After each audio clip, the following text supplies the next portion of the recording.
houses, like certain persons, manage somehow to proclaim at once their character for evil.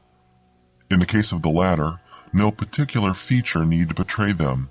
They may boast an open countenance and an ingenuous smile, and yet a little of their company leaves the unalterable conviction that there is something radically amiss with their being, that they are evil. Willy-nilly, they seem to communicate an atmosphere of secret and wicked thoughts, which makes those in their immediate neighborhood shrink from them as from a thing diseased. And perhaps with houses the same principle is operative, and it is the aroma of evil deeds committed under a particular roof long after the actual doers have passed away that makes the goose flesh come and the hair rise. Something of the original passion of the evildoer and of the horror felt by his victim enters the heart of the innocent watcher, and he becomes suddenly conscious of tingling nerves, creeping skin, and a chilling of the blood. He is terror-stricken without apparent cause.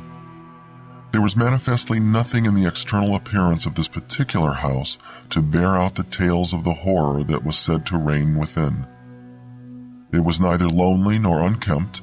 It stood crowded into a corner of the square and looked exactly like the other houses on either side of it. It had the same number of windows as its neighbors, the same balcony overlooking the gardens, the same white steps leading up to the heavy black front door, and in the rear there was the same narrow strip of green with neat box borders running up to the wall that divided it from the backs of the adjoining houses. Apparently, too, the number of chimney pots on the roof was the same, the breadth and angle of the eaves, and even the height of the dirty area railings.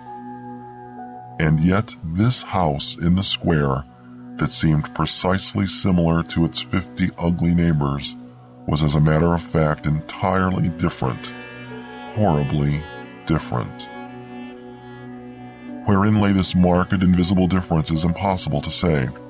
It cannot be ascribed wholly to the imagination, because persons who had spent some time in the house, knowing nothing of the facts, had declared positively that certain rooms were so disagreeable that they would rather die than enter them again, and that the atmosphere of the whole house produced in them symptoms of a genuine terror, while the series of innocent tenants who had tried to live in it and been forced to decamp at the shortest possible notice was indeed little less than a scandal in the town. When Shorthouse arrived to pay a weekend visit to his Aunt Julia in her little house on the seafront at the other end of the town, he found her charged to the brim with mystery and excitement. He had only received her telegram that morning, and he had come anticipating boredom. But the moment he touched her hand and kissed her apple skin wrinkled cheek, he caught the first wave of her electric condition. The impression deepened when he learned that there were to be no other visitors, and that he had been telegraphed for with a very special object. Something was in the wind, and the something would doubtless bear fruit, for this elderly spinster aunt with a mania for psychical research had brains as well as willpower, and by hook or by crook she usually managed to accomplish her ends. The revelation was made soon after tea, when she sidled close up to him as they paced slowly along the seafront in the dusk. "I've got the keys," she announced in a delighted yet half-awesome voice. "Got them till Monday." "The keys of the bathing machine, or?" he asked innocently, looking from the sea to the town. Nothing brought her so quickly to the point as feigning stupidity. "Neither," she whispered. "I've got the keys of the haunted house in the square, and I'm going there tonight." Shorthouse was conscious of the slightest possible tremor down his back. He dropped his teasing tone. Something in her voice and manner thrilled him. She was in earnest. "But you can't go alone," he began. "That's why I wired for you," she said with decision. He turned to look at her. The ugly, lined, enigmatical face was alive with excitement. There was the glow of genuine enthusiasm round it like a halo. The eyes shone. He caught another wave of her excitement, and a second tremor, more marked than the first, accompanied it. "Thanks, Aunt Julia," he said politely. "Thanks awfully." "I should not dare to go quite alone," she went on, raising her voice, "but with you I should enjoy it immensely. You're afraid of nothing, I know." "Thanks so much," he began again. Is anything likely to happen?" "A great deal has happened," she whispered, "though it's been most cleverly hushed up. 3 tenants have come and gone in the last few months, and the house is said to be empty for good now." In spite of himself, Shorthouse became interested. His aunt was so very much in earnest. "The house is very old indeed," she went on, "and the story, an unpleasant one, dates a long way back. It has to do with a murder committed by a jealous stableman who had some affair with a servant in the house. One night he managed to secrete himself in the cellar, and when everyone was asleep, he crept upstairs to the servants' quarters, chased the girl down to the next landing, and before anyone could come to the rescue, threw her bodily over the banisters into the hall below. And the stableman was caught, I believe, and hanged for murder, but it all happened a century ago, and I've not been able to get more details of the story." Shorthouse now felt his interest thoroughly aroused, but though he was not particularly nervous for himself, he hesitated a little on his aunt's account. "On one condition," he said at length. "Nothing will prevent my going," she said firmly, "but I may as well hear your condition." "That you guarantee your power of self-control if anything really horrible happens. I mean, that you are sure you won't get too frightened." "Jim," she said scornfully, "I'm not young, I know, nor are my nerves, but with you I should be afraid of nothing in the world." This, of course, settled it, for Shorthouse had no pretensions to being other than a very ordinary young man, and an appeal to his vanity was irresistible. He agreed to go. Instinctively, by a sort of subconscious preparation, he kept himself and his forces well in hand the whole evening, compelling an accumulative reserve of control by that nameless inward process of gradually putting all the emotions away and turning the key upon them, a process difficult to describe but wonderfully effective, as all men who have lived through severe trials of the inner man well understand. Later, it stood him in good stead. But it was not until 10:30, when they stood in the hall, well in the glare of friendly lamps and still surrounded by comforting human influences, that he had to make the first call upon this store of collected strength. For, once the door was closed and he saw the deserted, silent street stretching away white in the moonlight before them, it came to him clearly that the real test that night would be in dealing with 2 fears instead of 1. He would have to carry his aunt's fear as well as his own, and as he glanced down at her sphinx-like countenance and realized that it might assume no pleasant aspect in a rush of real terror, he felt satisfied with only one thing in the whole adventure: that he had confidence in his own will and power to stand against any shock that might come. Slowly, they walked along the empty streets of the town. A bright autumn moon silvered the roofs, casting deep shadows. There was no breath of wind, and the trees in the formal gardens by the seafront watched them silently as they passed along. To his aunt's occasional remarks, Shorthouse made no reply, realizing that she was simply surrounding herself with mental buffers, saying ordinary things to prevent herself thinking of extraordinary things. Few windows showed lights, and from scarcely a single chimney came smoke or sparks. Shorthouse had already begun to notice everything, even the smallest details. Presently they stopped at the street corner and looked up at the name on the side of the house full in the moonlight, and with one accord, but without remark, turned into the square and crossed over to the side of it that lay in shadow. "The number of the house is 13, whispered a voice at his side, and neither of them made the obvious reference, but passed across the broad sheet of moonlight and began to march up the pavement in silence. It was about halfway up the square that Shorthouse felt an arm slipped quietly but significantly into his own, and knew that their adventure had begun in earnest, and that his companion was already yielding imperceptibly to the influences against them. She needed support. A few minutes later, they stopped before a tall, narrow house that rose before them into the night, ugly in shape and painted a dingy white. Shutterless windows without blinds stared down upon them, shining here and there in the moonlight. There were weather streaks in the wall and cracks in the paint, and the balcony bulged out from the first floor a little unnaturally. But beyond this generally forlorn appearance of an unoccupied house, there was nothing at first sight to single out this particular mansion for the evil character it had most certainly acquired. Taking a look over their shoulders to make sure they had not been followed, they went boldly up the steps and stood against the huge black door that fronted them forbiddingly. But the first wave of nervousness was now upon them, and Shorthouse fumbled a long time with the key before he could fit it into the lock at all. For a moment, if truth were told, they both hoped it would not open, for they were a prey to various unpleasant emotions as they stood there on the threshold of their ghostly adventure.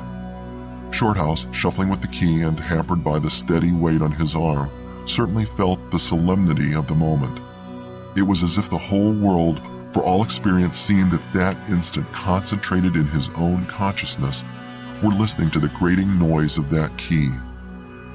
A stray puff of wind wandering down the empty street woke a momentary rustling in the trees behind them, but otherwise this rattling of the key was the only sound audible.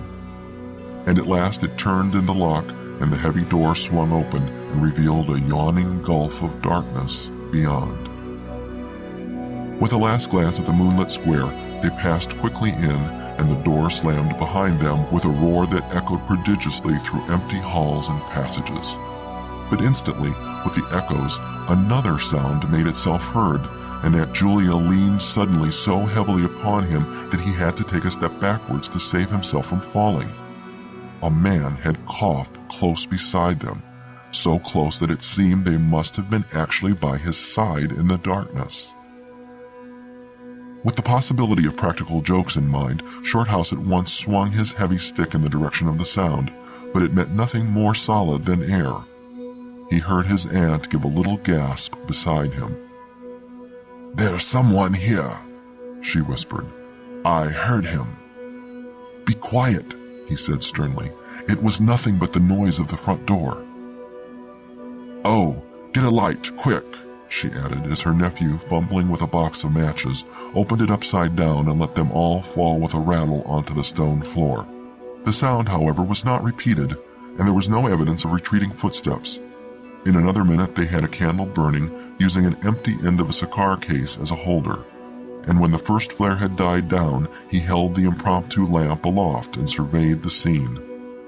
And it was dreary enough in all conscience, for there is nothing more desolate in all the abodes of men than an unfurnished house dimly lit, silent, and forsaken, and yet tenanted by rumor with the memories of evil and violent histories.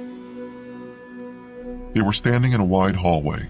On their left was the open door of a spacious dining room, and in front the hall ran, ever narrowing into a long, dark passage that led apparently to the top of the kitchen stairs. The broad, uncarpeted staircase rose in a sweep before them, everywhere draped in shadows, except for a single spot about halfway up where the moonlight came in through the window and fell on a bright patch on the boards. This shaft of light shed a faint radiance above and below it, lending to the objects within its reach a misty outline that was infinitely more suggestive and ghostly than complete darkness. Filtered moonlight always seems to paint faces on the surrounding gloom, and as Shorthouse peered up into the well of darkness and thought of the countless empty rooms and passages in the upper part of the old house, he caught himself longing again for the safety of the moonlit square, or the cozy, bright drawing room they had left an hour before. Then, realizing that these thoughts were dangerous, he thrust them away again and summoned all his energy for concentration on the present. "Aunt Julia," he said aloud severely, "we must now go through the house from top to bottom and make a thorough search." The echoes of his voice died away slowly all over the building, and in the intense silence that followed, he turned to look at her. In the candlelight he saw that her face was already ghastly pale, but she dropped his arm for a moment and said in a whisper, stepping close in front of him, "I agree. We must be sure there's no one hiding. That's the first thing." She spoke with evident effort, and he looked at her with admiration. "You feel quite sure of yourself? It's not too late." "I think so," she whispered, her eyes shifting nervously toward the shadows behind. "Quite sure. Only one thing." "What's that?" "You must never leave me alone for an instant." "As long as you understand that any sound or appearance must be investigated at once, for to hesitate means to admit fear. That is fatal." "Agreed," she said a little shakily, after a moment's hesitation. "I'll try." Arm in arm, Shorthouse holding the dripping candle and the stick, while his aunt carried the cloak over her shoulders, figures of utter comedy to all but themselves, they began a systematic search. Stealthily, walking on tiptoe and shading the candle lest it should betray their presence through the shutterless windows, they went first into the big dining room. There was not a stick of furniture to be seen. Bare walls, ugly mantelpieces, and empty grates stared at them. Everything they felt resented their intrusion, watching them as it were with veiled eyes. Whispers followed them. Shadows flitted noiselessly to right and left. Something seemed ever at their back, watching, waiting an opportunity to do them injury. There was the inevitable sense that operations which went on when the room was empty had been temporarily suspended till they were well out of the way again. The whole dark interior of the old building seemed to become a malignant presence that rose up, warning them to desist and mind their own business. Every moment the strain on the nerves increased. Out of the gloomy dining room they passed through large folding doors into a sort of library or smoking room, wrapped equally in silence, darkness, and dust. And from this they regained the hall near the top of the back stairs. Here a pitch-black tunnel opened before them into the lower regions, and, it must be confessed, they hesitated. But only for a minute. With the worst of the night still to come, it was essential to turn from nothing. Aunt Julia stumbled at the top step of the dark descent, ill-lit by the flickering candle, and even Shorthouse felt at least half the decision go out of his legs. "Come on," he said peremptorily, and his voice ran on and lost itself in the dark, empty spaces below. "I'm coming," she faltered, catching his arm with unnecessary violence. They went a little unsteadily down the stone steps, a cold, damp air meeting them in the face, close and malodorous. The kitchen into which the stairs led along a narrow passage was large, with a lofty ceiling. Several doors opened out of it, some into cupboards with empty jars still standing on the shelves, and others into horrible little ghostly back offices, each colder and less inviting than the last.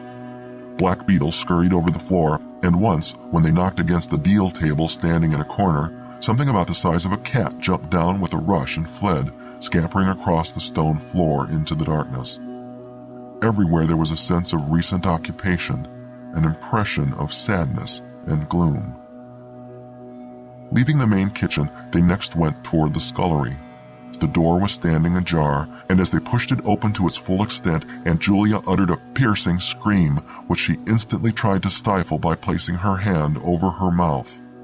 For a second, Shorthouse stood stock still, catching his breath. He felt as if his spine had suddenly become hollow, and someone had filled it with particles of ice. Facing them, directly in their way between the doorposts, stood the figure of a woman. She had disheveled hair and wildly staring eyes, and her face was terrified and white as death. She stood there motionless for the space of a single second. Then the candle flickered and she was gone utterly, and the door framed nothing but empty darkness. "Only the beastly jumping candlelight," he said quickly, in a voice that sounded like someone else's and was only half under control. "Come on, Aunt, there's nothing there." He dragged her forward. With a clattering of feet and a great appearance of boldness, they went on, but over his body the skin moved as if crawling ants covered it, and he knew by the weight on his arm that he was supplying the force of locomotion for two. The scullery was cold, bare, and empty, more like a large prison cell than anything else. They went round it, tried the door into the yard and the windows, but found them all fastened securely. His aunt moved beside him like a person in a dream. Her eyes were tightly shut, and she seemed merely to follow the pressure of his arm. Her courage filled him with amazement. At the same time, he noticed that a certain odd change had come over her face, a change which somehow evaded his power of analysis. "There's nothing here, Auntie," he replied aloud quickly. "Let's go upstairs and see the rest of the house. Then we'll choose a room to wait up in." She followed him obediently, keeping close to his side, and they locked the kitchen door behind them. It was a relief to get up again. In the hall there was more light than before, for the moon had traveled a little further down the stairs. Cautiously they began to go up into the dark vault of the upper house, the boards creaking under their weight. On the first floor they found the large double drawing rooms, a search of which revealed nothing. Here also was no sign of furniture or recent occupancy, nothing but dust and neglect and shadows. They opened the big folding doors between front and back drawing rooms, and then came out again to the landing and went on upstairs. They had not gone up more than a dozen steps when they both simultaneously stopped to listen, looking into each other's eyes with a new apprehension across the flickering candle flame. From the room they had left hardly 10 seconds before came the sound of doors quietly closing. It was beyond all question they heard the booming noise that accompanies the shutting of heavy doors, followed by the sharp catching of the latch. "We must go back and see," said Shorthouse briefly, in a low tone and turning to go downstairs again.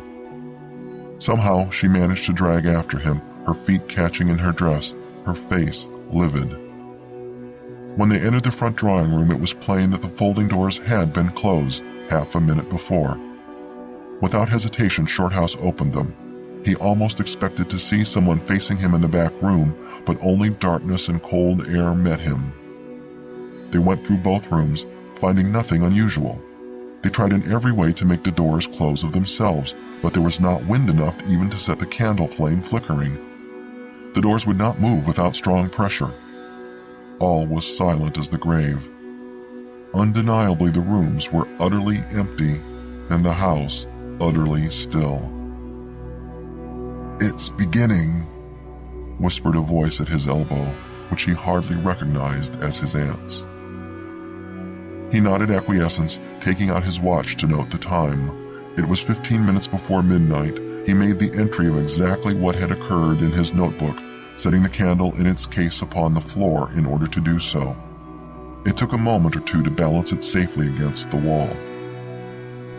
Aunt Julia always declared that at this moment she was not actually watching him, but had turned her head towards the inner room, where she fancied she heard something moving. But at any rate, both positively agreed that there came a sound of rushing feet, heavy and very swift, and the next instant the candle was out.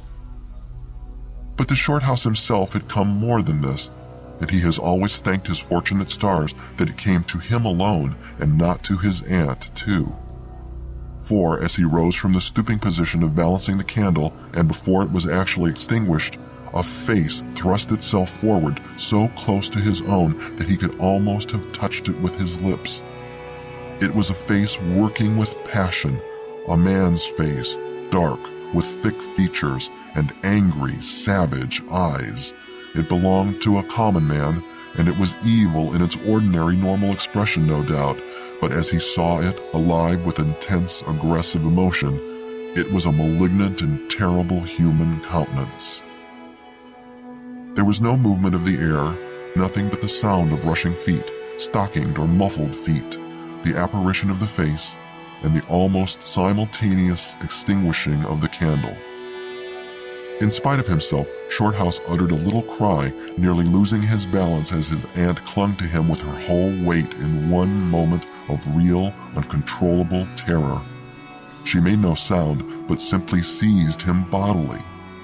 Fortunately, however, she had seen nothing, but had only heard the rushing feet, for her control returned almost at once, and he was able to disentangle himself and strike a match. The shadows ran away on all sides before the glare, and his aunt stooped down and groped for the cigar case with the precious candle. Then they discovered that the candle had not been blown out at all. It had been crushed out. The wick was pressed down into the wax, which was flattened as if by some smooth, heavy instrument. How his companion so quickly overcame her terror, Shorthouse never properly understood. But his admiration for her self-control increased tenfold, and at the same time served to feed his own dying flame, for which he was undeniably grateful. Equally inexplicable to him was the evidence of physical force they had just witnessed. He at once suppressed the memory of stories he had heard of physical mediums and their dangerous phenomena. For if these were true, and either his aunt or himself was unwittingly a physical medium, it meant that they were simply aiding to focus the forces of a haunted house already charged to the brim. It was like walking with unprotected lamps among uncovered stores of gunpowder. So, with as little reflection as possible, he simply relit the candle and went up to the next floor. The arm in his trembled, it is true, and his own tread was often uncertain, but they went on with thoroughness, and after a search revealing nothing, they climbed the last flight of stairs to the top floor of all. Here they found a perfect nest of small servants' rooms, with broken pieces of furniture, dirty cane-bottomed chairs, chests of drawers, cracked mirrors, and decrepit bedsteads. The rooms had low sloping ceilings already hung here and there with cobwebs, small windows, and badly plastered walls, a depressing and dismal region which they were glad to leave behind. It was on the stroke of midnight when they entered a small room on the third floor, close to the top of the stairs, and arranged to make themselves comfortable for the remainder of their adventure. It was absolutely bare, and was said to be the room, then used as a clothes closet, into which the infuriated groom had chased his victim and finally caught her. Outside, across the narrow landing, began the stairs leading up to the floor above, and the servants' quarters where they had just searched. In spite of the chilliness of the night, there was something in the air of this room that cried for an open window. But there was more than this. Shorthouse could only describe it by saying that he felt less master of himself here than in any other part of the house. There was something that acted directly on the nerves, tiring the resolution, enfeebling the will. He was conscious of this result before he had been in the room 5 minutes, and it was in the short time they stayed there that he suffered the wholesale depletion of his vital forces, which was for himself the chief horror of the whole experience. They put the candle on the floor of the cupboard, leaving the door a few inches ajar, so that there was no glare to confuse the eyes and no shadow to shift about on walls and ceiling. Then they spread the cloak on the floor and sat down to wait, with their backs against the wall. Shorthouse was within 2 feet of the door onto the landing. His position commanded a good view of the main staircase leading down into the darkness, and also of the beginning of the servants' stairs going to the floor above. The heavy stick lay beside him within easy reach.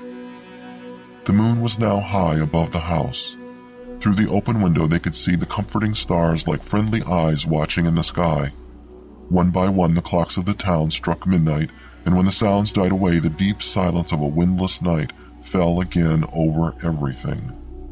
Only the boom of the sea, far away and lugubrious, filled the air with hollow murmurs. Inside the house the silence became awful.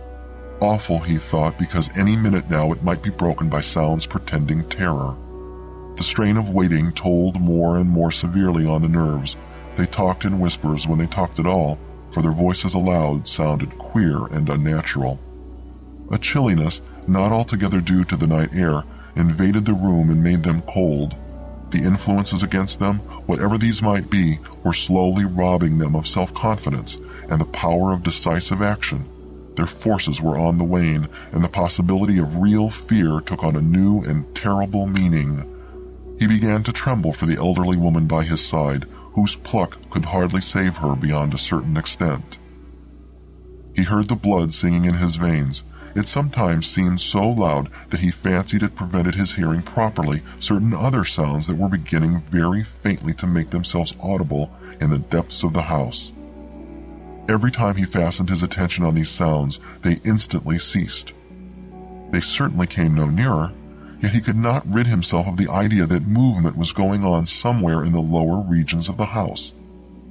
The drawing room floor, where the doors had been so strangely closed, seemed too near.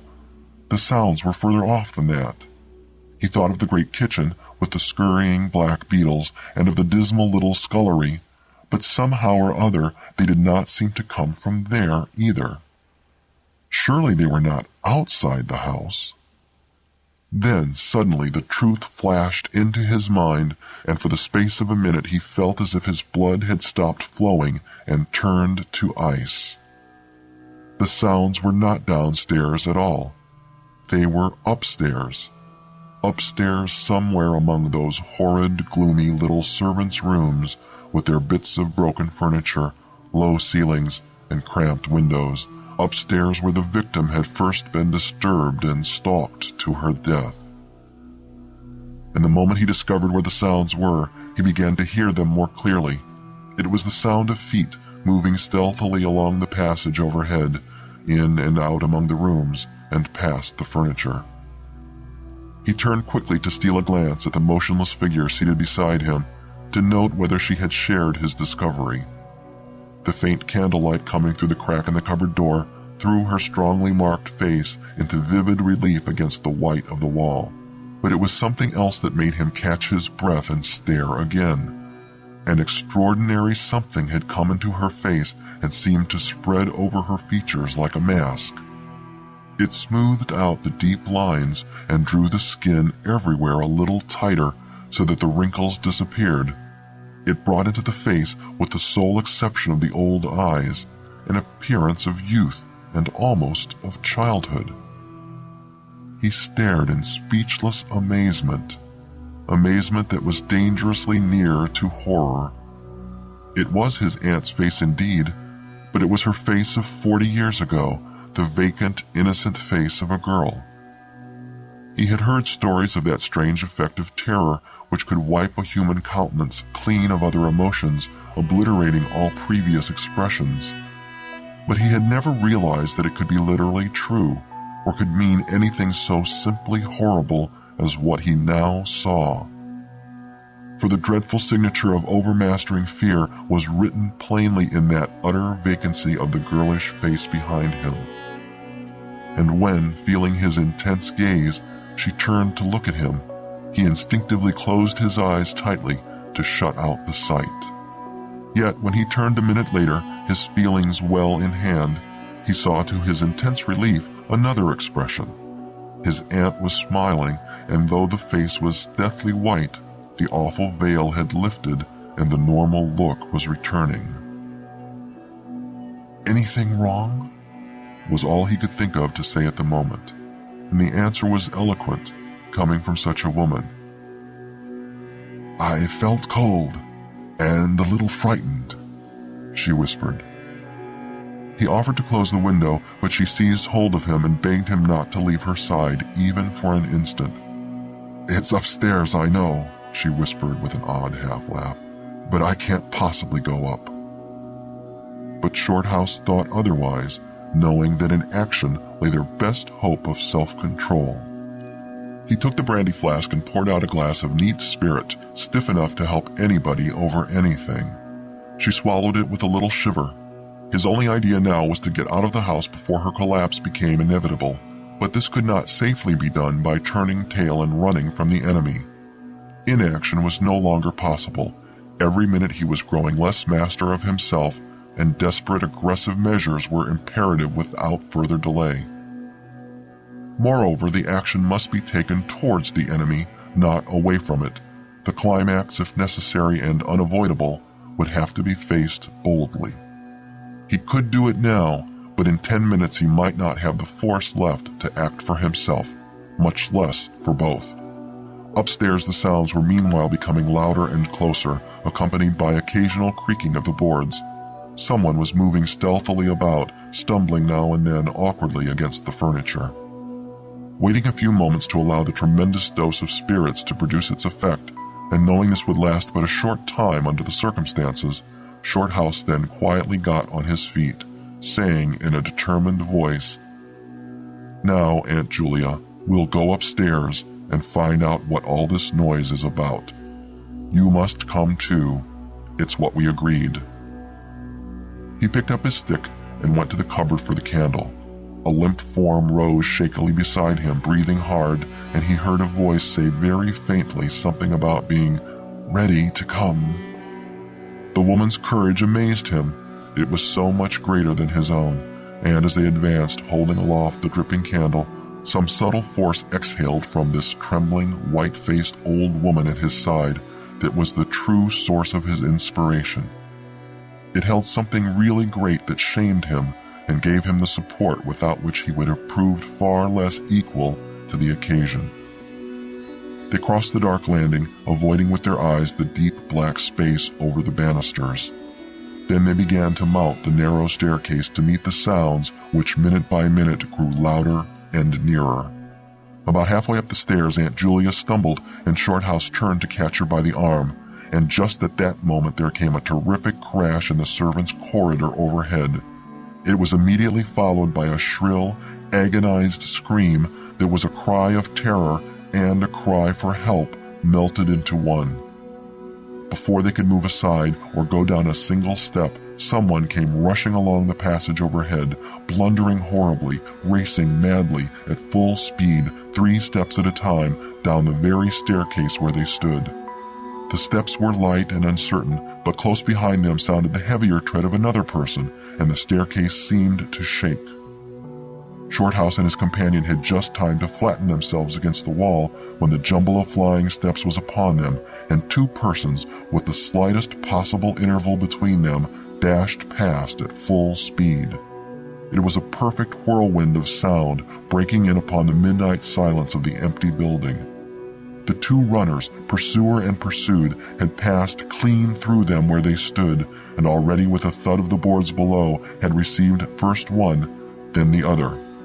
Yet they had seen absolutely nothing, not a hand or arm or face, or even a shred of flying clothing.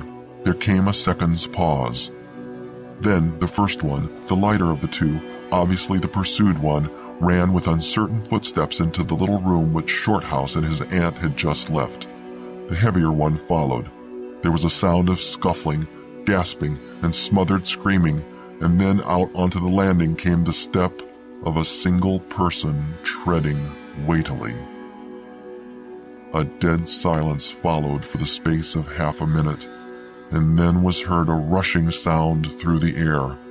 It was followed by a dull, crashing thud in the depths of the house below, on the stone floor of the hall. Utter silence reigned after. Nothing moved. The flame of the candle was steady. It had been steady the whole time, and the air had been undisturbed by any movement whatsoever. Palsied with terror, Aunt Julia, without waiting for her companion, began fumbling her way downstairs. She was crying gently to herself, and when Shorthouse put his arm around her and half carried her, he felt that she was trembling like a leaf. He went into the little room and picked up the cloak from the floor, and arm in arm, walking very slowly, without speaking a word or looking once behind them, they marched down the 3 flights into the hall. In the hall, they saw nothing, but the whole way down the stairs they were conscious that someone was following them, step by step. When they went faster, it was left behind, and when they went more slowly, it caught them up. But never once did they look behind to see, and at each turning of the staircase they lowered their eyes for fear of the following horror they might see upon the stairs above. With trembling hands, Shorthouse opened the front door, and they walked out into the moonlight and drew a deep breath of the cool night air blowing in from the sea. The Judge's House by Bram Stoker. When the time for his examination drew near, Malcolm Malcolmson made up his mind to go somewhere to read by himself.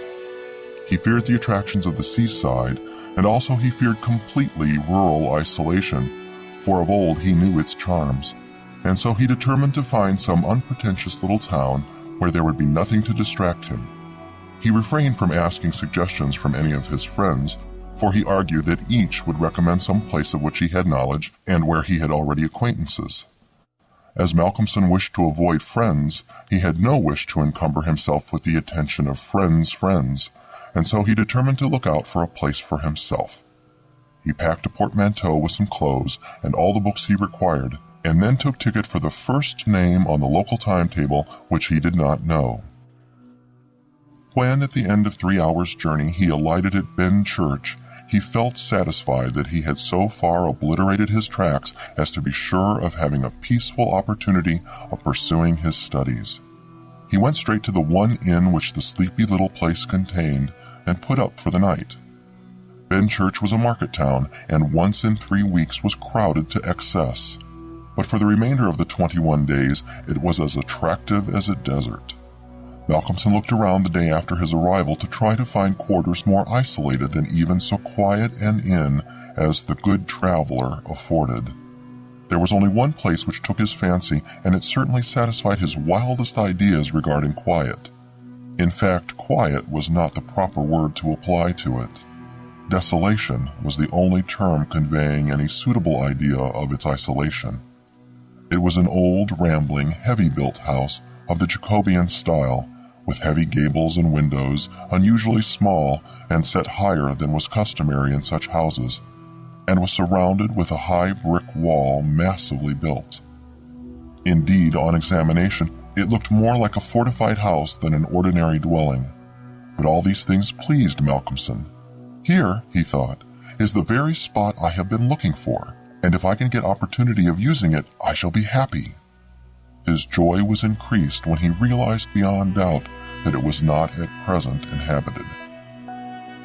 From the post office he got the name of the agent, who was rarely surprised at the application to rent a part of the old house.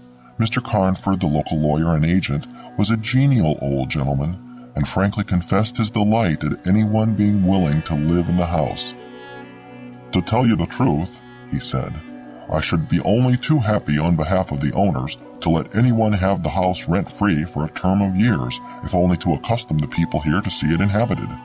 It has been so long empty that some kind of absurd prejudice has grown up about it, and this can be best put down by its occupation, if only," he added with a sly glance at Malcolmson, "by a scholar like yourself, who wants its quiet for a time."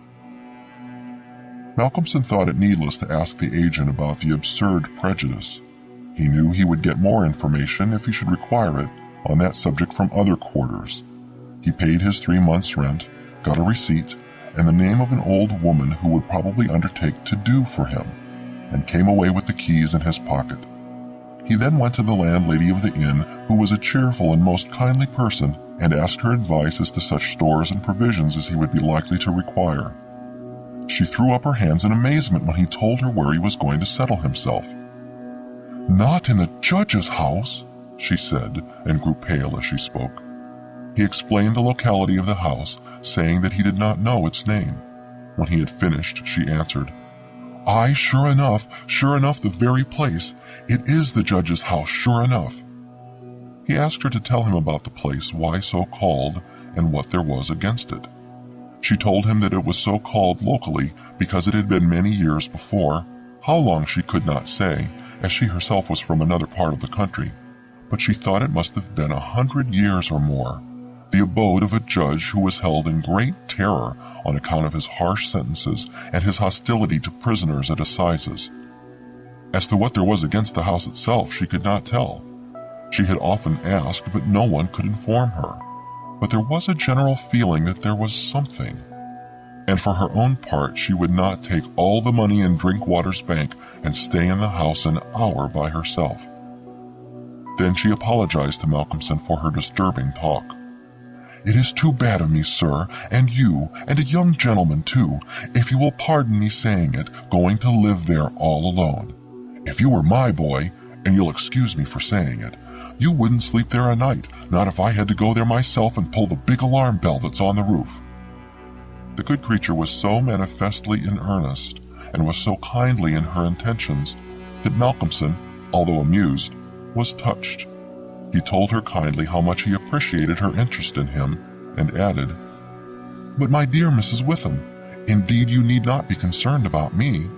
A man who is reading for the mathematical tripos has too much to think of to be disturbed by any of these mysterious somethings, and his work is of too exact and prosaic a kind to allow of his having any corner in his mind for mysteries of any kind.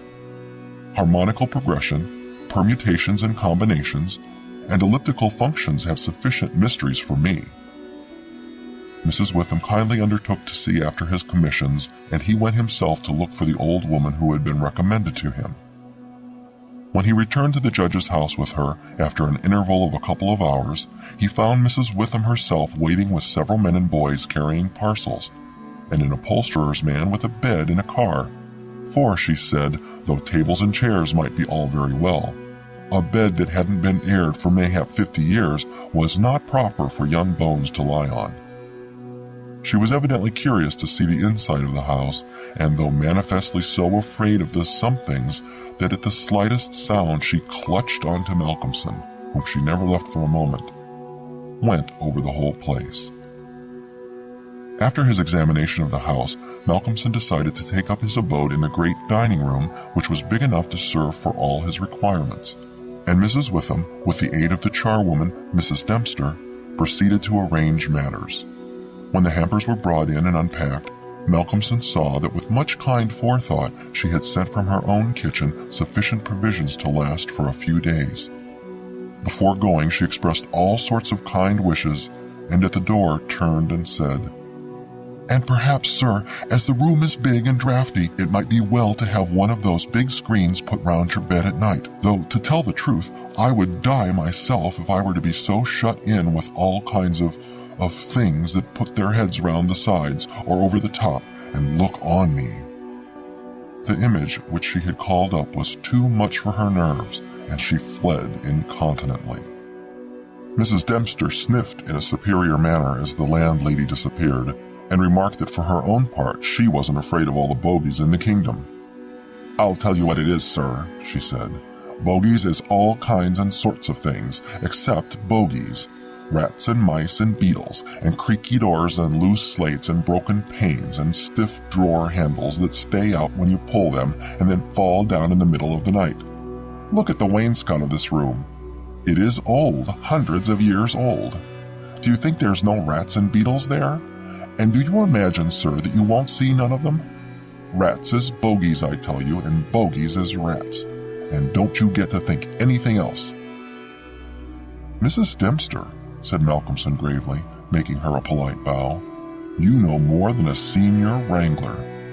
And let me say that, as a mark of esteem for your indubitable soundness of head and heart, I shall, when I go, give you possession of this house, and let you stay here by yourself for the last 2 months of my tenancy. For 4 weeks will serve my purpose." "Thank you kindly, sir," she answered, "but I couldn't sleep away from home a night. I am in greenhouse charity, and if I slept the night away from my rooms, I should lose all I have got to live on. The rules is very strict, and there's too many watching for a vacancy for me to run any risks in the matter. Only for that, sir, I'd gladly come here and attend on you altogether during your stay." "My good woman," said Malcolmson hastily, "I have come here on purpose to obtain solitude, and believe me that I am grateful to the late Greenhow for having so organized his admirable charity, whatever it is, that I am perforce denied the opportunity of suffering from such a form of temptation. St. Anthony himself could not be more rigid on the point." The old woman laughed harshly. "Ah, you young gentleman," she said, "you don't fear for naught, and belike you'll get all the solitude you want here." She set to work with her cleaning, and by nightfall, when Malcolmson returned from his walk, he always had one of his books to study as he walked, he found the room swept and tidied, a fire burning in the old hearth, the lamp lit, and the table spread for supper with Mrs. Witham's excellent fare. "This is comfort indeed," he said as he rubbed his hands. When he had finished his supper and lifted the tray to the other end of the great oak dining table, he got out his books again, put fresh wood on the fire, trimmed his lamp, and set himself down to a spell of real hard work. He went on without pause till about 11 o'clock, when he knocked off for a bit to fix his fire and lamp and to make himself a cup of tea. He had always been a tea drinker, and during his college life had sat late at work and taken tea late. The rest was a great luxury to him, and he enjoyed it with a sense of delicious, voluptuous ease. The renewed fire leaped and sparkled and threw quaint shadows through the great old room, and as he sipped his hot tea, he reveled in the sense of isolation from his kind. Then it was that he began to notice for the first time what a noise the rats were making. Surely, he thought, they cannot have been at it all the time I was reading. Had they been, I must have noticed it. Presently, when the noise increased, he satisfied himself that it was really new. It was evident that at first the rats had been frightened at the presence of a stranger and the light of the fire and lamp, but that as the time went on they had grown bolder and were now disporting themselves as was their wont. How busy they were, and hark to the strange noises. Up and down behind the old wainscot, over the ceiling and under the floor they raced and gnawed and scratched. Malcolmson smiled to himself as he recalled to mind the saying of Mrs. Dempster, "Bogies is rats and rats is bogies." The tea began to have its effect of intellectual and nervous stimulus, and he saw with joy another long spell of work to be done before the night was past. And in the sense of security which it gave him, he allowed himself the luxury of a good look around the room. He took his lamp in one hand and went all around, wondering that so quaint and beautiful an old house had been so long neglected. The carving of the oak on the panels of the wainscot was fine, and on and round the doors and windows it was beautiful and of rare merit. There were some old pictures on the walls, but they were coated so thick with dust and dirt that he could not distinguish any detail of them, though he held his lamp as high as he could over his head. Here and there as he went round, he saw some crack or hole blocked for a moment by the face of a rat with its bright eyes glittering in the light, but in an instant it was gone, and a squeak and a scamper followed. The thing that most struck him, however, was the rope of the great alarm bell on the roof, which hung down in a corner of the room on the right-hand side of the fireplace. He pulled up close to the hearth a great high-backed carved oak chair and sat down to his last cup of tea. When this was done, he made up the fire and went back to his work, sitting at the corner of the table, having the fire to his left. For a little while the rats disturbed him somewhat with their perpetual scampering, but he got accustomed to the noise as one does to the ticking of a clock or to the roar of moving water, and he became so immersed in his work that everything in the world, except the problem which he was trying to solve, passed away from him. He suddenly looked up. His problem was still unsolved, and there was in the air that sense of the hour before the dawn which is so dread to doubtful life. The noise of the rats had ceased. Indeed, it seemed to him that it must have ceased but lately, and that it was the sudden cessation which had disturbed him. The fire had fallen low, but still it threw out a deep red glow. As he looked, he started in spite of his sang-froid. There, on the great high-backed carved oak chair by the right side of the fireplace, sat an enormous rat, steadily glaring at him with baleful eyes. He made a motion to it as though to hunt it away, but it did not stir. Then he made the motion of throwing something. Still it did not stir, but showed its great white teeth angrily, and its cruel eyes shone in the lamplight with an added vindictiveness. Malcolmson felt amazed, and seizing the poker from the hearth, ran at it to kill it. Before, however, he could strike it, the rat, with a squeak that sounded like the concentration of hate, jumped upon the floor and, running up the rope of the alarm bell, disappeared in the darkness beyond the range of the green-shaded lamp. Instantly, strange to say, the noisy scampering of the rats in the wainscot began again. By this time, Malcolmson's mind was quite off the problem, and as a shrill cock-crow outside told him of the approach of morning, he went to bed and to sleep. He slept so sound that he was not even waked by Mrs. Dempster coming in to make up his room. It was only when she had tidied up the place and got his breakfast ready and tapped on the screen which closed in his bed that he woke. He was a little tired still after his night's hard work, but a strong cup of tea soon freshened him up, and taking his book, he went out for his morning walk, bringing with him a few sandwiches lest he should not care to return till dinner time. He found a quiet walk between high elms some way outside the town, and here he spent the greater part of the day studying his Laplace. On his return, he looked in to see Mrs. Witham and to thank her for her kindness. When she saw him coming through the diamond-paned bay window of her sanctum, she came out to meet him and asked him in. She looked at him searchingly and shook her head as she said, "You must not overdo it, sir. You are paler this morning than you should be. 2 late hours and too hard work on the brain isn't good for any man. But tell me, sir, how did you pass the night? Well, I hope? But my heart, sir, I was glad when Mrs. Dempster told me this morning that you were all right and sleeping sound when she went in." "Oh, I was all right," he answered, smiling. "The somethings didn't worry me as yet. Only the rats. And they had a circus, I tell you, all over the place. There was one wicked-looking old devil that sat up on my own chair by the fire and wouldn't go till I took the poker to him. And then he ran up the rope of the alarm bell and got to somewhere up the wall or the ceiling. I couldn't see where, it was so dark." "Mercy on us," said Mrs. Witham. "An old devil, and sitting on a chair by the fireside. Take care, sir, take care. There's many a true word spoken in jest." "How do you mean? Upon my word, I don't understand." "An old devil, the old devil, perhaps. There, sir, you needn't laugh," for Malcolmson had broken into a hearty peal. "You young folks thinks it's easy to laugh at things that make older ones shudder. Never mind, sir, never mind. Please God, you'll laugh all the time. It's what I wish for you myself." And the good lady beamed all over in sympathy with his enjoyment, her fears gone for a moment. "Oh, forgive me," said Malcolmson presently. "Don't think me rude, but the idea was too much for me, that the old devil himself was on the chair last night," and at the thought he laughed again. Then he went home to dinner. This evening the scampering of the rats began earlier.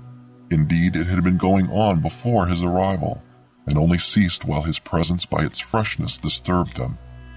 After dinner he sat by the fire for a while and had a smoke, and then, having cleared his table, began to work as before. Tonight the rats disturbed him more than they had done on the previous night. How they scampered up and down and over and under!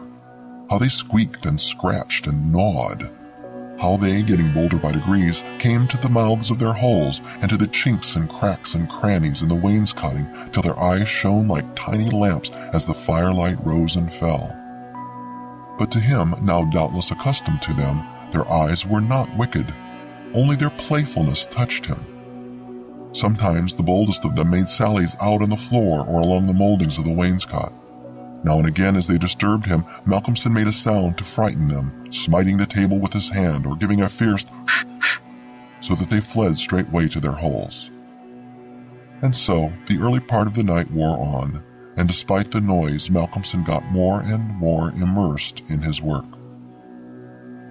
All at once he stopped, as on the previous night, being overcome by a sudden sense of silence. There was not the faintest sound of gnaw or scratch or squeak. The silence was as of the grave.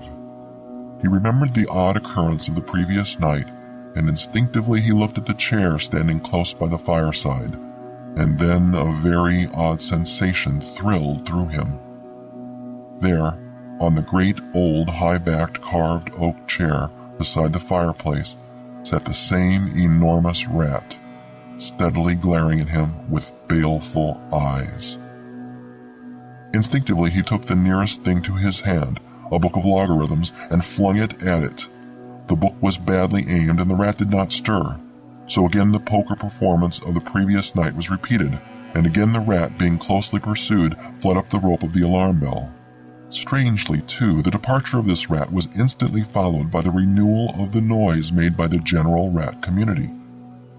On this occasion, as on the previous one, Malcolmson could not see at what part of the room the rat disappeared, for the green shade of his lamp left the upper part of the room in darkness, and the fire had burned low.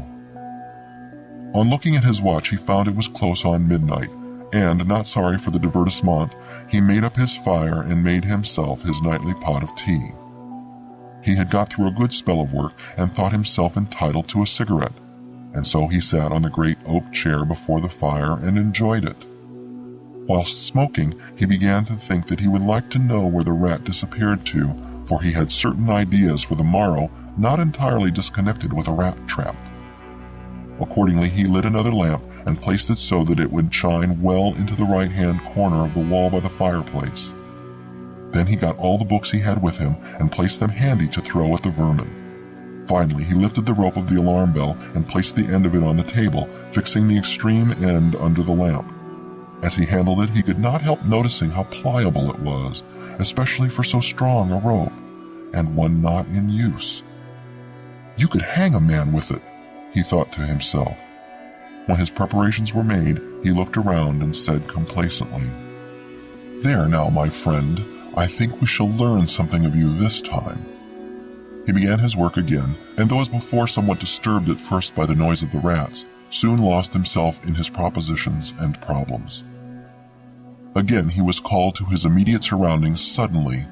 This time it might not have been the sudden silence only which took his attention. There was a slight movement of the rope, and the lamp moved. Without stirring, he looked to see if his pile of books was within range, and then cast his eye along the rope.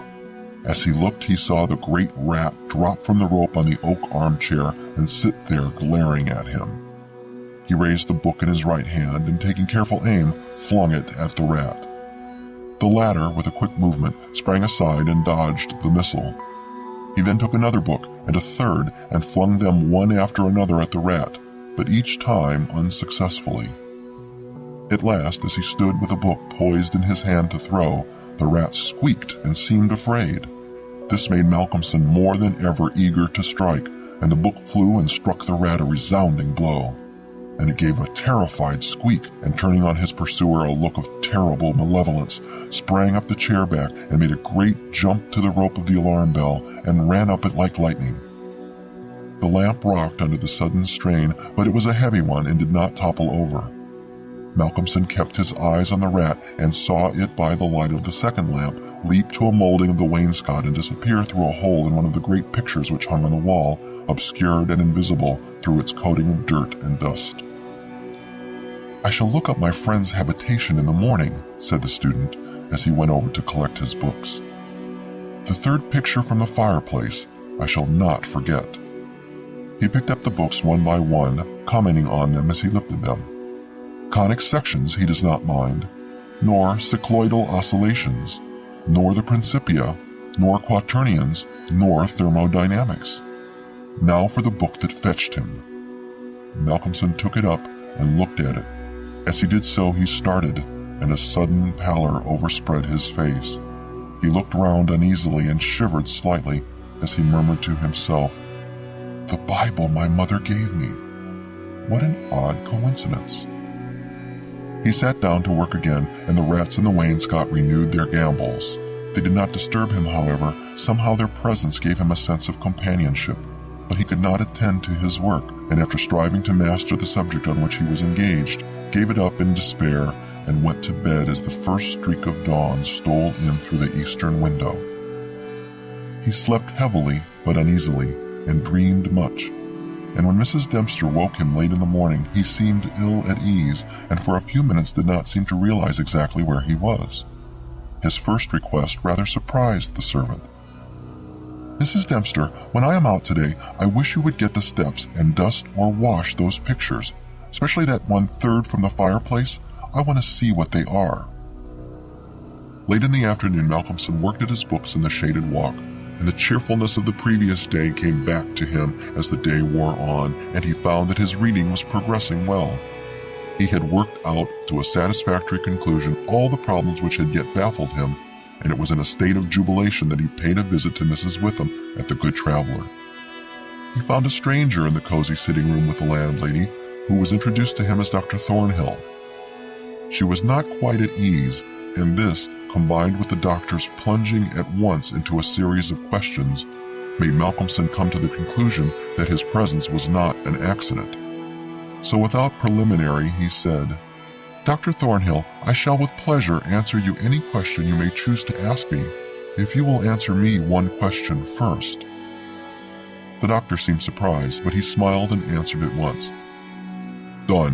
What is it? Did Mrs. Witham ask you to come here and see me and advise me? Dr. Thornhill for a moment was taken aback, and Mrs. Witham got fiery red and turned away. But the doctor was a frank and ready man, and he answered at once and openly. She did, but she didn't intend you to know it. I suppose it was my clumsy haste that made you suspect. She told me that she did not like the idea of your being in that house all by yourself, and that she thought you took too much strong tea. In fact, she wants me to advise you, if possible, to give up the tea and the very late hours. I was a keen student in my time, so I suppose I may take the liberty of a college man and, without offense, advise you not quite as a stranger. Malcolmson, with a bright smile, held out his hand. Shake, as they say in America, he said. I must thank you for your kindness, and Mrs. Witham too, and your kindness deserves a return on my part. I promise to take no more strong tea, no tea at all till you let me, and I shall go to bed tonight at 1 o'clock at the latest. Will that do? Capital, said the doctor. Now tell us all that you noticed in the old house. And so Malcolmson then and there told in minute detail all that had happened in the last 2 nights. He was interrupted every now and then by some exclamation from Mrs. Witham, till finally when he told of the episode of the Bible, the landlady's pent-up emotions found vent in a shriek, and it was not till a stiff glass of brandy and water had been administered that she grew composed again. Dr. Thornhill listened with a face of growing gravity, and when the narrative was complete and Mrs. Witham had been restored, he asked, The rat always went up the rope of the alarm bell? Always. I suppose you know, said the doctor after a pause, what the rope is. No. It is, said the doctor slowly, the very rope which the hangman used for all the victims of the judge's judicial rancor. Here he was interrupted by another scream from Mrs. Witham, and steps had to be taken for her recovery. Malcolmson, having looked at his watch and found that it was close to his dinner hour, had gone home before her complete recovery. When Mrs. Witham was herself again, she almost assailed the doctor with angry questions as to what he meant by putting such horrible ideas into the poor young man's mind. He has quite enough there already to upset him, she added. Dr. Thornhill replied, My dear madam, I had a distinct purpose in it. I wanted to draw his attention to the bell rope and to fix it there. It may be that he is in a highly overwrought state and has been studying too much, although I am bound to say that he seems as sound and healthy a young man, mentally and bodily, as ever I saw. But then the rats, and that suggestion of the devil. The doctor shook his head and went on. I would have offered to go and stay the first night with him, but that I felt sure it would have been a cause of offense. He may get in the night some strange fright or hallucination, and if he does, I want him to pull that rope. All alone as he is, it will give us warning, and we may reach him in time to be of service. I shall be sitting up pretty late tonight, and shall keep my ears open. Do not be alarmed if Ben Church gets a surprise before morning. Oh, doctor, what do you mean? What do you mean? I mean this, that possibly, nay, more probably, we shall hear the great alarm bell from the judge's house tonight. And the doctor made about as effective an exit as could be thought of. When Malcolmson arrived home, he found that it was a little after his usual time, and Mrs. Dempster had gone away. The rules of greenhouse charity were not to be neglected. He was glad to see that the place was bright and tidy, with a cheerful fire and a well-trimmed lamp. The evening was colder than might have been expected in April, and a heavy wind was blowing with such rapidly increasing strength that there was every promise of a storm during the night. For a few minutes after his entrance, the noise of the rats ceased, but so soon as they became accustomed to his presence, they began again. He was glad to hear them, for he felt once more the feeling of companionship in their noise, and his mind ran back to the strange fact that they only ceased to manifest themselves when that other, the great rat with the baleful eyes, came upon the scene. The reading lamp only was lit, and its green shade kept the ceiling and the upper part of the room in darkness, so that the cheerful light from the hearth spreading over the floor and shining on the white cloth laid over the end of the table was warm and cheery. Malcolmson sat down to his dinner with a good appetite and a buoyant spirit. After his dinner and a cigarette, he sat steadily down to work, determined not to let anything disturb him, for he remembered his promise to the doctor and made up his mind to make the best of the time at his disposal. For an hour or so he worked all right, and then his thoughts began to wander from his books. The actual circumstances around him, the calls on his physical attention, and his nervous susceptibility were not to be denied. By this time the wind had become a gale, and the gale a storm. The old house, solid though it was, seemed to shake to its foundations, and the storm roared and raged through its many chimneys and its queer old gables, producing strange, unearthly sounds in the empty rooms and corridors. Even the great alarm bell on the roof must have felt the force of the wind, for the rope rose and fell slightly, as though the bell were moved a little from time to time, and the limber rope fell on the oak floor with a hard and hollow sound. As Malcolmson listened to it, he bethought himself of the doctor's words. "It is the rope which the hangman used for the victims of the judge's judicial rancor."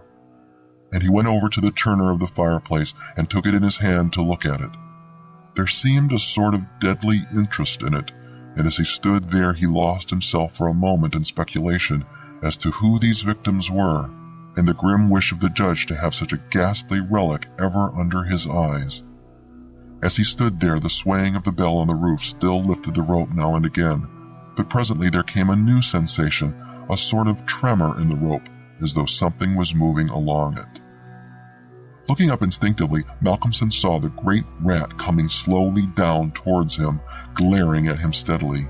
He dropped the rope and started back with a muttered curse, and the rat, turning, ran up the rope again and disappeared, and at the same instant Malcolmson became conscious that the noise of the rats, which had ceased for a while, began again. All this set him thinking, and it occurred to him that he had not investigated the lair of the rat or looked at the pictures as he had intended. He lit the other lamp without the shade, and, holding it up, went and stood opposite the third picture from the fireplace on the right-hand side where he had seen the rat disappear on the previous night. At the first glance he started back so suddenly that he almost dropped the lamp, and a deadly pallor overspread his face. His knees shook, and heavy drops of sweat came on his forehead, and he trembled like an aspen. But he was young and plucky, and pulled himself together, and after the pause of a few seconds, stepped forward again, raised the lamp, and examined the picture which had been dusted and washed, and now stood out clearly. It was of a judge, dressed in his robes of scarlet and ermine. His face was strong and merciless, evil, crafty, and vindictive, with a sensual mouth, hooked nose of ruddy color, and shaped like the beak of a bird of prey. The rest of the face was of a cadaverous color. The eyes were of peculiar brilliance and with a terribly malignant expression. As he looked at them, Malcolmson grew cold, for he saw there the very counterpart of the eyes of the great rat. The lamp almost fell from his hand. He saw the rat with its baleful eyes peering out through the hole in the corner of the picture, and noted the sudden cessation of the noise of the other rats. However, he pulled himself together and went on with his examination of the picture. The judge was seated in a great high-backed carved oak chair on the right side of a great stone fireplace where, in the corner, a rope hung down from the ceiling, its end lying coiled on the floor. With a feeling of something like horror, Malcolmson recognized the scene of the room as it stood, and gazed around him in an awestruck manner as though he expected to find some strange presence behind him. Then he looked over to the corner of the fireplace, and with a very loud cry, he let the lamp fall from his hand. There, in the judge's armchair, with the rope hanging behind, sat the rat with the judge's baleful eyes, now intensified and with a fiendish leer. Save for the howling of the storm without, there was silence. The fallen lamp recalled Malcolmson to himself. Fortunately, it was of metal, and so the oil was not spilt. However, the practical need of attending to it settled at once his nervous apprehensions. When he had turned it out, he wiped his brow and thought for a moment. "This will not do," he said to himself. "If I go on like this, I shall become a crazy fool. This must stop. I promised the doctor I would not take tea. Faith, he was pretty right. My nerves must have been getting into a queer state. Funny I did not notice it. I never felt better in my life.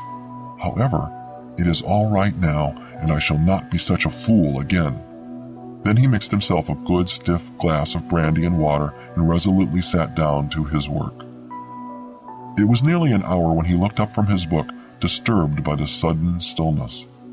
Without, the wind howled and roared louder than ever, and the rain drove in sheets against the windows, beating like hail on the glass. But within there was no sound whatever, save the echo of the wind as it roared in the great chimney, and now and then a hiss as a few raindrops found their way down the chimney in a lull of the storm. The fire had fallen low and had ceased to flame, though it threw out a red glow. Malcolmson listened attentively and presently heard a thin, squeaking noise, very faint. It came from the corner of the room where the rope hung down, and he thought it was the creaking of the rope on the floor as the swaying of the bell raised and lowered it. Looking up, however, he saw in the dim light the great rat clinging to the rope and gnawing it. The rope was already nearly gnawed through. He could see the lighter color where the strands were laid bare. As he looked, the job was completed, and the severed end of the rope fell clattering on the oaken floor, whilst for an instant the great rat remained like a knob or tassel at the end of the rope, which now began to sway to and fro. Malcolmson felt for a moment another pang of terror as he thought that now the possibility of calling the outer world to his assistance was cut off. But an intense anger took its place, and seizing the book he was reading, he hurled it at the rat. The blow was well aimed, but before the missile could reach him, the rat dropped off and struck the floor with a soft thud. Malcolmson instantly rushed over towards him, but it darted away and disappeared in the darkness of the shadows of the room. Malcolmson felt that his work was over for the night, and determined then and there to vary the monotony of the proceedings by a hunt for the rat, and took off the green shade of the lamp so as to ensure a wider spreading light. As he did so, the gloom of the upper part of the room was relieved, and in the new flood of light, great by comparison with the previous darkness, the pictures on the wall stood out boldly. From where he stood, Malcolmson saw right opposite to him the third picture on the wall from the right of the fireplace. He rubbed his eyes in surprise, and then a great fear began to come upon him. In the center of the picture was a great irregular patch of brown canvas, as fresh as when it was stretched on the frame. The background was as before, with chair and chimney corner and rope, but the figure of the judge had disappeared. Malcolmson, almost in a chill of horror, turned slowly round, and then he began to shake and tremble like a man in a palsy. His strength seemed to have left him, and he was incapable of action or movement, hardly even of thought. He could only see and hear. There, on the great high-backed carved oak chair, sat the judge in his robes of scarlet and ermine, with his baleful eyes glaring vindictively and a smile of triumph on the resolute, cruel mouth as he lifted with his hands a black cap. Malcolmson felt as if the blood was running from his heart, as one does in moments of prolonged suspense. There was a singing in his ears. Without, he could hear the roar and howl of the tempest, and through it, swept on the storm, came the striking of midnight by the great chimes in the marketplace. He stood for a space of time that seemed to him endless, still as a statue, with wide-open, horror-struck eyes, breathless. As the clock struck, so the smile of triumph on the judge's face intensified, and at the last stroke of midnight he placed the black cap on his head.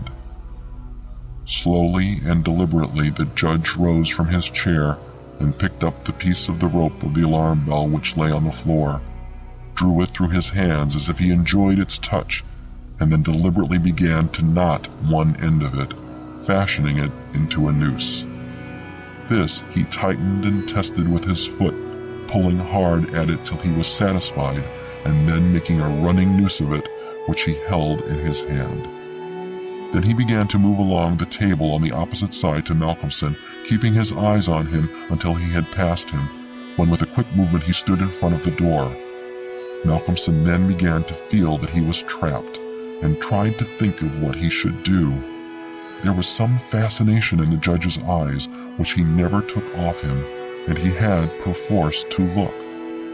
He saw the judge approach, still keeping between him and the door, and raise the noose and throw it towards him as if to entangle him. With a great effort he made a quick movement to one side and saw the rope fall beside him, and heard it strike the oaken floor. Again the judge raised the noose and tried to ensnare him, ever keeping his baleful eyes fixed on him, and each time by a mighty effort the student just managed to evade it. So this went on for many times, the judge seeming never discouraged nor discomposed at failure, but playing as a cat does with a mouse. At last, in despair, which had reached its climax, Malcolmson cast a quick glance round him. The lamp seemed to have blazed up, and there was a fairly good light in the room. At the many rat holes and in the chinks and crannies of the wainscot, he saw the rat's eyes, and this aspect, that was purely physical, gave him a gleam of comfort. He looked around and saw that the rope of the great alarm bell was laden with rats. Every inch of it was covered with them, and more were pouring through the small circular hole in the ceiling whence it emerged, so that with their weight the bell was beginning to sway. Hark! It had swayed till the clapper had touched the bell. The sound was but a tiny one, but the bell was only beginning to sway, and it would increase. At the sound, the judge, who had been keeping his eyes fixed on Malcolmson, looked up, and a scowl of diabolical anger overspread his face. His eyes fairly glowed like hot coals, and he stamped his foot with a sound that seemed to make the house shake. A dreadful peal of thunder broke overhead as he raised the rope again, whilst the rats kept running up and down the rope as though working against time. This time, instead of throwing it, he drew close to his victim and held open the noose as he approached. As he came closer, there seemed something paralyzing in his very presence, and Malcolmson stood rigid as a corpse. He felt the judge's icy fingers touch his throat as he adjusted the rope. The noose tightened. Then the judge, taking the rigid form of the student in his arms, carried him over and placed him standing in the oak chair, and stepped up beside him, put his hand up and caught the end of the swaying rope of the alarm bell. As he raised his hand, the rats fled squeaking and disappeared through the hole in the ceiling. Taking the end of the noose which was round Malcolmson's neck, he tied it to the hanging bell rope, and then descending, pulled away the chair. When the alarm bell of the judge's house began to sound, a crowd soon assembled. Lights and torches of various kinds appeared, and soon a silent crowd was hurrying to the spot. They knocked loudly at the door, but there was no reply. Then they burst in the door and poured into the great dining room, the doctor at the head. There, at the end of the rope of the great alarm bell, hung the body of the student, and on the face of the judge in the picture was a malignant smile. Although every word of this story is as true as despair, I do not expect people to believe it. Nowadays, a rational explanation is required before belief is possible. Let me then at once offer the rational explanation which finds most favour among those who have heard the tale of my life's tragedy. It is held that we were under a delusion, Laura and I, on that 31st of October, and that this supposition places the whole matter on a satisfactory and believable basis. The reader can judge, when he too has heard my story, how far this is an explanation, and in what sense it is rational. There were three who took part in this, Laura and I and another man. The other man still lives, and can speak to the truth of the least credible part of my story. I never in my life knew what it was to have as much money as I required to supply the most ordinary needs, good colours, books and cab fares, and when we were married, we knew quite well that we should only be able to live at all by strict punctuality and attention to business. I used to paint in those days, and Laura used to write, and we felt sure we could keep the pot at least simmering. Living in town was out of the question, so we went to look for a cottage in the country, which should be at once sanitary and picturesque. So rarely do these two qualities meet in one cottage that our search was for some time quite fruitless. We tried advertisements, but most of the desirable rural residences which we did look at proved to be lacking in both essentials, and when a cottage chanced to have drains, it always had stucco as well, and was shaped like a tea caddy. And if we found a vine or rose-covered porch, corruption invariably lurked within. Our minds got so befogged by the eloquence of house agents, and the rival disadvantages of the fever traps and outrages to beauty which we had seen and scorned, that I very much doubt whether either of us on our wedding morning knew the difference between a house and a haystack. But when we got away from friends and house agents on our honeymoon, our wits grew clear again, and we knew a pretty cottage when at last we saw one. It was at Brenzett, a little village set on a hill over against the southern marshes. We had gone there from the seaside village where we were staying to see the church, and 2 fields from the church we found this cottage. It stood quite by itself, about 2 miles from the village. It was a long, low building, with rooms sticking out in unexpected places. There was a bit of stonework, ivy-covered and moss-grown, just 2 old rooms, all that was left of a big house that had once stood there. And round this stonework the house had grown up. Stripped of its roses and jasmine, it would have been hideous. As it stood, it was charming, and after a brief examination we took it. It was absurdly cheap. The rest of our honeymoon we spent in grubbing about in second-hand shops in the county town, picking up bits of old oak and Chippendale chairs for our furnishing. We wound up with a run up to town and a visit to Liberty's, and soon the low oak-beamed lattice-windowed rooms began to be home. There was a jolly old-fashioned garden with grass paths and no end of hollyhocks and sunflowers and big lilies. From the window you could see the marsh pastures, and beyond them the blue, thin line of the sea. We were as happy as the summer was glorious, and settled down into work sooner than we ourselves expected. I was never tired of sketching the view and the wonderful cloud effects from the open lattice, and Laura would sit at the table and write verses about them, in which I mostly played the part of foreground. We got a tall old peasant woman to do for us. Her face and figure were good, though her cooking was of the homeliest, but she understood all about gardening, and told us all the old names of the coppices and cornfields, and the stories of the smugglers and highwaymen, and better still of the things that walked, and of the sights which met one in lonely glens on a starlit night. She was a great comfort to us, because Laura hated housekeeping as much as I loved folklore, and we soon came to leave all the domestic business to Mrs. Dorman, and to use her legends in little magazine stories, which brought in the jingling guinea. We had 3 months of married happiness, and did not have a single quarrel.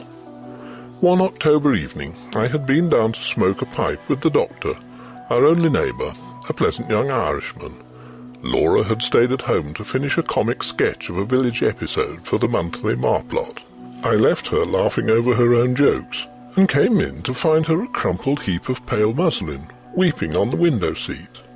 "Good heavens, my darling, what's the matter?" I cried, taking her in my arms. She leant her little dark head against my shoulder and went on crying. I had never seen her cry before. We had always been so happy, you see, and I felt sure some frightful misfortune had happened. "What is the matter? Do speak." "It's Mrs. Dorman," she sobbed. "What has she done?" I inquired, immensely relieved. "She says she must go before the end of the month, and she says her niece is ill. She's gone down to see her now.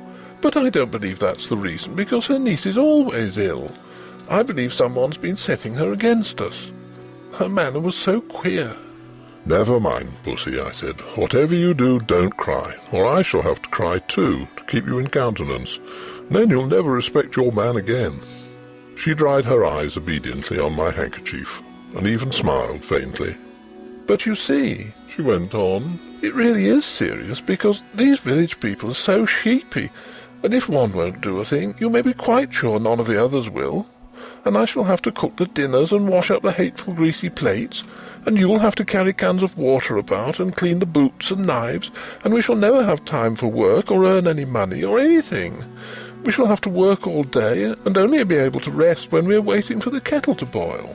I represented to her that even if we had to perform these duties, the day would still present some margin for other toils and recreations, but she refused to see the matter in any but the greyest light. She was very unreasonable, my Laura, but I could not have loved her any more if she had been as reasonable as Whately. I'll speak to Mrs. Dorman when she comes back, and see if I can't come to terms with her, I said. Perhaps she wants a rise in her screw. It'll be all right. Let us walk up to the church. The church was a large and lonely one, and we loved to go there, especially upon bright nights. The path skirted a wood, cut through it once, and ran along the crest of the hill through 2 meadows, and round the churchyard wall, over which the old yews loomed in black masses of shadow. This path, which was partly paved, was called the Bierburg, for it had long been the way by which the corpses had been carried to burial. The churchyard was richly treed, and was shaded by great elms which stood outside and stretched their majestic arms in benediction over the happy dead. A large low porch let one into the building by a Norman doorway and a heavy oak door studded with iron. Inside, the arches rose into darkness, and between them the reticulated windows, which stood out white in the moonlight. In the chancel the windows were of rich glass, which showed in faint light their noble colouring, and made the black oak of the choir pews hardly more solid than the shadows. But on each side of the altar lay a grey marble figure of a knight in full plate armour, lying upon a low slab, with hands held up in everlasting prayer. And these figures, oddly enough, were always to be seen if there were any glimmer of light in the church. Their names were lost, but the peasants told of them that they had been fierce and wicked men, marauders by land and sea, who had been the scourge of their time, and had been guilty of deeds so foul that the house that they had lived in, the big house, by the way, that had stood on the site of our cottage, had been stricken by lightning and the vengeance of heaven. But for all that, the gold of their heirs had bought them a place in the church. Looking at the bad, hard faces reproduced in the marble, this story was easily believed. The church looked at its best and weirdest on that night, for the shadows of the yew trees fell through the windows upon the floor of the nave, and touched the pillars with tattered shade. We sat down together without speaking, and watched the solemn beauty of the old church, with some of the awe which inspired its early builders. We walked to the chancel, and looked at the sleeping warriors. Then we rested some time on the stone seat in the porch, looking out over the stretch of quiet moonlit meadows, feeling in every fibre of our being a piece of the night and of our happy love, and came away at last with the sense that even scrubbing and blackleading were but small troubles at their worst. Mrs. Dorman had come back from the village, and I at once invited her to a tete-a-tete. "Now, Mrs. Dorman," I said, when I had got her into my painting room, "what's all this about your not staying with us?" "I should be glad to get away, sir, for the end of the month," she answered with her usual placid dignity. "Have you any fault to find, Mrs. Dorman?" "None at all, sir. You and your lady have always been most kind, I'm sure." "Well, what is it? Are your wages not high enough?" "No, sir, I get quite enough." "Then why not stay?" "I'd rather not." With some hesitation. "My niece is ill." "But your niece has been ill ever since we came." No answer. There was a long and awkward silence. I broke it. "Can't you stay for another month?" I asked. "No, sir. I'm bound to go by Thursday." And this was Monday. "Well, I must say I think you might have let us know before. There's no time now to get anyone else, and your mistress is not fit to do heavy housework. Can't you stay till next week?" "I might be able to come back next week." I was now convinced that all she wanted was a brief holiday, which we should have been willing enough to let her have as soon as we could get a substitute. "But why must you go this week?" I persisted. "Come, out with it." Mrs. Dorman drew the little shawl, which she always wore, tightly across her bosom, as though she were cold. Then she said, with a sort of effort, "They say, sir, as this was a big house in Catholic times, and there was many deeds done here." The nature of the deeds might be vaguely inferred from the inflection of Mrs. Dorman's voice, which was enough to make one's blood run cold. I was glad that Laura was not in the room. She was always nervous, as highly strung natures are, and I felt that these tales about our house, told by this old peasant woman with her impressive manner and contagious credulity, might have made our home less dear to my wife. "Tell me all about it, Mrs. Dorman," I said. "You needn't mind about telling me. I'm not like the young people who make fun of such things," which was partly true. "Well, sir," she sank her voice, "you may have seen in the church, beside the altar, 2 shapes." "You mean the effigies of the knights in armour?" I said cheerfully. "I mean them 2 bodies, drawed up man-size in marble," she returned, and I had to admit that her description was 1,000 times more graphic than mine, to say nothing of a certain weird force and uncanniness about the phrase, "drawed out man-size in marble." "They do say as on All Saints' Eve them 2 bodies sits up on their slabs and gets off them, and then works down the aisle in their marble." Another good phrase, Mrs. Dorman. "And as the church clock strikes 11, they works out the church door and over the graves and along the bier boat, and if 'tis a wet night, there's the marks of their feet in the morning." "And where do they go?" I asked, rather fascinated. "They comes back here to their home, sir, and if anyone meets them—" "Well, what then?" I asked. But no, not another word could I get from her, save that her niece was ill and she must go. After what I had heard, I scorned to discuss the niece, and tried to get from Mrs. Dorman more details of the legend. I could get nothing but warnings. "Whatever you do, sir, lock the door early on All Saints' Eve, and make the cross sign over the doorstep and on the windows." "But has anyone ever seen these things?" I persisted. "That's not for me to say. I know what I know, sir." "Well, who was here last year?" "No one, sir. Lady as owned the house only stopped during summer, and she always went to London a full month before the night. And I'm sorry to inconvenience you and your lady, but my niece is ill, and I must go on Thursday." I could have shaken her for her absurd reiteration of that obvious fiction after she had told me her real reasons. She was determined to go, nor could our united entreaters move her in the least. I did not tell Laura the legend of the shapes that walked in their marble, partly because a legend concerning our house might perhaps trouble my wife, and partly, I think, for some more occult reason. This was not quite the same to me as any other story, and I did not want to talk about it until the day was over. I had very soon ceased to think of the legend, however. I was painting a portrait of Laura against the lattice window, and I could not think of much else. I had got a splendid background of yellow and grey sunset, and was working away with enthusiasm at her lace. On Thursday Mrs. Dorman went. She relented at parting so far as to say, "Don't you put yourself about too much, ma'am. And if there's any little thing I can do next week, I'm sure I shan't mind." From which I inferred that she wished to come back to us after Halloween. Up to the last she adhered to the fiction of the niece with touching fidelity. Thursday passed off pretty well. Laura showed marked ability in the matter of steak and potatoes, and I confess that my knives and the plates which I insisted upon washing were better done than I dared to expect. Friday came. It is about what happened on that Friday that this is written. I wonder if I should have believed it if anyone had told it to me. I will write the story of it as quickly and plainly as I can. Everything that happened on that day is burnt into my brain. I shall not forget anything, nor leave anything out. I got up early, I remember, and lighted the kitchen fire, and had just achieved a smoky success when my little wife came running down, as sunny and sweet as the clear October morning itself. We prepared breakfast together, and found it very good fun.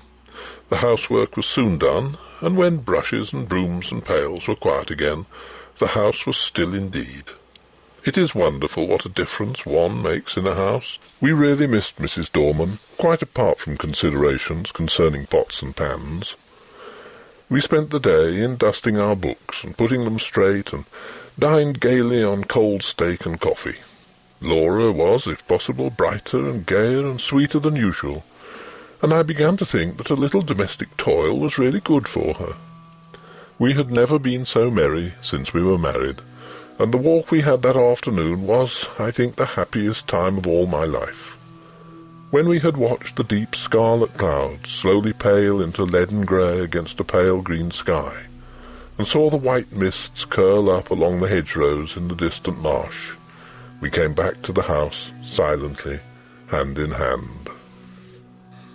"You're sad, my darling," I said, half-jestingly, as we sat down together in our little parlour.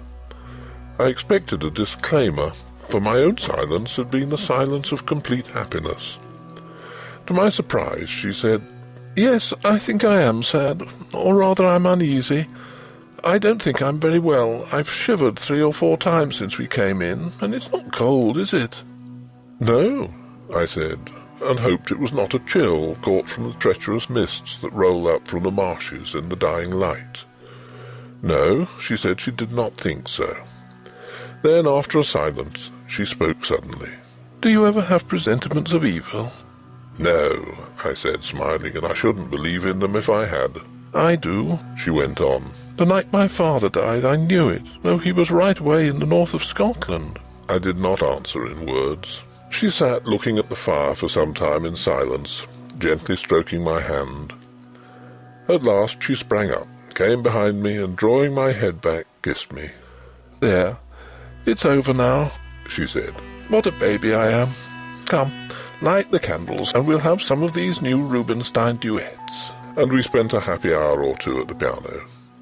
At about 10:30 I began to long for the good-night pipe, but Laura looked so white that I felt it would be brutal of me to fill our sitting-room with the fumes of strong Cavendish. "I'll take my pipe outside," I said. "Let me come too." "No, sweetheart, not tonight. You're much too tired. I shan't be long. Get to bed, or I shall have an invalid to nurse tomorrow as well as the boots to clean." I kissed her and was turning to go, when she flung her arms round my neck and held me as if she would never let me go again. I stroked her hair. "Come, pussy, you're overtired. The housework has been too much for you." She loosened her clasp a little and drew a deep breath. "No, we've been very happy today, Jack, haven't we? Don't stay out too long." "I won't, my dearie." I strolled out of the front door, leaving it unlatched. What a night it was! The jagged masses of heavy dark cloud were rolling at intervals from horizon to horizon, and thin white wreaths covered the stars. Through all the rush of the cloud river, the moon swam, breasting the waves and disappearing again in the darkness.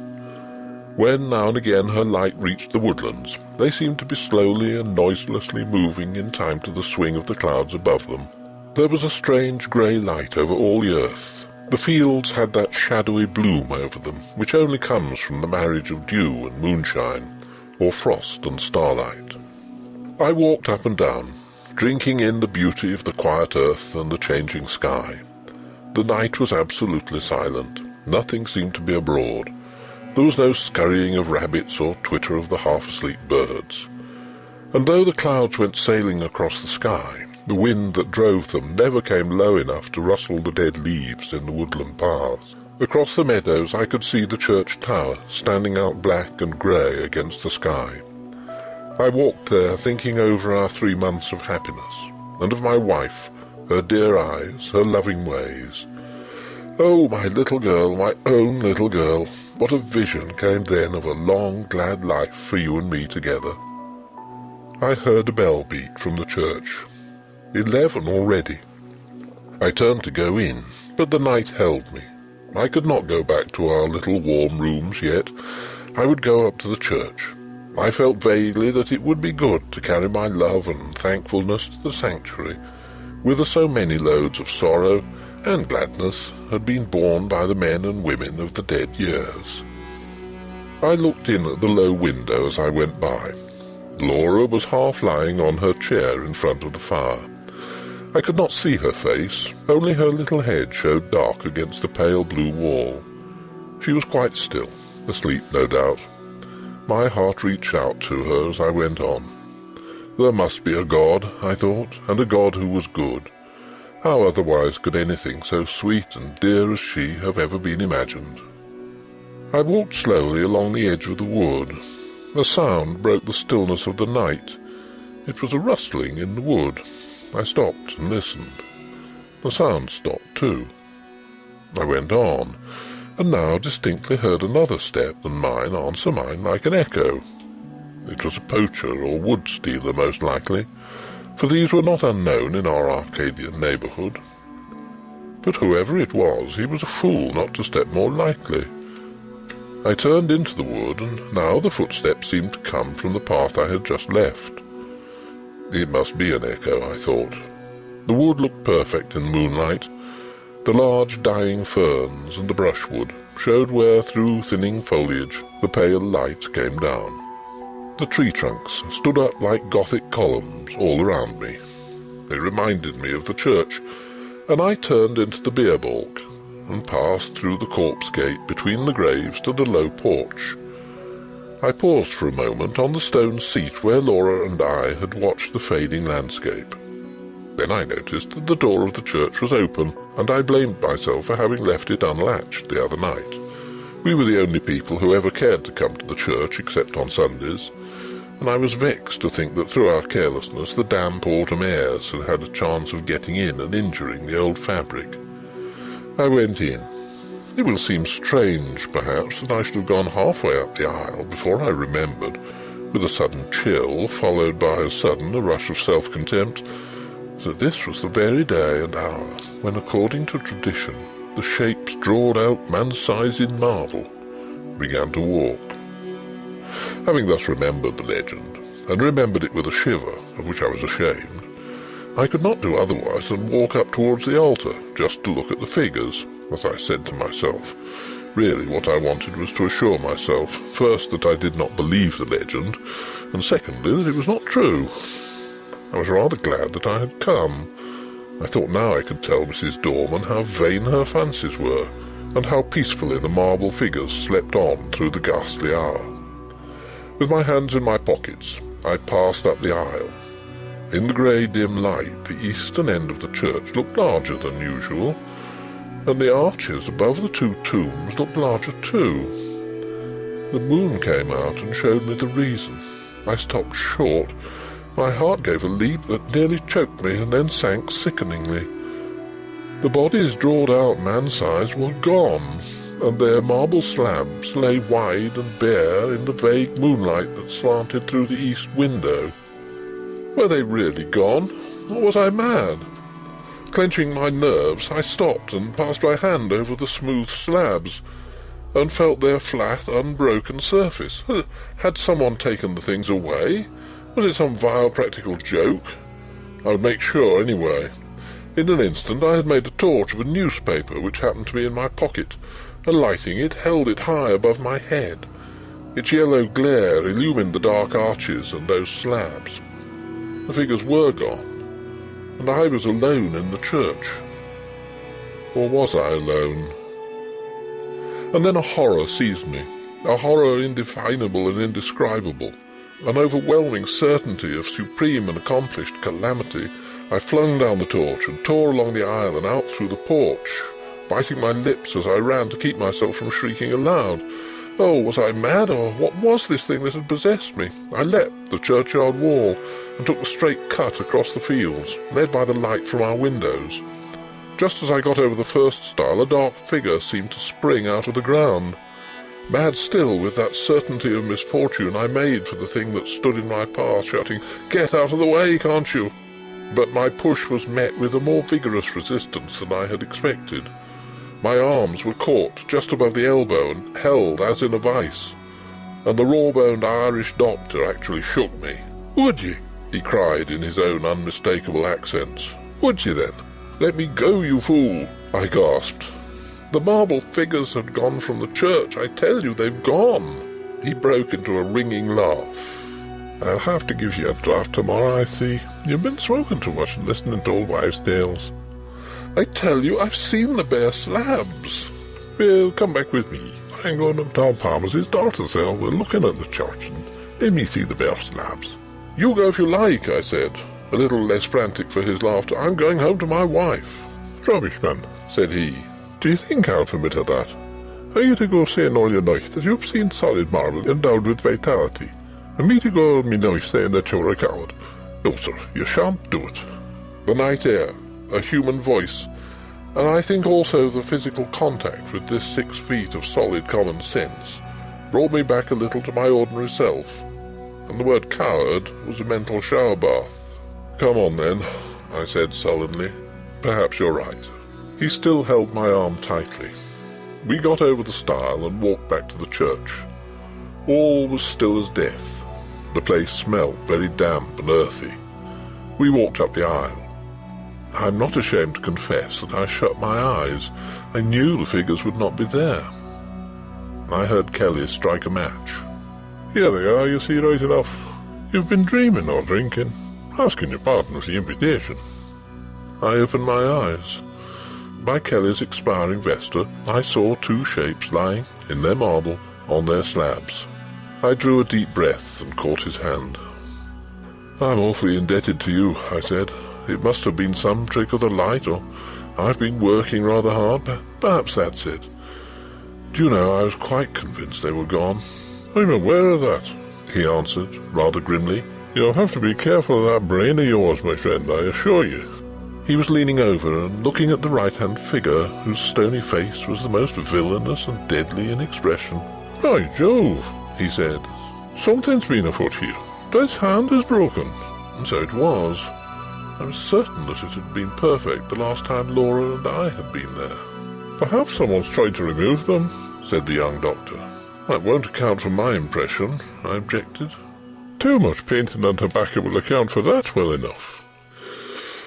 "Come along," I said, "or my wife will be getting anxious. You'll come in and have a drop of whiskey and drink confusion to ghosts and better sense to me." "I ought to go to Palmer's, but it's so late now I'd best leave it till morning," he replied. "I was kept late at the Union and I've had to see a lot of people since. All right, I'll come back with you." I think he fancied I needed him more than did Palmer's girl, so, discussing how such an illusion could have been possible, and deducing from this experience large generalities concerning ghostly apparitions, we walked up to our cottage. We saw, as we walked up the garden path, that the bright light streamed out of the front door, and presently saw that the parlour door was open too. Had she gone out? "Come in," I said, and Dr. Kelly followed me into the parlour. It was all ablaze with candles, not only the wax ones, but at least a dozen guttering, glaring tallow dips stuck in vases and ornaments in unlikely places. Light, I knew, was Laura's remedy for nervousness. Poor child, why had I left her? Brute that I was. We glanced round the room, and at first we did not see her. The window was open, and the draught set all the candles flaring one way. Her chair was empty, and her handkerchief and book lay on the floor. I turned to the window. There, in the recess of the window, I saw her. Oh, my child, my love, had she gone to that window to watch for me? And what had come into the room behind her? To what had she turned with that look of frantic fear and horror?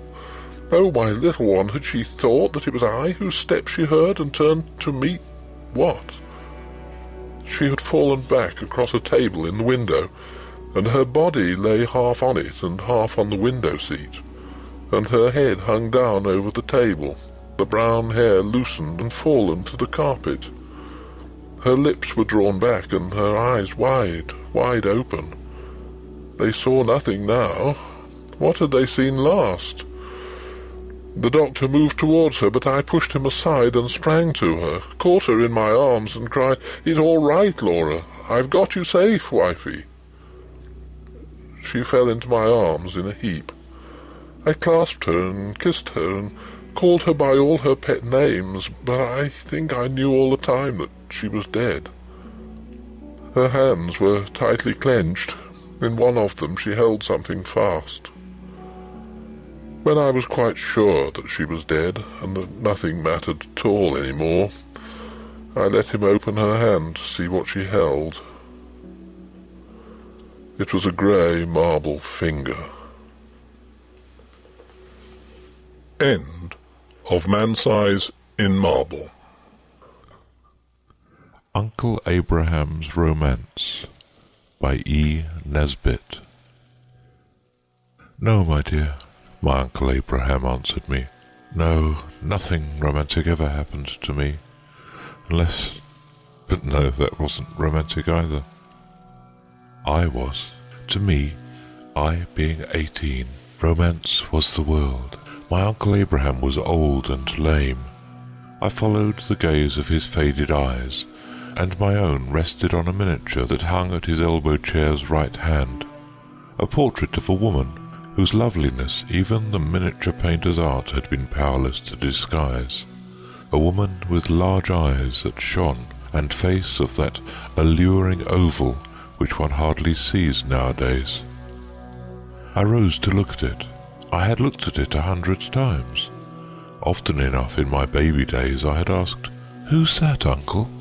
And always the answer was the same, "A lady who died long ago, my dear." As I looked again at the picture, I asked, "Was she like this?" "Who?" Your romance." Uncle Abraham looked hard at me. "Yes," he said at last, "very, very like." I sat down on the floor by him. "Won't you tell me about her?" "There's nothing to tell," he said. "I think it was fancy mostly, and folly. But it's the realest thing in my life, my dear." A long pause. I kept silent. You should always give people time, especially old people. "I remember," he said in the dreamy tone always promising so well to the ear that loves a story. "I remember when I was a young man, I was very lonely indeed. I never had a sweetheart. I was always lame, my dear, from quite a boy, and the girls used to laugh at me." Silence again. Presently he went on. "And so I got into the way of mooning off by myself in lonely places, and one of my favourite walks was up through our churchyard, which was set on a hill in the middle of the marsh country. I liked that, because I never met anyone there. It's all over years ago. I was a silly lad, but I couldn't bear of a summer evening to hear a rustle and a whisper from the other side of the hedge, or maybe a kiss as I went by. Well, I used to go and sit all by myself in the churchyard, which was always sweet with the thyme, and quite light on account of its being so high, long after the marshes were dark. I used to watch the bats flitting about in the red light, and wonder why God didn't make everyone's legs straight and strong, and wicked follies like that. But by the time the light was gone, I had always worked it off, so to speak, and could go home quietly and say my prayers without bitterness. Well, one hot night in August, when I had watched the sunset fade and the crescent moon grow golden, I was just stepping over the low stone wall of the churchyard when I heard a rustle behind me. I turned around, expecting it to be a rabbit or a bird. It was a woman. He looked at the portrait. So did I. "Yes," he said, "that was her very face. I was a bit scared and said something, I don't know what. She laughed and said, 'Did I think she was a ghost?' And I answered back, and I stayed talking to her over the churchyard wall till it was quite dark, and the glowworms were out in the wet grass all along the way home. Next night I saw her again, and the next, and the next, always at twilight time, and if I passed any lovers leaning on the stiles in the marshes, it was nothing to me now." Again my uncle paused. "It was very long ago," he said shyly, "and I'm an old man, but I know what youth means, and happiness, though I was always lame, and the girls used to laugh at me. I don't know how long it went on. You don't measure time in dreams. But at last your grandfather said I looked as if I had one foot in the grave, and he would be sending me to stay with our kin in Bath, and to take the waters. I had to go. I could not tell my father why I would rather die than go." "What was her name, Uncle?" I asked. "She never would tell me her name, and why should she? I had names enough in my heart to call her by. Marriage? My dear, even then I knew marriage was not for me. But I met her, night after night, always in our churchyard where the yew trees were, and the old crooked gravestones, so thick in the grass. It was there we always met, and always parted. The last time was the night before I went away. She was very sad and dearer than life itself, and she said, "If you come back before the new moon, I shall meet you here just as usual. But if the new moon shines on this grave and you are not here, you will never see me again any more." She laid her hand on the tomb against which we had been leaning.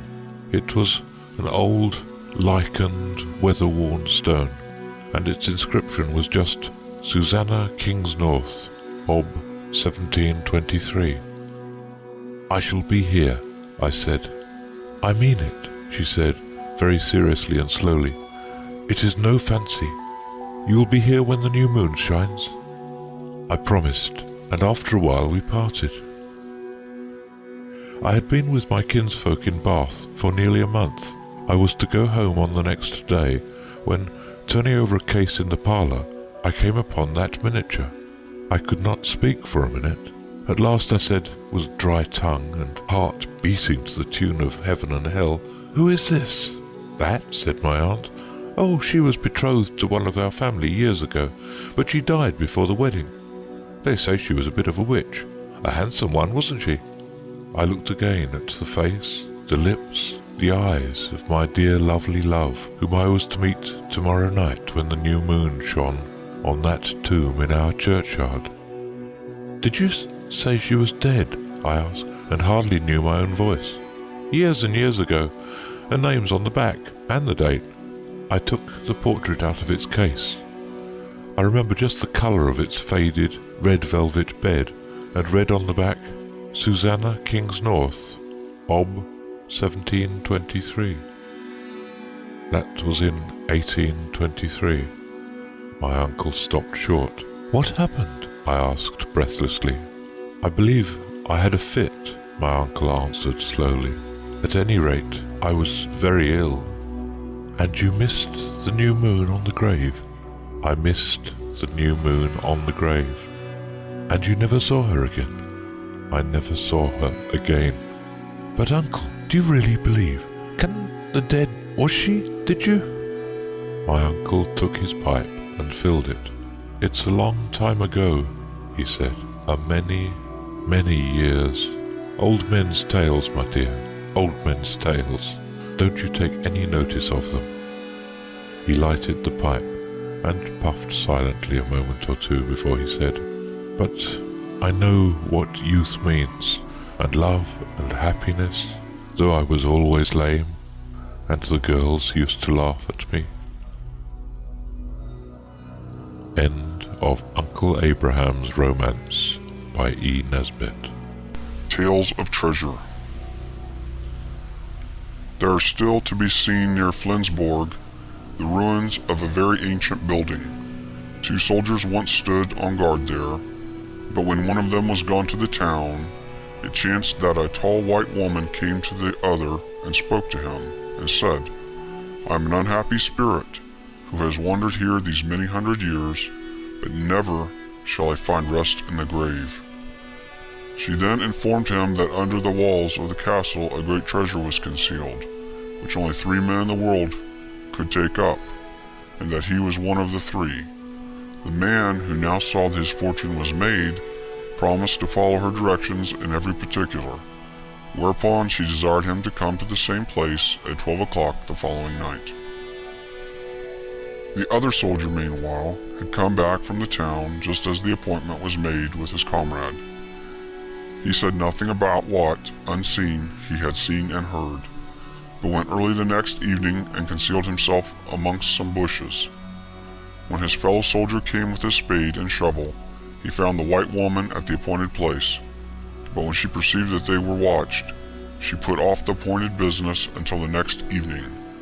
The man who had lain on the watch to no purpose went home, and suddenly fell ill, and as he thought he should die of that sickness, he sent for his comrade, and told him how he knew all, and conjured him not to have anything to do with witches or with spirits, but rather to seek counsel of the priest, who was a prudent man.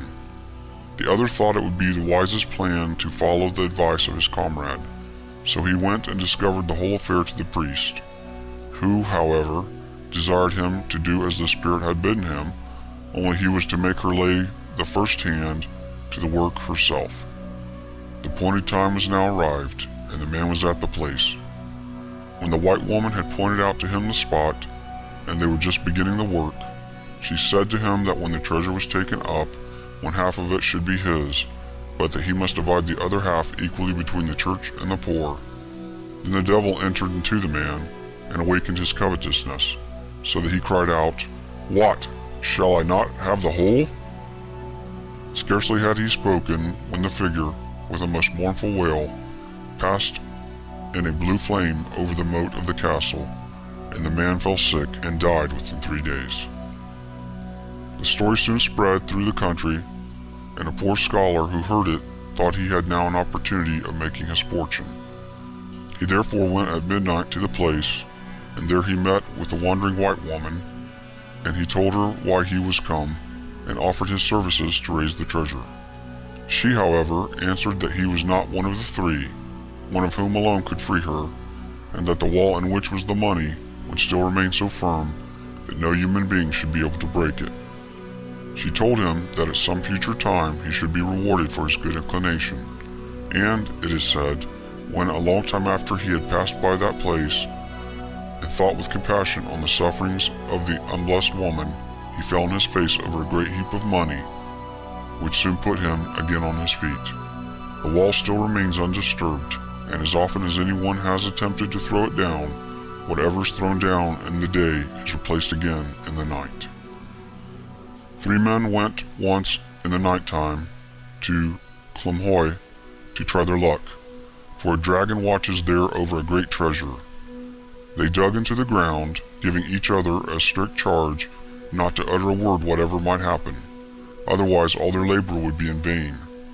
When they had dug pretty deep, their spades struck against a copper chest. They then made signs to one another, and all, with both hands, laid hold of a great copper ring that was on the top of the chest, and pulled up the treasure. When they had just got it into their possession, one of them forgot the necessity of silence and shouted out, "One pull more, and we have it." That very instant the chest flew away out of their hands to the lake Storup, but as they all held hard on the ring it remained in their grasp. They went and fastened the ring on the door of St. Olaf's church, and there it remains to this very day. Near Dangstrup there is a hill, which is called Dangberg Dons. Of this hill it is related that it is at all times covered with a blue mist, and that under it there lies a large copper kettle full of money. One night 2 men went there to dig after this treasure, and they had got so far as to lay hold of the handle of the kettle. All sorts of wonderful things began then to appear to disturb them at their work. One time a coach, drawn by 4 black horses, drove by them. Then they saw a black dog with a fiery tongue. Then there came a cock drawing a load of hay. Still the men persisted in not letting themselves speak, and still dug on without stopping. At last a fellow came limping up to them and said, "See, Dangstrup is on fire." When the men looked towards the town, it appeared exactly as if the whole place were in bright flame. Then at length one of the men forgot to keep silence, and the moment he uttered an exclamation, the treasure sank deeper and deeper, and as often since as any attempt has been made to get it up, the trolls have, by their spells and artifices, prevented its success. "Henry had words with Edward in the study the night before Edward died," said Caroline Glynn. She spoke not with acrimony, but with grave severity. Rebecca Ann Glynn gasped by way of assent. She sat in a wide flounce of black silk in the corner of the sofa, and rolled terrified eyes from her sister Caroline to her sister Mrs. Stephen Brigham, who had been Emma Glynn, the one beauty of the family. The latter was beautiful still, with a large, splendid, full-blown beauty. She filled a great rocking-chair with her superb bulk of femininity, and swayed gently back and forth, her black silks whispering and her black frills fluttering. Even the shock of death, for her brother Edward lay dead in the house, could not disturb her outward serenity of demeanor. But even her expression of masterly placidity changed before her sister Caroline's announcement, and her sister Rebecca Ann's gasp of terror and distress in response. "I think Henry might have controlled his temper when poor Edward was so near his end," she said with an asperity which disturbed slightly the roseate curves of her beautiful mouth. "Of course he did not know," murmured Rebecca Ann in a faint tone. "Of course he did not know it," said Caroline quickly. She turned on her sister with a strange, sharp look of suspicion. Then she shrank as if from the other's possible answer. Rebecca gasped again. The married sister, Mrs. Emma Brigham, was now sitting up straight in her chair. She had ceased rocking and was eyeing them both intently, with a sudden accentuation of family likeness in her face.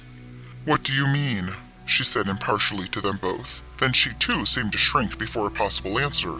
She even laughed an evasive sort of laugh. "Nobody means anything," said Caroline firmly. She rose and crossed the room toward the door with grim decisiveness. "Where are you going?" asked Mrs. Brigham. "I have something to see to," replied Caroline, and the others at once knew by her tone that she had some solemn and sad duty to perform in the chamber of death. "Oh," said Mrs. Brigham. After the door had closed behind Caroline, she turned to Rebecca. "Did Henry have many words with him?" she asked. "They were talking very loud," replied Rebecca evasively. Mrs. Brigham looked at her. She had not resumed rocking. She still sat up straight with a slight knitting of intensity on her fair forehead between the pretty rippling curves of her auburn hair.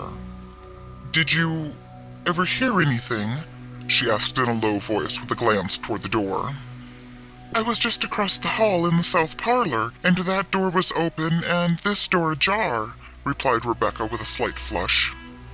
"Then you must have." "I couldn't help it." "Everything?" "Most of it." "What was it?" "The old story." "I suppose Henry was mad, as he always was, because Edward was living on here for nothing, when he had wasted all the money Father left him." Rebecca nodded with a fearful glance at the door. When Emma spoke again, her voice was still more hushed. "I know how he felt," said she. "It must have looked as if Edward was living at his expense, but he wasn't." "No, he wasn't." "And Edward had a right here according to the terms of Father's will, and Henry ought to have remembered it." "Yes, he ought." "Did he say hard things?" "Pretty hard from what I heard." "What?" "I heard him tell Edward that he had no business here at all, and he thought he had better go away." "What did Edward say?"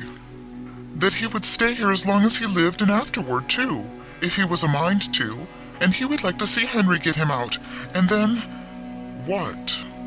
"Then he laughed." "What did Henry say?" "I didn't hear him say anything, but—" "But what?" "I saw him when he came out of this room." "He looked mad?"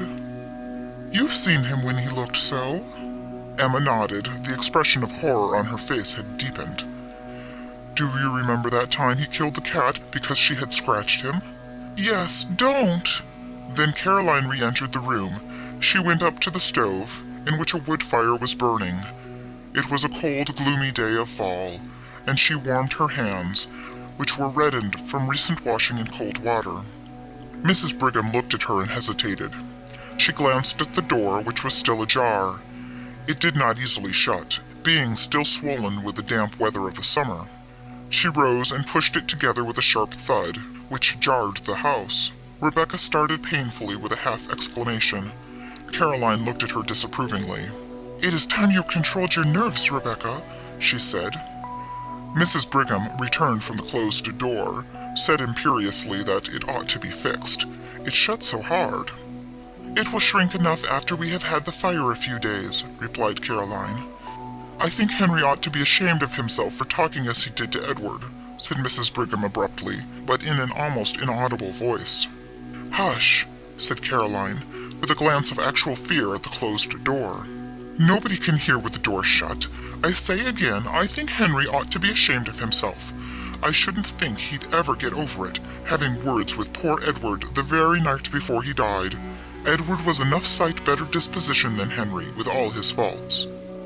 I never heard him speak a cross word, unless he spoke cross to Henry that last night.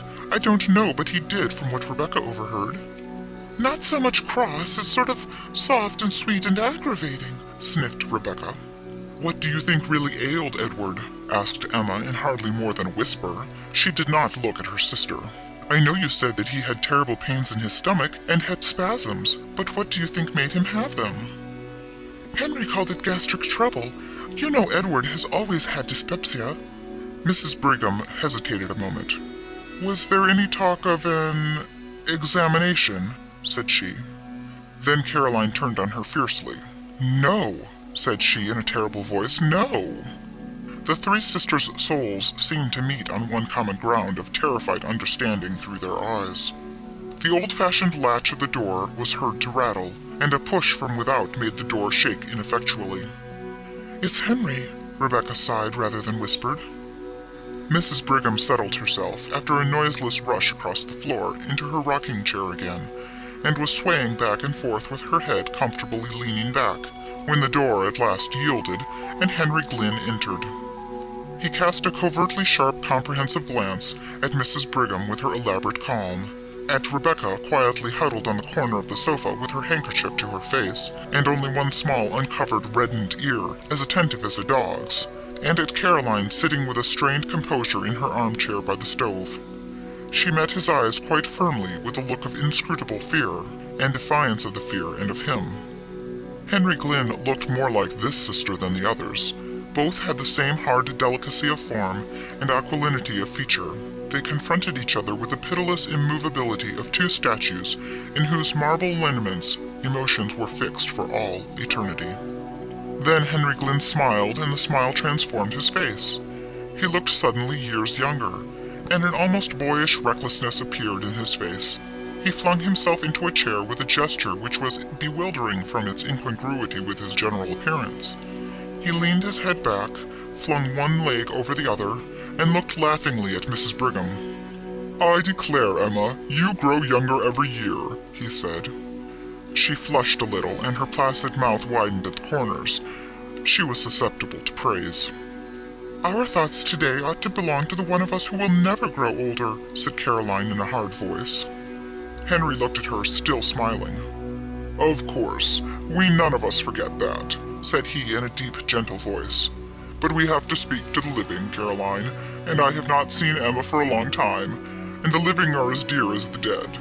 Not to me, said Caroline. She rose and went abruptly out of the room again. Rebecca also rose and hurried after her, sobbing loudly. Henry looked slowly after them. Caroline is completely unstrung, said he. Mrs. Brigham rocked. A confidence in him inspired by his manner was stealing over her. Out of that confidence she spoke quite easily and naturally. His death was very sudden, said she. Henry's eyelids quivered slightly, but his gaze was unswerving. Yes, said he, it was very sudden. He was sick only a few hours. What did you call it? Gastric. You did not think of an examination? There was no need. I am perfectly certain as to the cause of his death. Suddenly, Mrs. Brigham felt a creep, as of some live horror over her very soul. Her flesh prickled with cold before an inflection of his voice. She rose, tottering on weak knees. Where are you going? Asked Henry in a strange, breathless voice. Mrs. Brigham said something incoherent about some sewing which she had to do, some black for the funeral, and was out of the room. She went up to the front chamber which she occupied. Caroline was there. She went close to her and took her hands, and the two sisters looked at each other.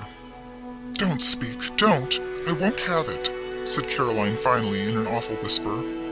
I won't, replied Emma. That afternoon the three sisters were in the study. Mrs. Brigham was hemming some black material. At last she laid her work on her lap. It's no use. I cannot see to sew another stitch until we have a light, said she. Caroline, who was writing some letters at the table, turned to Rebecca in her usual place on the sofa. Rebecca, you had better get a lamp, she said. Rebecca started up. Even in the dusk her face showed her agitation. It doesn't seem to me that we need a lamp quite yet, she said in a piteous, pleading voice like a child's. Yes, we do, returned Mrs. Brigham peremptorily. I can't see to sew another stitch." Rebecca rose and left the room. Presently she entered with a lamp. She set it on the table, an old-fashioned card table, which was placed against the opposite wall from the window. That opposite wall was taken up with 3 doors. The one small space was occupied by the table. "What have you put that lamp over there for?" asked Mrs. Brigham, with more of impatience than her voice usually revealed. "Why didn't you set it in the hall and have done with it? Neither Caroline nor I can see if it is on that table." "I thought perhaps you would move," replied Rebecca hoarsely. "If I do move, we can't both sit at that table.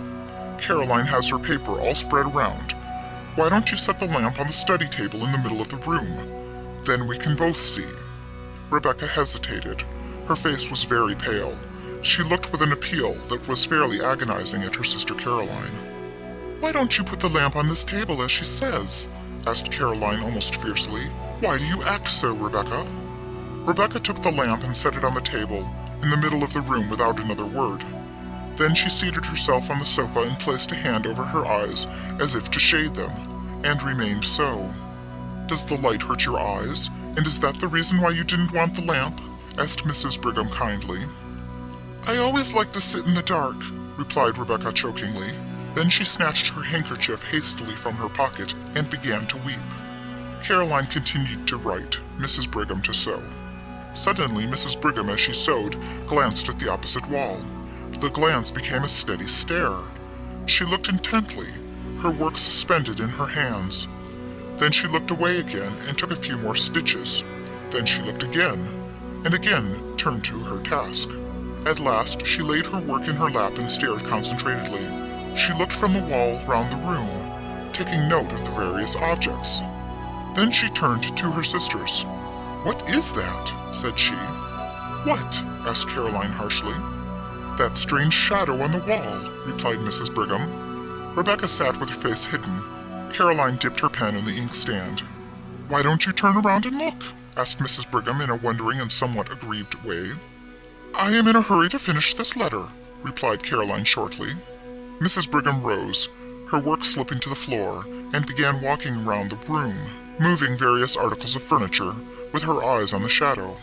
Then suddenly she shrieked out, "Look! Look at this awful shadow! What is it? Caroline, look! Look! Rebecca, look! What is it?" All Mrs. Brigham's triumphant placidity was gone. Her handsome face was livid with horror. She stood stiffly pointing at the shadow. Then, after a shuddering glance at the wall, Rebecca burst out in a wild wail. "Oh, Caroline, there it is again! There it is again!" "Caroline Glynn, you look!" said Mrs. Brigham. "Look, what is that dreadful shadow?" Caroline rose, turned, and stood confronting the wall. "How should I know?" she said. "It has been there every night since he died," cried Rebecca. "Every night?" "Yes, he died Thursday and this is Saturday. That makes 3 nights," said Caroline rigidly. She stood as if holding her calm with a vice of concentrated will. It looks like, stammered Mrs. Brigham in a tone of intense horror. "I know what it looks like well enough," said Caroline. "I've got eyes in my head." "It looks like Edward," burst out Rebecca in a sort of frenzy of fear. "Only—" "Yes, it does," asserted Mrs. Brigham, whose horror-stricken tone matched her sister's. "Only, oh, it is awful! What is it, Caroline?" "I ask you again, how should I know?" replied Caroline. "I see it there like you. How should I know any more than you?" "It must be something in the room," said Mrs. Brigham, staring wildly around. "We moved everything in the room the first night it came," said Rebecca. "It is not anything in the room." Caroline turned upon her with a sort of fury. "Of course it is something in the room," said she. "How you act! What do you mean talking so? Of course it is something in the room." "Of course it is," agreed Mrs. Brigham, looking at Caroline suspiciously. "It must be something in the room."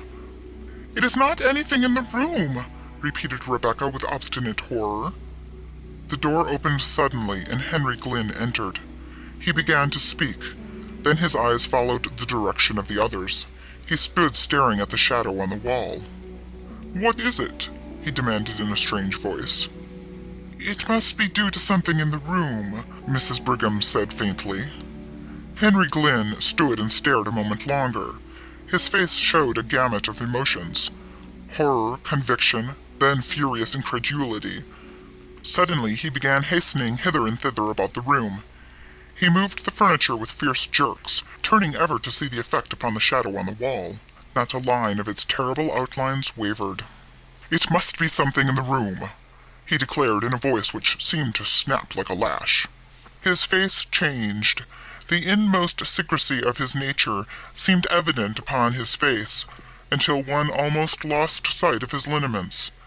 Rebecca stood close to her sofa, regarding him with woeful, fascinated eyes. Mrs. Brigham clutched Caroline's hand. They both stood in a corner out of his way. For a few moments he raged about the room like a caged wild animal. He moved every piece of furniture. When the moving of a piece did not affect the shadow, he flung it to the floor. Then suddenly he desisted. He laughed. "What an absurdity," he said easily. "Such a to-do about a shadow." "That's so," assented Mrs. Brigham, in a scared voice which she tried to make natural. As she spoke, she lifted a chair near her. "I think you have broken the chair that Edward was fond of," said Caroline. Terror and wrath were struggling for expression on her face. Her mouth was set, her eyes shrinking. Henry lifted the chair with a show of anxiety. "Just as good as ever," he said pleasantly. He laughed again, looking at his sisters. "Did I scare you?" he said. "I should think you might be used to me by this time. You know my way of wanting to leap to the bottom of a mystery, and that shadow does look queer. And I thought if there was any way of accounting for it, I would like to without any delay." "You don't seem to have succeeded," remarked Caroline dryly, with a slight glance at the wall. Henry's eyes followed hers, and he quivered perceptibly. "Oh, there is no accounting for shadows," he said, and he laughed again. "A man is a fool to try to account for shadows." Then the supper bell rang, and they all left the room. But Henry kept his back to the wall, as did, indeed, the others. Henry led the way with an alert motion like a boy. Rebecca brought up the rear. She could scarcely walk, her knees trembled so. "I can't sit in that room again this evening," she whispered to Caroline after supper. "Very well, we will sit in the south room," replied Caroline. "I think we will sit in the south parlor," she said aloud. "It isn't as damp as the study, and I have a cold." So they all sat in the south room with their sewing. Henry read the newspaper, his chair drawn close to the lamp on the table. About 9 o'clock he rose abruptly and crossed the hall to the study. The three sisters looked at one another. Mrs. Brigham rose, folded her rustling skirts compactly around her, and began tiptoeing toward the door. "What are you going to do?" inquired Rebecca agitatedly. "I am going to see what he is about," replied Mrs. Brigham cautiously. As she spoke, she pointed to the study door across the hall. It was ajar. Henry had striven to pull it together behind him, but it had somehow swollen beyond the limit with curious speed. It was still ajar, and a streak of light showed from top to bottom. Mrs. Brigham folded her skirts so tightly that her bulk with its swelling curves was revealed in a black silk sheath, and she went with a slow toddle across the hall to the study door. She stood there, her eye at the crack. In the south room, Rebecca stopped sewing and sat watching with dilated eyes. Caroline sewed steadily. What Mrs. Brigham, standing at the crack in the study door, saw was this. Henry Glynn, evidently reasoning that the source of the strange shadow must be between the table on which the lamp stood and the wall, was making systematic passes and thrusts with an old sword, which had belonged to his father, all over and through the intervening space. Not an inch was left unpierced. He seemed to have divided the space into mathematical sections. He brandished the sword with a sort of cold fury and calculation. The blade gave out flashes of light. The shadow remained unmoved. Mrs. Brigham, watching, felt herself cold with horror. Finally, Henry ceased and stood with the sword in hand and raised as if to strike, surveying the shadow on the wall threateningly. Mrs. Brigham toddled back across the hall and shut the south room door behind her before she related what she had seen. "He looked like a demon," she said again. "Have you got any of that old wine in the house, Caroline? I don't feel as if I could stand much more." "Yes, there's plenty," said Caroline. "You can have some when you go to bed." "I think we all had better take some," said Mrs. Brigham. "Oh, Caroline, what—" "Don't ask. Don't speak," said Caroline. "No, I'm not going to," replied Mrs. Brigham. "But—" Soon the three sisters went to their chambers, and the south parlor was deserted. Caroline called to Henry in the study to put out the light before he came upstairs. They had been gone about an hour when he came into the room bringing the lamp which had stood in the study. He set it on the table and waited a few minutes, pacing up and down. His face was terrible. His fair complexion showed livid, and his blue eyes seemed dark blanks of awful reflections. Then he took up the lamp and returned to the library.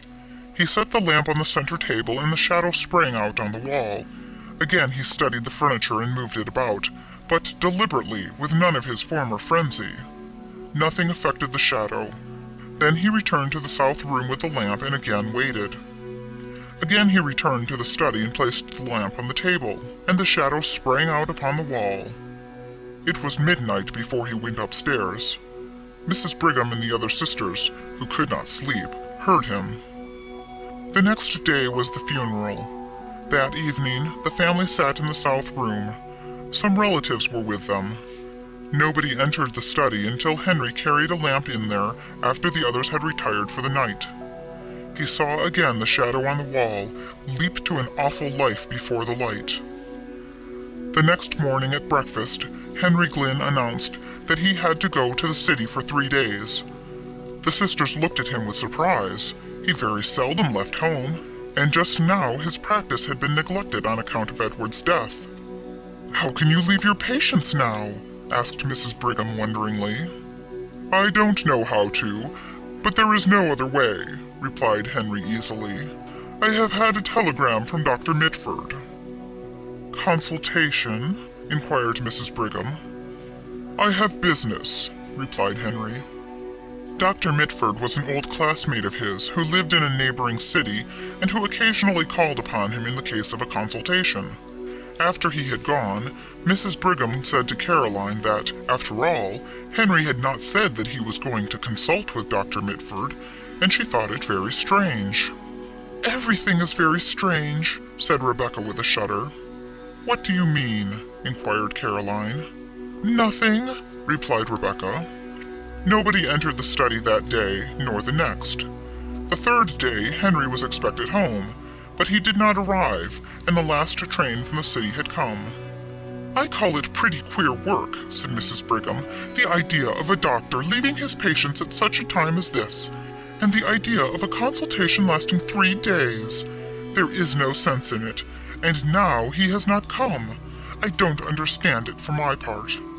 "I don't either," said Rebecca. They were all in the south parlor. There was no light in the study. The door was ajar.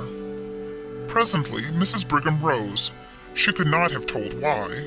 Something seemed to impel her, some will outside her own. She went out of the room, again wrapping her rustling skirts round that she might pass noiselessly, and began pushing at the swollen door of the study. "She has not got any lamp," said Rebecca in a shaking voice. Caroline, who was writing letters, rose again, took the only remaining lamp in the room, and followed her sister.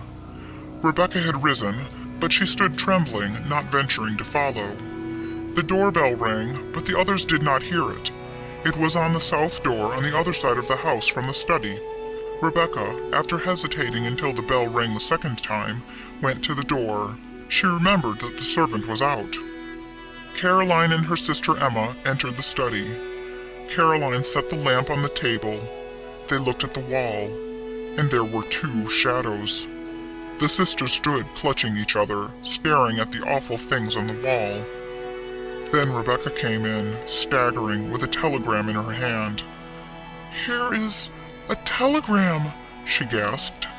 "Henry is dead." End of Shadow Phantasmagoria by Lewis Carroll. Canto 1, The Triston.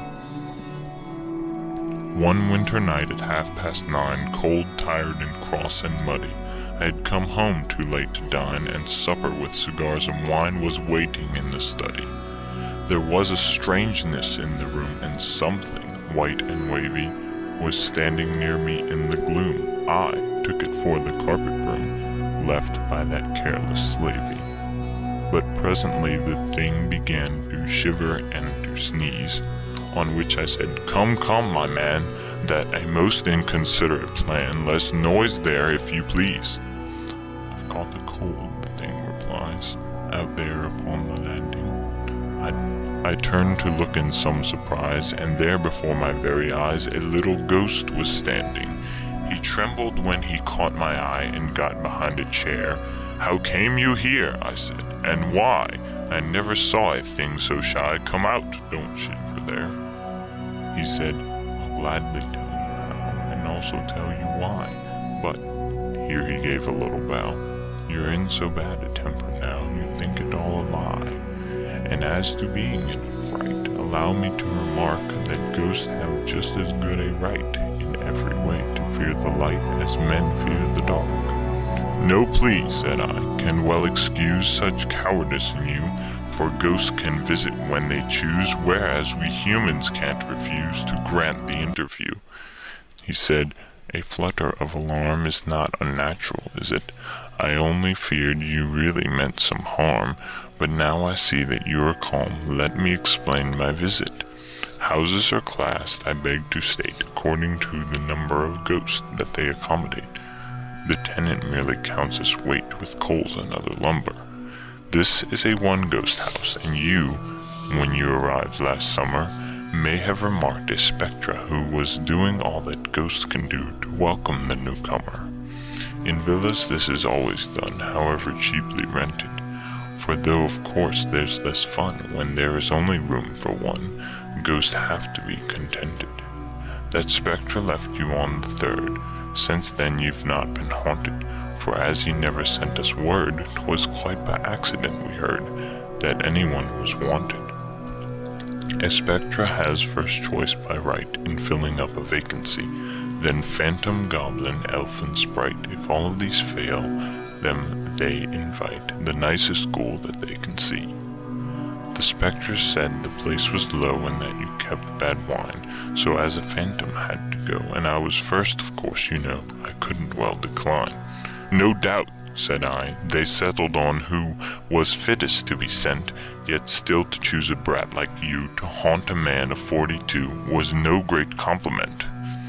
I'm not so young, sir, he replied. As you might think, the fact is, in caverns by the waterside and other places that I've tried, I've had a lot of practice. But I have never taken yet a strict domestic part, and in my flurry I forget the 5 good rules of etiquette we have to know by heart. My sympathies were warming fast towards the little fellow. He was so utterly aghast at having found a man at last, and looked so scared and yellow.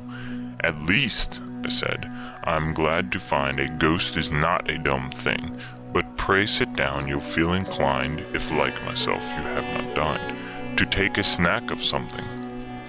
Though certainly you don't appear a thing to offer food to, and then I shall be glad to hear, if you will say them loud and clear, the rules that you allude to.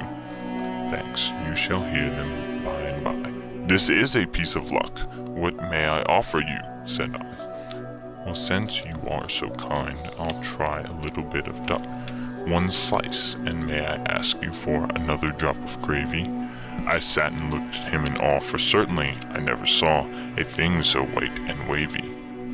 And still he seemed to grow more white, more vapory and wavier, seen in the dim and flickering light as he proceeded to recite his maxims of behavior.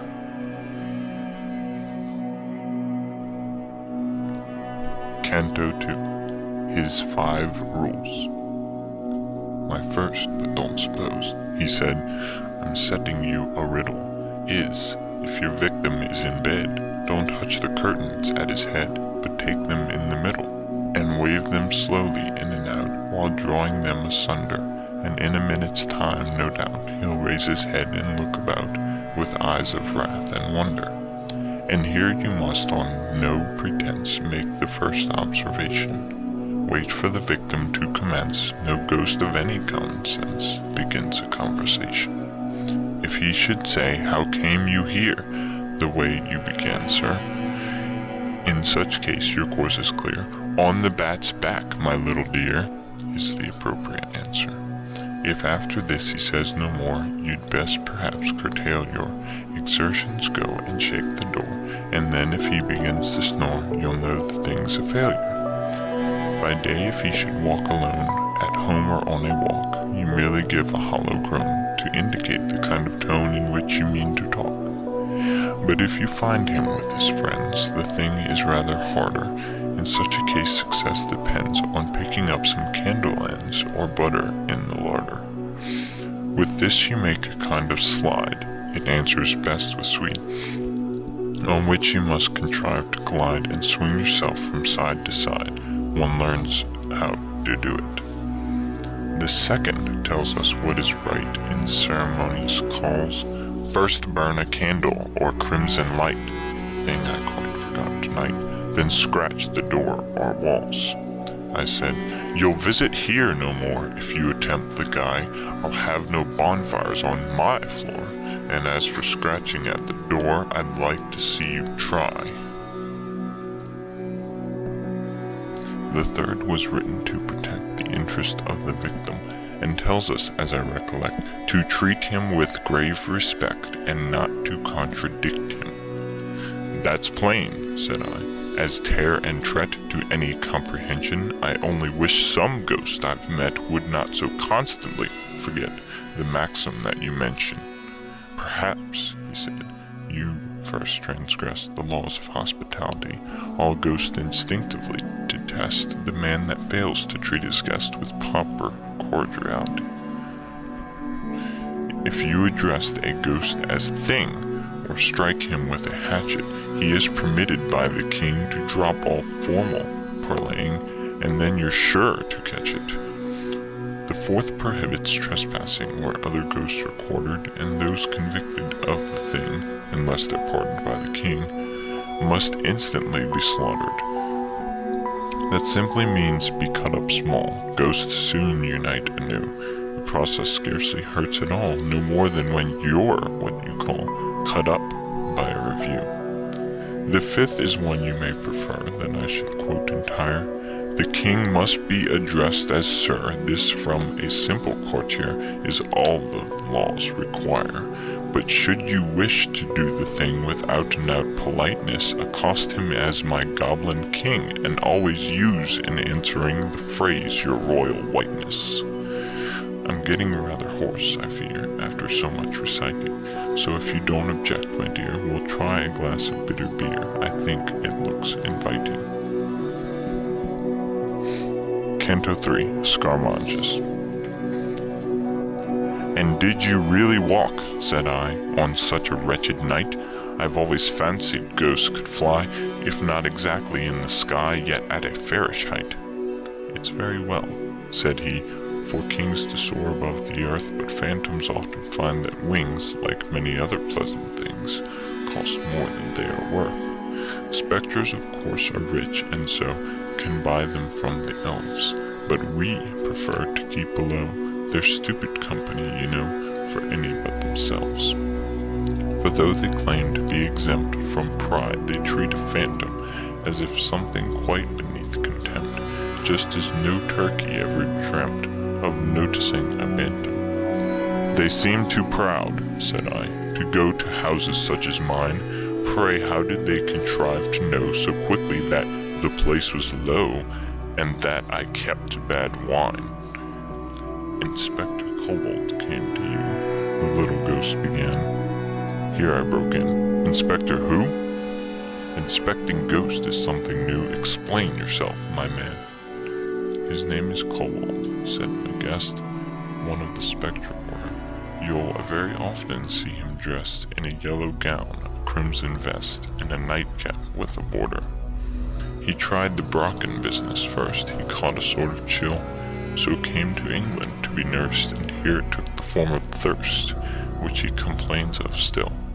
Port wine, he says, when rich and sound, warms his bones like nectar, and as the inns where it is found are his especial hunting ground, we call him the Inn Inspector. I bore it like a man, this agonizing witticism, and nothing could be sweeter than my temper till the ghost began some most provoking criticism. Cooks need not be indulged in waste, yet still you'd better teach them. Dishes have some sort of taste. Pray why are all the cruets placed where nobody can reach them? That man of yours will never earn his living as a waiter. Is that queer thing supposed to burn? It's far too dismal a concern to call a moderator. The duck was tender, but the peas were very much too old. And just remember, if you please, the next time you have toasted cheese, don't let them send it cold. You'll find the bread improved, I think, by getting better flour, and have you anything to drink that looks a little less like ink and isn't quite so sour. Then peering round with curious eyes, he muttered, "Goodness gracious," and so went on to criticize, "Your room's an inconvenient size, it's neither snug nor spacious. That narrow window, I expect, serves but to let the dusk in." "But please," said I, "to recollect 'twas fashioned by an architect who's pinned his faith on Ruskin." "I don't care who he was, sir, or on whom he pinned his faith. Constructed by whatever law, so poor a job I never saw, as I'm a living wraith." "What a remarkable cigar! How much are they a dozen?" I growled. "No matter what they are, you're getting as familiar as if you were my cousin. Now that's a thing I will not stand, and so I tell you flat." "Aha," said he, "we're getting grand." Taking a bottle in his hand, "I'll soon arrange for that." And here he took careful aim and gaily cried, "Here goes!" I tried to dodge it as it came, but somehow caught it all the same, exactly on my nose, and I remember nothing more than I can clearly fix, till I was sitting on the floor repeating, 2 and 5 are 4, but 5 and 2 are 6. What really passed I never learned nor guessed. I only know that when at last my sense returned, the lamp neglected dimly burned, the fire was getting low. Through driving mist I seemed to see a thing that smirked and smiled, and found he was giving me a lesson in biography, as if I were a child. Canto 4. His Nurture. Oh, when I was a little ghost, a merry time had we, each seated on his favorite post. We chumped and chawed the buttered toast they gave us for our tea. "That story is in print," I cried. "Don't say it's not, because it's known as well as Bradshaw's Guide." The ghost uneasily replied he hardly thought it was. "It's not a nursery rhymes, and yet I almost think it is. 3 little ghostesses were set on a postesses, you know, and ate their buttered toastesses." "I have the book, so if you doubt it," I turned to search himself. "Don't stir," he cried, "we'll do without it. I now remember all about it. I wrote the thing myself. It came out in a monthly, or at least my agent said it did.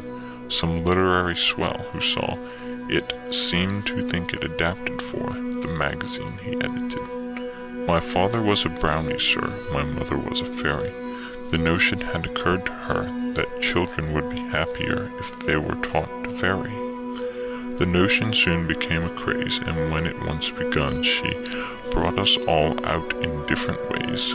One was a pixie, 2 were fays, another was a banshee. The fetch and kelpie went to school and gave a lot of trouble.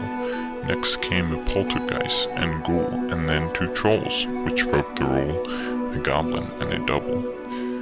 If that's a snuff box on the shelf, he added with a yawn, I'll take a pinch. Next came an elf, and then a phantom, that's myself, and last a leprechaun. One day some spectres chanced to call, dressed in the usual white. I stood and watched them in the hall, and couldn't make them out at all. They seemed so strange a sight. I wondered what on earth they were. They looked all head and sack, but Mother told me not to stare, and then she twitched me by the hair and punched me in the back. Since then I've often wished that I had been a spectre born, but what's the use? He heaved a sigh. They are ghost nobility, and on us they look with scorn. My phantom life was soon begun when I was barely 6. I went out with an older one, and just at first I thought it was fun and learned a lot of tricks. I've haunted dungeons, castles, towers. Wherever I was sent, I've often sat and howled for hours, drenched to the skin with driving showers upon a battlement. It's quite old-fashioned now to groan when you speak. This is the newest thing in tone, and here, it chilled me to the bone, he gave an awful squeak. Perhaps, he added, to your ear, that sounds an easy thing. Try it yourself, my little dear. It took me something like a year with constant practicing. And when you've learned to squeak, my man, and caught the double sob, you're pretty much where you began. Just try and gibber if you can. That's something like a job. I've tried it and can only say I'm sure you couldn't do it, even if you practiced night and day, unless you have a turn that way and natural ingenuity. Shakespeare, I think it is, who treats of ghosts in days of old, who gibbered in the Roman streets, dressed, if you recollect, in sheets. They must have found it cold. I've often spent £10 on stuff in dressing as a double, but though it answers as a puff, it never has effect enough to make it worth the trouble. Long bills soon quench the little thirst I had for being funny. The setting up is always worst. Such heaps of things you want at first, one must be made of money. For instance, take a haunted tower with skull, crossbones, and sheet, blue lights to burn, say, 2 an hour, condensing lens of extra power, and set of chains complete. What with the things you have to hire, the fitting on the robe, and testing all the colored fire, the outfit of itself would tire the patience of a Job. And then they're so fastidious, the haunted house committee. I've often known them to make a fuss because a ghost was French or Russ, or even from the city.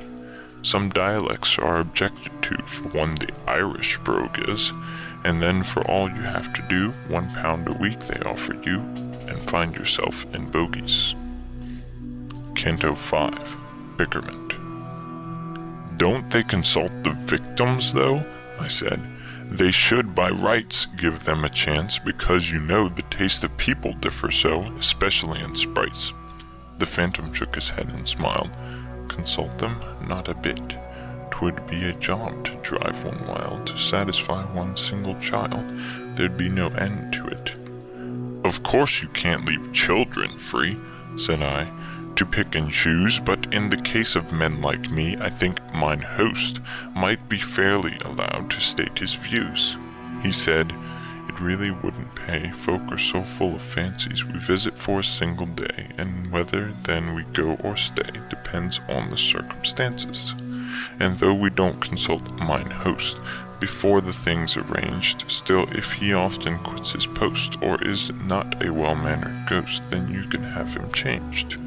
But if the host's a man like you, I mean a man of sense, and if the house is not too new, why, what has that, said I, to do with a ghost's convenience? A new house does not suit, you know, it's such a job to trim it, but after 20 years or so, the wainscotings begin to go, so 20 is the limit. To trim was not a phrase I could remember having heard. Perhaps, I said, you'll be so good as to tell me what is understood exactly by that word. It means the loosening all the doors, the ghost replied and laughed. It means the drilling by scores in all the skirting boards and floors to make a thorough draught. You'll sometimes find that 1 or 2 are all you really need to let the wind come whistling through, but here there'll be a lot to do, I faintly gasped. Indeed! If I had been rather later, I'll be bound, I added, trying most unsuccessfully to smile. You'd been busy all this while, trimming and beautifying? Why no, said he. Perhaps I should have stayed another minute, but still no ghost that's any good without any introduction would have ventured to begin it. The proper thing, as you relate, was certainly to go, but with the roads in such a state, I got the night mayor's leave to wait for half an hour or so. Who's the night mayor? I cried, instead of answering my question. Well, if you don't know that, he said, Either you never go to bed, or you've a grand digestion. He goes about and sits on folk that eat too much at night. His duties are to pinch and poke and squeeze them till they nearly choke. I said, it serves them right. And folk who sup on things like these, he muttered, eggs and bacon, lobster and duck, and toasted cheese. If they don't get an awful squeeze, I'm very much mistaken. He is immensely fat, and so well suits the occupation. In point of fact, if you must know, we used to call him years ago the Mayor and Corporation. The day he was elected mayor, I know that every sprite meant to vote for me, but did not dare. He was so frantic with despair and furious with excitement. When it was over, for a whim, he ran to tell the king, and being the reverse of slim, a 2-mile trot was not for him a very easy thing. So to reward him for his run, as it was baking hot and he was over 20 stone, the king proceeded, half in fun, to knight him on the spot. 'Twas a great liberty to take. I fired up like a rocket. He did it just for punning's sake. The man, says Johnson, that would make a pun would pick a pocket. A man, said he, is not a king. I argued for a while and did my best to prove the thing, the phantom merely listening with a contemptuous smile. At last, when breath and patience spent, I had recourse to smoking. Your aim, he said, is excellent, but when you call it an argument, of course you're only joking. Stung by his cold and snaky eye, I roused myself at length to say, at least I do defy the veriest skeptic to deny that union is strength. That's true enough, said he, yet stay. I listened in all meekness. Union is strength, I'm bound to say. In fact, the thing's as clear as day, but onions are weakness. Canto 6. Discomfiture.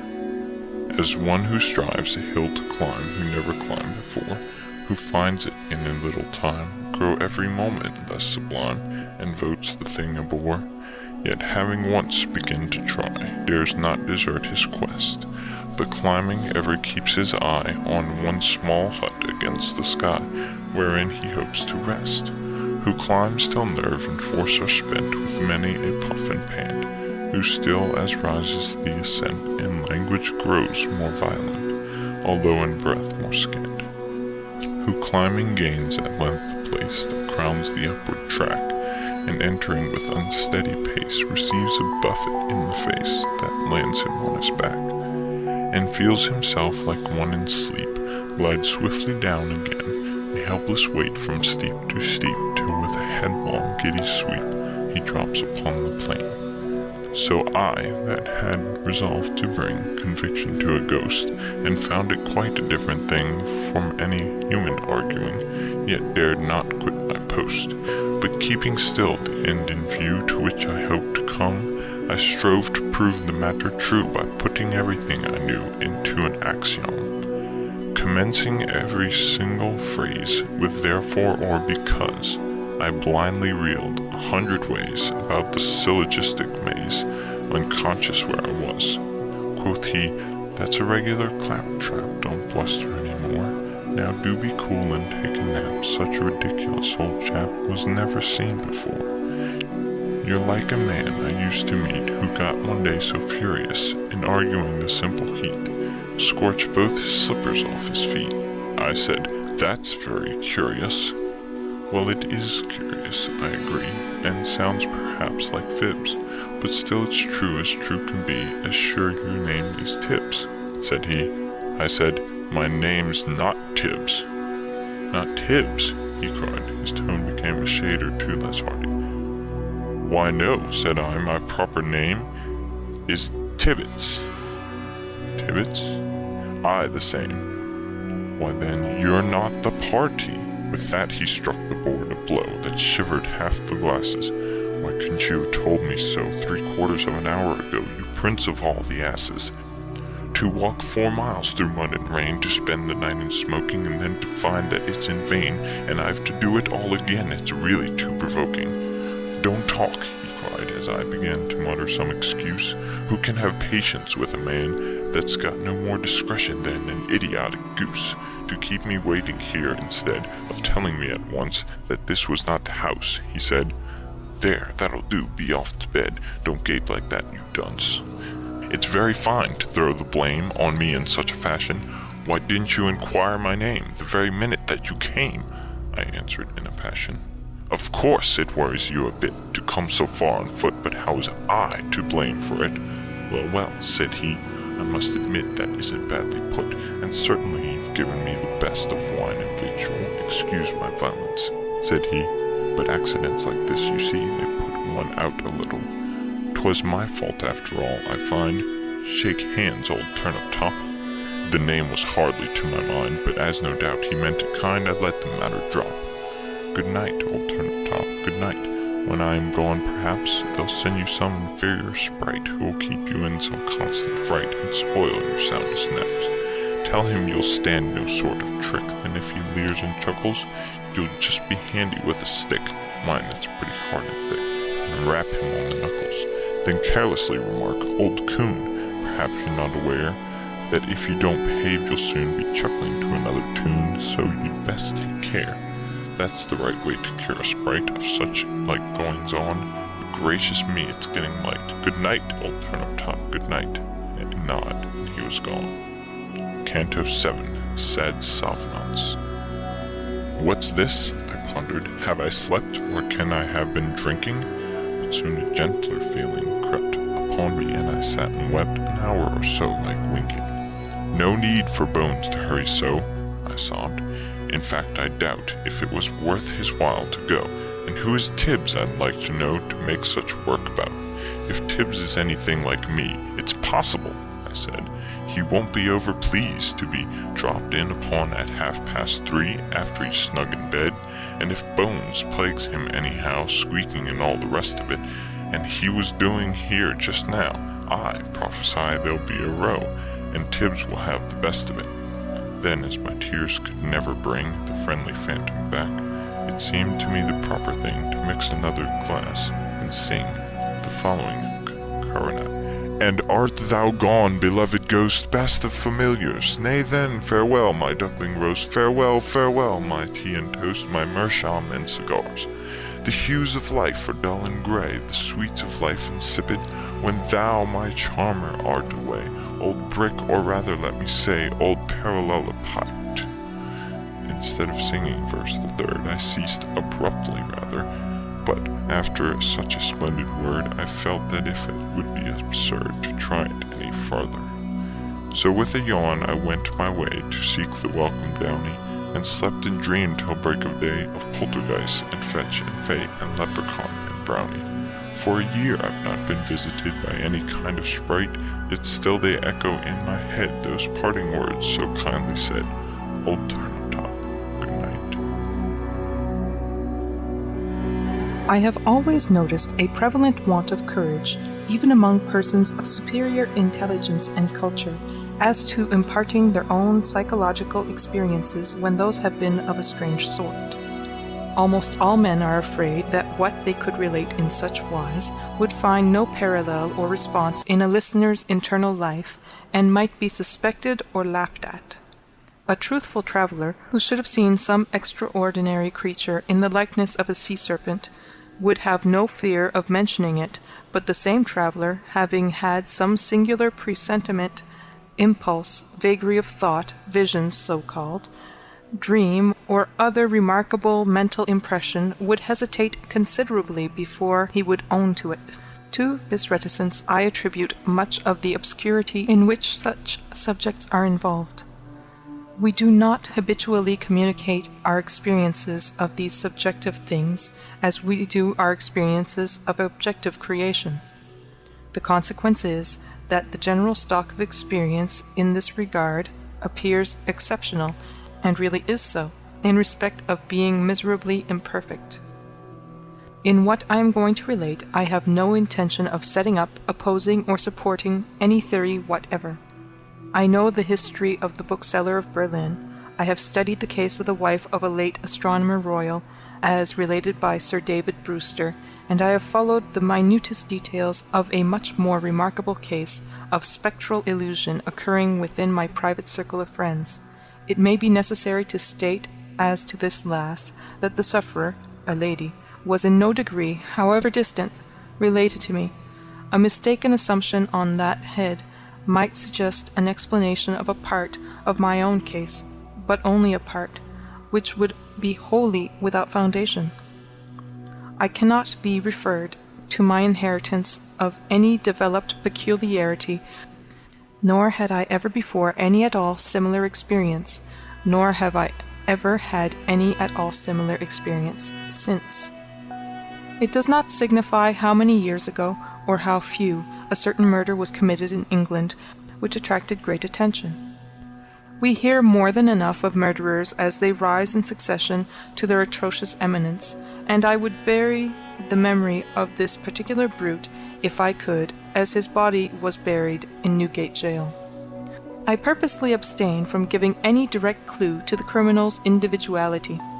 When the murder was first discovered, no suspicion fell, or I ought to say, for I cannot be too precise in my facts, it was nowhere publicly hinted that any suspicion fell on the man who was afterwards brought to trial. As no reference was at that time made to him in the newspapers, it is obviously impossible that any description of him can at that time have been given in the newspapers.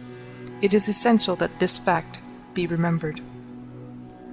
Unfolding at breakfast my morning paper containing the account of that first discovery, I found it to be deeply interesting, and I read it with close attention. I read it twice, if not 3 times. The discovery had been made in a bedroom, and when I laid down the paper, I was aware of a flash, rush, flow, I do not know what to call it. No word I can find is satisfactorily descriptive, in which I seemed to see that bedroom passing through my room, like a picture impossibly painted on a running river. Though almost instantaneous in its passing, it was perfectly clear, so clear that I distinctly, and with a sense of relief, observed the absence of the dead body from the bed.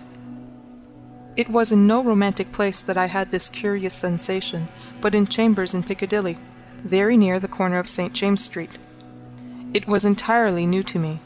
I was in my easy-chair at the moment, and the sensation was accompanied with a peculiar shiver which started the chair from its position, but it is to be noted that the chair ran easily on casters.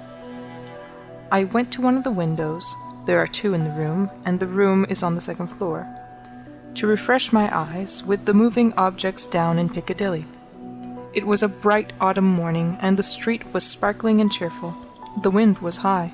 As I looked out, it brought down from the park a quantity of fallen leaves, which a gust took and whirled into a spiral pillar. As the pillar fell and the leaves dispersed, I saw 2 men on the opposite side of the way, going from west to east. They were one behind the other. The foremost man often looked back over his shoulder. The second man followed him at a distance of some 30 paces, with his right hand menacingly raised. First, the singularity and steadiness of this threatening gesture in so public a thoroughfare attracted my attention, and next, the more remarkable circumstance that nobody heeded it. Both men threaded their way among the other passengers with a smoothness hardly consistent even with the action of walking on a pavement, and no single creature, that I could see, gave them place, touched them, or looked after them. In passing before my window, they both stared up at me. I saw their 2 faces very distinctly, and I knew that I could recognize them anywhere. Not that I had consciously noticed anything very remarkable in either face, except that the man who went first had an unusually lowering appearance, and that the face of the man who followed him was of the color of impure wax. I am a bachelor, and my valet and his wife constitute my whole establishment. My occupation is in a certain branch bank, and I wish that my duties as head of a department were as light as they are popularly supposed to be. They kept me in town that autumn when I stood in need of change. I was not ill, but I was not well. My reader is to make the most that can be reasonably made of my feeling jaded, having a depressing sense upon me of a monotonous life, and being slightly dyspeptic. I am assured by my renowned doctor that my real state of health at that time justifies no stronger description, and I quote his own from his written answer to my request for it. As the circumstances of the murder, gradually unraveling, took stronger and stronger possession of the public mind, I kept them away from mine by knowing as little about them as was possible in the midst of the universal excitement. But I knew that a verdict of wilful murder had been found against the suspected murderer, and that he had been committed to Newgate for trial. I also knew that his trial had been postponed over 1 sessions of the Central Criminal Court, on the ground of general prejudice and want of time for the preparation of the defence. I may further have known, but I believe I did not, when, or about when, the sessions to which his trial stood postponed would come on. My sitting room, bedroom, and dressing room are all on one floor. With the last, there is no communication but through the bedroom. True, there is a door in it, once communicating with the staircase, but a part of the fitting of my bath has been, and had been then for some years, fixed across it. At the same period, and as a part of the same arrangement, the door had been nailed up and canvassed over. I was standing in my bedroom late one night, giving some directions to my servant before he went to bed. My face was towards the only available door of communication with the dressing room, and it was closed. My servant's back was towards that door. While I was speaking to him, I saw it open and a man look in, who very earnestly and mysteriously beckoned to me. The man was the man who had gone second from the 2 along Piccadilly, and whose face was of the colour of impure wax. The figure, having beckoned, drew back and closed the door. With no longer pause than was made by my crossing the bedroom, I opened the dressing-room door and looked in. I had a lighted candle already in my hand. I felt no inward expectation of seeing the figure in the dressing-room, and I did not see it there. Conscious that my servant stood amazed, I turned round to him and said, "Derek, could you believe that in my cool senses I fancied I saw a—" As I there laid my hand upon his breast, with a sudden start he trembled violently and said, "Oh Lord, yes, sir, a dead man beckoning." Now, I do not believe that this John Derrick, my trusty and attached servant for more than 20 years, had any impression whatever of having seen such a figure until I touched him. The change in him was so startling when I touched him that I fully believe he derived his impression in some occult manner from me at that instant. I bade John Derrick bring me some brandy, and I gave him a dram, and was glad to take one myself. Of what had preceded the night's phenomenon I told him not a single word. Reflecting on it, I was absolutely certain that I had never seen that face before, except on the one occasion in Piccadilly. Comparing its expression when beckoning at the door with its expression when it had stared up at me as I stood at my window, I came to the conclusion that on the first occasion it had sought to fasten itself upon my memory, and on the second occasion it had made sure of being immediately remembered. I was not very comfortable that night, though I felt a certainty, difficult to explain, that the figure would not return. At daylight I fell into a heavy sleep, from which I was awakened by John Derrick's coming to my bedside with a paper in his hand. This paper, it appeared, had been the subject of an altercation at the door between its bearer and my servant. It was a summons to me to serve upon a jury at the forthcoming sessions of the Central Criminal Court at the Old Bailey. I had never before been summoned on such a jury, as John Derrick well knew. He believed, I am not certain at this hour whether with reason or otherwise, that that class of jurors were customarily chosen on a lower qualification than mine, and he had at first refused to accept the summons. The man who served it had taken the matter very coolly. He said that my attendance or non-attendance was nothing to him. There the summons was, and I should deal with it at my own peril and not at his. For a day or two I was undecided whether to respond to this call or take no notice of it. I was not conscious of the slightest mysterious bias, influence, or attention one way or another. Of that I am as strictly sure as of every other statement that I make here. Ultimately, I decided, as a break in the monotony of my life, that I would go. The appointed morning was a raw morning in the month of November. There was a dense brown fog in Piccadilly, and it became positively black, and in the last degree oppressive, east of Temple Bar. I found the passages and staircases of the courthouse flaringly lighted with gas, and the court itself similarly illuminated.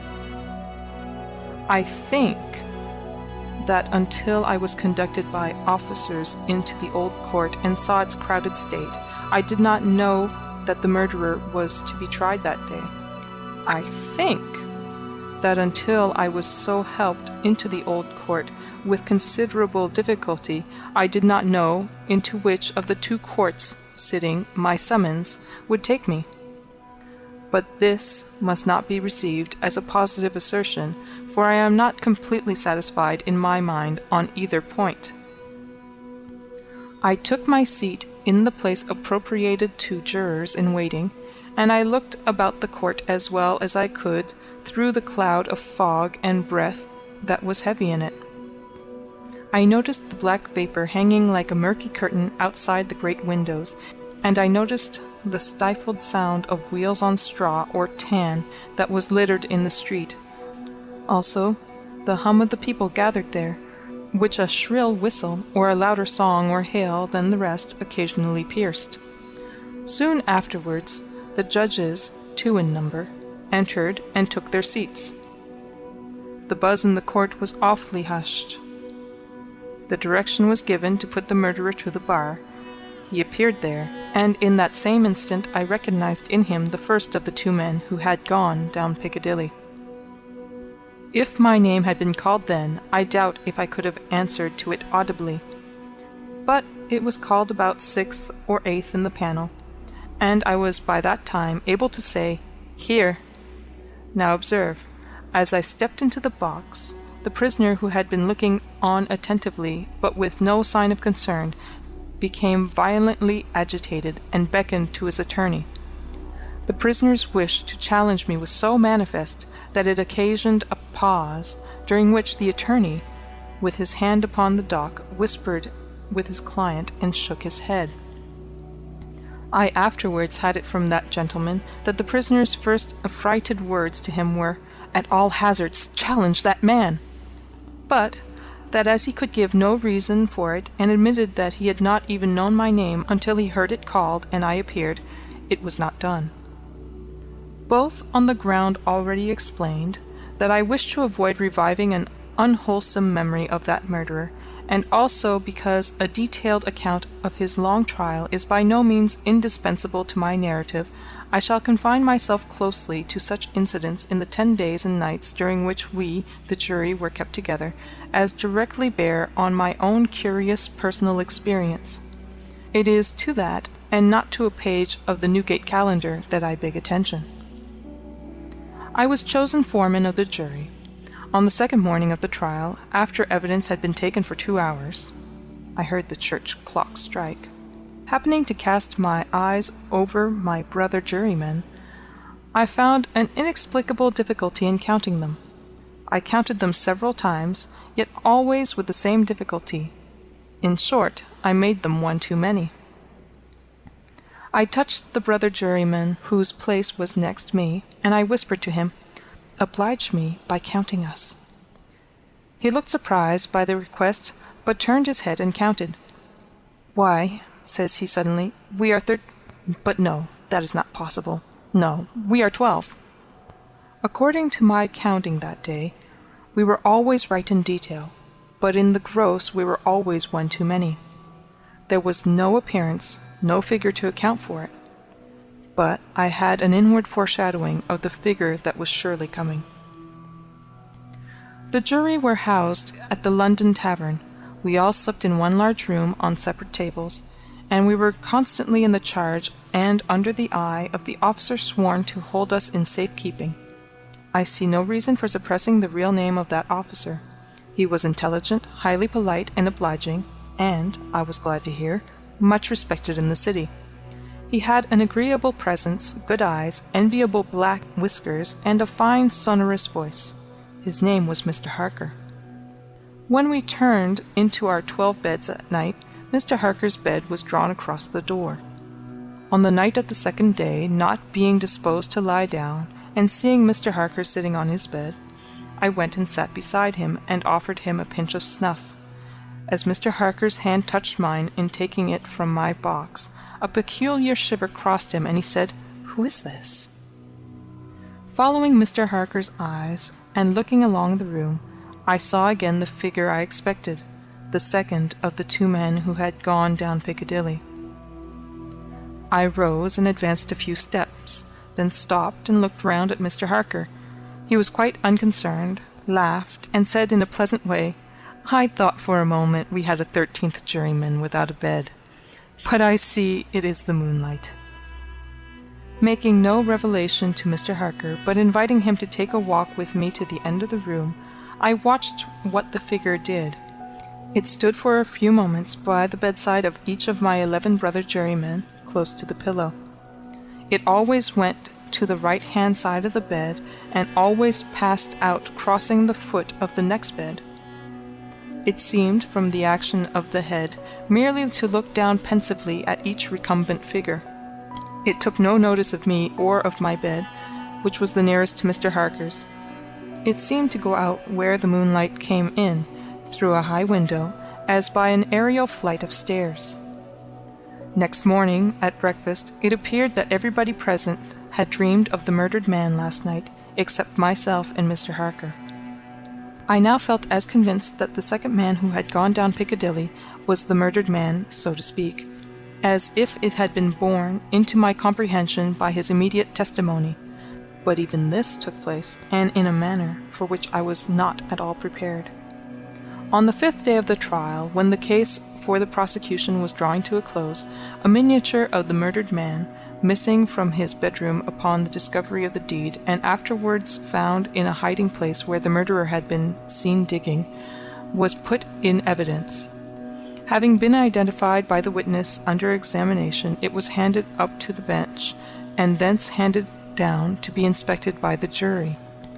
As an officer in a black gown was making his way with it across to me, the figure of the second man, who had gone down Piccadilly, impetuously stared from the crowd, caught the miniature from the officer, and gave it to me in his own hands, at the same time saying in a low and hollow tone, before I saw the miniature, which was in a locket, "I was younger then, and my face was not then drained of blood." It also came between me and the brother juryman to whom I would have given the miniature, and between him and the brother juryman to whom he would have given it, and so it passed on through the whole of our number, and back into my possession. Not one of them, however, detected this. At table, and generally when we were shut up together in Mr. Harker's custody, we had from the first naturally discussed the day's proceedings a good deal. On that 5th day, the case for the prosecution being closed, and we having that side of the question in a completed shape before us, our discussion was more animated and serious. Among our number was a vestryman, the densest idiot I've ever seen at large, who met the plainest evidence with the most preposterous objections, and who was sided with by 2 flabby parochial parasites, all 3 impanelled from a district so delivered over to fever that they ought to have been upon their own trial for 500 murders. When these mischievous blockheads were at their loudest, which was towards midnight, while some of us were already preparing for bed, I again saw the murdered man. He stood grimly behind them, beckoning to me. On my going towards them and striking into the conversation, he immediately retired. This was the beginning of a separate series of appearances, confined to that long room in which we were confined. Whenever a knot of my brother jurymen laid their heads together, I saw the head of the murdered man among theirs. Whenever their comparison of notes was going against him, he would solemnly and irresistibly beckon to me. It will be borne in mind that down to the production of the miniature on the 5th day of the trial, I had never seen the appearance in court. 3 changes occurred now as we entered on the case for the defense. 2 of them I will mention together first. The figure was now in court continually, and it never there addressed itself to me, but always to the person who was speaking at the time. For instance, the throat of the murdered man had been cut straight across. In the opening speech for the defense, it was suggested that the deceased might have cut his own throat. At that very moment, the figure, with its throat in the dreadful condition referred to, this it had concealed before, stood at the speaker's elbow, motioning across its windpipe, now with the right hand, now with the left, vigorously suggesting to the speaker himself the impossibility of such a wound having been self-inflicted by either hand. For another instance, a witness to character, a woman, deposed to the prisoner's being the most amiable of mankind. The figure at that instant stood on the floor before her, looking her full in the face and pointing out the prisoner's evil countenance with an extended arm and an outstretched finger. The 3rd change now to be added impressed me strongly, as the most marked and striking of all. I do not theorize upon it. I accurately state it, and there leave it. Although the appearance was not itself perceived by those whom it addressed, its coming close to such persons was invariably attended by some trepidation or disturbance on their part. It seemed to me as if it were prevented by laws to which I was not amenable from fully revealing itself to others, and yet as if it could invisibly, dumbly, and darkly overshadow their minds.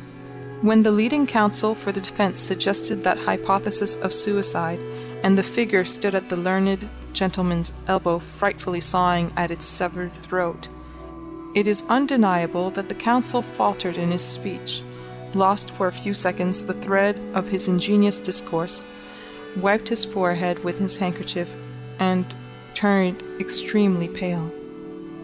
When the witness to the character was confronted by the appearance, her eyes most certainly did follow the direction of its pointed finger, and rest with great hesitation and trouble upon the prisoner's face.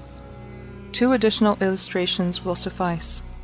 On the 8th day of the trial, after the pause which was every day made early in the afternoon for a few minutes' rest and refreshment, I came back into court with the rest of the jury some little time before the return of the judges.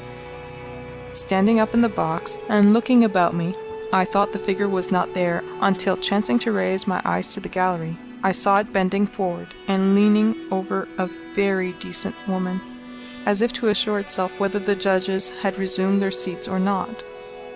Immediately afterwards, the woman screamed, fainted, and was carried out. So with the venerable, sagacious, and patient judge who conducted the trial. When the case was over, and he settled himself and his papers to sum up, the murdered man, entering by the judge's door, advanced to his lordship's desk and looked eagerly over his shoulder at the pages of his notes which he was turning. A change came over his lordship's face. His hand stopped. The peculiar shiver that I knew so well passed over him. He faltered, "Excuse me, gentlemen, for a few minutes. I am somewhat oppressed by the vitiated air," and did not recover until he had drunk a glass of water. Through all the monotony of 6 of those interminable 10 days, the same judges and others on the bench, the same murderer in the dock, the same lawyers at the table, the same tones of questions and answers rising to the roof of the court, the same scratching of the judge's pen, the same ushers going in and out, the same lights kindled at the same hour when there had been any natural light of day, the same foggy curtain outside the great windows when it was foggy, the same rain pattering and dripping when it was rainy, the same footmarks of turnkeys and prisoners day after day on the same sawdust, the same keys locking and unlocking the same heavy doors. Through all the wearisome monotony, which made me feel as if I had been foreman of the jury for a vast period of time, and Piccadilly had flourished coevally with Babylon, the murdered man never lost one trace of his distinctness in my eyes, nor was he at any moment less distinct than anybody else. I must not omit, as a matter of fact, that I never once saw the appearance which I call by the name of the murdered man, look at the murderer. Again and again I wondered, why does he not? But he never did. Nor did he look at me after the production of the miniature until the last closing minutes of the trial arrived. We retired to consider at 7 minutes before 10 at night. The idiomatic vestryman and his 2 parochial parasites gave us so much trouble that we twice returned into court to beg to have certain extracts from the judge's notes reread. 9 of us had not the smallest doubt about those passages. Neither, I believe, had any one in the court. The dunder-headed triumvirate, having no idea but obstruction, disputed them for that very reason. At length we prevailed, and finally the jury returned into court at 10 minutes past 12. The murdered man at that time stood directly opposite the jury box, on the other side of the court. As I took my place, his eyes rested on me with great attention. He seemed satisfied, and slowly shook a great grey veil, which he carried on his arm for the first time, over his head and whole form. As I gave in our verdict, guilty, the veil collapsed, all was gone, and his place was empty. The murderer, being asked by the judge, according to usage, whether he had anything to say before sentence of death should be passed upon him, indistinctly muttered something which was described in the leading newspapers the following day as a few rambling, incoherent, and half-audible words, in which he was understood to complain that he had not had a fair trial because the foreman of the jury was prepossessed against him. The remarkable declaration that he really made was this: "My lord, I knew I was a doomed man when the foreman of my jury came into the box. My lord, I knew he would never let me off, because before I was taken, he somehow got to my bedside in the night, woke me, and put a rope round my neck." End of the trial. For he is not a man as I am, that we should come together, neither is there any that might lay his hand upon us both. Let him, therefore, take his rod away from me, and let not his fear terrify me. There exists at this moment, in good preservation, a remarkable work of Schalken's. The curious management of its lights constitutes, as usual in his pieces, the chief apparent merit of the picture. I say apparent, for in its subject, and not in its handling, however exquisite, consists its real value. The picture represents the interior of what might be a chamber in some antique religious building, and its foreground is occupied by a female figure in a species of white robe, part of which is arranged so as to form a veil. The dress, however, is not that of any religious order. In her hand the figure bears a lamp, by which alone her figure and face are illuminated, and her features wear such an arch smile as well becomes a pretty woman when practicing some prankish roguery. In the background, and excepting where the dim red light of an expiring fire serves to define the form, in total shadow, stands the figure of a man dressed in the old Flemish fashion, in an attitude of alarm, his hand being placed upon the hilt of his sword, which he appears to be in the act of drawing. There are some pictures which impress one, I know not how, with a conviction that they represent not the mere ideal shapes and combinations which have floated through the imagination of the artist, but scenes, faces, and situations which have actually existed. There is in that strange picture something that stamps it as the representation of a reality, and such in truth it is, for it faithfully records a remarkable and mysterious occurrence, and perpetuates in the face of the female figure, which occupies the most prominent place in the design, an accurate portrait of Rose Wilderkaust, the niece of Gerard Dow, the first and I believe the only love of Godfrey Schalken. My great-grandfather knew the painter well, and from Schalken himself he learned the fearful story of the painting, and from him too he ultimately received the picture itself as a bequest. The story and the picture have become heirlooms in my family, and having described the latter, I shall, if you please, attempt to relate the tradition which has descended with the canvas. There are few forms on which the mantle of romance hangs more ungracefully than upon that of the uncouth Shulkin, the boorish but most cunning worker in oils, whose pieces delight the critics of our day almost as much as his manners disgusted the refined of his own. And yet this man, so rude, so dogged, so slovenly, in the midst of his celebrity, had in his obscure but happier days played the hero in a wild romance of mystery and passion. When Shulkin studied under the immortal Gerard Dow, he was a very young man, and in spite of his phlegmatic temperament, he had once fell over head and ears in love with the beautiful niece of his wealthy master. Rose Velderkaus was still younger than he, having not yet attained her 17th year, and, if tradition speaks truth, possessed all the soft and dimpling charms of the fair, light-haired Flemish maidens. The young painter loved honestly and fervently. His frank adoration was rewarded. He declared his love and extracted a faltering confession in return. He was the happiest and proudest painter in all Christendom, but there was somewhat to dash his elation. He was poor and undistinguished. He dared not ask old Gerard for the hand of his sweet ward. He must first win a reputation and a competence. There were, therefore, many dread uncertainties and cold days before him. He had to fight his way against sore odds, but he had won the heart of dear Rose Velderkaus, and that was half the battle. It is needless to say his exertions were redoubled, and his lasting celebrity proves that his industry was not unrewarded by success. These ardent labors, and worse still, the hopes that elevated and beguiled them, were, however, destined to experience a sudden interruption of a character so strange and mysterious as to baffle all inquiry, and to throw over the events themselves a shadow of preternatural horror. Shulkin had one evening outstayed all his fellow pupils, and still pursued his work in the deserted room.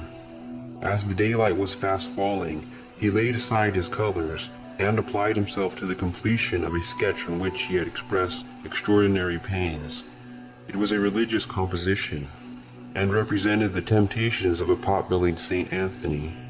The young artist, however destitute of elevation, had, nevertheless, discernment enough to be dissatisfied with his own work, and many were the patient erasures and improvements which saint and devil underwent, yet all in vain. The large, old-fashioned room was silent, and, with the exception of himself, quite emptied of its usual inmates. An hour had thus passed away, nearly 2, without any improved result.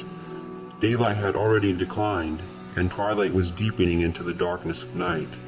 The patience of the young painter was exhausted, and he stood before his unfinished production, angry and mortified, one hand buried in the folds of his long hair, and the other holding the piece of charcoal which had so ill performed its office, and which he now rubbed, without much regard to the sable streaks it produced, with irritable pressure upon his ample Flemish inexpressibles. "Curse the subject," said the young man aloud. "Curse the picture, the devils, the saint." At this moment a short, sudden sniff, uttered close behind him, made the artist turn sharply round, and he now, for the first time, became aware that his labors had been overlooked by a stranger. Within about a yard and a half, and rather behind him, there stood the figure of an elderly man in a cloak and broad-brimmed conical hat. In his hand, which was protected with a heavy, gauntlet-shaped glove, he carried a long ebony walking stick, surmounted with what appeared, as it glittered dimly in the twilight, to be a massive head of gold, and upon his breast, through the folds of the cloak, there shone the links of a rich chain of the same metal. The room was so obscure that nothing further of the appearance of the figure could be ascertained, and his hat threw his features into profound shadow. It would not have been easy to conjecture the age of the intruder, but a quantity of dark hair escaping from beneath his somber hat, as well as his firm and upright carriage, served to indicate that his years could not yet exceed 60 or thereabouts. There was an air of gravity and importance about the garb of the person, and something indescribably odd, I might say awful, in the perfect, stone-like stillness of the figure that effectually checked the testy comment which had at once risen to the lips of the irritated artist. He therefore, as soon as he had sufficiently recovered his surprise, asked the stranger civilly to be seated, and desired to know if he had any message to leave for his master. "Tell Gerard Dow," said the unknown, without altering his attitude in the smallest degree, "that Mynheer Vanderhausen of Rotterdam desires to speak with him on tomorrow evening at this hour, and if he please, in this room, upon matters of weight, that is all." The stranger, having finished this message, turned abruptly, and, with a quick but silent step, quitted the room, before Schalken had time to say a word in reply.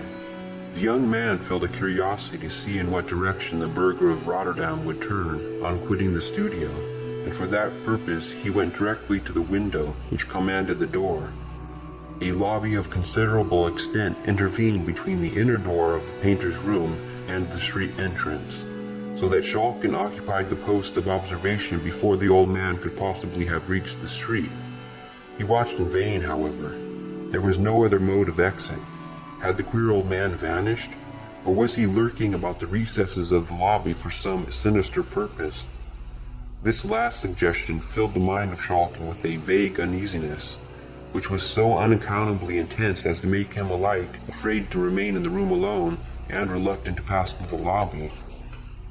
However, with an effort which appeared very disproportioned to the occasion, he summoned resolution to leave the room, and, having locked the door and thrust the key in his pocket, without looking to the right or left, he traversed the passage which had so recently, perhaps still, contained the person of his mysterious visitant, scarcely venturing to breathe till he had arrived in the open street.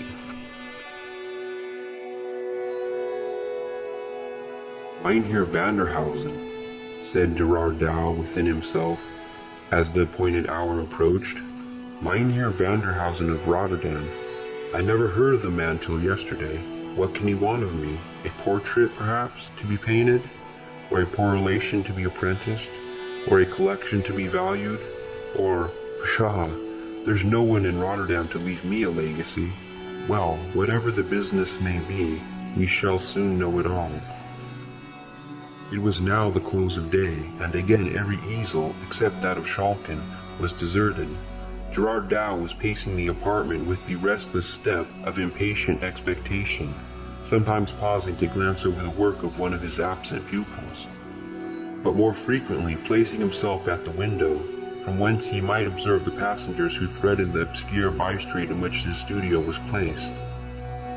"Said you not, Godfrey," exclaimed Dow, after a long and fruitful gaze from his post of observation, and turning to Schalken, "that the hour he appointed was about 7 by the clock of the Stadthouse?"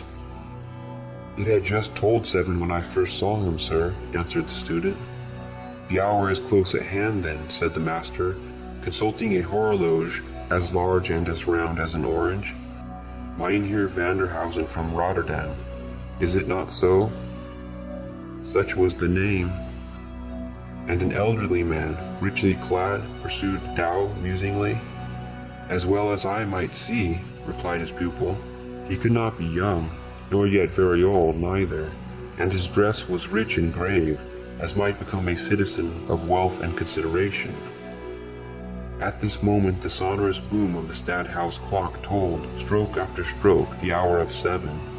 The eyes of both master and student were directed to the door, and it was not until the last peal of the bell had ceased to vibrate that Dow exclaimed, So, we shall have his worship presently, that is, if he means to keep his hour. If not, you may wait for him, Godfrey, if you court his acquaintance. But what, after all, if it should prove but a mummery got up by Van Karp, or some such wag? I wish you had run all risks, and cudgeled the old burgomaster soundly. I'd wager a dozen Rhenish his worship would have unmasked and pleaded old acquaintance in a trice. "Here he comes, sir," said Schalken, in a low, monitory tone. And instantly, upon turning towards the door, Gerard Dow observed the same figure which had, on the day before, so unexpectedly greeted his pupil Schalken. There was something in the air of the figure which at once satisfied the painter that there was no masquerading in the case, and that he really stood in the presence of a man of worship.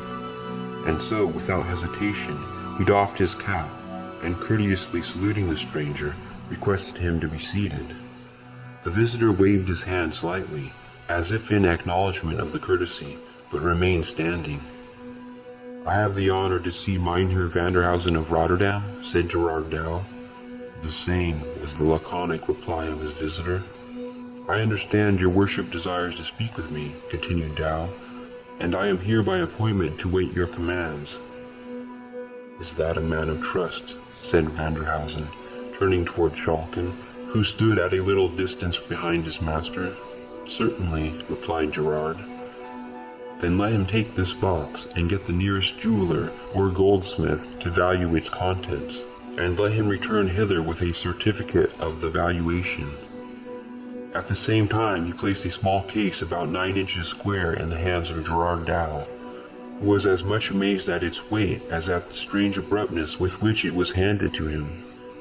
In accordance with the wishes of the stranger, he delivered it into the hands of Schalken, and repeating his direction, dispatched him upon the mission.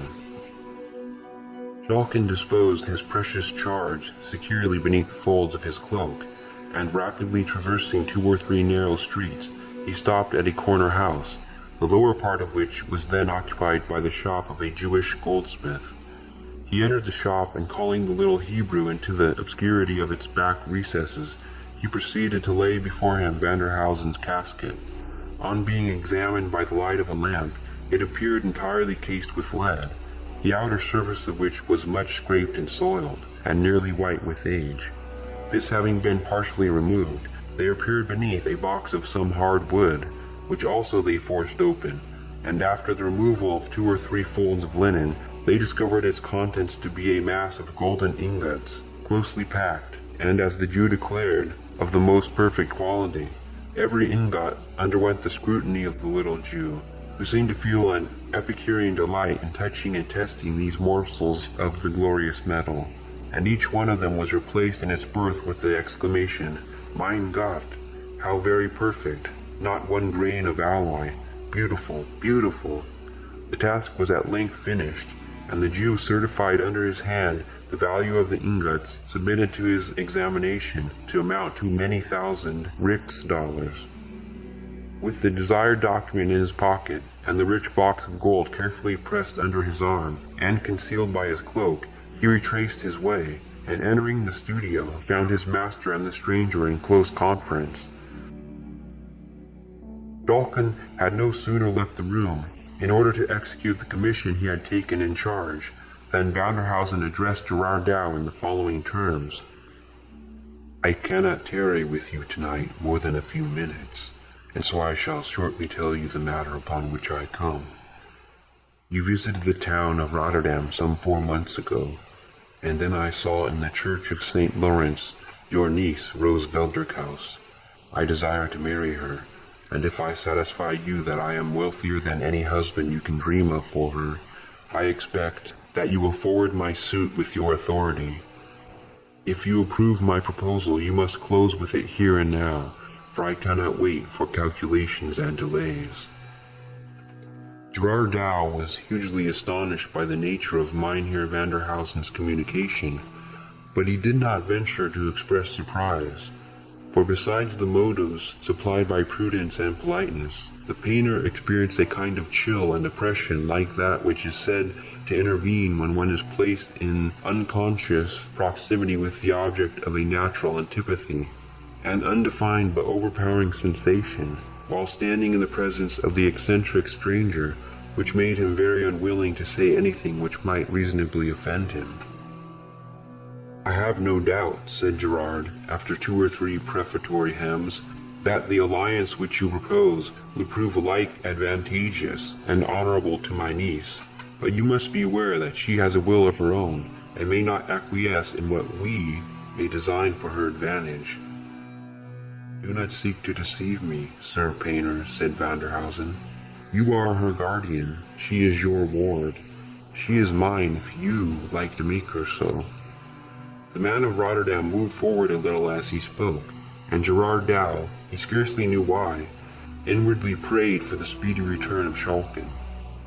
"I desire," said the mysterious gentleman, "to place in your hands at once an evidence of my wealth, and a security for my liberal dealing with your niece. The lad will return in a minute or two with a sum in value 5 times the fortune which she has a right to expect from her husband. This shall lie in your hands, together with her dowry, and you may apply the united sum as suits her interest best. It shall be all exclusively hers while she lives. Is that liberal?" Dow assented, and inwardly acknowledged that fortune had been extraordinarily kind to his niece. The stranger, he thought, must be both wealthy and generous, and such an offer was not to be despised, though made by a humorist, and one of no very prepossessing presence. Rose had not very high pretensions, for she had but a modest dowry, which she owed entirely to the generosity of her uncle. Neither had she had any right to raise exceptions on the score of birth, for her own origin was far from splendid, and as the other objections, Gerard resolved, and indeed, by the usages of the time, was warranted in resolving not to listen to them for a moment. "Sir," said he, addressing the stranger, "your offer is liberal, and whatever hesitation I may feel in closing with it immediately, arises solely from my not having the honor of knowing anything of your family or station. Upon these points you can, of course, satisfy me without difficulty." "As to my respectability," said the stranger dryly, "you must take that for granted at present. Pester me with no inquiries. You can discover nothing more about me than I choose to make known. You shall have sufficient security for my respectability. My word, if you are honorable. If you are sordid, my gold." A testy old gentleman, thought Dow. He must have his own way, but, all things considered, I am not justified to declining his offer. I will not pledge myself unnecessarily, however. "You will not pledge yourself unnecessarily," said Vanderhausen, strangely uttering the very words which had just floated through the mind of his companion. "But you will do so if it is necessary, I presume, and I will show you that I consider it indispensable. If the gold I mean to leave in your hands satisfy you, and if you don't wish my proposal to be at once withdrawn, you must, before I leave this room, write your name to this engagement." Having thus spoken, he placed a paper in the hands of the master, the contents of which expressed an engagement entered into by Gerard Dow, to give to Wilken Vanderhausen of Rotterdam in marriage Rose Velderkaust, and so forth, within 1 week of the date thereof. While the painter was employed in reading this covenant, by the light of a twinkling oil lamp in the far wall of the room, Schalken, as we have stated, entered the studio, and having delivered the box and the valuation of the jewel into the hands of the stranger, he was about to retire, when Vanderhausen called to him to wait, and, presenting the case and the certificate to Gerard Dow, he paused in silence until he had satisfied himself, by an inspection of both, respecting the value of the pledge left in his hands. At length he said, "Are you content?" The painter said he would fain have another day to consider. "Not an hour," said the suitor apathetically. "Well then," said Dow, with a sore effort, "I am content. It is a bargain." "Then sign at once," said Vanderhausen, "for I am weary." At the same time he produced a small case of writing materials, and Gerard signed the important document. "Let this youth witness the covenant," said the old man. And Godfrey Schalken unconsciously attested the instrument which forever bereft him of his dear Rose Velderkaus. The compact being thus completed, the strange visitor folded up the paper and stowed it safely in an inner pocket. "I will visit you tomorrow night at 9 o'clock at your own house, Gerard Dow, and will see the object of our contract." And so saying, Wilken Vanderhausen moved stiffly but rapidly out of the room. Schalken, eager to resolve his doubts, had placed himself by the window in order to watch the street entrance, but the experiment served only to support his suspicions, for the old man did not issue from the door. This was very strange, odd, nay fearful. He and his master returned together, and talked but little on the way, for each had his own subjects of reflection, of anxiety, and of hope. Shulkin, however, did not know the ruin which menaced his dearest projects. Gerard Dow knew nothing of the attachment which had sprung up between his pupil and his niece, and even if he had, it is doubtful whether he would have regarded its existence as any serious obstruction to the wishes of Mynheer Vanderhausen. Marriages were then and there matters of traffic and calculation, and it would have appeared as absurd in the eyes of the guardian to make a mutual attachment an essential element in a contract of the sort as it would have been to draw up his bonds and receipts in the language of romance. The painter, however, did not communicate to his niece the important step which he had taken in her behalf, a forbearance caused not by any anticipated opposition on her part, but solely by a ludicrous consciousness that if she were to ask him for a description of her destined bridegroom, he would be forced to confess that he had not once seen his face, and if called upon, would find it absolutely impossible to identify him. On the next day, Gerard Dow, after dinner, called his niece to him, and having scanned her person with an air of satisfaction, he took her hand, and looking upon her pretty innocent face with a smile of kindness, he said, "Rose, my girl, that face of yours will make your fortune." Rose blushed and smiled. Such faces and such tempers seldom go together, and when they do, the compound is a love charm. Few heads or hearts can resist. Trust me, you will soon be a bride, girl. But this is trifling, and I am pressed for time, so make ready the large room by 8 o'clock tonight, and give directions for supper at 9. I expect a friend, and observe me, child, do you trick yourself out handsomely. I will not have him think us poor or sluttish." With these words he left her, and took his way to the room in which his pupils worked. When the evening closed in, Gerard called Shulkin, who was about to take his departure to his own obscure and comfortless lodgings, and asked him to come home and sup with Rose and Vanderhausen. The invitation was, of course, accepted, and Gerard Dow and his pupils soon found themselves in the handsome and, even then, antique chamber which had been prepared for the reception of the stranger. A cheerful wood fire blazed in the hearth, a little at one side of which an old-fashioned table, which shone in the firelight like burnished gold, was awaiting the supper, for which preparations were going forward, and ranged with exact regularity stood the tall-backed chairs, whose ungracefulness was more than compensated by their comfort. The little party, consisting of Rose, her uncle, and the artist, awaited the arrival of the expected visitor with considerable impatience. 9 o'clock at length came, and with it a summons at the street door, which being speedily answered, was followed by a slow and emphatic tread upon the staircase. The steps moved heavily across the lobby. The door of the room in which the party we have described were assembled slowly opened, and there entered a figure which startled, almost appalled, the phlegmatic Dutchman, and nearly made Rose scream with terror. It was the form, and arrayed in the garb of Mynheer Vanderhausen. The air, the gait, the height were the same, but the features had never been seen by any of the party before. The stranger stopped at the door of the room, and displayed his form and face completely. He wore a dark-colored cloth cloak, which was short and full, not falling quite to his knees. His legs were cased in dark purple silk stockings, and his shoes were adorned with roses of the same color. The opening of the cloak in front showed the undersuit to consist of some very dark, perhaps sable material, and his hands were enclosed in a pair of heavy leather gloves, which ran up considerably above the wrist, in the manner of a gauntlet. In one hand he carried his walking stick and his hat, which he had removed, and the other hung heavily by his side. A quantity of grizzled hair descended in long tresses from his head, and rested upon the plaits of a stiff ruff, which effectually concealed his neck. So far all was well, but the face, all the flesh of the face was colored with the bluish leaden hue, which is sometimes produced by metallic medicines, administered in excessive quantities. The eyes showed an undue proportion of muddy white, and had a certain indefinable character of insanity.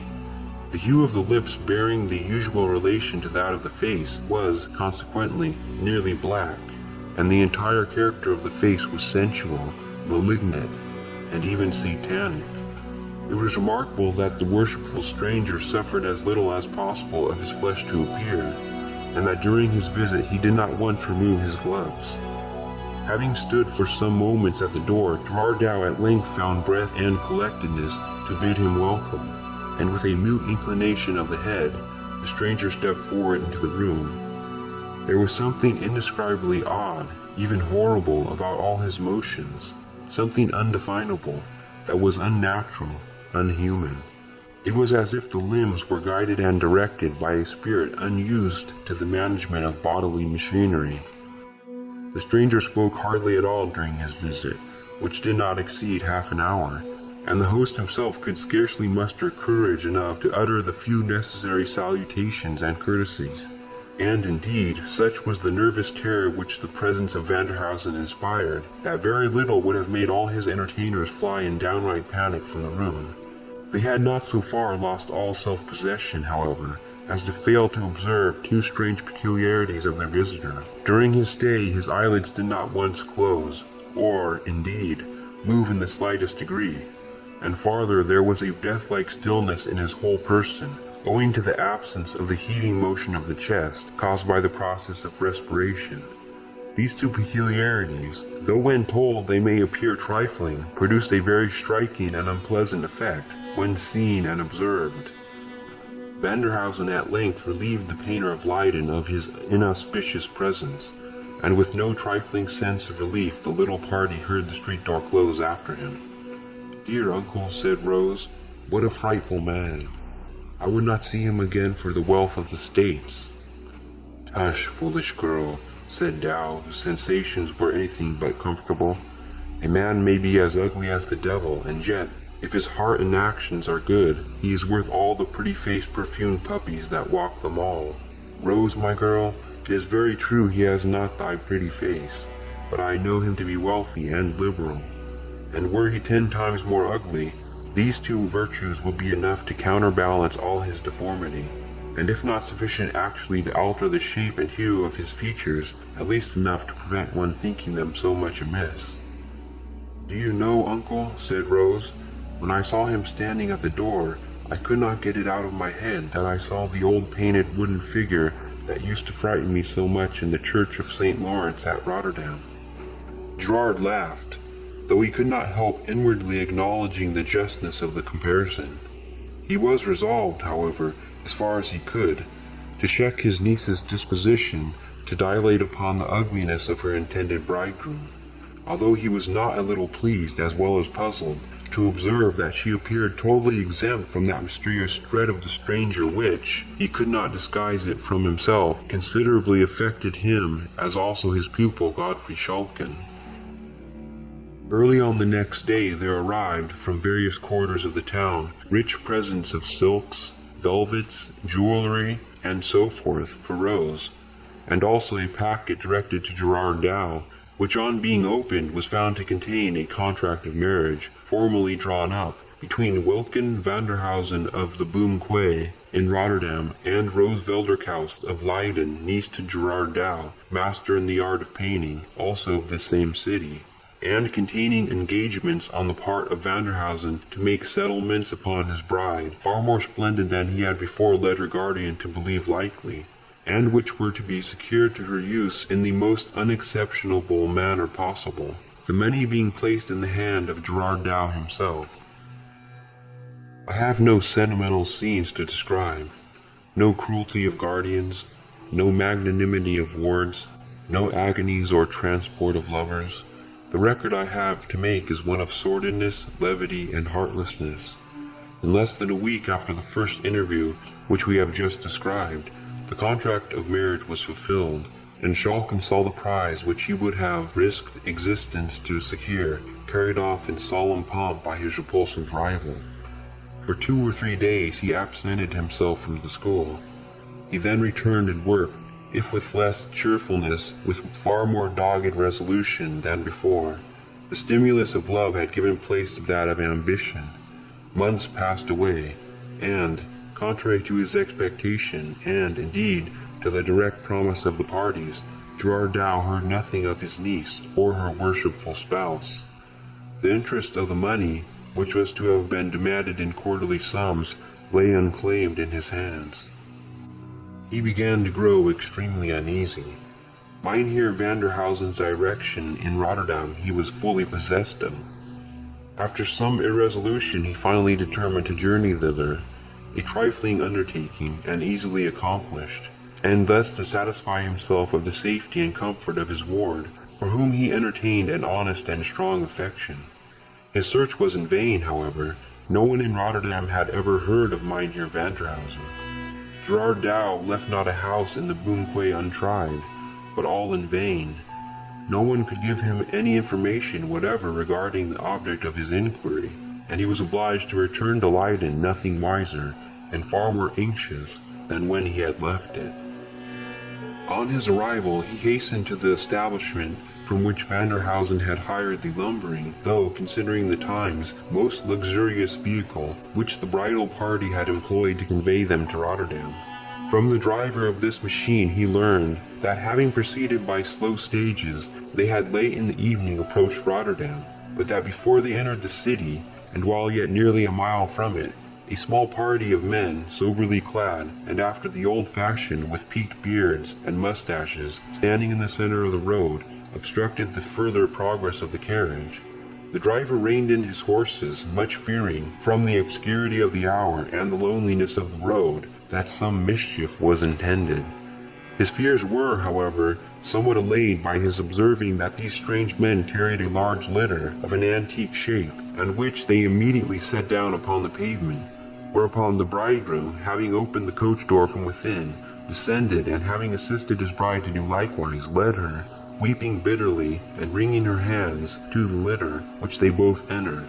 It was then raised by the men who surrounded it, and speedily carried towards the city, and before it had proceeded very far, the darkness concealed it from the view of the Dutch coachman. In the inside of the vehicle he found a purse, whose contents more than thrice paid the hire of the carriage and man. He saw and could tell nothing more of Mynheer Vanderhausen and his beautiful lady. This mystery was a source of profound anxiety and even grief to Gerard Dow. There was evidently fraud in the dealing of Vanderhausen with him, though for what purpose committed he could not imagine. He greatly doubted how far it was possible for a man possessing such a countenance to be anything but a villain, and every day that passed without his hearing from or of his niece, instead of inducing him to forget his fears, on the contrary, tended more and more to aggravate them.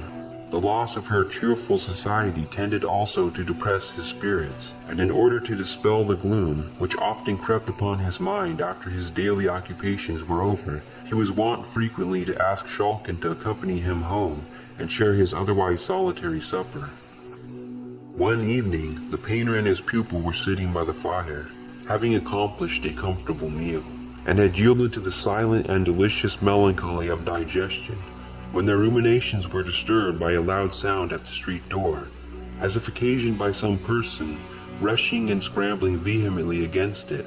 A domestic had run without delay to ascertain the cause of the disturbance, and they heard him twice or thrice interrogate the applicant for admission, but without eliciting any other answer but a sustained reiteration of sounds.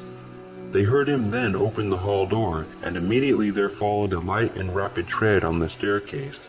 Schalken advanced towards the door. It opened before he reached it, and Rose rushed into the room. She looked wild, fierce and haggard with terror and exhaustion, but her dress surprised them as much as even her unexpected appearance. It consisted of a kind of white woolen wrapper, made close about the neck, and descending to the very ground. It was much deranged and travel-soiled. The poor creature had hardly entered the chamber when she fell senseless on the floor. With some difficulty they succeeded in reviving her, and on recovering her senses, she instantly exclaimed in a tone of terror rather than mere impatience, "Wine! Wine! Quickly, or I'm lost!" Astonished and almost scared at the strange agitation in which the call was made, they at once administered to her wishes, and she drank some wine with a haste and eagerness which surprised them. She had hardly swallowed it when she exclaimed with the same urgency, "Food, for God's sake, food, at once, or I perish!" A considerable fragment of a roast joint was upon the table, and Shulkin immediately began to cut some. But he was anticipated, for no sooner did she see it than she caught it, a more than mortal image of famine, and with her hands and even with her teeth she tore off the flesh and swallowed it. When the paroxysm of hunger had been a little appeased, she appeared on a sudden overcome with shame, or it may have been that other more agitating thoughts overpowered and scared her, for she began to weep bitterly and to wring her hands. "Oh, send for a minister of God," said she. "I am not safe till he comes. Send for him speedily." Gerard Dow dispatched a messenger instantly, and prevailed on his niece to allow him to surrender his bedchamber to her use. He also persuaded her to retire to it at once to rest. Her consent was extorted upon the condition that they would not leave her for a moment. "Oh, that the holy man were here," she said. "He can deliver me. The dead and the living can never be one. God has forbidden it." With these mysterious words she surrendered herself to their guidance, and they proceeded to the chamber which Gerard Dow had assigned to her use. Do not leave me for a moment," said she. "I am lost forever if you do." Gerard Dow's chamber was approached through a spacious apartment, which they were now about to enter. He and Shulkin each carried a candle, so that a sufficiency of light was cast upon all surrounding objects. They were now entering the large chamber, which, as I have said, communicated with Dow's apartment, when Rose suddenly stopped, and, in a whisper which thrilled them both with horror, she said, "Oh God, he is here! He is here! See, there he goes!" She pointed towards the door of the inner room, and Shulkin thought he saw a shadowy and ill-defined form gliding into that apartment. He drew his sword, and, raising the candle so as to throw its light with increased distinctness upon the objects in the room, he entered the chamber into which the shadow had glided. No figure was there, nothing but the furniture which belonged to the room, and yet he could not be deceived as to the fact that something had moved before them into the chamber. A sickening dread came upon him, and the cold perspiration broke out in the heavy drops upon his forehead. Nor was he more composed when he heard the increased urgency and agony of entreaty with which Rose implored them not to leave her for a moment. "I saw him," said she. "He's here. I cannot be deceived. I know him. He's by me. He is with me. He's in the room. Then, for God's sake, as you would save me, do not stir from beside me." They at length prevailed upon her to lie down upon the bed, where she continued to urge them to stay by her.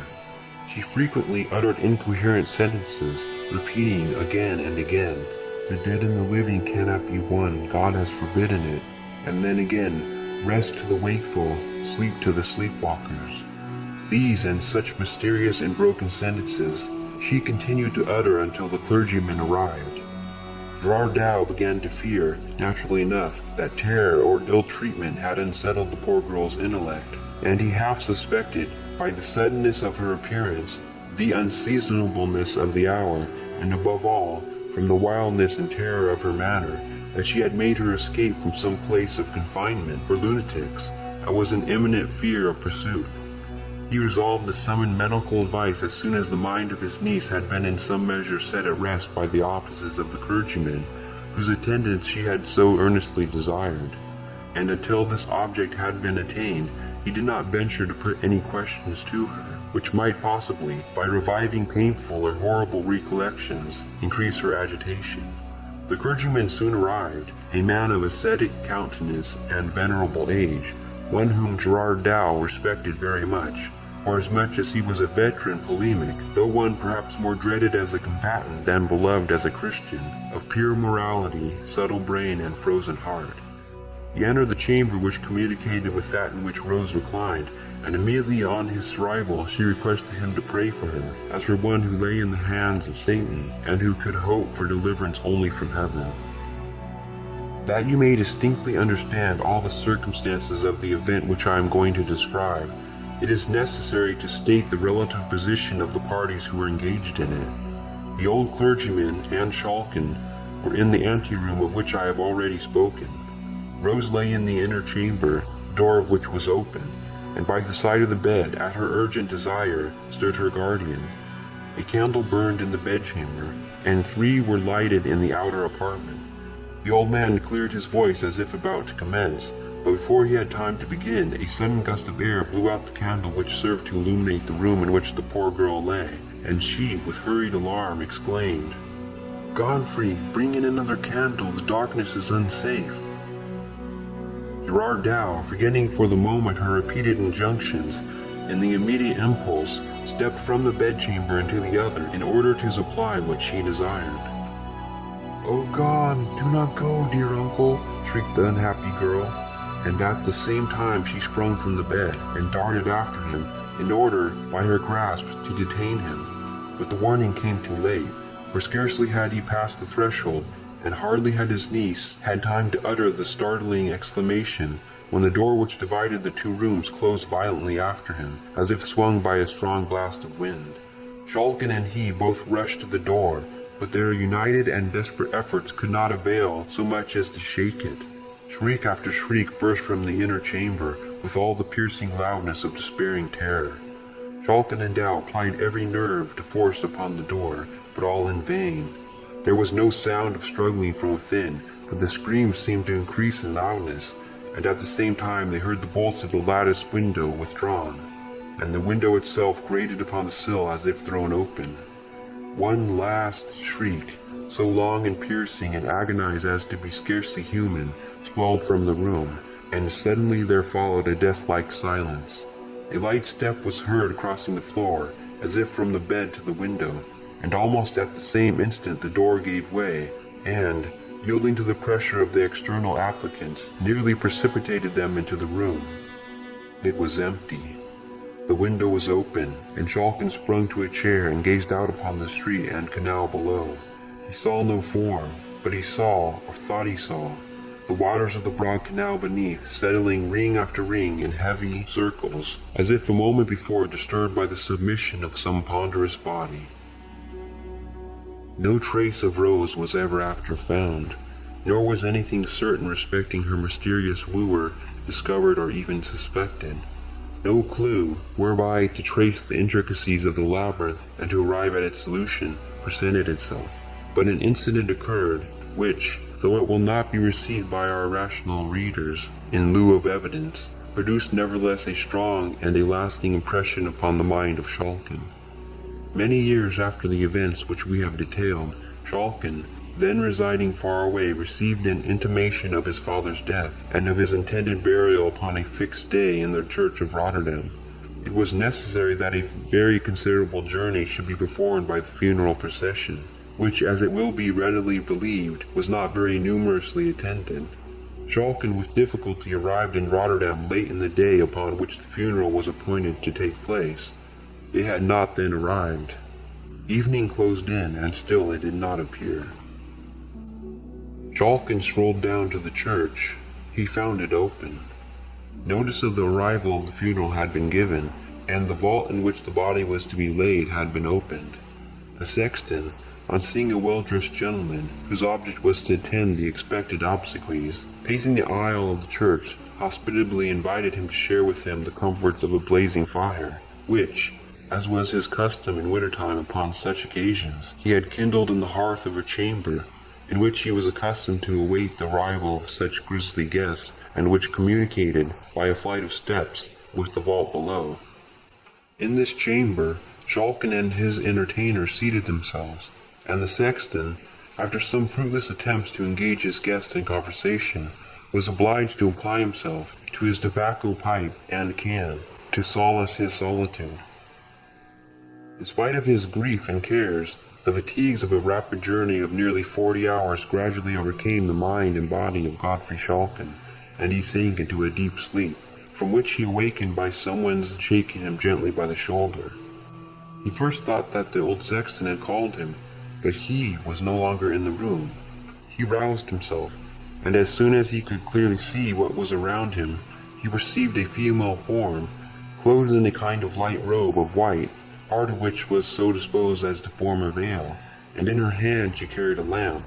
She was moving rather away from him, in the direction of the flight of steps which conducted towards the vaults. Shulkin felt a vague alarm at the sight of this figure, and at the same time an irresistible impulse to follow its guidance. He followed it towards the vaults, but when it reached the head of the stairs he paused.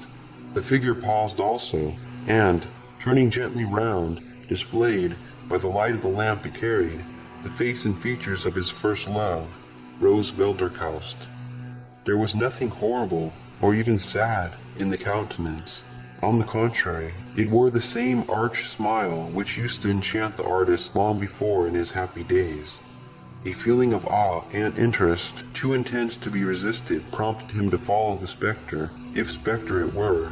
She descended the stairs, he followed, and turning to the left, through a narrow passage, she led him, to his infinite surprise, into what appeared to be an old-fashioned Dutch apartment, such as the pictures of Gerard Dow have served to immortalize. Abundance of costly antique furniture was disposed about the room, and in one corner stood a four-post bed, with heavy black cloth curtains around it.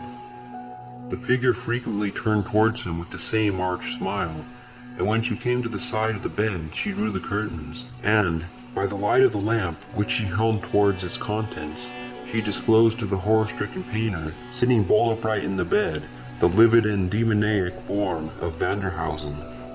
Shulkin had hardly seen him when he fell senseless upon the floor, where he lay until discovered on the next morning by persons employed in closing the passages into the vaults.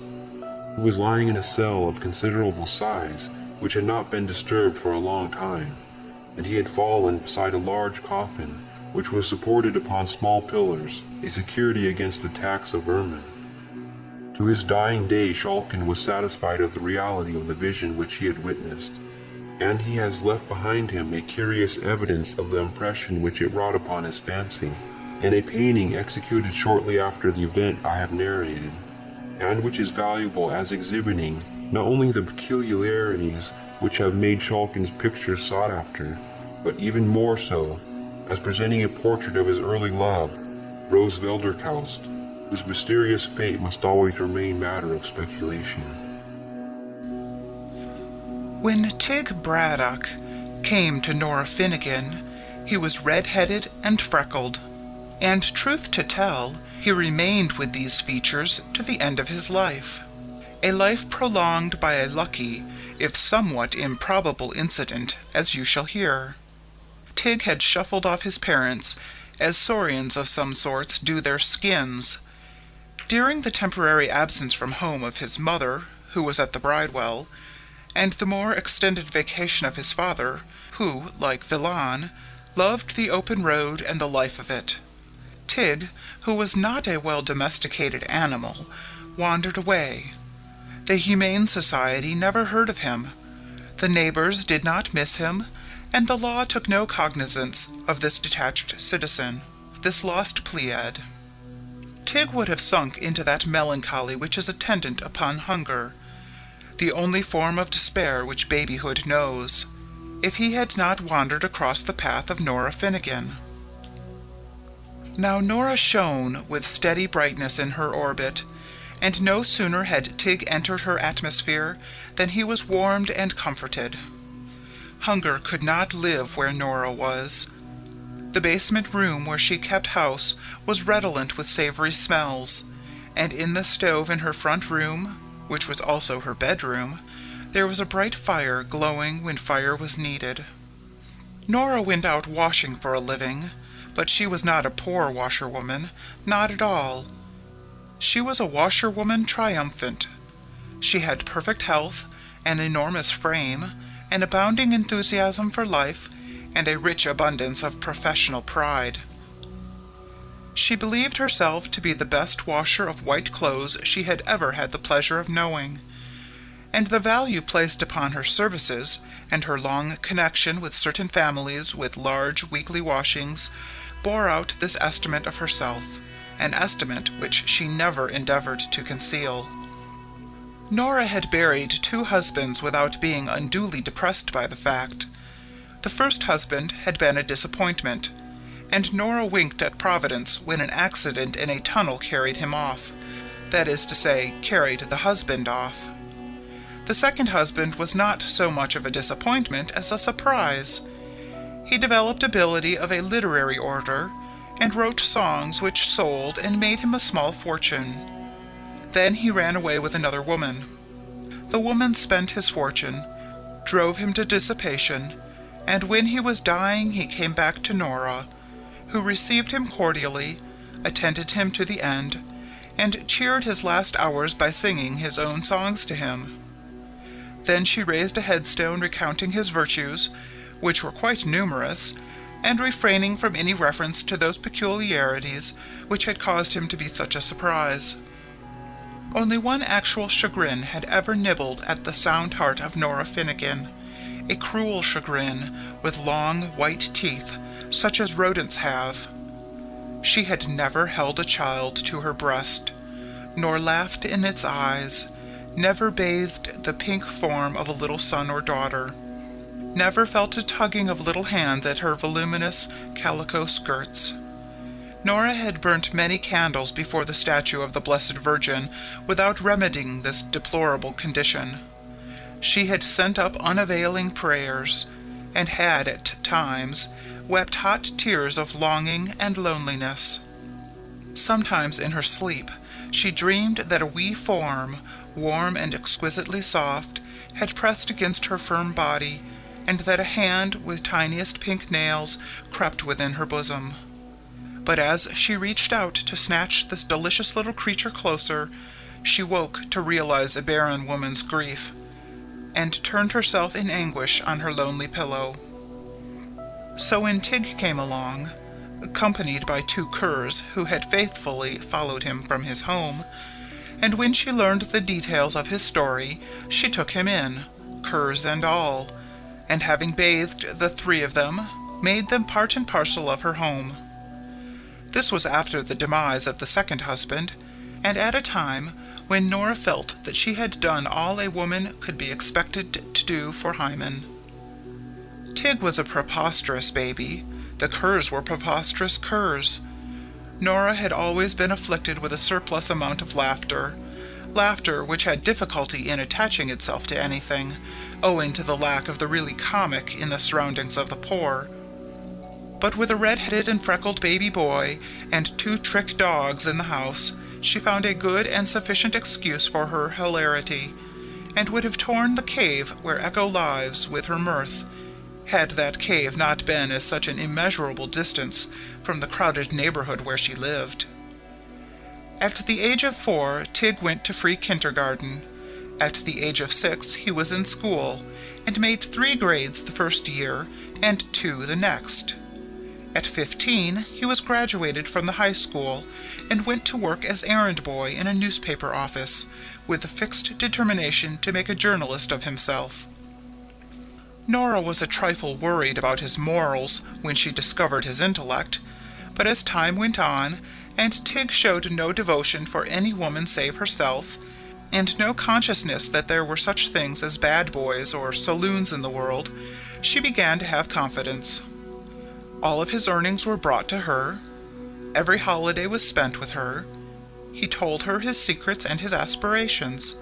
He admitted that he expected to become a great man, and though he had not quite decided upon the nature of his career, saving, of course, the makeshift of journalism, it was not unlikely that he would elect to be a novelist probably like Thackeray.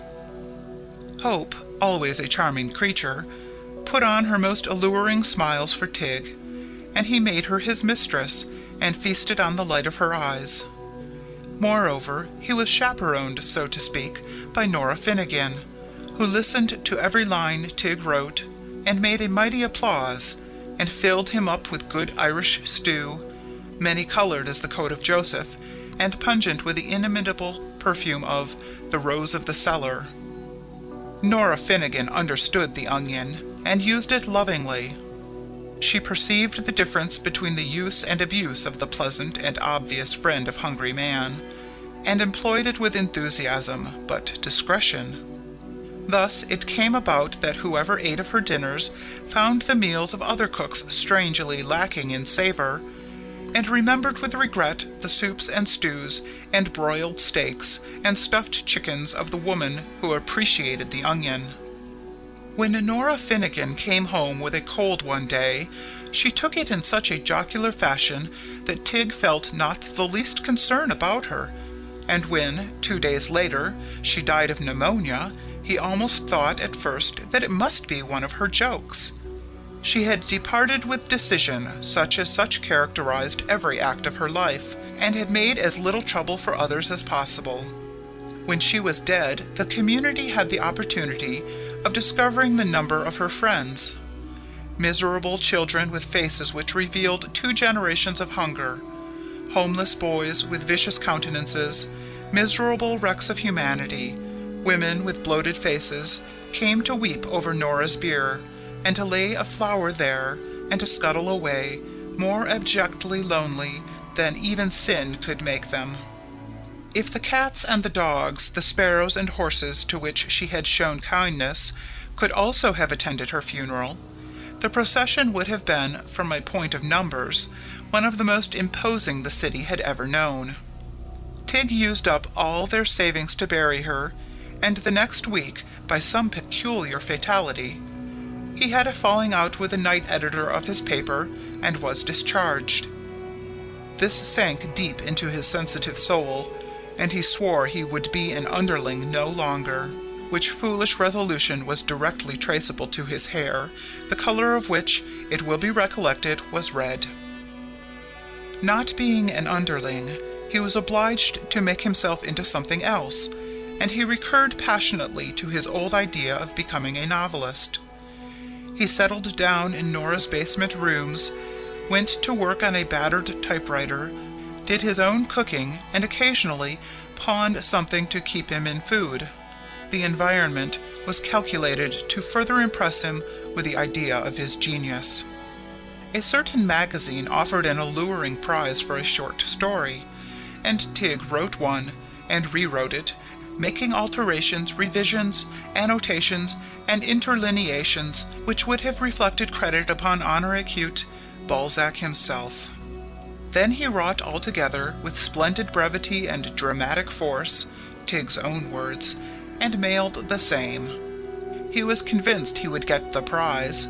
He was just as much convinced of it as Nora Finnegan would have been if she had been with him.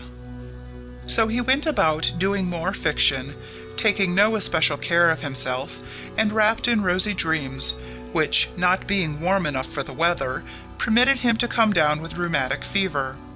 He lay alone in his room and suffered such torments as the condemned in rheumatic know, depending on one of Nora's former friends to come in twice a day and keep up the fire for him.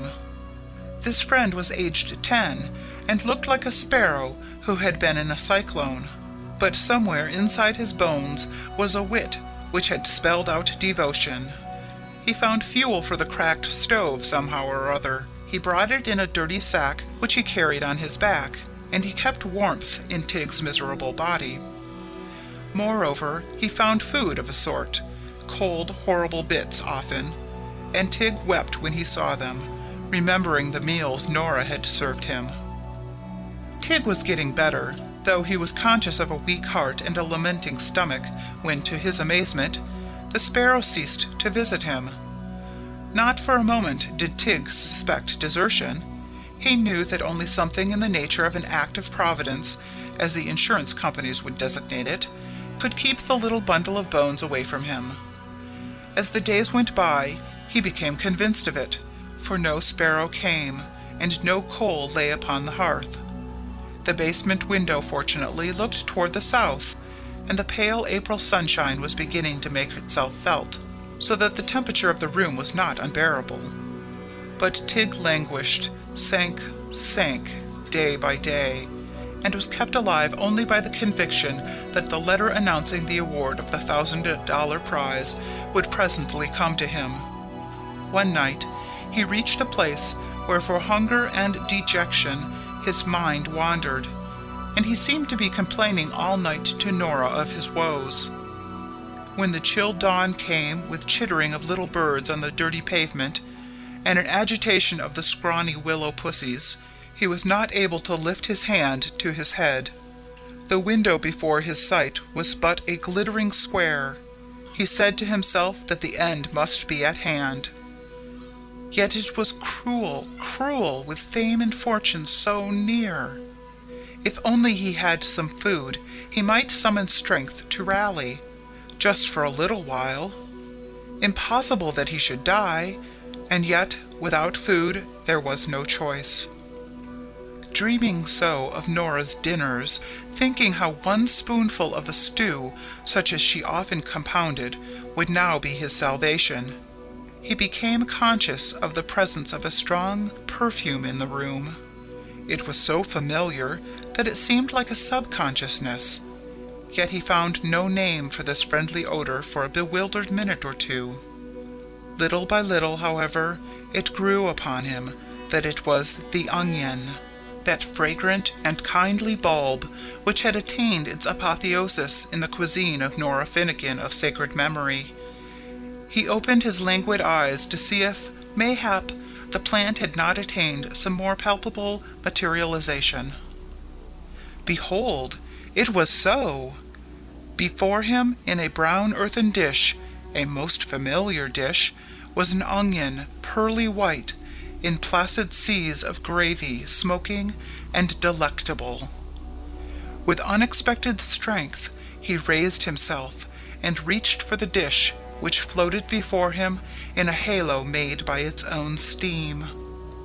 It moved toward him, offered a spoon to his hand, and as he ate, he heard about the room the rustle of Nora Finnegan's starched skirts, and now and then a faint, faint echo of her old-time laugh, such an echo as one may find of the sea in the heart of a shell.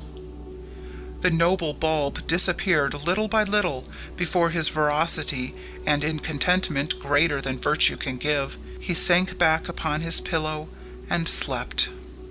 2 hours later, the postman knocked at the door, and receiving no answer, forced his way in.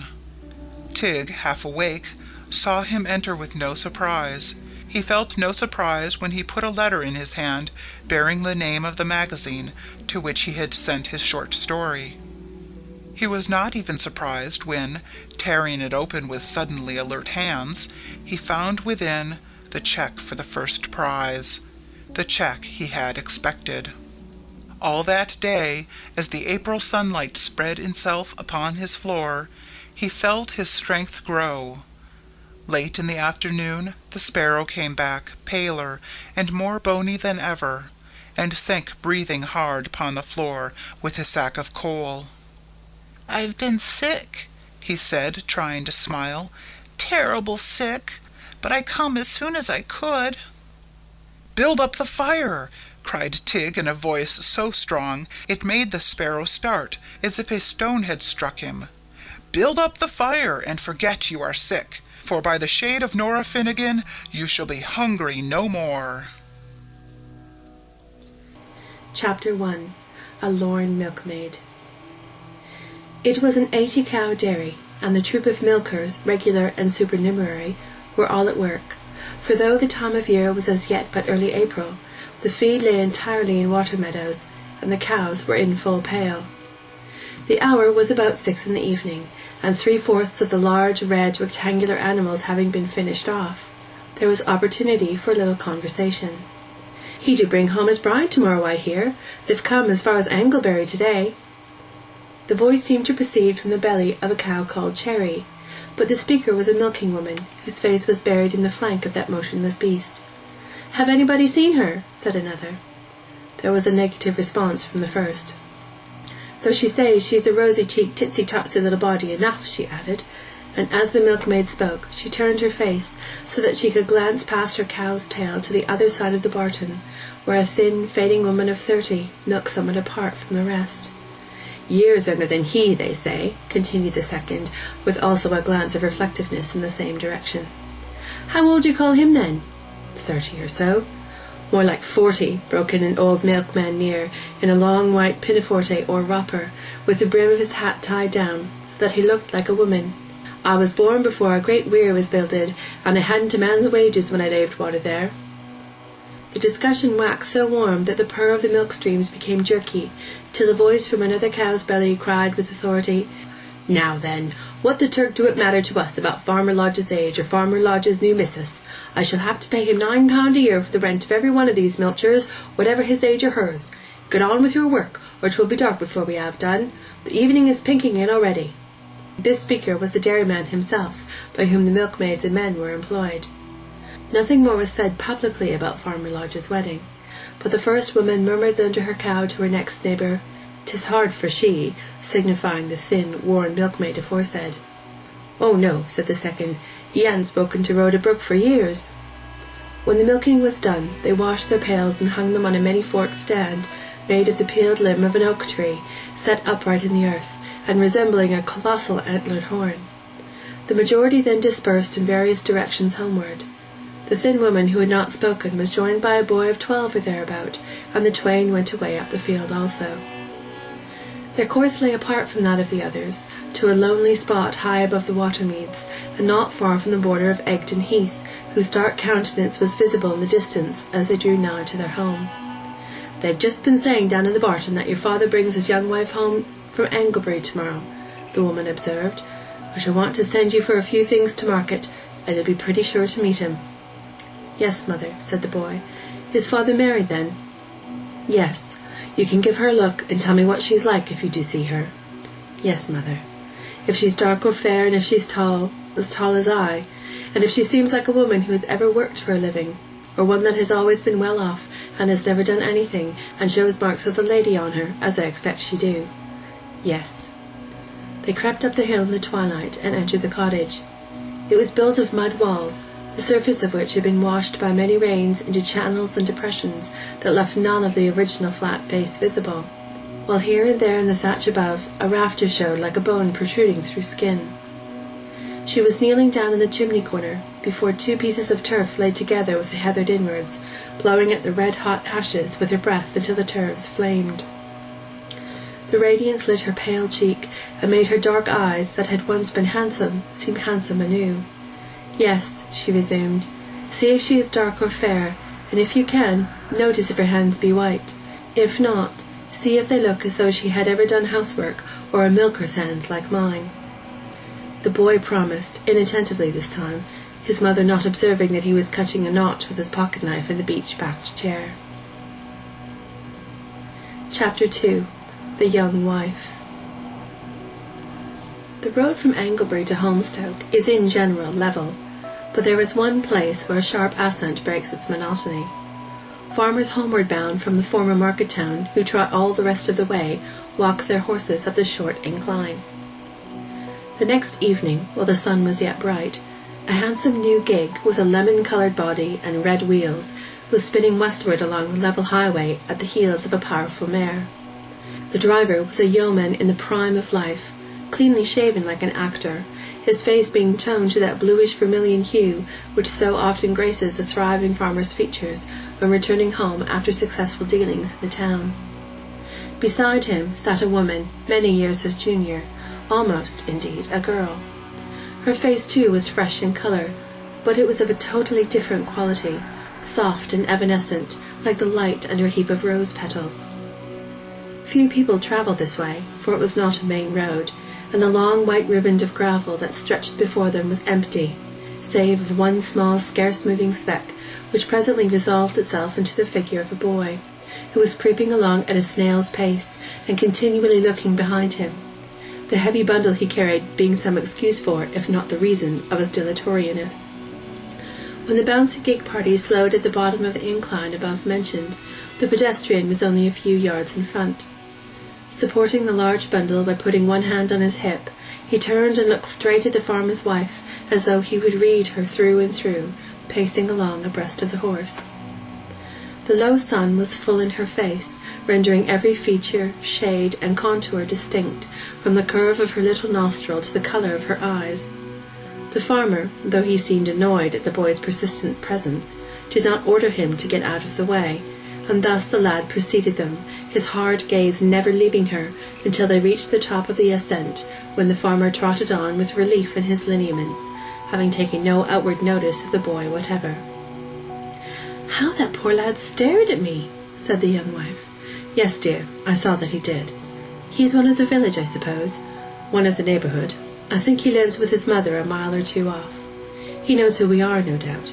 Oh, yes, you must expect to be stared at first, my pretty Gertrude." "I do, though I think the poor boy might have looked at us in hope that we might relieve him of his heavy load, rather than from curiosity."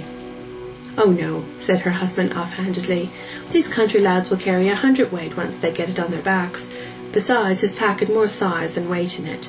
Now then, another mile, and I shall be able to show you our house in the distance, if it's not too dark before we get there." The wheels spun round, and particles flew from the periphery as before, till a white house of ample dimensions revealed itself, with farm buildings and ricks at the back. Meanwhile, the boy had quickened his pace, and turning up a by-lane some 1.5 miles short of the white farmstead, ascended towards the leaner pastures, and so on to the cottage of his mother. She had reached home after her day's milking at the outlying dairy, and was washing cabbage in the doorway in the declining light. "Hold up the net a moment," she said, without preface, as the boy came up. He flung down his bundle, held the edge of the cabbage net, and as she filled its meshes with the dripping leaves, she went on. "Well, did you see her?" "Yes, quite plain." "Is she ladylike?" "Yes, and more. A lady complete." "Is she young?" "Well, she's growed up, and her ways be quite a woman's." "Of course. What colour is her hair and face?" "Her hair is lightish, and her face is comely as a live doll's." "Her eyes, then, are not dark like mine?" "No, of a bluish turn, and her mouth is very nice and red, and when she smiles her teeth show white." "Is she tall?" said the woman sharply. "I couldn't see. She was sitting down." "Then do you go to Holmstoke Church tomorrow morning. She's sure to be there. Go early and notice her walking in, and come home and tell me if she's taller than I." "Very well, mother. But why don't you go and see for yourself?" "I go to see her? I wouldn't look up at her if she were to pass my window this instant. She was with Mr. Lodge, of course. What did he say or do?" "Just the same as usual." "Took no notice of you?" "None." Next day the mother put a clean shirt on the boy, and started him off for Holmstoke Church. He reached the ancient little pile when the door was just being opened, and he was the first to enter. Taking his seat by the font, he watched all the parishioners file in. The well-to-do farmer Lodge came nearly last, and his young wife, who accompanied him, walked up the aisle with a shyness natural to a modest woman who had thus appeared for the first time. As all other eyes were fixed upon her, the youth's stare was not noticed now. When he reached home, his mother said, "Well?" before he had entered the room. "She's not tall. She's rather short," he replied. "Ah," said his mother, with satisfaction. "But she's very pretty. Very. In fact, she's lovely." The youthful freshness of the yeoman's wife had evidently made an impression even on the somewhat hard nature of the boy. "That's all I want to hear," his mother said quickly. "Now, spread the tablecloth. The hare you caught is very tender, but mind that nobody catches you. You never told me what sort of hands she had." "I never seen 'em. She never took off her gloves." "What did she wear this morning?" "A white bonnet and silver-coloured gown. It whooed and whistled so loud when it rubbed against the pews that the lady coloured up even more than ever for very shame at the noise, and pulled it in to keep it from touching. But when she pushed into her seat, it whooed more than ever. Mr. Lodge, he seemed pleased, and his waistcoat stuck out, and his great golden seals hung like a lord's, but she seemed to wish her noisy gown anywhere but on her. Not she. However, that will do now." These descriptions of the newly married couple were continued from time to time by the boy at his mother's request, after any chance encounter he had with them. But Rhoda Brooke, though she might easily have seen young Mrs. Lodge for herself by walking a couple of miles, would never attempt an excursion towards the quarter when the farmhouse lay. Neither did she, at the daily milking in the dairyman's yard on the Lodge's outlying second farm, ever speak to the subject of the recent marriage. The dairyman, who rented the cows of the Lodge, and knew perfectly the tall milkmaid's history, with manly kindness always kept the gossip in the cow barton from annoying Rhoda. But the atmosphere thereabout was full of the subject during the first days of Mrs. Lodge's arrival, and from her boy's description and the casual words of the other milkers, Rhoda Brooke could raise a mental image of the unconscious Mrs. Lodge that was realistic as a photograph. Chapter 3. A Vision. One night, 2 or 3 weeks after the bridal return, when the boy was gone to bed, Rhoda sat a long time over the turf ashes that she had raked out in front of her to extinguish them. She contemplated so intently the new wife as presented to her in the mind's eye over the embers that she forgot the lapse of time. At last, wearied with her day's work, she too retired. But the figure which had occupied her so much during this and the previous days was not to be banished at night. For the first time, Gertrude Lodge visited the supplanted woman in her dreams.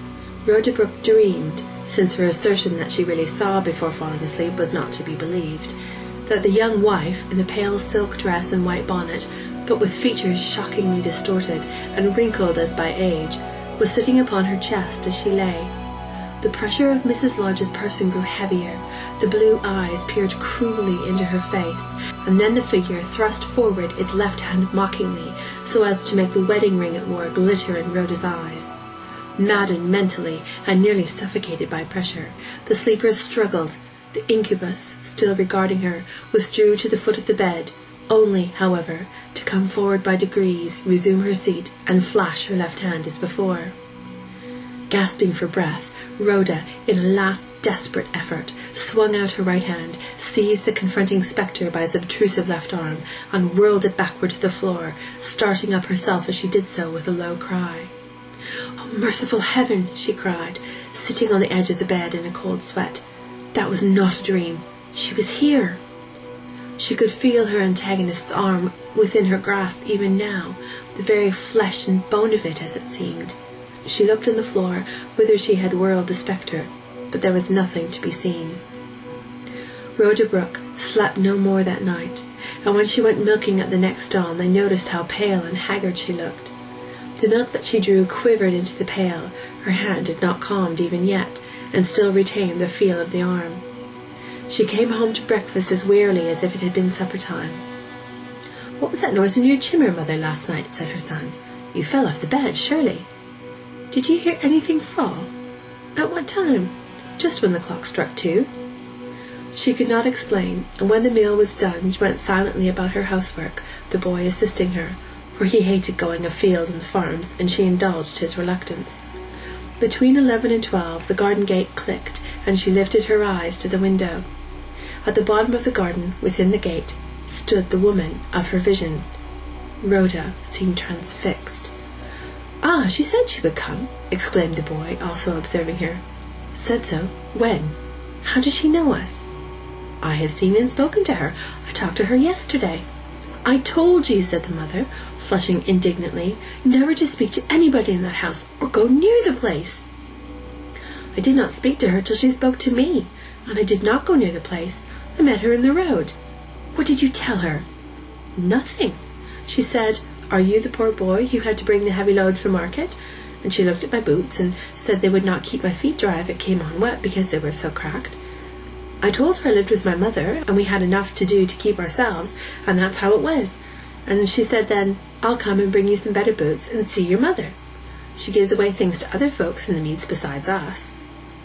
Mrs. Lodge was by this time close to the door, not in her silk, as Rhoda had seen her in the bedchamber, but in a morning hat and a gown of common light material, which became her better than silk. On her arm she carried a basket. The impression remaining from the night's experience was still strong. Brooke had almost expected to see the wrinkles, the scorn, and the cruelty on her visitor's face. She would have escaped an interview had escape been possible.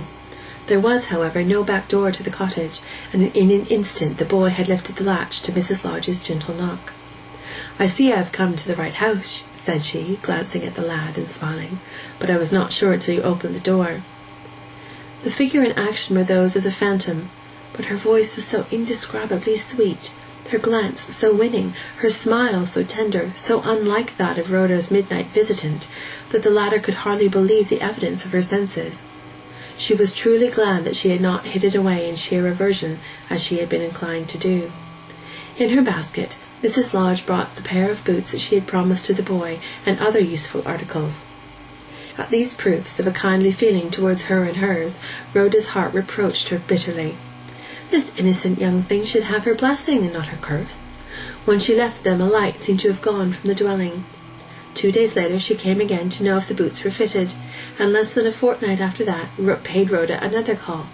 On this occasion the boy was absent. "I walk a good deal," said Mrs. Lodge, "and your house is the nearest outside our own parish. I hope you are well. You don't look quite well." Rhoda said she was well enough, and indeed, though the paler of the two, there was more of the strength that endures in her well-defined features and large frame than in the soft-cheeked young woman before her. The conversation became quite confidential as regarded their powers and weaknesses, and when Mrs. Lodge was leaving, Rhoda said, "I hope you will find this air agree with you, madam, and not suffer from the damp of the water-meads." The younger one replied that there was not much doubt of it, her general health being usually good. "Though now you remind me," she added, "I have one little ailment which puzzles me. It's nothing serious, but I cannot make it out." She uncovered her left hand and arm, and their outline confronted Rhoda's gaze as the exact original of the limb she had beheld and seized in her dream. Upon the pink round surface of the arm were faint marks of an unhealthy colour, as if produced by a rough grasp. Rhoda's eyes became riveted on the discolorations. She fancied that she discerned in them the shape of her own 4 fingers. "How did it happen?" she said mechanically. "I cannot tell," replied Mrs. Lodge, shaking her head. "One night when I was sound asleep, dreaming I was away in some strange place, a pain suddenly shot into my arm there, and was so keen as to awaken me. I must have struck it in the daytime, I suppose, though I don't remember doing so." She added, laughing, "I tell my dear husband that it looks just as if he had flown into a rage and struck me there. Oh, I dare say it will soon disappear." "Ha ha ha! Yes, on what night did it come?" Mrs. Lodge considered and said it would be a fortnight ago on the morrow. "When I awoke I could not remember where I was," she added, "till the clock striking 2 reminded me." She had named the night and the hour of Rhoda's spectral encounter, and Brooke felt like a guilty thing. The artless disclosure startled her, and she did not reason on the freaks of coincidence, and all the scenery of that ghastly night returned with double vividness to her mind. "Oh, can it be," she said to herself when her visitor had departed, "that I exercise a malignant power over people against my will?" She knew that she had been slyly called a witch since her fall, but never having understood why that particular stigma had been attached to her, it had passed disregarded. Could this be the explanation, and had such things as this ever happened before? Chapter 4. A Suggestion. The summer drew on, and Rhoda Brooke almost dreaded to meet Mrs. Lodge again, notwithstanding that her feeling for the young wife amounted well nigh to affection. Something in her own individuality seemed to convict Rhoda of crime, yet a fatality sometimes would direct the steps of the latter to the outskirts of Holmstoke whenever she left her house for any other purpose than her daily work, and hence it happened that their next encounter was out of doors. Rhoda could not avoid the subject which had so mystified her, and after the first few words she stammered, "I hope your arm is well again, ma'am?" She had perceived with consternation that Gertrude Lodge carried her left arm stiffly. "No, it is not quite well. Indeed, it is no better at all. It is rather worse. It pains me dreadfully sometimes." "Perhaps you had better go to a doctor, ma'am." She replied that she had already seen a doctor. Her husband had insisted upon her going to one, but the surgeon had not seemed to understand the afflicted limb at all. He told her to bathe it in hot water, and she had bathed it, but the treatment had done no good. "Will you let me see it?" said the milkwoman. Mrs. Lodge pushed up her sleeve and disclosed the place, which was a few inches above the wrist. As soon as Rhoda Brooke saw it, she could hardly preserve her composure. There was nothing of the nature of a wound, but the arm at that point had a shriveled look, and the outline of the 4 fingers appeared more distinct than at the former time. Moreover, she fancied that they were imprinted in precisely the relative position of her clutch upon the arm in the trance, the first finger towards Gertrude's wrist, and the 4th towards her elbow. What the impress resembled seemed to have struck Gertrude herself since their last meeting. "It almost looks like finger marks," she said, adding with a faint laugh, "My husband says it is as if some witch or the devil himself has taken hold of me there and blasted the flesh." Rhoda shivered. "That's fancy," she said hurriedly. "I wouldn't mind it if I were you." "I shouldn't so much mind it," said the younger, with hesitation, if I hadn't a notion that it makes my husband dislike me, no, love me less. Men think so much of personal appearance." "Some do. He for one." Yes, and he was very proud of mine at first. Keep your arm covered from his sight. He knows the disfigurement is there. She tried to hide the tears that filled her eyes. Well, ma'am, I earnestly hope it will go away soon. And so the milkwoman's mind was changed anew to the subject by a horrid sort of spell as she returned home. The sense of having been guilty of an act of malignity increased, affect as she might to ridicule her superstition. In her secret heart, Rhoda did not altogether object to a slight diminution of her successor's beauty, by whatever means it had come about, but she did not wish to inflict upon her physical pain, for though this pretty young woman had rendered impossible any reparation which Lodge might have made Rhoda for his past conduct, everything like resentment at the unconscious usurpation had quite passed away from the elder's mind. If the sweet and kindly Gertrude Lodge only knew of the scene at the bedchamber, what would she think? Not to inform her of it seemed treachery in the presence of her friendliness, but tell she could not of her own accord, neither could she devise a remedy. She mused upon the matter the greater part of the night, and the next day, after the morning milking, set out to obtain another glimpse of Gertrude Lodge if she could, being held to her by a gruesome fascination. By watching the house from a distance, the milkmaid was presently able to discern the farmer's wife in a ride she was taking alone, probably to join her husband in some distant field. Mrs. Lodge perceived her, and cantered in her direction. "Good morning, Rhoda," Gertrude said when she had come up. "I was going to call." Rhoda noticed that Mrs. Lodge held the reins with some difficulty. "I hope—" "The bad arm," said Rhoda. "They tell me there is possibly one way by which I might be able to find out the cause, and so perhaps the cure of it," replied the other anxiously. "It is by going to some clever man over in Egdon Heath. They did not know if he was still alive, and I can't remember his name at this moment, but they said that you knew more of his movements than anybody else hereabout, and could tell me if he were still to be consulted. Dear me, what was his name? But you know." "Not Conjurer Trindle," said her thin companion, turning pale. "Trindle, yes. Is he still alive?" I believe so," said Rhoda, with reluctance. "Why do you call him Conjurer?" "Well, they used to say he had powers other folk have not. Oh, how could my people be so superstitious as to recommend a man of that sort? I thought they meant some medical man. I shall think no more of him." Rhoda looked relieved, and Mrs. Lodge rode on. The milkwoman had inwardly seen, from the moment she heard of her having been mentioned as reference for this man, that there must exist a sarcastic feeling among the workfolk that a sorceress would know the whereabouts of the exorcist. They suspected her then. A short time ago this would have given no concern to a woman of her common sense, but she had a haunting reason to be superstitious now, and she had been seized with a sudden dread that this Conjurer Trindle might name her as the malignant influence which was blasting the fair person of Gertrude, and so lead her friend to hate her forever, and to treat her as some fiend in human shape. But all was not over. 2 days after, a shadow intruded into the window pattern thrown on Rhoda Brooke's floor by the afternoon sun. The woman opened the door at once, almost breathlessly. "Are you alone?" said Gertrude. She seemed no less harassed and anxious than Brooke herself. "Yes," said Rhoda. "The place of my arm seems worse and troubles me," the young farmer's wife went on. "It's so mysterious. I do hope it will not be an incurable wound. I have again been thinking of what they said about Conjurer Trindle. I don't really believe in such men, and I should not mind just visiting him from curiosity, though on no account must my husband know. Is it far to where he lives?" "Yes, 5 miles," said Rhoda backwardly, "in the heart of Egdon." "Well, I should have to walk. Could you not go with me to show me the way, say tomorrow afternoon?" "Oh, not I. That is—" the milkwoman murmured, with a start of dismay. Again the dread seized her that something to do with her fierce act in the dream might be revealed, and her character in the eyes of the most useful friend she had ever had be ruined irretrievably. Mrs. Lodge urged, and Rhoda finally assented, though with much misgiving. Sad as the journey would be to her, she could not consciously stand in the way of a possible remedy for her patron's strange affliction.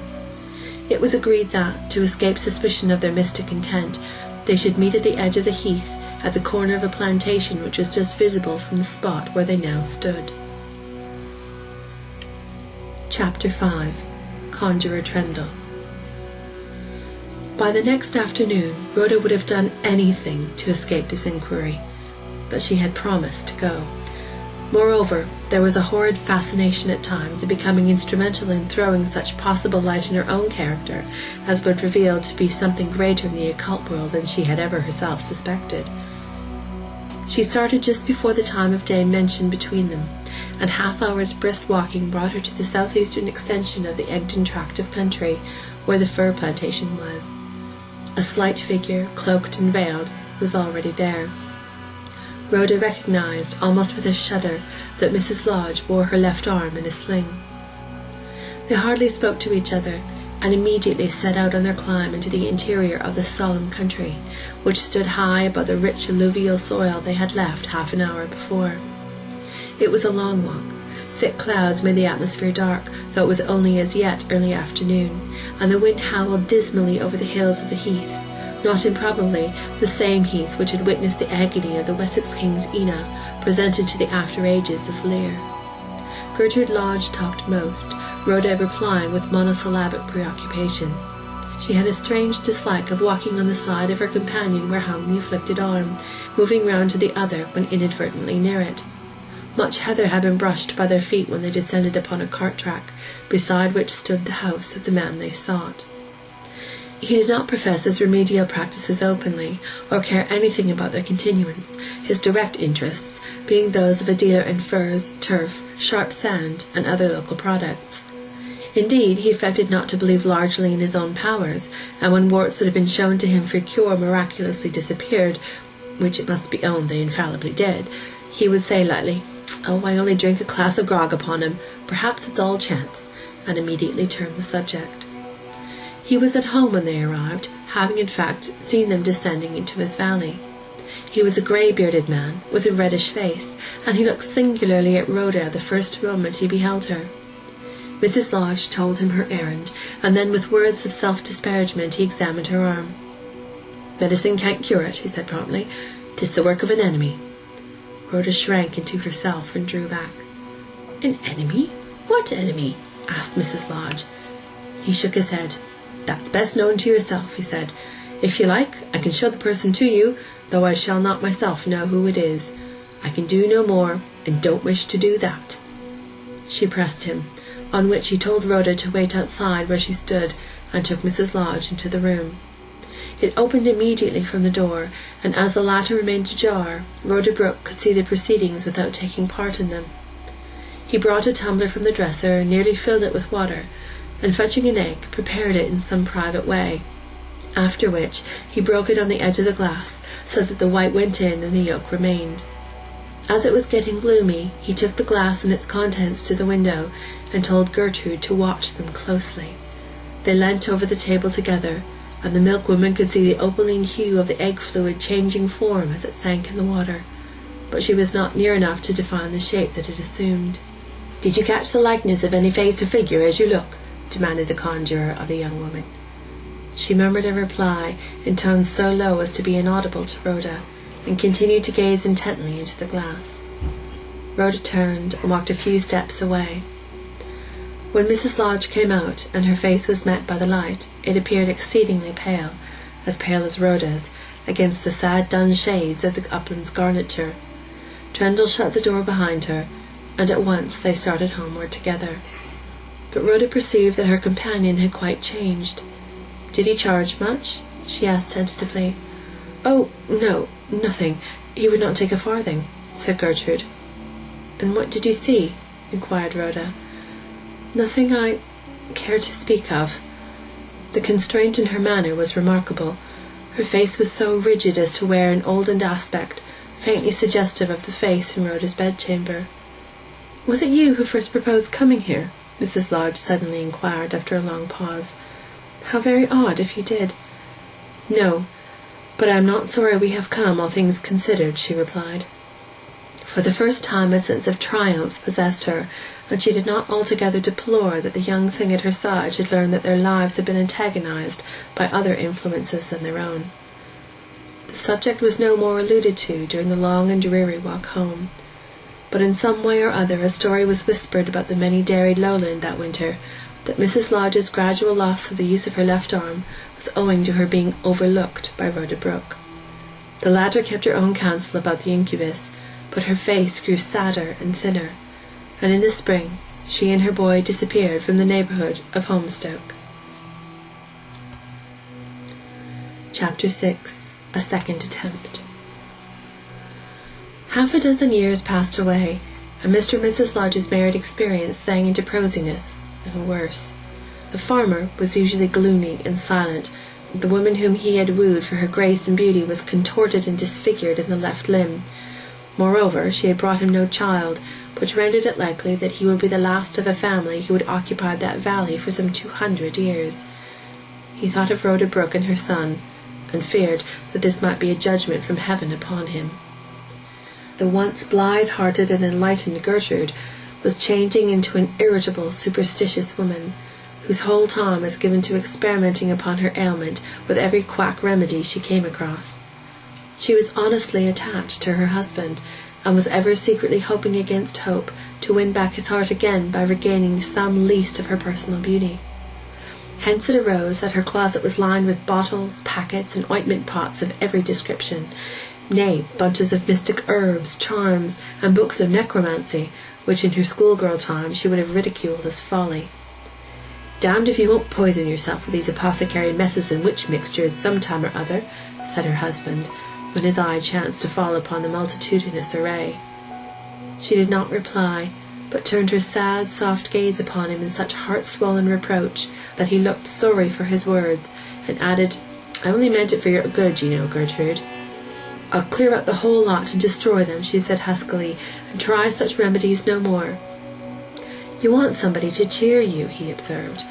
"I once thought of adopting a boy, but he's too old now, and he's gone away I don't know where." She guessed to whom he alluded, for Rhoda Brooke's story had in the course of years become known to her, though not a word had ever passed between her husband and herself on the subject. Neither had she ever spoken to him of her visit to Conjuror Trendle, and of what was revealed to her, or she thought was revealed to her, by that solitary Heath man. She was now 25, but she seemed older. 6 years of marriage, and only a few months of love, she sometimes whispered to herself. And then she thought of the apparent cause, and said, with a tragic glance at her withering limb, "If only I could again be as I was when he first saw me." She obediently destroyed her nostrums and charms, but there remained a hankering wish to try something else, some other sort of cure altogether.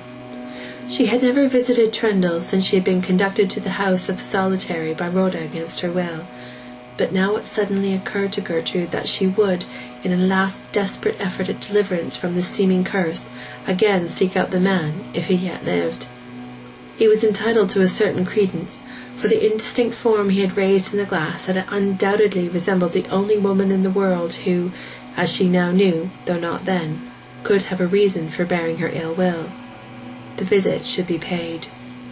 This time she went alone, though she nearly got lost on the heath and roamed a considerable distance out of her way. Trendle's house was reached at last, however.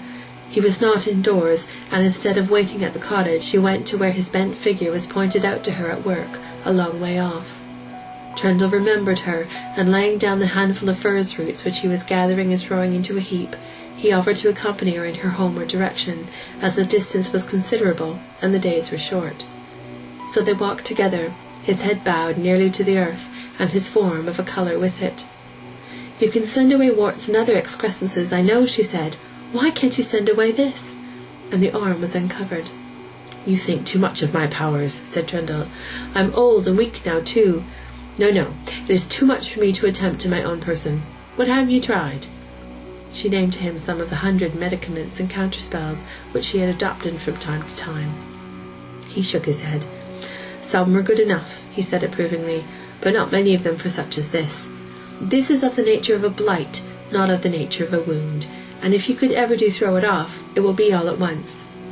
"If only I could." "There's only one chance of doing it known to me. It has never failed in kindred afflictions, that I can declare. But it is hard to carry out, and especially for a woman." "Tell me," said she. "You must touch with the limb the neck of a man who's been hanged." She started a little at the image he had raised. Before he's cold, just after he's cut down, continued the conjurer impassively. How can that do good? It will turn the blood and change the constitution. But, as I say, to do it is hard. You must get into the jail and wait for him when he's brought off the gallows. Lots have done it, and perhaps not such pretty women as you. I used to send dozens for skin complaints, but that was in former times. The last I sent was in 13, near 20 years ago. He had no more to tell her, and when he had put her into a straight track homeward, he turned and left her, refusing all money as at first. Chapter 7. A Ride. The communication sank deep into Gertrude's mind. Her nature was rather a timid one, and probably of all remedies that the White Wizard could have suggested, there was not one which had filled her with so much aversion as this, not to speak of the immense obstacles in the way of its adoption. Casterbridge, the county town, was 12 or 15 miles off, and in those days, when men were executed for horse-stealing, arson, and burglary, an assize seldom passed without a hanging, it was not likely that she could get access to the body of the criminal unaided, and the fear of her husband's anger made her reluctant to breathe a word of Trendle's suggestion to him or to anybody about him. She did nothing for months, and patiently bore her disfigurement as before. But her woman's nature, craving for renewed love through the medium of renewed beauty, she was but 25, was ever stimulating her to try what, at any rate, could hardly do her any harm. What came by a spell will go by a spell surely, she would say. Whenever her imagination pictured the act, she shrank in terror from the possibility of it. Then the words of the conjurer, "It will turn your blood," were seen to be capable of a scientific no less than a ghastly interpretation. The mastering desire returned, and urged on her again. There was at this time but one county paper, and that her husband only occasionally borrowed. But old-fashioned days had old-fashioned means, and news was extensively conveyed by word of mouth from market to market, or from fair to fair, so that, whenever such an event such as an execution was about to take place, few within a radius of 20 miles were ignorant of the coming sight. And, so far as Holmstoke was concerned, some enthusiast had been known to walk all the way to Casterbridge and back in one day, solely to witness the spectacle. The next assizes were in March, and when Gertrude Lodge heard that they had been held, she inquired stealthily at the inn as to the result, as soon as she could find the opportunity. She was, however, too late. The time at which the sentences were to be carried out had arrived, and to make the journey and obtain admission at such short notice required at least her husband's assistance. She dared not tell him, for she had found by delicate experiment that these smouldering village beliefs made him furious if mentioned, partly because he half entertained them himself. It was therefore necessary to wait for another opportunity.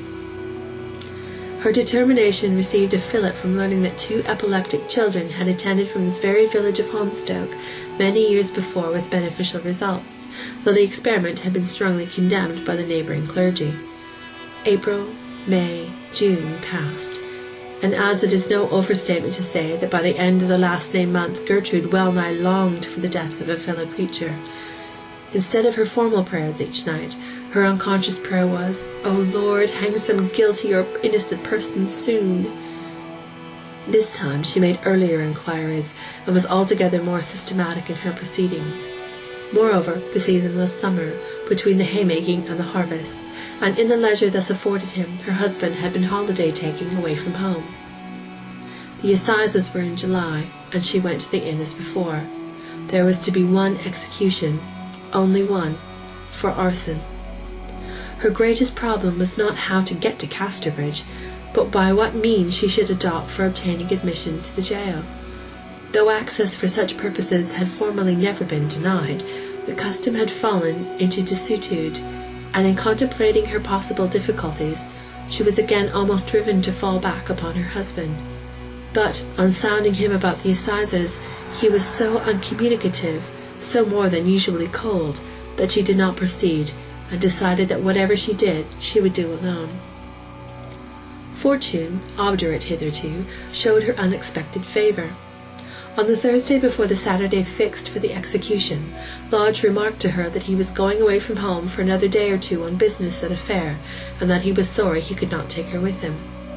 She exhibited on this occasion so much readiness to stay at home that he looked at her in surprise. Time had been when she would have shown deep disappointment at the loss of such a jaunt. However, he lapsed into his usual taciturnity, and on the day named left Holmstoke. It was now her turn. She had first thought of driving, but on reflection held that driving would not do, since it would necessitate her keeping to the turnpike road, and so increase by tenfold the risk of her ghastly errand being found out.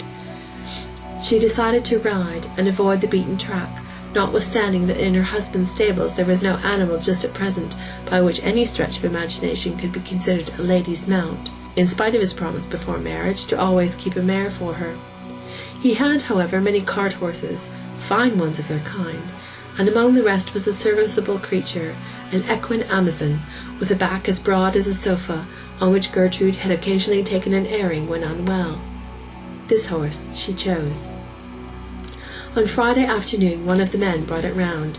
She was dressed, and before going down looked at her shriveled arm. "Ah," she said to it, "if it had not been for you, this terrible ordeal would have been saved me." When strapping up the bundle in which she carried a few articles of clothing, she took occasion to say to the servant, "I take this in case I should not get back tonight from the person I am going to visit. Don't be alarmed if I am not in my tent, and close up the house as usual. I shall be at home tomorrow for certain." She meant then to privately tell her husband. The deed accomplished was not like the deed projected. He would almost certainly forgive her. And then the pretty palpitating Gertrude Lodge went from her husband's homestead, but though her goal was Casterbridge, she did not take the direct route directly through Stickleford. Her cunning course was first in precisely the opposite direction. As soon as she was out of sight, however, she turned to the left, by a road which led to Egton, and on entering the heath wheeled around and set out on the true course, due westerly. A more private way down the county could not be imagined. And as to direction, she had merely to keep her horse's head to a point a little to the right of the sun. She knew that she would light upon a furze cutter or cottager of some sort from time to time, from whom she might correct her bearing. Though the date was comparatively recent, Egdon was much less fragmentary in character than now.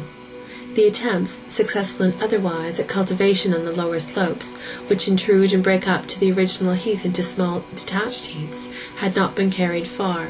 Enclosure acts had not taken effect, and the banks and fences which now exclude the cattle of those villagers who formerly enjoyed rights of commonage thereon, and the carts of those who had turbary privileges, which kept them in firing all the year round, were not erected.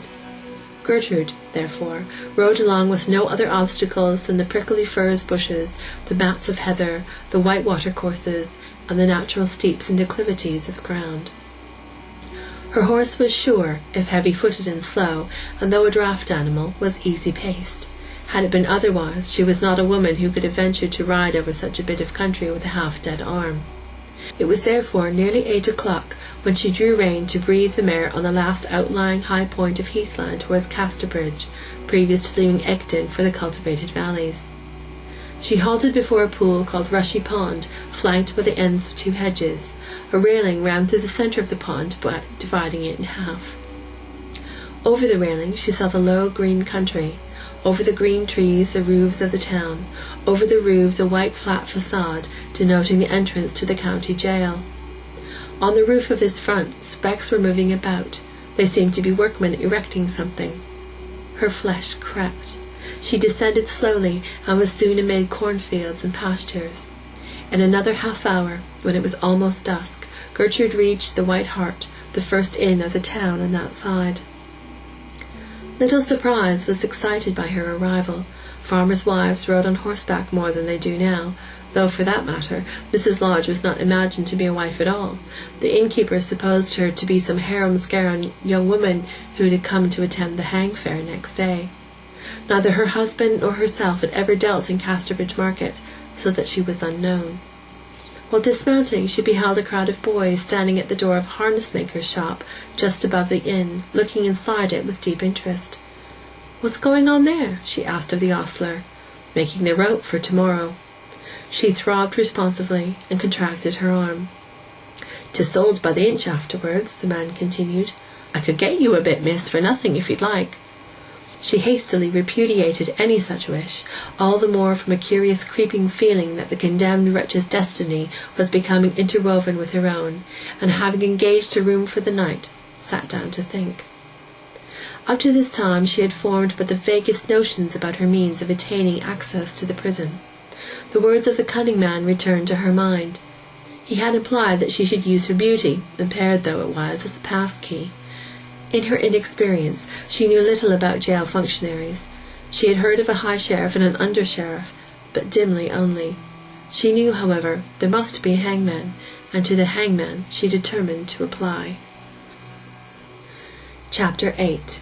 A Waterside Hermit.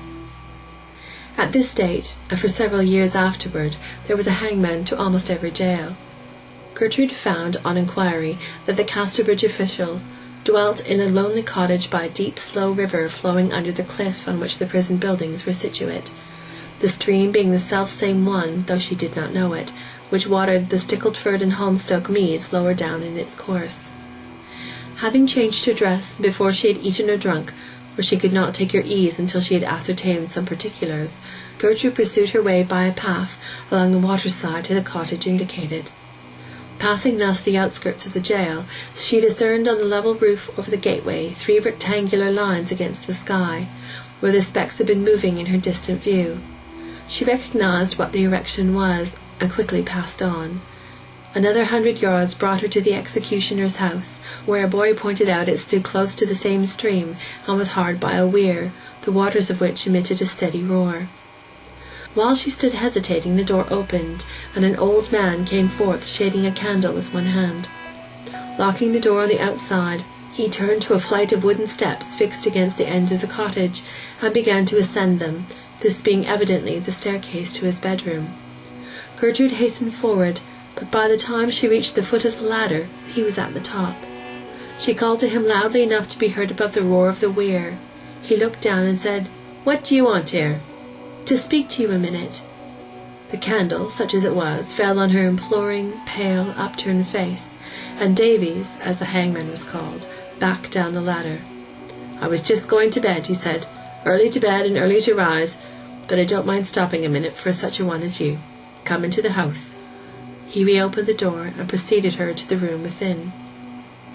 The implements of his daily work, which was that of a jobbing gardener, stood in a corner, and seeing probably that she looked rural, he said, "If you want me to undertake county work, I can't come, for I never leave Casterbridge for the gentle nor simple, not I. My real calling is officer of justice," he added formally. Yes, that's it, tomorrow." "Ah, I thought so. What's the matter about that? 'Tis no use to come here about the knot. Folks do come continually, but I tell 'em one knot is as merciful as another if you keep ye under the ear. Is the unfortunate man a relation, or should I say, perhaps," looking at her dress, "a person who's been in your employ?" "No. What time is the execution?" "The same as usual, 12 o'clock, or as soon after as the London mail coach gets in. We always wait for that in case of a reprieve." "Oh, a reprieve! I hope not," she said involuntarily. "Well, as a matter of business, so do I. But still, if ever a young man deserved to be let off, this one does. Only just turned 18, and only present by chance when the rick was fired. Howsomever, that's not so much risk of it, as they are obliged to make an example of him, there having been so much destruction of property that way lately." "I mean," she explained, "that I want to touch him for a charm, a cure of an affliction, by the advice of a man who has proved the virtue of the remedy." "Oh, yes, miss, now I understand. I had such people come in past years. But didn't strike me that you looked as sort of to require blood-turning. What's the complaint? The wrong kind for this, I'll be bound." "My arm." She reluctantly showed the withered arm. "Ah, 'tis all a scram," said the hangman, examining it. "Yes," said she. "Well," he continued with interest, "that is a class of subject, I'm bound to admit. I like the look of the place.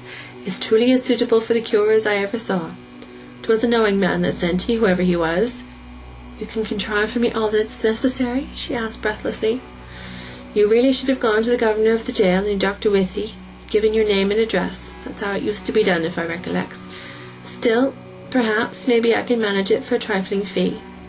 "Oh, thank you. I would rather do it this way, as I should like it kept private." Lover not to know, eh? No, husband. Aha.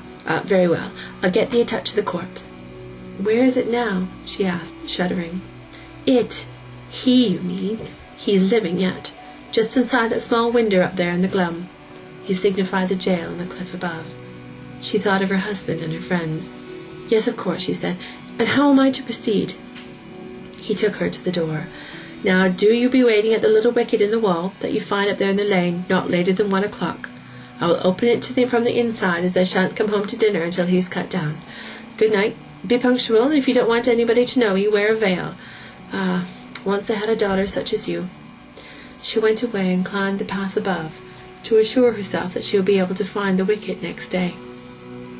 Its outline was soon visible to her, a narrow opening in the outer wall of the prison precincts.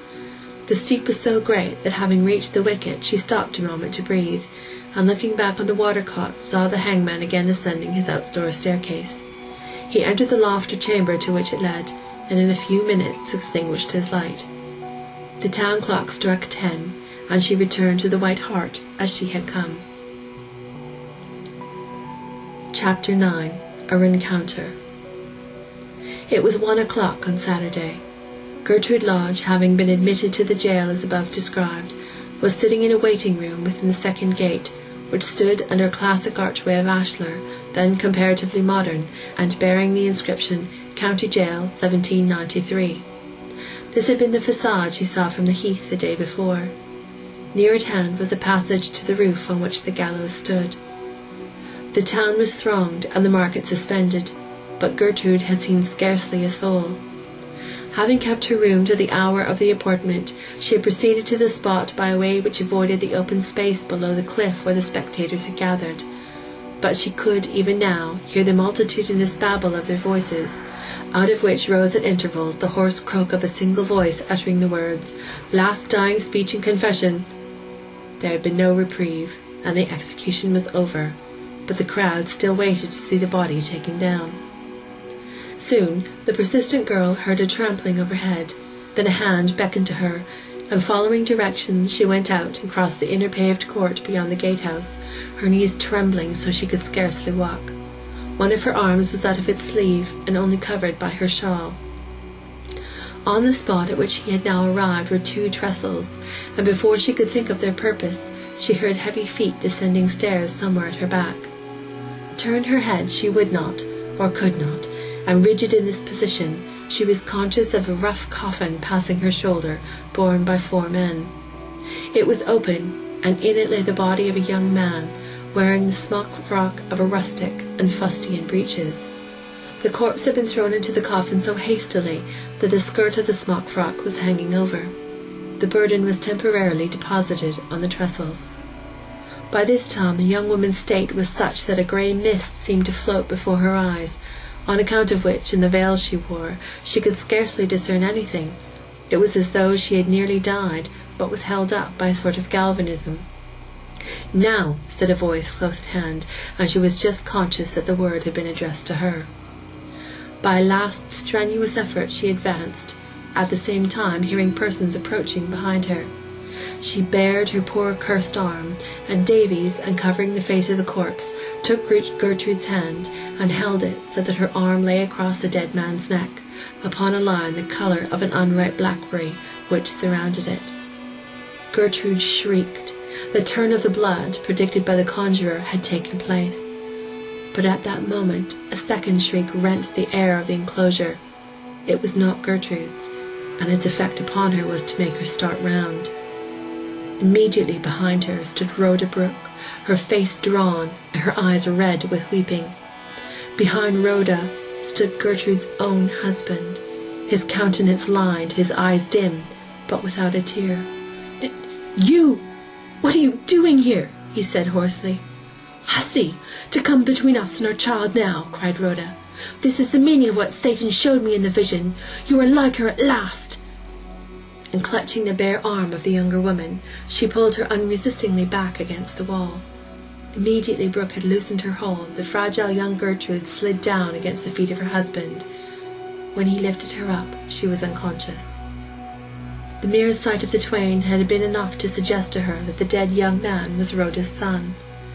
At that time, the relatives of an executed convict had the privilege of claiming the body for burial if they chose to do so, and it was for this purpose that Lodge was awaiting the inquest with Rhoda. He had been summoned by her as soon as the young man was taken into the crime, and at different times since, and he had attended in court during the trial. This was the holiday he had been indulging in of late. The two wretched parents had wished to avoid exposure, and hence had come themselves for the body, a wagon and sheet for its conveyance and covering being in waiting outside. Gertrude's case was so serious that it was deemed advisable to call to her the surgeon who was at hand. She was taken out of the jail into the town, but she never reached home alive. Her delicate vitality, sapped perhaps by the paralyzed arm, collapsed under the double shock that followed the severe strain, physical and mental, to which she had subjected herself during the previous 24 hours. Her blood had been turned, indeed, too far. Her death took place in the town 3 days after. Her husband was never seen in Casterbridge again, once only in the old marketplace at Anglebury, which he had so much frequented, and very seldom in public anywhere. Burdened at first with moodiness and remorse, he eventually changed for the better, and appeared as a chastened and thoughtful man. Soon after attending the funeral of his poor young wife, he took steps towards giving up the farms in Holmstoke and the adjoining parish, and having sold every head of his stock, he went away to Port Brady, at the other end of the county, living there in solitary lodgings until his death 2 years later of a painless decline.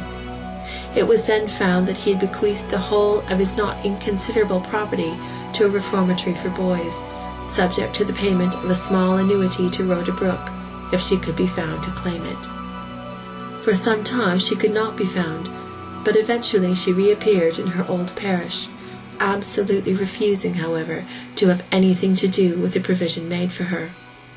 Her monotonous milking at the dairy was resumed, and followed for many long years, until her form became bent, and her once abundant dark hair white and worn away at the forehead, perhaps by long pressure against the cows.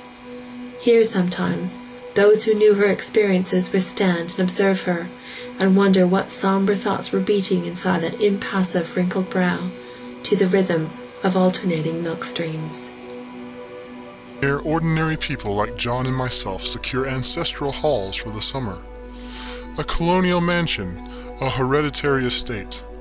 I would say a haunted house, and reach the height of romantic felicity, but that would be asking too much of fate. Still, I would proudly declare that there is something queer about it. Else, why else should it be let so cheaply? And why have stood so long untenanted? John laughs at me, of course, but one expects that in marriage. John is practical in the extreme. He has no patience with faith, an intense horror of superstition, and he scoffs openly at any talk of things not to be felt and seen and put down in figures. John is a physician, and perhaps, I would not say it to a living soul, of course, but this is dead paper and a great relief to my mind, perhaps that is one reason I do not get well faster. You see, he does not believe I am sick. And what can one do?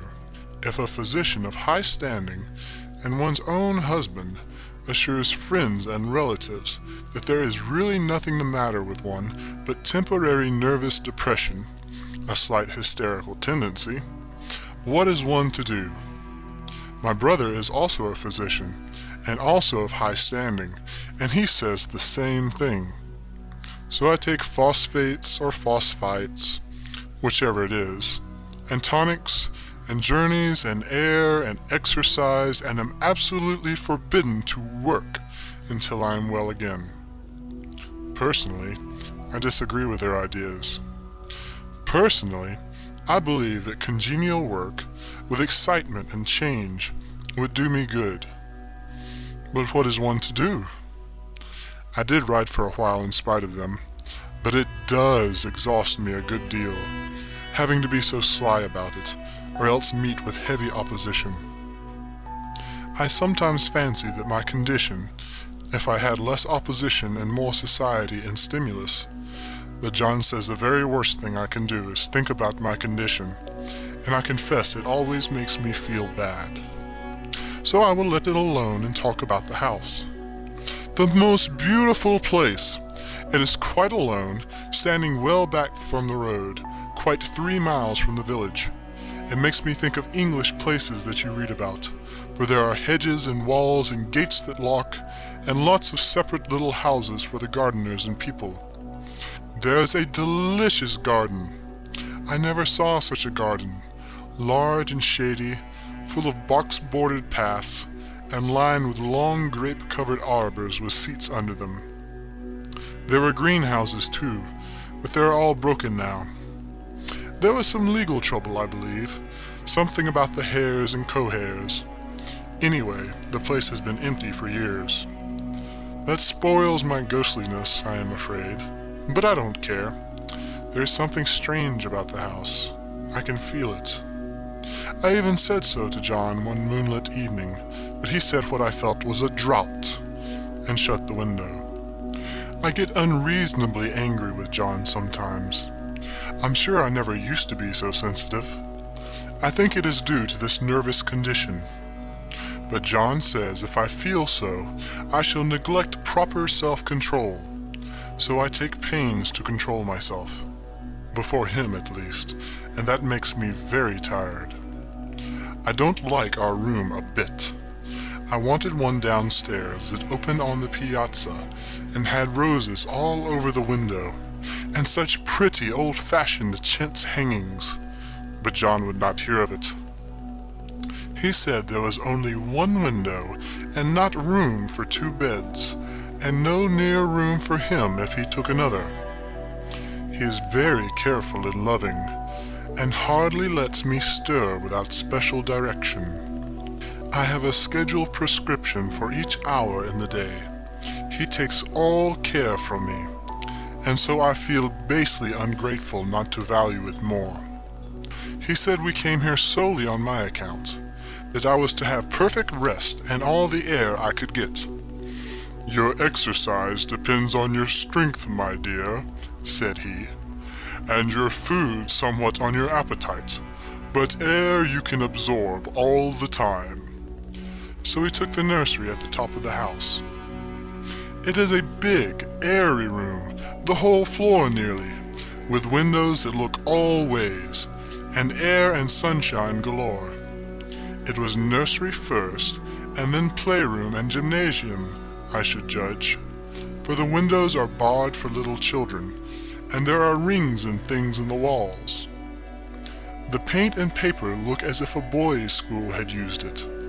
It is stripped off, the paper, in great patches all around the head of my bed, about as far as I can reach, and in a great place on the other side of the room low down. I never saw a worse paper in my life. One of those sprawling, flamboyant patterns committing every artistic sin. It is dull enough to confuse the eye in following, pronounced enough to constantly irritate and provoke study, and when you follow the lame, uncertain curves for a little distance, they suddenly commit suicide, plunge off at outrageous angles, destroy themselves in unheard-of contradictions. The color is repellent, almost revolting, a smoldering, unclean yellow, strangely faded by the slow-turning sunlight. It is a dull yet lurid orange in some places, a sickly sulphur tint in others. No wonder the children hated it. I should hate it myself if I had to live in this room long. There comes John. I must put this away. He hates to have me write a word. We've been here 2 weeks, and I haven't felt like writing before since that first day. I'm sitting by the window now, up in this atrocious nursery, and there is nothing to hinder my writing as much as I please, save lack of strength. John is away all day, and even some nights when his cases are serious. I'm glad my case is not serious. But these nervous troubles are dreadfully depressing. John does not know how much I really suffer. He knows there is no reason to suffer, and that satisfies him. Of course it is only nervousness. It does weigh on me so not to do my duty in any way. I meant to be such a help to John, such a real rest and comfort, and here I am a comparative burden already. No one would believe what an effort it is to do what little I am able, to dress and entertain, and other things. It is fortunate Mary is so good with the baby. Such a dear baby. And yet I cannot be with him. It makes me so nervous. I suppose John was never nervous in his life. He laughs at me so about this wallpaper.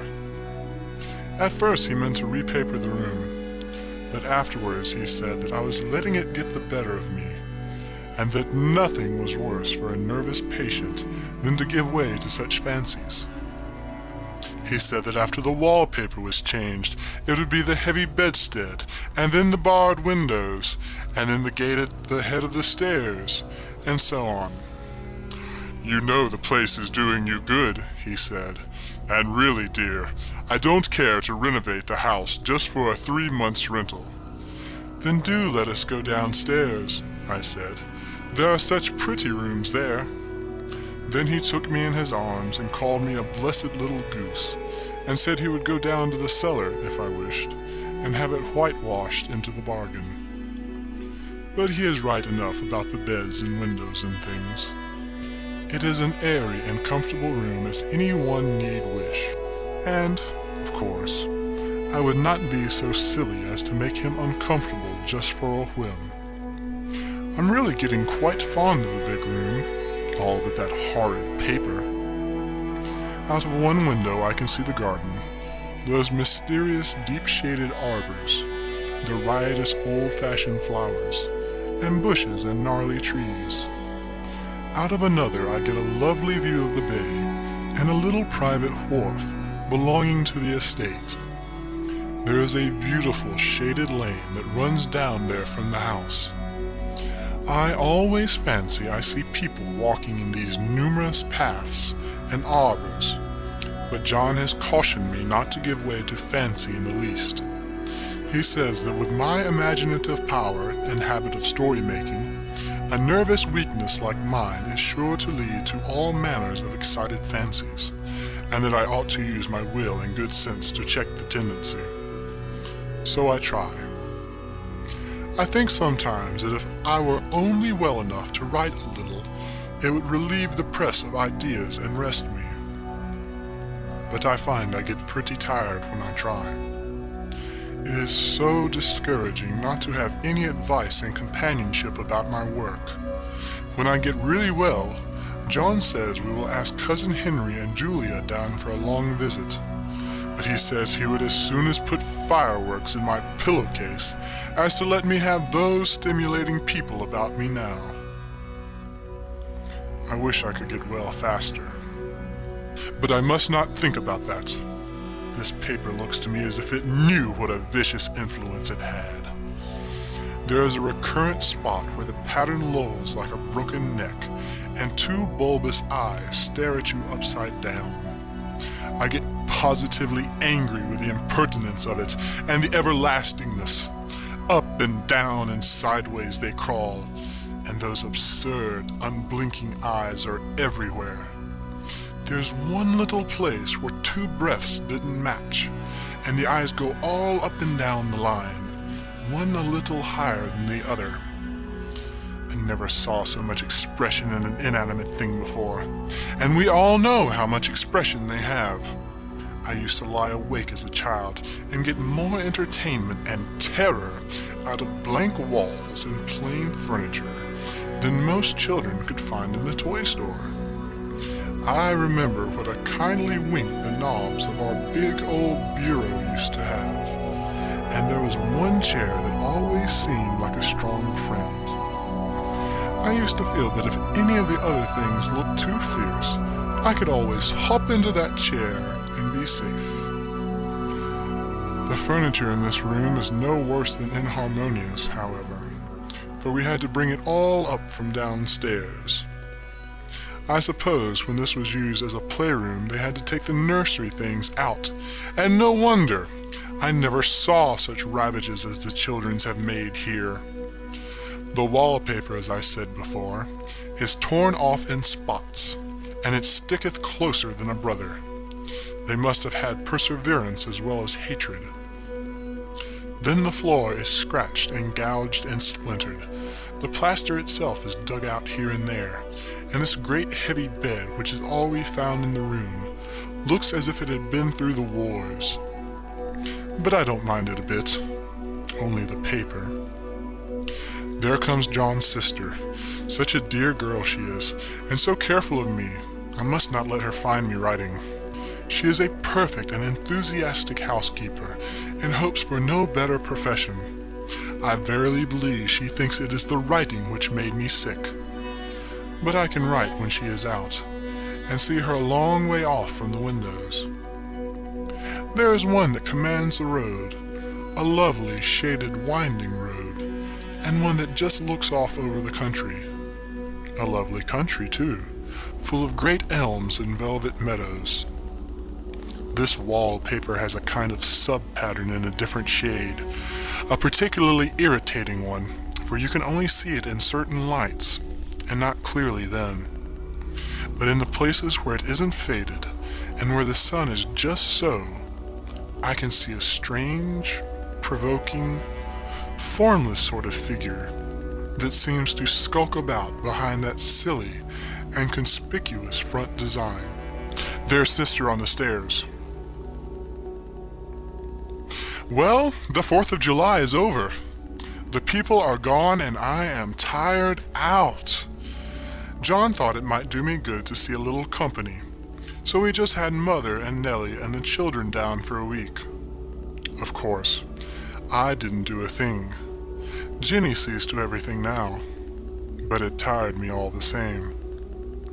John says if I don't pick up faster, he shall send me to Ware Mitchell in the fall. But I don't want to go there at all.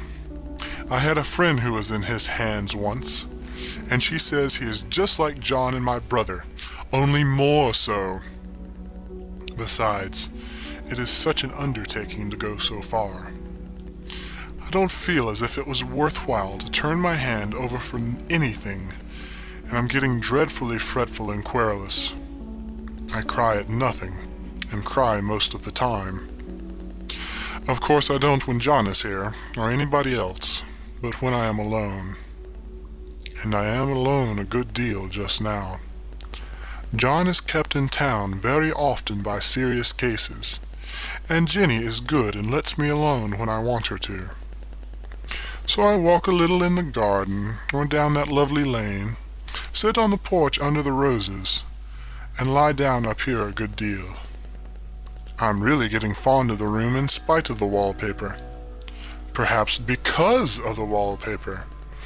It dwells in my mind so. I lie here on this great immovable bed. It is nailed down, I believe, and follow that pattern about by the hour. It is as good as gymnastics, I assure you. I start, we'll say, at the bottom, down in the corner over there where it has not been touched, and I determine for the 1000th time that I will follow that pointless pattern to some sort of a conclusion. I know a little of the principle of design, and I know this thing was not arranged on any laws of radiation, or alternation, or repetition, or symmetry, or anything else that I ever heard of. It is repeated, of course, by the breadths, but not otherwise. Looked at in one way, each breadth stands alone, the bloated curves and flourishes, a kind of debased Romanesque with delirium tremens, go waddling up and down in isolated columns of fatuity. But on the other hand, they connect diagonally, and the sprawling outlines run off in great slanting waves of optic horror, like a lot of wallowing seaweeds in full chase. The whole thing goes horizontally too, at least it seems so, and I exhaust myself in trying to distinguish the order of its going in that direction. They have used a horizontal breadth for a frieze, and that adds wonderfully to the confusion. There is one end of the room where it is almost intact, and there, when the cross-lights fade and the low sun shines directly upon it, I can almost fancy radiation after all. The interminable grotesques seem to form around a common center and rush off in headlong plunges of equal distraction. It makes me tired to follow it. I will take a nap, I guess. I don't know why I should write this. I don't want to. I don't feel able. And I know John would think it absurd, but I must say what I feel and think in some way. It is such a relief. But the effort is getting to be greater than the relief. Half the time now I am awfully lazy, and lie down ever so much. John says I mustn't lose my strength, and he has me take cod liver oil and lots of tonics and things, to say nothing of ale and wine and rare meat. Dear John, he loves me dearly, and hates to have me sick. I tried to have a real earnest, reasonable talk with him the other day, and tell him how I wish he would let me go and make a visit to Cousin Henry and Julia. But he said I wasn't able to go, nor able to stand it after I got there, and I did not make out a very good case for myself, for I was crying before I had finished. It is getting to be a great effort for me to think straight. Just this nervous weakness, I suppose. And dear John gathered me up in his arms, and just carried me upstairs and laid me on the bed, and sat by me and read to me until it tired my head. He said I was his darling and his comfort in all he had, and that I must take care of myself for his sake, and keep well. He says no one but myself can help me out of it, that I must use my will and self-control and not let any silly fancies run away with me. There's one comfort. The baby is well and happy, and does not have to occupy this nursery with the horrid wallpaper. If we had not used it, the blessed child would have.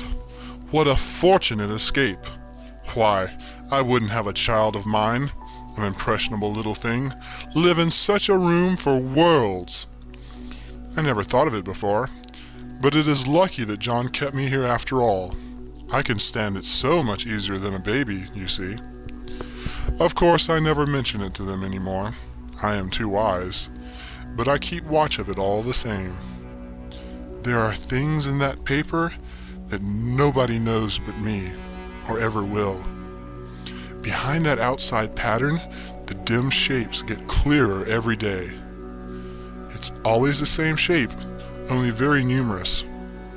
And it is like a woman stooping down and creeping about behind that pattern. I don't like it a bit. I wonder, I begin to think. I wish John would take me away from here. It is so hard to talk with John about my case, because he is so wise, and because he loves me so. But I tried it last night. It was moonlight. The moon shines in all around just as the sun does. I hate to see it sometimes. It creeps so slowly, and always comes in by one window or another. John was asleep, and I hated to waken him, so I kept still and watched the moonlight on that undulating wallpaper till I felt creepy. The faint figure behind it seemed to shake the pattern, just as if she wanted to get out. I got up softly and went to feel and see if the paper did move, and when I came back, John was awake. "What is it, little girl?" he said. "Don't go walking about like that. You'll get cold." I thought it was a good time to talk, so I told him that I really was not gaining here, and that I wished he would take me away. "Why, darling," said he, "our lease will be up in 3 weeks, and I can't see how to leave before. The repairs are not done at home, and I cannot possibly leave town just now. Of course, if you were in any danger, I could and would. But you really are better, dear, whether you can see it or not. I am a doctor, dear, and I know. You're gaining flesh and color. Your appetite is better. I felt really much easier about you. "I don't weigh a bit more," said I, "nor as much, and my appetite may be better in the evening when you are here, but it is worse in the morning when you are away." "Bless her little heart," said he with a great big hug. "She shall be as sick as she pleases. But now, let's improve the shining hours by going to sleep, and talk about it in the morning." "And you won't go away?" I asked gloomily. "Why, how can I, dear? It is only 3 weeks more, and then we will take a nice little trip of a few days while Ginny is getting the house ready. Really, dear, you are better." "Better in body, perhaps," I began, and stopped short, for he sat up straight and looked at me with such a stern, reproachful look that I could not say another word. "My darling," said he, "I beg of you, for my sake and for our child's sake, as well as for your own, that you will never for one instant let that idea into your mind. There is nothing so dangerous, so fascinating to a temperament like yours. It is a false and foolish fancy. Can you not trust me as a physician when I tell you so?" So of course I said no more on that score, and we went to sleep before long. He thought I was asleep first, but I wasn't, and lay there for hours trying to decide whether that front pattern and that back pattern really did move together or separately. On a pattern like this, by daylight, there is a lack of sequence, a defiance of law that is a constant irritant to a normal mind. The color is hideous enough, and unreliable enough, and infuriating enough, but the pattern is torturing. You think you have mastered it, but just as soon as you get well underway in following, it turns a back somersault and there you are. It slaps you in the face, knocks you down, and tramples upon you. It is like a bad dream. The outside pattern is a florid arabesque, reminding one of a fungus. If you can imagine a toadstool in joints, an interminable string of toadstools, budding and sprouting in endless convolutions, why, that is something like it. That is, sometimes. There is one marked peculiarity about this paper, a thing nobody seems to notice but myself, and that is that it changes as the light changes.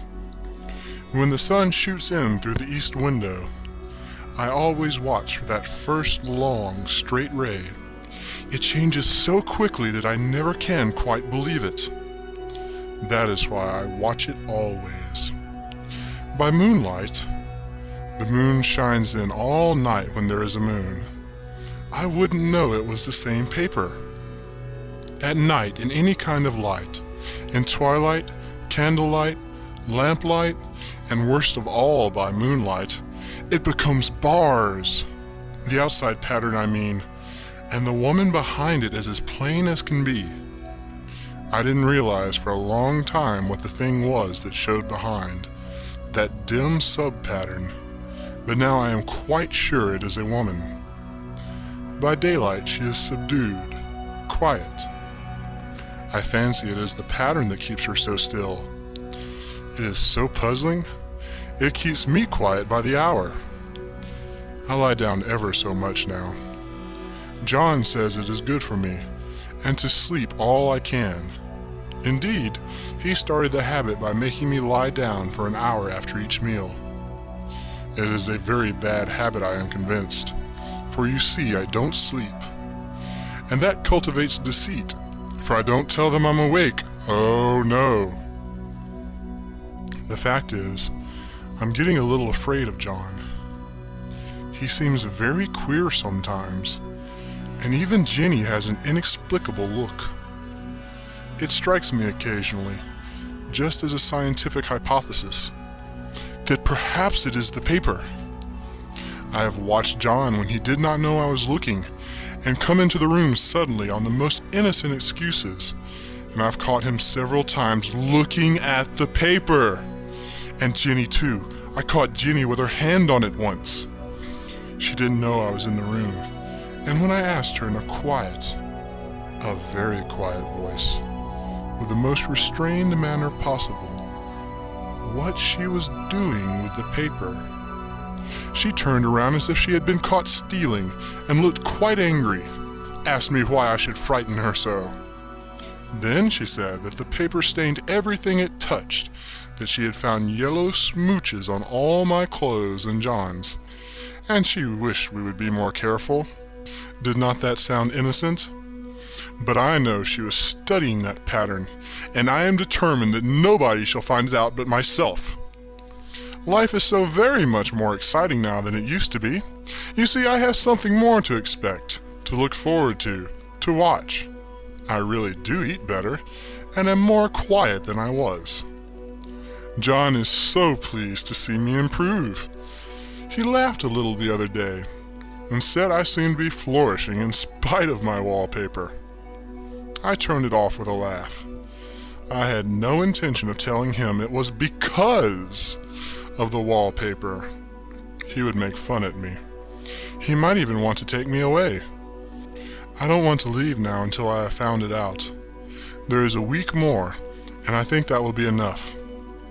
I'm feeling ever so much better. I don't sleep much at night, for it is so interesting to watch developments. But I sleep a good deal in the daytime. In the daytime, it is tiresome and perplexing.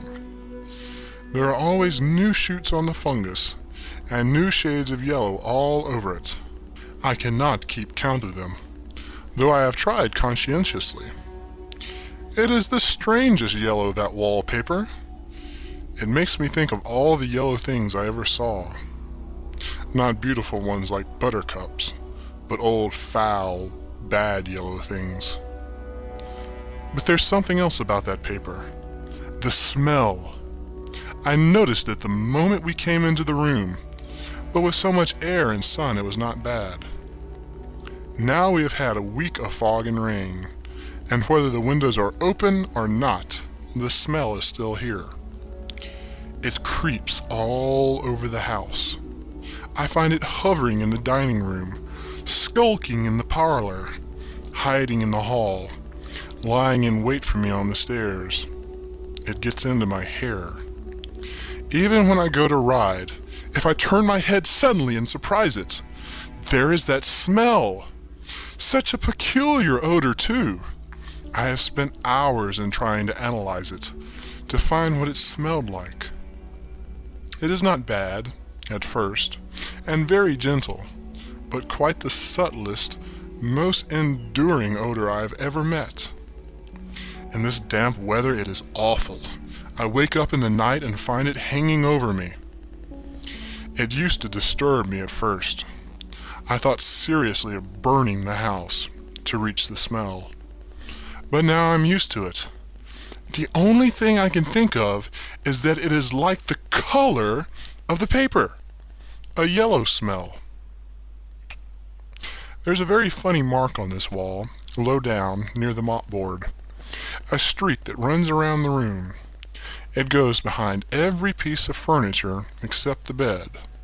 A long, straight, even smooch, as if it had been rubbed over and over. I wonder how it was done and who did it, and what they did it for. Round and round and round, round and round and round. It makes me dizzy. I really have discovered something at last. Through watching so much at night, when it changes so, I have finally found it out. The front pattern does move, and no wonder. The woman behind shakes it. Sometimes I think there are a great many women behind, and sometimes only one, and she crawls around fast, and her crawling shakes it all over. Then in the very bright spots, she keeps still. And in the very shady spots, she just takes hold of the bars and shakes them hard. And she's all the time trying to climb through. But nobody could climb through that pattern. It strangles so. I think that is why it has so many heads. They get through, and then the pattern strangles them off and turns them upside down and makes their eyes white. If those heads were covered or taken off, it would not be half so bad. I think that woman gets out in the daytime, and I'll tell you why privately. I've seen her. I can see her out of every one of the windows. It is the same woman, I know, for she is always creeping, and most women do not creep by daylight. I see her on that long road under the trees, creeping along, and when a carriage comes, she hides under the blackberry vines. I don't blame her a bit. It must be very humiliating to be caught creeping by daylight. I always lock the door when I creep by daylight. I can't do it at night, for I know John would suspect something at once. And John is so queer now that I don't want to irritate him. I wish he would take another room. Besides, I don't want anybody to get that woman out at night but myself. I often wonder if I could see her out of all the windows at once. But turn as fast as I can only see out of one at a time. And though I always see her, she may be able to creep faster than I can turn. I've watched her sometimes away off in the open country, creeping as fast as a cloud shadow in a high wind. If only that top pattern could be gotten off from the under one. I mean to try it, little by little. I have found out another funny thing, but I shan't tell it at this time. It does not do to trust people too much. There are only 2 more days to get this paper off, and I believe John is beginning to notice. I don't like the look in his eyes. And I heard him ask Jenny a lot of professional questions about me. She had a very good report to give. She said I slept a good deal in the daytime. John knows I don't sleep very well at night, for all I'm so quiet. He asked me all sorts of questions, too, and pretended to be very loving and kind, as if I couldn't see through him. Still, I don't wonder he acts so, sleeping under this paper for 3 months. It only interests me, but I feel sure John and Jenny are secretly affected by it. Hurrah! This is the last day, but it is enough. John is to stay in town overnight, and won't be out until this evening. Jenny wanted to sleep with me, the sly thing, but I told her I should undoubtedly rest better for a night all alone. That was clever, for I really wasn't alone a bit. As soon as it was moonlight, and that poor thing began to crawl and shake the pattern, I got up and ran to help her. I pulled and she shook. I shook and she pulled, and before morning we had peeled off yards of the paper. A strip about as high as my head and half around the room. And then when the sun came and that awful pattern began to laugh at me, I declared I would finish it today. We go away tomorrow, and they are all moving all my furniture down again to leave things as they were before. Jenny looked at the wall in amazement, but I told her merrily that I did it out of pure spite at the vicious thing.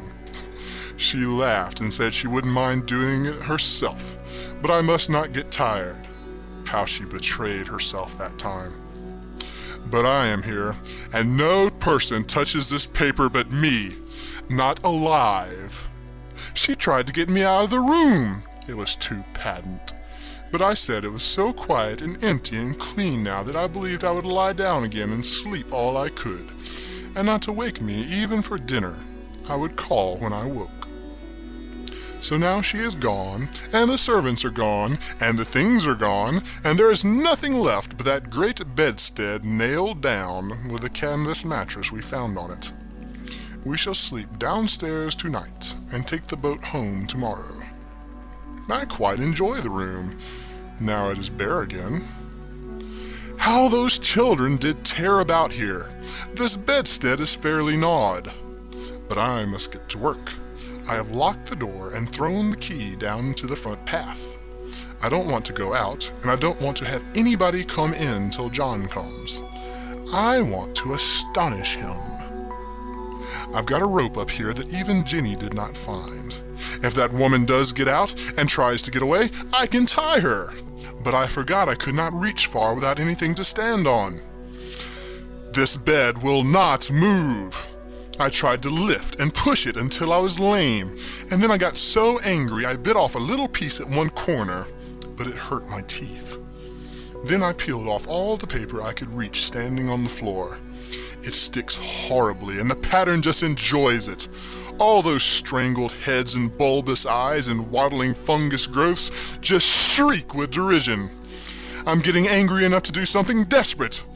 To jump out of the window would be admirable exercise, but the bars are too strong even to try. Besides, I wouldn't do it. Of course not.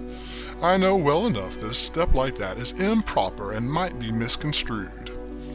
I don't like to even look out of the windows. There are so many of those creeping women, and they creep so fast. I wonder if they all came out of that wallpaper as I did. But I am securely fastened now by my well-hidden rope. You don't get me out in the road there. I suppose I shall have to get back behind the pattern when it comes night, and that is hard. It is so pleasant to be out in this great room and creep around as I please. I don't want to go outside. I won't, even if Jenny asks me to. For outside you have to creep on the ground, and everything is green instead of yellow. But here I can creep smoothly on the floor, and my shoulder just fits into that long smooch around the wall, so I cannot lose my way. Why, there's John at the door!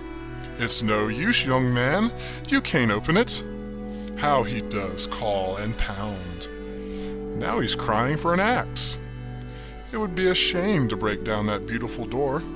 John, dear, said I in the gentlest voice, the key is down by the front steps, under a plantain leaf. That silenced him for a few moments. Then he said, very quietly indeed, Open the door, my darling. I can't, said I. The key is down by the front door under a plantain leaf. And then I said it again, several times, very gently and slowly, and said it so often that he had to go and see. And he got it, of course, and came in. He stopped short by the door. What is the matter? He cried. For God's sake, what are you doing? I kept on creeping just the same, but I looked at him over my shoulder. I've got out at last, said I, in spite of you and Jenny, and I've pulled off most of the paper, so you can't put me back.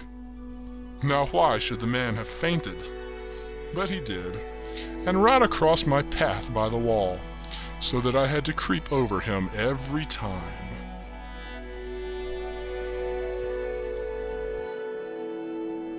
Of all the hauntings in Scotland, none has gained such widespread notoriety as the hauntings of Glamis Castle, the seat of the Earl of Strathmore and Kinghorn in Forfarshire. Part of the castle, that part which is the more frequently haunted, is of ancient though uncertain date, and if there is any truth in the tradition that Duncan was murdered there by Macbeth, must at any rate have been in existence at the commencement of the 11th century. Of course, extra buildings have from time to time been added, and renovations made, but the original structure remains pretty nearly the same as it always has been, and is included in a square tower that occupies a central position and commands a complete view of the entire castle. Within this tower, the walls of which are 15 feet thick, there is a room hidden in some unsuspected quarter that contains a secret, the keynote to one at least of the hauntings, which is known only to the Earl, his heir, on the attainment of his 21st birthday, and the factor of the estate. In all probability, the mystery attached to this room would challenge but little attention were it not for the fact that unearthly noises, which at the time were supposed to proceed from this chamber, have been heard by various visitors sleeping in the square tower. The following experience is said to have happened to a lady named Bond. I append it more or less in her own words. It is a good many years since I stayed at Glamis. I was, in fact, but little more than a child, and had only just gone through my first season in town. But though young, I was neither nervous nor imaginative. I was inclined to be what is termed stolid, that is to say, extremely matter-of-fact and practical. Indeed, when my friends exclaimed, You don't mean to say you're going to stay at Glamis? Don't you know it's haunted?" I burst out laughing. "Haunted?" I said.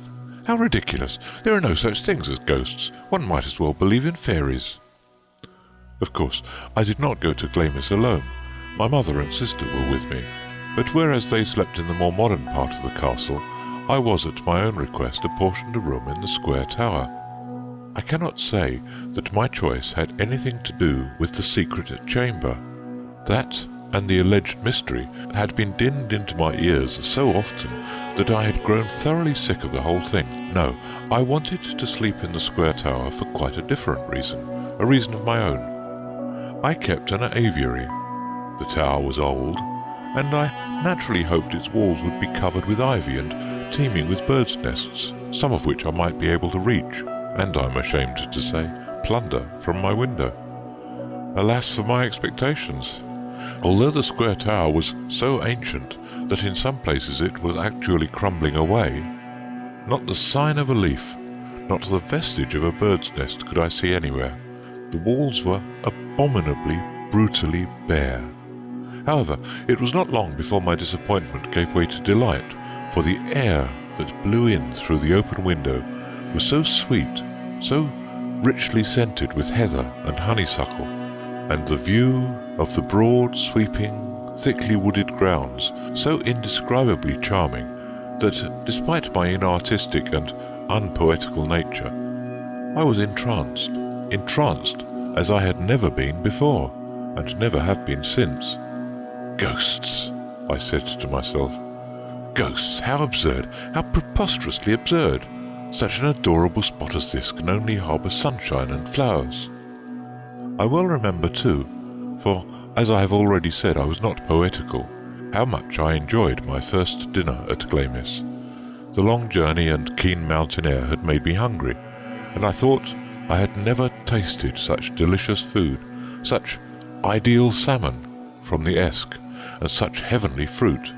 But I must tell you that, although I ate heartily, as a healthy girl should, by the time I went to bed I had thoroughly digested my meal, and was in fact quite ready to partake of a few oatmeal biscuits I found in my dressing case, and remembered having bought at Perth. It was about 11 o'clock when my maid left me, and I sat for some minutes wrapped in my dressing gown before the open window. The night was very still, and save for an occasional rustle of the wind in the distant tree-tops, the hooting of an owl, the melancholy cry of a peewit, and the hoarse barking of a dog, the silence was undisturbed. The interior of my room was, in nearly every particular, modern. The furniture was not old. There were no grim carvings, no grotesquely fashioned tapestries on the walls, no dark cupboards, no gloomy corners. All was cosy and cheerful, and when I got into bed, no thought of bogle or mystery entered my mind. In a few minutes I was asleep, and for some time there was nothing but a blank in which all identity was annihilated. Then suddenly I found myself in an oddly shaped room with a lofty ceiling, and a window situated at so great a distance from the black oaken floor as to be altogether inaccessible from within. Feeble gleams of phosphorescent light made their way through the narrow panes, and served to render distinct the more prominent objects around. But my eyes struggled in vain to reach the remoter angles of the wall, one of which inspired me with terror such as I had never felt before. The walls were covered with heavy draperies that were sufficient in themselves to preclude the possibility of any save the loudest of sounds penetrating without. The furniture, if such one could call it, puzzled me. It seemed more fitted for the cell of a prison or lunatic asylum, or even for a kennel, than for an ordinary dwelling room. I could see no chair, only a coarse deal table, a straw mattress, and a kind of trough. An air of irredeemable gloom and horror hung over and pervaded everything. As I stood there, I felt I was waiting for something that was concealed in the corner of the room I dreaded. I tried to reason with myself, to reassure myself that there was nothing there that could hurt me, nothing that could even terrify me. But my efforts were in vain. My fears grew. Had I some definite knowledge as to the cause of my alarm, I should not have suffered so much. But it was my ignorance of what was there, of what I feared, that made my terror so poignant. Each second saw the agony of my suspense increase. I dared not move. I hardly dare breathe. And I dreaded lest the violent pulsation of my heart should attract the attention of the unknown presence and precipitate its coming out. Yet, despite the perturbation of my mind, I caught myself analyzing my feelings. It was not danger I abhorred so much as its absolute effect, fright. I shuddered at the bare thought of what result the most trivial incident, the creaking of a board, ticking of a beetle, or hooting of an owl, might have on the intolerable agitation of my soul. In this unnerved and pitiable condition, I felt that the period was bound to come, sooner or later, when I should have to abandon life and reason together in the most desperate of struggles with fear. At length something moved. An icy chill ran through my frame, and the horror of my anticipations immediately reached its culminating point. The presence was about to reveal itself. The gentle rubbing of a soft body on the floor, the crack of a bony joint, breathing, another crack, and then, was it my own excited imagination, or the disturbing influence of the atmosphere, or the uncertain twilight of the chamber that produced before me, in the Stygian darkness of the recess, the vacillating and indistinct outline of something luminous and horrid? I would gladly have risked futurity to have looked elsewhere. I could not. My eyes were fixed. I was compelled to gaze steadily in front of me. Slowly, very slowly, the thing, whatever it was, took shape. Legs, crooked, misshapen human legs. A body, tawny and hunched. Arms, long and spidery, with crooked, knotted fingers. A head, large and bestial, and covered with a tangled mass of grey hair that hung around its protruding forehead and pointed ears in ghastly mockery of curls. A face, and herein was the realization of all my direst expectations. A face, white and staring, pig-like in formation, malevolent in expression. A hellish combination of all things foul and animal, and yet, withal, not without a touch of pathos. As I stared at it aghast, it reared itself on its haunches after the manner of an ape, and leered piteously at me.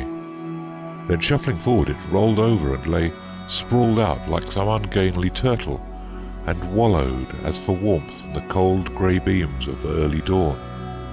At this juncture the handle of the chamber door turned. Someone entered. There was a loud cry, and I awoke to find the whole tower, walls and rafters, ringing with the most appalling screams I have ever heard. Screams of something or of someone, for there was in them a strong element of what was human as well as animal, in the greatest distress. Wondering what it meant, and more than ever terrified, I sat up in bed and listened whilst the conviction, the result of intuition, suggestion, or what you will, but a conviction all the same, forced me to associate the sounds with the thing in my dream, and I associate them still. It was, I think, in the same year, in the year that the foregoing account was narrated to me, that I heard another story of the hauntings at Glamis, a story in connection with a lady whom I will call Miss McGinney. I append her experience as nearly as possible as she is stated to have told it. "I seldom talk about my adventure," Miss McGinney announced, "because so many people ridicule the superphysical and laugh at the mere mention of ghosts. I own I did the same myself till I stayed at Glamis, but a week there quite cured me of skepticism, and I came away a confirmed believer. The incident occurred nearly 20 years ago, shortly after my return from India, where my father was then stationed. It was years since I had been to Scotland. Indeed, I had only once crossed the border, and that when I was a babe. Consequently, I was delighted to receive an invitation to spend a few weeks in the land of my birth. I went to Edinburgh first. I was born in Drumsheugh Gardens, and thence to Glamis. It was late in the autumn. The weather was intensely cold, and I arrived at the castle in a blizzard. Indeed, I do not recollect ever having been out in such a frightful storm. It was as much as the horses could do to make headway, and when we reached the castle we found a crowd of anxious faces eagerly awaiting us in the hall. Chilled! I was chilled to the bone, and thought I should never thaw. But the huge fires and bright and cosy atmosphere of the rooms, for the interior of Glamis was modernized throughout, soon set me right, and by tea-time I felt nicely warm and comfortable. My bedroom was in the oldest part of the castle, the square tower, but although I had been warned by some of the guests that it might be haunted, I can assure you that when I went to bed no subject was farther from my thoughts than the subject of ghosts. I returned to my room at about 11:30. The storm was then at its height. All was babel and confusion. Impenetrable darkness mingled with the wildest roaring and shrieking, and when I peeped through my casement window I could see nothing. The panes were shrouded in snow which was incessantly dashed against them with cyclonic fury. I fixed a comb in the window frame so as not to be kept awake by the constant jarring, and with the caution characteristic of my sex, looked into the wardrobe and under the bed for burglars, though heaven knows what I should have done had I found one there.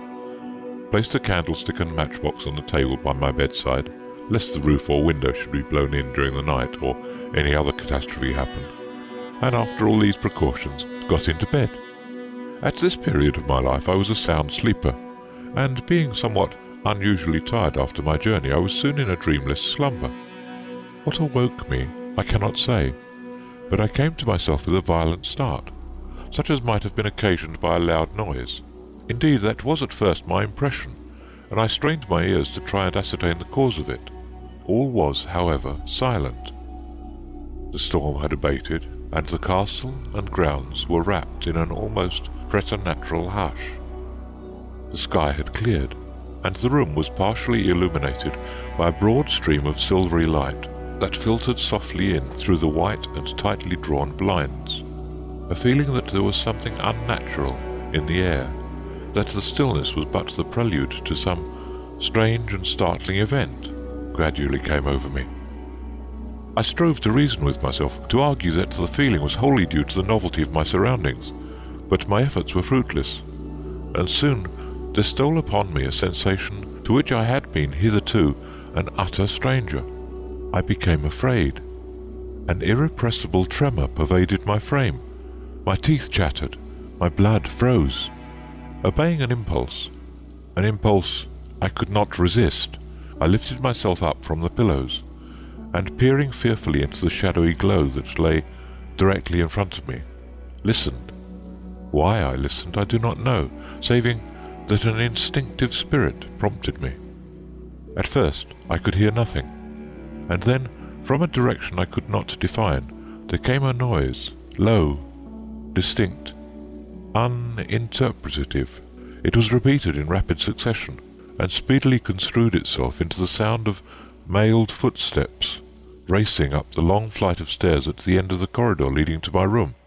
Dreading to think what it might be, and seized with a wild sentiment of self-preservation, I made frantic endeavours to get out of bed and barricade my door. My limbs, however, refused to move. I was paralysed. Nearer and nearer drew the sounds, and I could at length distinguish, with a clearness that petrified my very soul, the banging and clanging of sword scabbards, and the panting and gasping of men, sore pressed in a wild and desperate race. And then the meaning of it all came to me with hideous abruptness. It was a case of pursued and pursuing. The race was for life. Outside my door the fugitive halted, and from the noise he made in trying to draw his breath, I knew he was dead beat.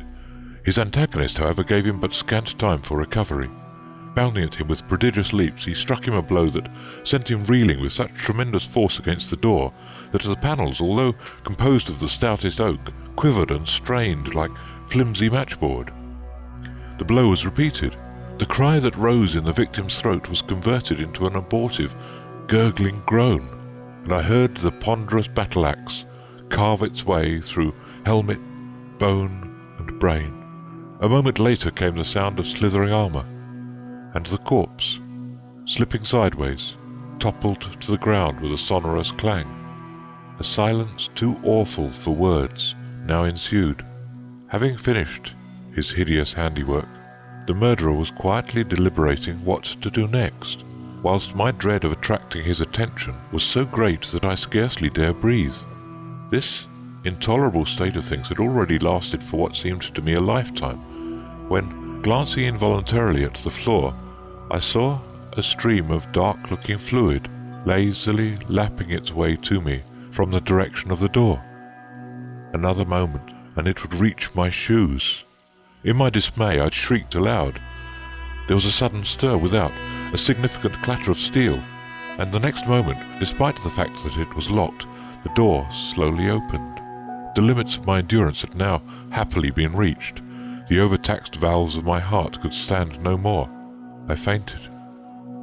On my awakening to consciousness, it was morning, and the welcome sun rays revealed no evidences of the distressing drama.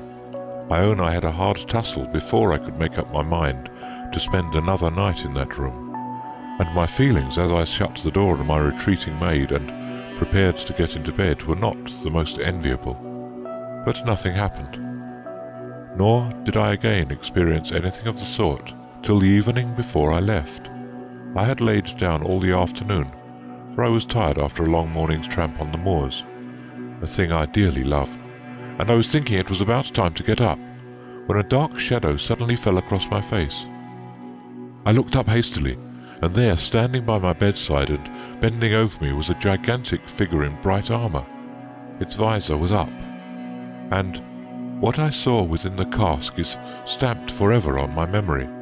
It was the face of the dead, the long since dead, with the expression, the subtly hellish expression, of the living. As I gazed helplessly at it, it bent lower. I threw up my hands to ward it off. There was a loud rap at the door, and as my maid softly entered to tell me tea was ready, it vanished. The third account of the Glamis hauntings was told me as long ago as the summer of 1893. I was travelling by rail from Perth to Glasgow, and the only other occupant of my compartment was an elderly gentleman who from his general air and appearance might have been a dominie or member of some other learned profession. I can see him in my mind's eye now, a tall, thin man with a premature stoop. He had white hair, which was brushed forward on either side of his head in such a manner as suggested a wig, bushy eyebrows, dark, piercing eyes, and a stern, though somewhat sad mouth. His features were fine and scholarly. He was clean-shaven. There was something about him, something that marked him from the general horde, something that attracted me, and I began chatting with him soon after we left Perth. In the course of a conversation that was, at all events, interesting to me, I adroitly managed to introduce the subject of ghosts, then, as ever, uppermost in my thoughts. "Well," he said, "I can tell you of something rather extraordinary that my mother used to say happened to a friend of hers at Glamis. I have no doubt you are well acquainted with the hackneyed stories in connection with the hauntings at the castle. For example, Earl Beardy playing cards with the devil, and the leaping woman without hands or tongue. You can read about them in scores of books and magazines. But what befell my mother's friend, whom I will call Mrs. Gibbons, for I have forgotten her proper name, was apparently of a novel nature. The affair happened shortly before Mrs. Gibbons died, and I always thought that what took place might have been in some way connected with her death. She had driven over to the castle one day, during the absence of the owner, to see her cousin who was in the employ of the Earl and Countess. Never having been at Glamis before, but having heard so much about it, Mrs. Gibbons was not a little curious to see that part of the building called the Square Tower that bore the reputation of being haunted. Tactfully biding an opportunity, she sounded her relative on the subject, and was laughingly informed that she might go anywhere about the place she pleased, saving to one spot, namely Bluebeard's chamber, and there she could certainly never succeed in poking her nose, as its locality was known to only 3 people, all of whom were pledged never to reveal it. At the commencement of her tour of inspection, Mrs. Gibbons was disappointed. She was disappointed in the tower. She had expected to see a gaunt, grim place, crumbling to pieces with age, full of blood-curdling spiral staircases and deep, dark dungeons. whereas everything was the reverse. The walls were in an excellent state of preservation, absolutely intact. The rooms bright and cheerful, and equipped in the most modern style. There were no dungeons, at least none on view, and the passages and staircases were suggestive of nothing more alarming than bats. She was accompanied for some time by her relative, but on the latter being called away, Mrs. Gibbons continued her rambles alone. She had explored the lower premises and was leisurely examining a handsome furnished apartment on the top floor, when, in crossing from one side of the room to the other, she ran into something. She looked down. Nothing was to be seen. Amazed beyond description, she thrust out her hands, and they alighted on an object which she had little difficulty in identifying. It was an enormous cask or barrel, lying in a horizontal position. She bent down close to where she felt it, but she could see nothing but the well-polished boards of the floor. To make sure again that the barrel was there, she gave a little kick, and drew back her foot with a cry of pain. She was not afraid, the sunshine in the room forbade fear, only exasperated. She was certain a barrel was there, that it was objective, and she was angry with herself for not seeing it. She wondered if she were going blind, but the fact that other objects in the room were plainly visible to her discountenanced such an idea. For some minutes she poked and jabbed at the thing, and then, seized with a sudden and uncontrollable panic, she turned round and fled. And as she tore out of the room, along the passage and down the seemingly interminable flight of stairs, she heard the barrel behind her in close pursuit. Bump, bump, bump. At the foot of the staircase, Mrs. Gibbons met her cousin, and as she clutched the latter for support, the barrel shot past her, still continuing its descent. Bump, bump, bump. Though the steps, as far as she could see, had ended, till the sounds gradually dwindled away in the far distance. While the manifestations lasted, neither Mrs. Gibbons nor her cousin spoke, but the latter, as soon as the sounds had ceased, dragged Mrs. Gibbons away, and in a voice shaking with terror cried, "Quick, quick, don't for heaven's sake look round, worse has yet to come." And pulling Mrs. Gibbons along in breathless haste, she unceremoniously hustled her out of the tower. "That was no barrel," Mrs. Gibbons's cousin subsequently remarked by way of explanation. "I saw it. I've seen it before. Don't ask me to describe it. I dare not. I dare not even think of it. Whenever it appears, a certain thing happens shortly afterwards. Don't on any account say a word about it to anyone here." And Mrs. Gibbons, my mother told me, came away from Glamis 1,000 times more curious than she was when she went. The last story I have to relate is one I heard many years ago when I was staying near Balmoral. A gentleman named Vance, with strong antiquarian tastes, was staying at an inn near the Strathmore estate, and roaming abroad one afternoon, in a fit of absent-mindedness, entered the castle grounds. It so happened, fortunately for him, that the family were away, and he encountered no one more formidable than a man he took to be a gardener, an uncouth-looking fellow, with a huge head covered with a mass of red hair, hawk-like features, and high cheekbones, high even for a Scot. Struck with the appearance of the individual, Mr. Vance spoke, and finding him wonderfully civil, asked whether, by any chance, he ever came across any fossils when digging in the gardens. "I dinna ken the meaning of fossils," the man replied. "What are they?" Mr. Vance explained, and a look of cunning gradually pervaded the fellow's features. "No," he said, "I've never found any of those things, but if you'll give me your word to say nothing about it, I'll show you something I once dug up over yonder by the square tower." "Do you mean the haunted tower? The tower that is supposed to contain the secret room?" Mr. Vance exclaimed. An extraordinary expression, an expression such as Mr. Vance found it impossible to analyze, came into the man's eyes. "Yes, that's it," he nodded. "What people call, and rightly call, the haunted tower. I got it from there, but don't you say naught about it." Mr. Vance, whose curiosity was roused, promised, and the man, politely requesting him to follow, led the way to a cottage that stood nearby, in the heart of a gloomy wood. To Mr. Vance's astonishment, the treasure proved to be the skeleton of a hand with abnormally large knuckles, and the first joint, of both fingers and thumb, much shorter than the others. It was the most extraordinarily shaped hand Mr. Vance had ever seen, and he did not know in the least how to classify it. It repelled, yet interested him, and he eventually offered the man a good sum to allow him to keep it. To his astonishment, the money was refused. "You may have the thing, and welcome," the fellow said. "Only, I advise you not to look at it late at night, or just before getting into bed. If you do, you may have bad dreams." "I'll take my chance of that," Mr. Vance laughed. "You see, being a hard-headed Cockney, I'm not superstitious. It's only you Highlanders and your first cousins the Irish who believe nowadays in bogles and omens and such like." And packing the hand carefully in his knapsack, Mr. Vance bid the strange-looking creature good morning and went on his way. For the rest of the day the hand was uppermost in his thoughts. Nothing had ever fascinated him so much. He sat pondering over it the whole evening, and bedtime found him still examining it upstairs in his room by candlelight.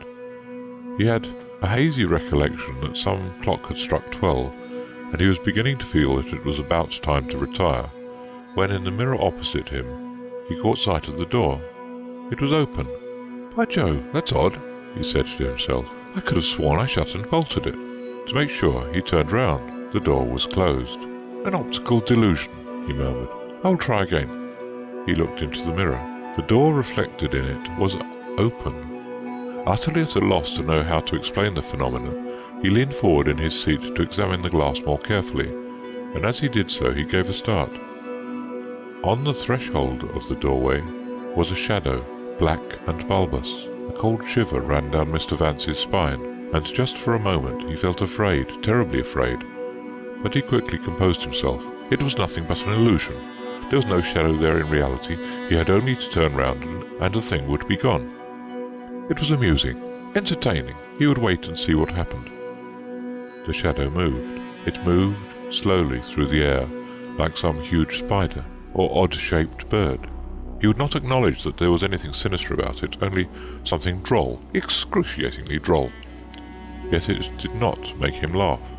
When it had drawn a little nearer, he tried to diagnose it, to discover its material counterpart in one of the objects around him, but he was obliged to acknowledge his attempts were failures. There was nothing in the room in the least degree like it. A vague feeling of uneasiness crept over him. Was the thing the shadow of something with which he was familiar but could not just then recall to mind? Something he feared, something that was sinister. He struggled against the idea.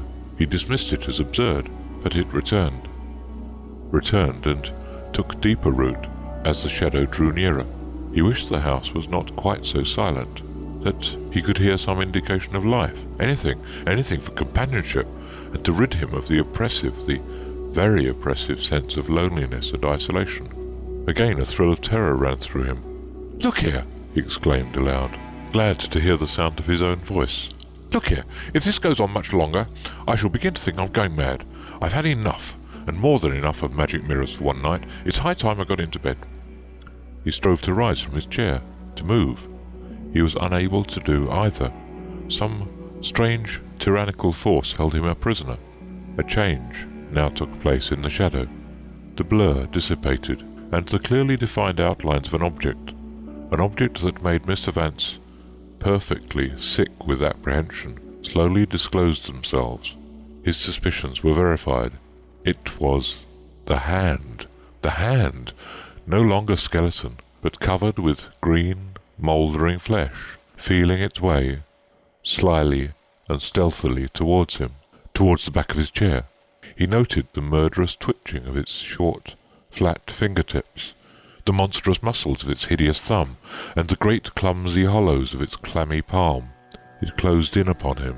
Its cold, slimy, detestable skin touched his coat, his shoulder, his neck, his head. It pressed him down, squashed, suffocated him. He saw it all in the glass, and then an extraordinary thing happened. Mr. Vance suddenly became animated. He got up and peeped furtively round. Chairs, bed, wardrobe had all disappeared. So had the bedroom, and he found himself in a small, bare, comfortless, queerly constructed apartment without a door, and with only a narrow slit of a window somewhere near the ceiling. He had in one of his hands a knife with a long, keen blade, and his whole mind was bent on murder. Creeping stealthily forward, he approached a corner of the room, where he now saw for the first time a mattress on which lay a huddled-up form. What the thing was, whether human or animal, Mr. Vance did not know, did not care. All he felt was that it was there for him to kill, that he loathed and hated it with a hatred such as nothing else could have produced. Tiptoeing gently up to it, he bent down, and lifting his knife high above his head, plunged it into the thing's body with all the force he could command. He recrossed the room, and found himself once more in his apartment at the inn. He looked for the skeleton hand. It was not where he had left it. It had vanished. Then he glanced at the mirror, and on its brightly polished surface saw not his own face, but the face of the gardener, the man who had given him the hand.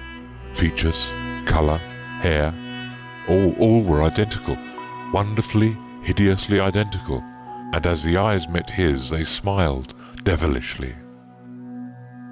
Early the next day, Mr. Vance set out for the spinney and cottage. They were not to be found. Nobody had ever heard of them. He continued his travels, and some months later, at a lone collection of pictures in a gallery in Edinburgh, he came to a very abrupt halt before the portrait of a gentleman in ancient costume. The face seemed strangely familiar, the huge head with thick red hair, the hawk-like features, the thin and tightly compressed lips. Then in a trice it all came back to him. The face he looked at was that of the uncouth gardener, the man who had given him the hand, and to clinch the matter, the eyes leered. The doors were wide, the story saith. Out of the night came the patient wraith. He might not speak, and he could not stir, a hair of the Baron's miniver. Speechless and strengthless, a shadow thin, he roved the castle to seek his kin. And oh, 'twas a piteous thing to see the dumb ghost follow his enemy. The Baron. Imre achieved the impossible. Without warning, for no conceivable motive in his youth, at the threshold of his career, he chose to disappear from the world, which is to say, the little Indian station where he lived. Upon a day he was alive, well, happy, and in great evidence among the billiard tables at his club. Upon a morning he was not, and no manner of search could make sure where he might be. He had stepped out of his place. He had not appeared at his office at the proper time, and his dog-cart was not upon the public roads. For these reasons, and because he was hampering in a microscopical degree the administration of the Indian Empire, that empire paused for one microscopical moment to make inquiry into the fate of Imre. Ponds were dragged, wells were plumbed, telegrams were dispatched down the lines of railways and to the nearest seaport town, 1,200 miles away. But Imre was not at the end of the drag ropes, nor the telegraph wires. He was gone, and his place knew him no more. Then the work of the great Indian Empire swept forward, because it could not be delayed, and Imre, from being a man, became a mystery, such a thing as men talk over at their tables in the club for a month, and then forget utterly. His guns, horses, and carts were sold to the highest bidder. His superior officer wrote an altogether absurd letter to his mother, saying that Imre had unaccountably disappeared, and his bungalow stood empty. After 3 or 4 months of the scorching hot weather had gone by, my friend Strickland of the police saw fit to rent the bungalow from the native landlord. This was before he was engaged to Miss Youghal, an affair which has been described in another place, and while he was pursuing his investigations into native life. His own life was sufficiently peculiar, and men complained of his manners and customs. There was always food in his house, but there were no regular times for meals. He ate standing up and walking about, whatever he might find at the sideboard, and this is not good for human beings. His domestic equipment was limited to 6 rifles, 3 shotguns, 5 saddles, and a collection of stiff-jointed mashir rods, bigger and stronger than the largest salmon rods. These occupied 1/2 of his bungalow, and the other half was given up to Strickland and his dog Tietjen, an enormous ramper slut who devoured daily the rations of 2 men. She spoke to Strickland in a language of her own, and whenever, walking abroad, she saw things calculated to destroy the peace of Her Majesty the Queen Empress, she returned to her master and laid information. Strickland would take steps at once, and the end of his labours was trouble and fine and imprisonment for other people. The natives believed that Tietjens was a familiar spirit, and treated her with the great reverence that is born of hate and fear. One room in the bungalow was set apart for her special use. She owned a bedstead, a blanket, and a drinking trough, and if anyone came into Strickland's room at night, her custom was to knock down the invader and give tongue till someone came with a light. Strickland owed his life to her when he was on the frontier, in search of a local murderer, who came in the grey dawn to send Strickland much farther than the Andaman Islands. Tietjens caught the man as he was crawling into Strickland's tent with a dagger between his teeth, and after his record of iniquity was established in the eyes of the law, he was hanged. From that date, Tietjens wore a collar of rough silver and employed a monogram on her night blanket, and the blanket was of double-woven cashmere cloth, for she was a delicate dog. Under no circumstances would she be separated from Strickland, and once, when he was ill with fever, made great trouble for the doctors because she did not know how to help her master and would not allow another creature to attempt aid. Macarnacht of the Indian Medical Service beat her over her head with a gun butt before she could understand that she must give room for those who could give quinine. A short time after Strickland had taken Imre's bungalow, my business took me through that station, and naturally, the club quarters being full, I quartered myself upon Strickland. It was a desirable bungalow, 8-roomed and heavily thatched against any chance of leakage from rain. Under the pitch of the roof ran a ceiling cloth which looked just as neat as a whitewashed ceiling. The landlord had repainted it when Strickland took the bungalow. Unless you knew how Indian bungalows were built, you would never have suspected that above the cloth lay the dark, 3-cornered cavern of the roof, where the beams and the underside of the thatch harboured all manner of rats, bats, ants, and foul things. Tietjens met me in the veranda with a bay like the boom of the bell of St. Paul's, putting her paws on my shoulder to show me she was glad to see me. Strickland had contrived to claw together a sort of meal which he called lunch, and immediately after it was finished went out about his business. I was left alone with Tietjens and my own affairs. The heat of the summer had broken up and turned to the warm damp of the rains. There was no motion in the heated air, but the rain fell like ramrods on the earth, and flung up a blue mist when it splashed back. The bamboos and the custard apples, the poinsettias and the mango trees in the garden stood still while the warm water lashed through them, and the frogs began to sing among the aloe hedges. A little before the light failed, and when the rain was at its worst, I sat in the back veranda and heard the water roar from the eaves, and scratched myself because I was covered with a thing called prickly heat. Tietjens came out with me and put her head in my lap and was very sorrowful, so I gave her biscuits when tea was ready, and I took tea in the back veranda on account of the little coolness found there. The rooms of the house were dark behind me. I could smell Strickland's saddlery and the oil on his guns, and I had no desire to sit among these things. My own servant came to me in the twilight, the muslin of his clothes clinging tightly to his drenched body, and told me that a gentleman had called and wished to see someone. Very much against my will, but only because of the darkness of the rooms, I went into the naked drawing-room, telling my man to bring the lights. There might or might not have been a caller waiting. It seemed to me that I saw a figure by one of the windows, but when the lights came, there was nothing save the spikes of the rain without, and the smell of the drinking earth in my nostrils. I explained to my servant that he was no wiser than he ought to be, and went back to the veranda to talk to Tietjens. She had gone out into the wet, and I could hardly coax her back to me, even with biscuits with sugar tops. Strickland came home, dripping wet, just before dinner, and the first thing he said was, "Has anyone called?" I explained with apologies that my servant had summoned me into the drawing-room on a false alarm, or that some loafer had tried to call on Strickland, and thinking better of it, had fled after giving his name. Strickland ordered dinner without comment, and since it was a real dinner with a white tablecloth attached, we sat down. At 9 o'clock, Strickland wanted to go to bed, and I was tired too. Tietjens, who had been lying underneath the table, rose up and swung into the least exposed veranda as soon as her master moved to his own room, which was next to the stately chamber set apart for Tietjens. If a mere wife had wished to sleep out of doors in that pelting rain, it would not have mattered, but Tietjens was a dog, and therefore the better animal. I looked at Strickland, expecting to see him flay her with a whip. He smiled queerly, as a man would smile after telling some unpleasant domestic tragedy. "She has done this ever since I moved in here," said he. "Let her go." The dog was Strickland's dog, so I said nothing, but I felt all that Strickland felt, in being thus made light of. Tietjens encamped outside my bedroom window, and storm after storm came up, thundered on the thatch, and died away.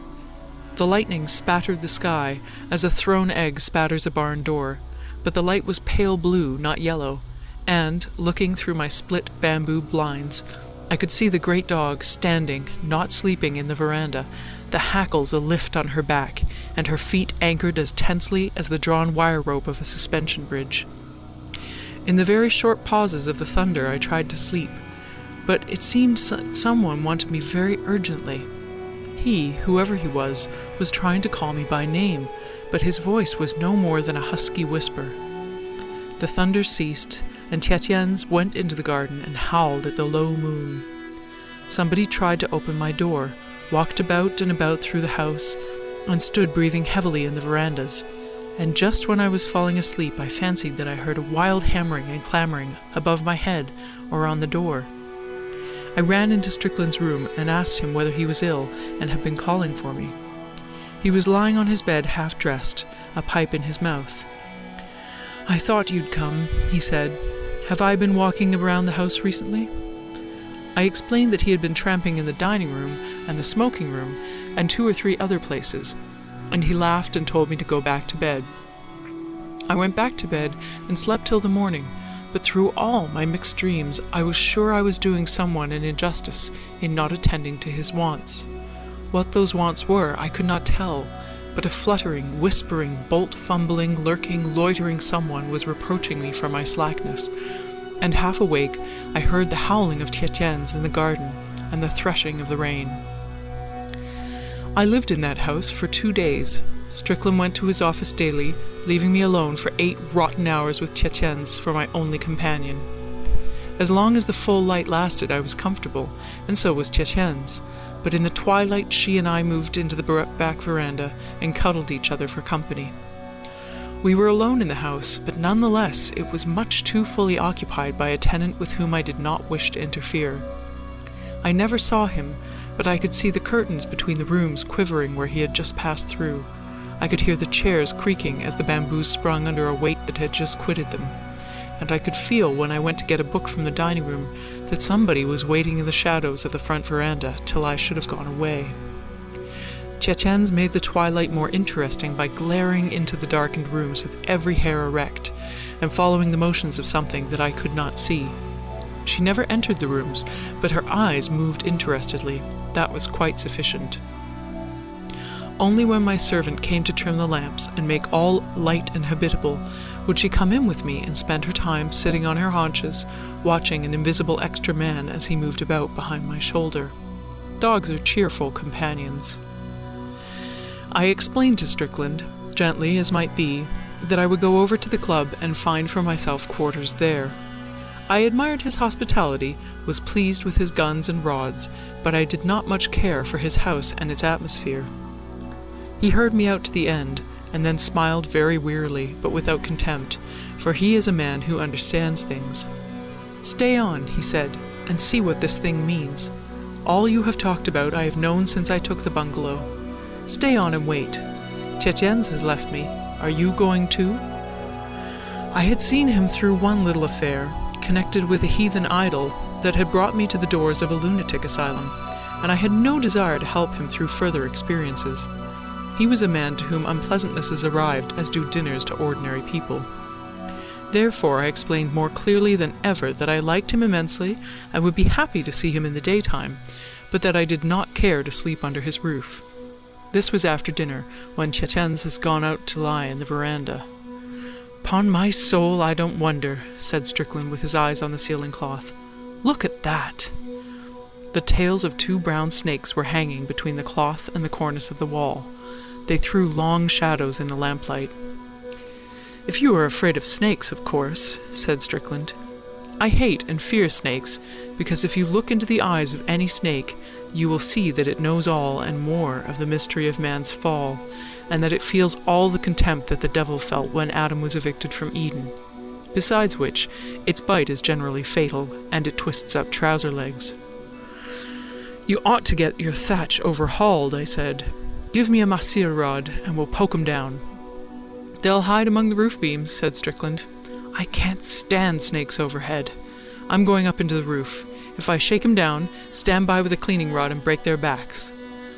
I was not anxious to assist Strickland in his work, but I took the cleaning rod and waited in the dining room while Strickland brought a gardener's ladder from the veranda and set it against the side of the room. The snake tails drew themselves up and disappeared. We could hear the dry, rushing scuttle of long bodies running over the baggy ceiling cloth. Strickland took a lamp with him, while I tried to make clear to him the danger of hunting roof snakes between a ceiling cloth and a thatch, apart from the deterioration of property caused by ripping out ceiling cloths. "Nonsense," said Strickland. "They're sure to hide near the walls by the cloth. The bricks are too cold for 'em, and the heat of the room is just what they like." He put his hand to the corner of the stuff and ripped it from the cornice. It gave with a great sound of tearing, and Strickland put his head through the opening into the dark of the angle of the roof beams. I set my teeth and lifted the rod, for I had not the least knowledge of what might descend. Said Strickland, and his voice rolled and jumbled in the roof. "There's room for another set of rooms up here, and by Jove, someone is occupying 'em." "Snakes?" I said from below. "No, it's a buffalo. Hand me up the two last joints of a masseur rod and I'll prod it. It's lying on the main roof beam." I handed up the rod. "What a nest for owls and serpents! No wonder the snakes live here," said Strickland, climbing farther onto the roof. I could see his elbow thrusting with the rod. "Come out of that, whoever you are. Heads below there, it's falling."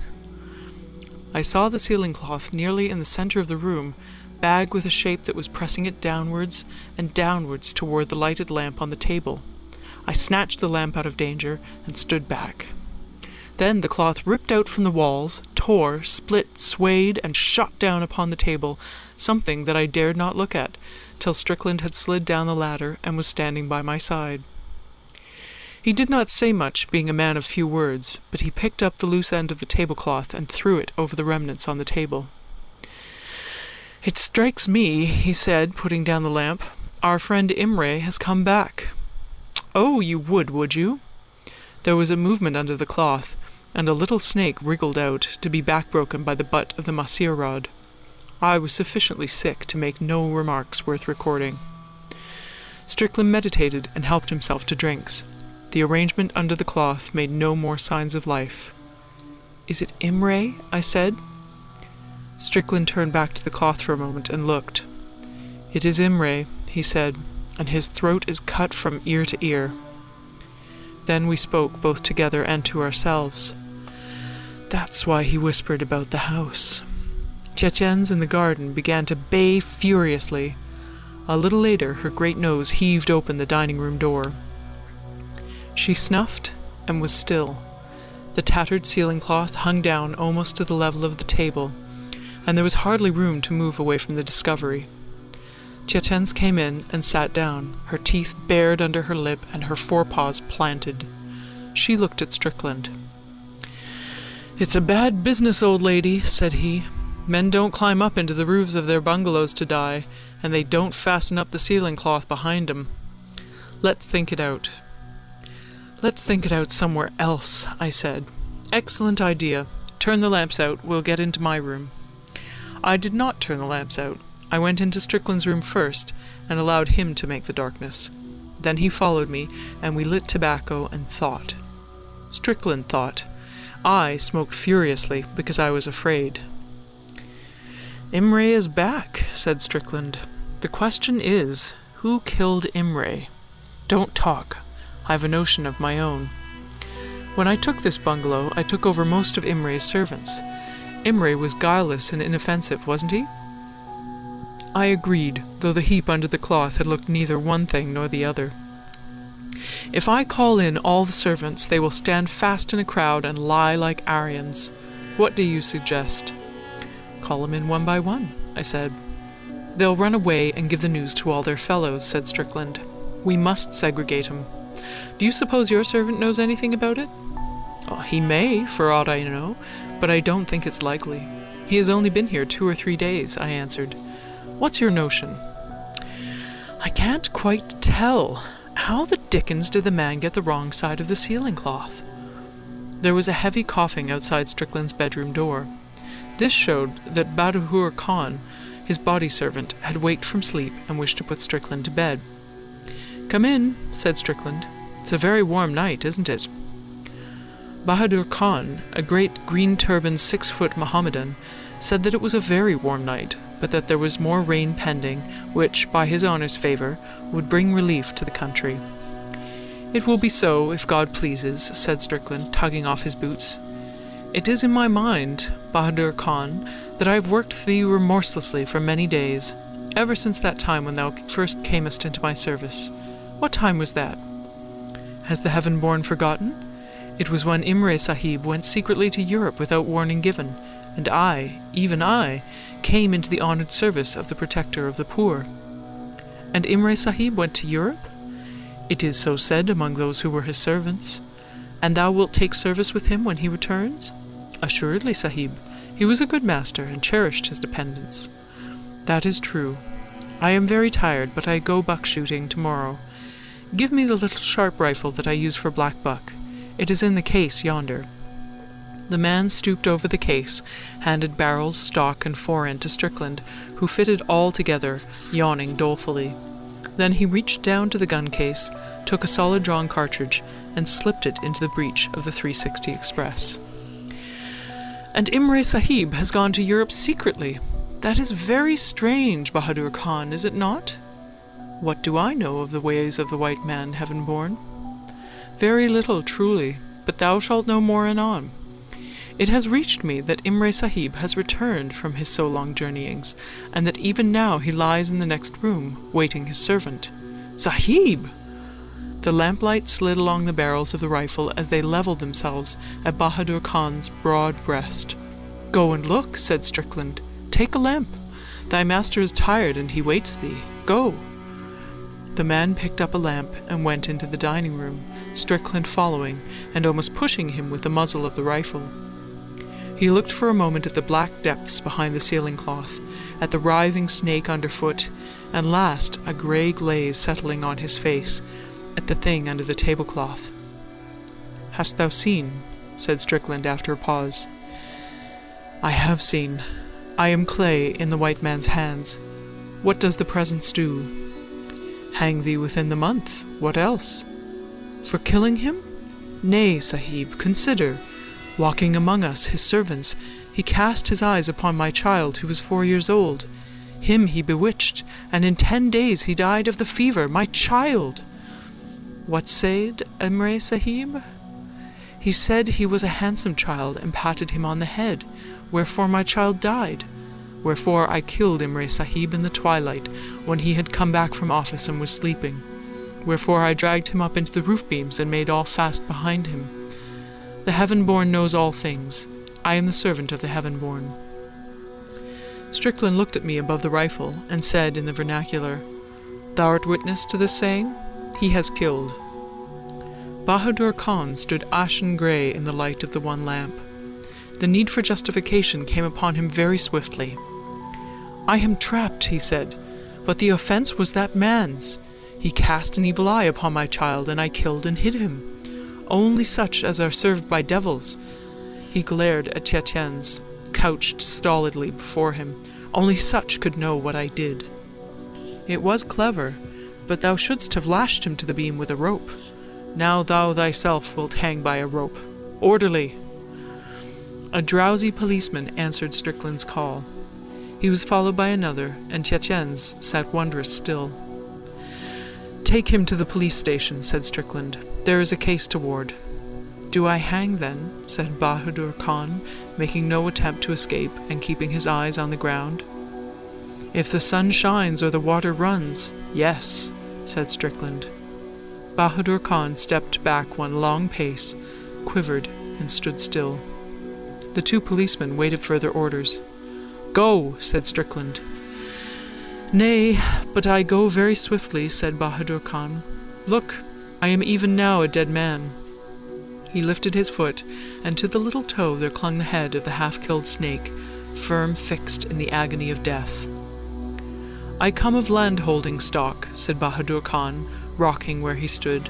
"It were a disgrace to me to go to the public scaffold. Therefore I take this way. Be it remembered that the Sahib's shirts are correctly enumerated, and that there is an extra piece of soap in his wash-basin. My child was bewitched, and I slew the wizard. Why should you seek to slay me with the rope? My honor is saved, and I die." At the end of an hour he died, as they die who are bitten by the little brown karait, and the policeman bore him and the thing under the tablecloth to their appointed places. All were needed to make clear the disappearance of Imre. "This," said Strickland very calmly as he climbed into bed, "is called the 19th century. Did you hear what that man said?" "I heard," I answered. "Imre made a mistake." Simply and solely through not knowing the nature of the Oriental and the coincidence of a little seasonal fever. Bahadur Khan had been with him for 4 years. I shuddered. My own servant had been with me for exactly that length of time. When I went over to my own room, I found my man waiting, impassive as the copper head on a penny, to pull off my boots. "What has befallen Bahadur Khan?" said I. "He was bitten by a snake and died. The rest the Sahib knows," was the answer. "And how much of this matter hast thou known?"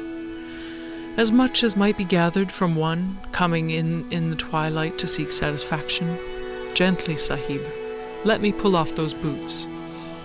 I had just settled to the sleep of exhaustion when I heard Strickland shouting from his side of the house, "Tietjens has come back to her place."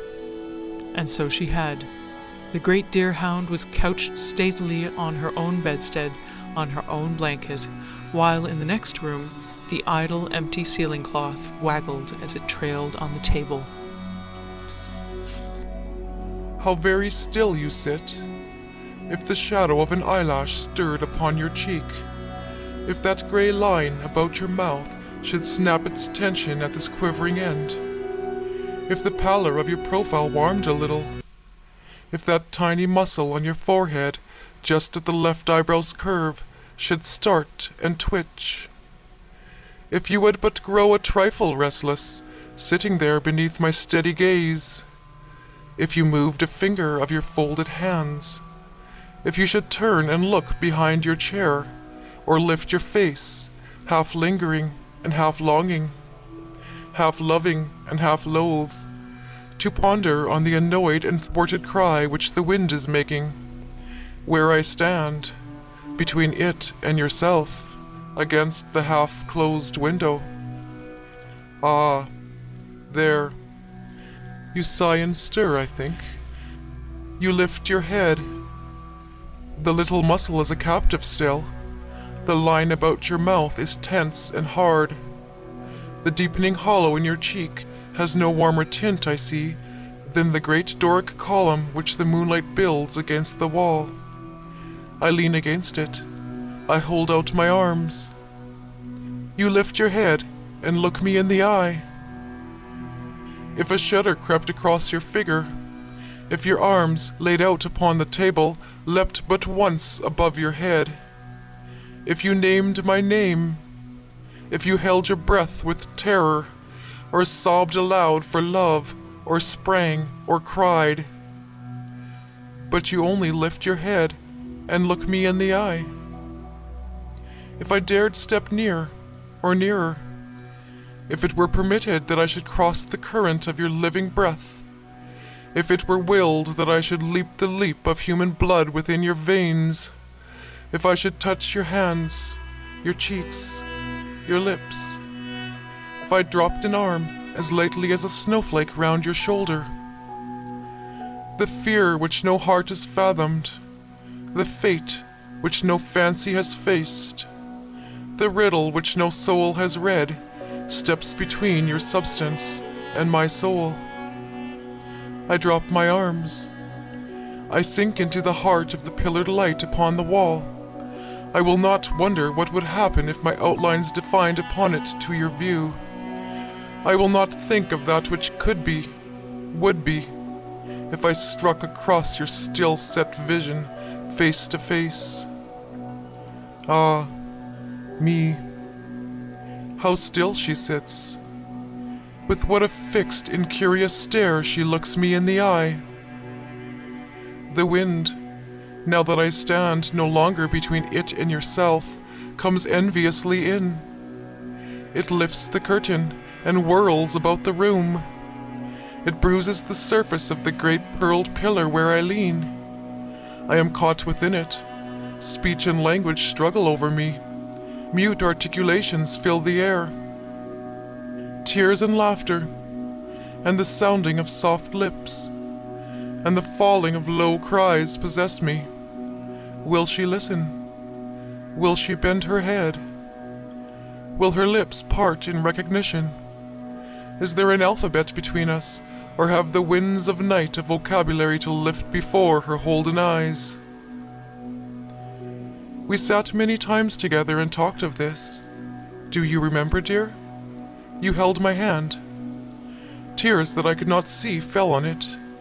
We sat by the great hall window upstairs, where the maple shadow goes to sleep, face down, across the floor upon a lighted night. The old green curtain waved its hands upon us like a mesmerist, I thought. Like a priest, you said. When we are parted, you shall go, you said, and when I shook my head, you smiled. You always smiled when you said that, but you said it always quite the same. I think I hardly understood you then, now that I hold your eyes in mine, and you see me not. Now when I stretch my hand, and you touch me not. Now that I cry your name, and you hear it not. I comprehend you, tender one. A wisdom not of earth was in your words. To live is dying. I will die. To die is life. And you shall live. Now when the fever turned, I thought of this. That must have been, how long ago? I missed the conception of that for which how long stands index. Yet I perfectly remember that I perfectly understood it to be at 3 o'clock on a rainy Sunday morning that I died. Your little watch stood in its case of olive wood upon the table, and drops were on the window. I noticed both, though you did not know it. I see the watch now in your pocket.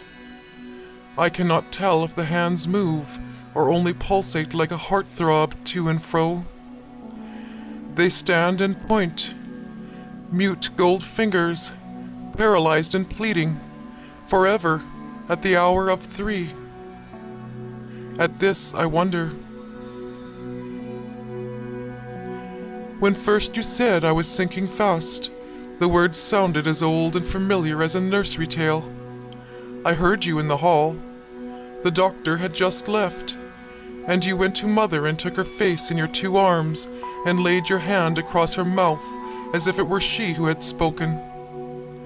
She cried out and threw up her thin old hands, but you stood as still as eternity. Then I thought, again, is it she who dies? I shall live. So often and so anxiously we have talked of this thing called death. Now that it is all over between us, I cannot understand why it's such a source of distress. It bewilders me. I am often bewildered here. Things and the fancies of things possess a relation which as yet is new and strange to me. Here is a mystery. Now, in truth, it seems a simple matter for me to tell you how it has been with me since your lips last touched me, and your arms held me to the vanishing air. Oh, drawn pale lips, nerveless dropping arms. I told you I would come. Did ever promise fail I spoke to you? Come and show me death, you said. I have come to show you death. I could show you the fairest sight and sweetest that ever blessed your eyes. Why, look, is it not fair? Am I terrible? Do you shrink or shiver? Would you turn from me or hide your strange, expectant face? Would she? Does she? Will she? Ah, how the room widened, I could tell you that. It grew great and luminous day by day. At night the walls throbbed, lights of rose ran round them, and blue fire, and a tracery as of the shadows of little leaves. As the walls expanded, the air fled, but I tried to tell you how little pain I knew or feared. Your haggard face bent over me. I could not speak. When I would, I struggled, and you said, "She suffers." Dear, it was so very little. Listen till I tell you how that night came on. The sun fell and the dew slid down. It seemed to me that it slid into my heart, but still I felt no pain. Where the walls pulsed and receded, the hills came in. Where the old bureau stood above the glass, I saw a single mountain with a face of fire and purple hair. I tried to tell you this, but you said, "She wanders." I laughed in my heart at that, for it was such a blessed wandering. As the night locked the sun below the mountain's solemn watching face, the gates of space were lifted up before me. The everlasting doors of matter swung for me upon their rusty hinges, and the King of Glories entered in and out. All the kingdoms of the earth, and the power of them beckoned to me. Across the mist my failing senses made, runes and roses, and the brows of Jura and the singing of the Rhine. A shaft of red light on the Sphinx's smile, and caravans in sandstorms, and an icy wind at sea, and gold a dream in mines that no man knew, and mothers sitting at their doors in valleys, singing babes to sleep, and women in dank cellars selling souls for bread, and the whir of wheels in giant factories, and a single prayer somewhere in a den of death. I could not find it, though I searched. And the smoke of battle, and broken music, and a sense of lilies alone beside a stream at the rising of the sun. And at last, your face, dear, all alone. I discovered then that the walls and roof of the room had vanished quite. The night wind blew in. The maple in the yard almost brushed my cheek. Stars were about me, and I thought the rain had stopped, yet seemed to hear it up on the seaming of a window which I could not find.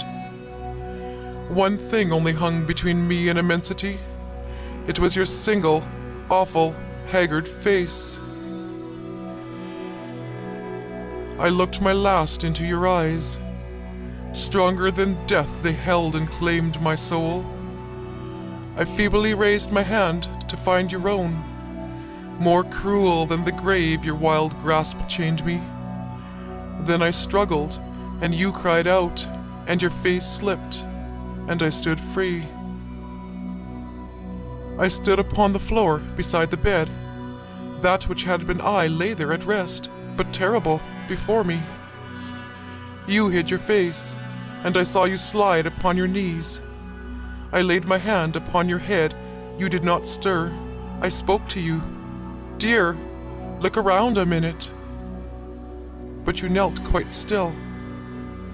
I walked to and fro about the room, and meeting my mother, touched her on the elbow. She only said, "She's gone," and sobbed aloud. "I have not gone," I cried, but she sat sobbing on. The walls of the room had settled now, and the ceiling stood in its solid place. The window was shut, but the door stood open. Suddenly I was restless, and I ran. I brushed you in hurrying by, and hit the little light stand where the tumbler stood. I looked to see if it would fall, but it only shivered as if a breath of wind had struck it once. But I was restless, and I ran. In the hall I met the doctor. This amused me, and I stopped to think it over. "Ah, doctor," said I, "you need not trouble yourself to go up. I'm quite well tonight, you see." But he made me no answer. He gave me no glance. He hung up his hat and laid his hand upon the banister against which I leaned, and went ponderously up. It was not until he had nearly reached the landing that it occurred to me, still leaning on the banisters, that his heavy arm must have swept against and through me, where I stood against the oaken mouldings which he grasped. I saw his feet fall on the stairs above me, but they made no sound which reached my ear. "You will not disturb me now with your big boots, sir," said I, nodding. "Never fear." But he disappeared from sight above me, and still I heard no sound. Now the doctor had left the front door unlatched. As I touched it, it blew open wide and solemnly. I passed out and down the steps. I could see that it was chilly, yet I felt no chill. Frost was on the grass, and in the east a pallid streak, like the cheek of one who had watched all night. The flowers in the little square pots hung their heads and drew their shoulders up. There was a lonely late lily which I broke and gathered to my heart, where I breathed upon it, and it warmed and looked me kindly in the eye. This, I remember, gave me pleasure. I wandered in and out about the garden in the scattering rain. My feet left no trace upon the dripping grass, and I saw with interest that the garment which I wore gathered no moisture and no cold. I sat musing for a while upon the piazza, in the garden chair, not caring to go in. It was so many months since I had felt able to sit upon the piazza in the open air. By and by, I thought, I would go in and upstairs to see you once again. The curtains were drawn from the parlor windows, and I passed and repassed, looking in. All this while the cheek of the east was waning, and the air gathering faint heats and lights about me.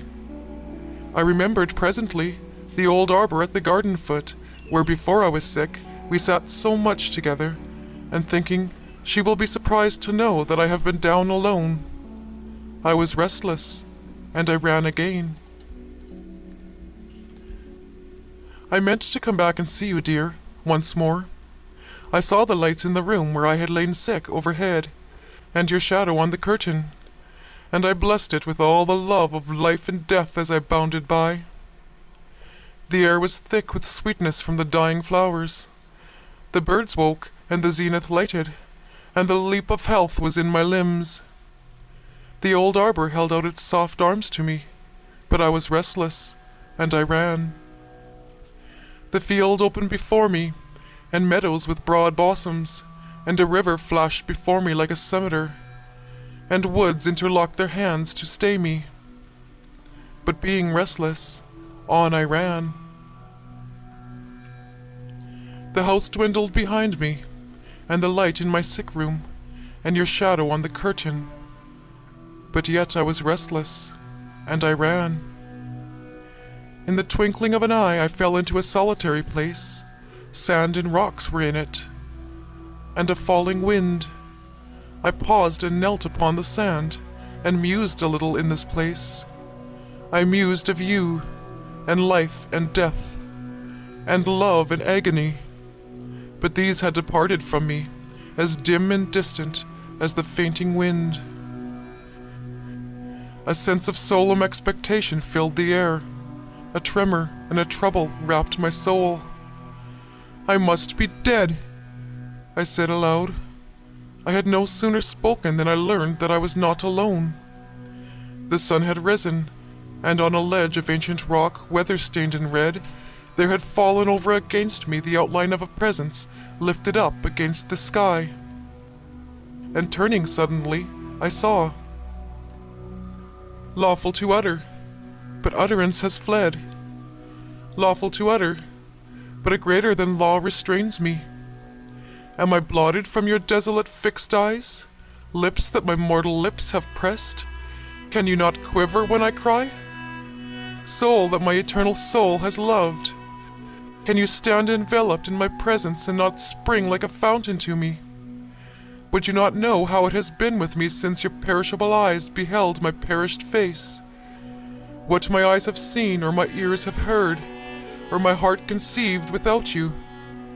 If I have missed or mourned for you, if I have watched or longed for you, marked your solitary days and sleepless nights, and tearless eyes, and monotonous slow echo of my unanswered name, would you not know? Alas, would she not?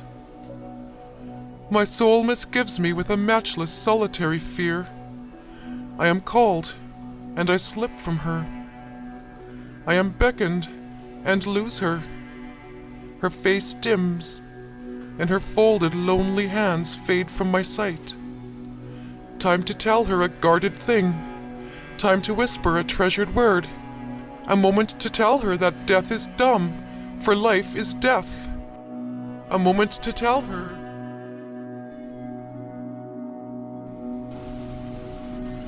Our cat Thomas was very sensitive. I never knew such a sensitive cat as Thomas was. The slightest harsh word seemed to hurt his feelings and put him into a fit of the dumps. And if anybody scolded him, he would sob once or twice, then burst into tears. My wife and I tried to be gentle and kind to Thomas, but when a cat has such abnormally sensitive feelings as that, one is almost every minute doing something inadvertently to wound them, and Thomas seemed to be everlastingly looking for something to take to heart. It got so that he wandered about the house from one week's end to another with a downcast, mournful expression, and it began to get on our nerves.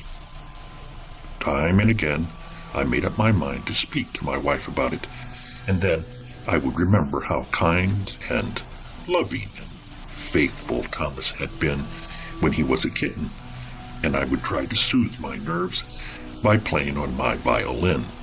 But whether it was the material of which the violin strings were made, or something else, this would hurt Thomas's feelings too, and he would sit and look at me, oh, so sadly, until I would have to weep also, and then my wife would come in and, seeing both her darlings in tears, would fall to crying.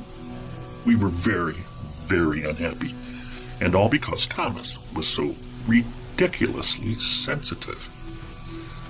I stood it until one day when he had been more than unusually moody. He had taken offense at some fancied slight early in the morning, and all day he had sat with a frown on his brow, not saying a word to me, nor answering me when I spoke to him. I said nothing until evening, and then, being sure that Thomas had fallen asleep on our best silk damask chair, I spoke to my wife about it. I told her plainly that I was becoming a nervous wreck on account of that cat's feelings. I said that either I would move out and leave the house to Thomas, or that Thomas must move out and leave the house to me, that his moods were too moody, and that his permanent melancholy was beginning to tinge my writing, and that if I lost any more of the blithe joyousness that was my principal hold on the public, I would lose my popularity. No one would want my writings, and we should all starve. I can see now that I was a little too vehement.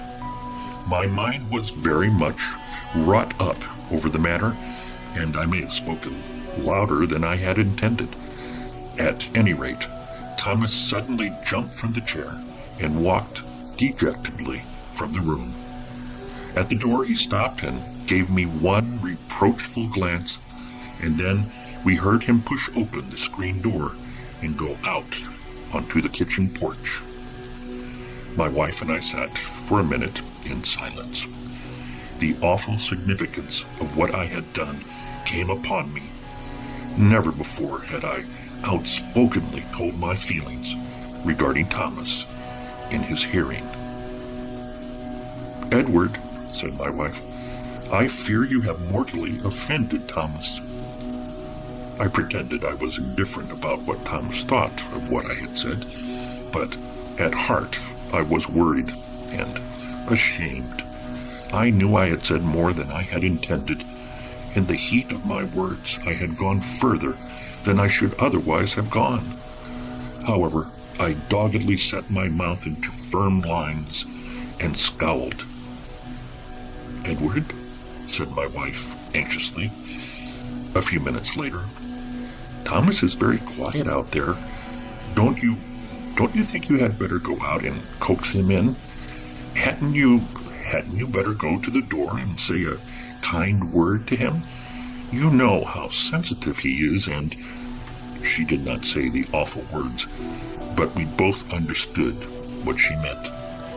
Thomas was in the exact condition of melancholy in which suicide suggests itself to the hypochondriac mind.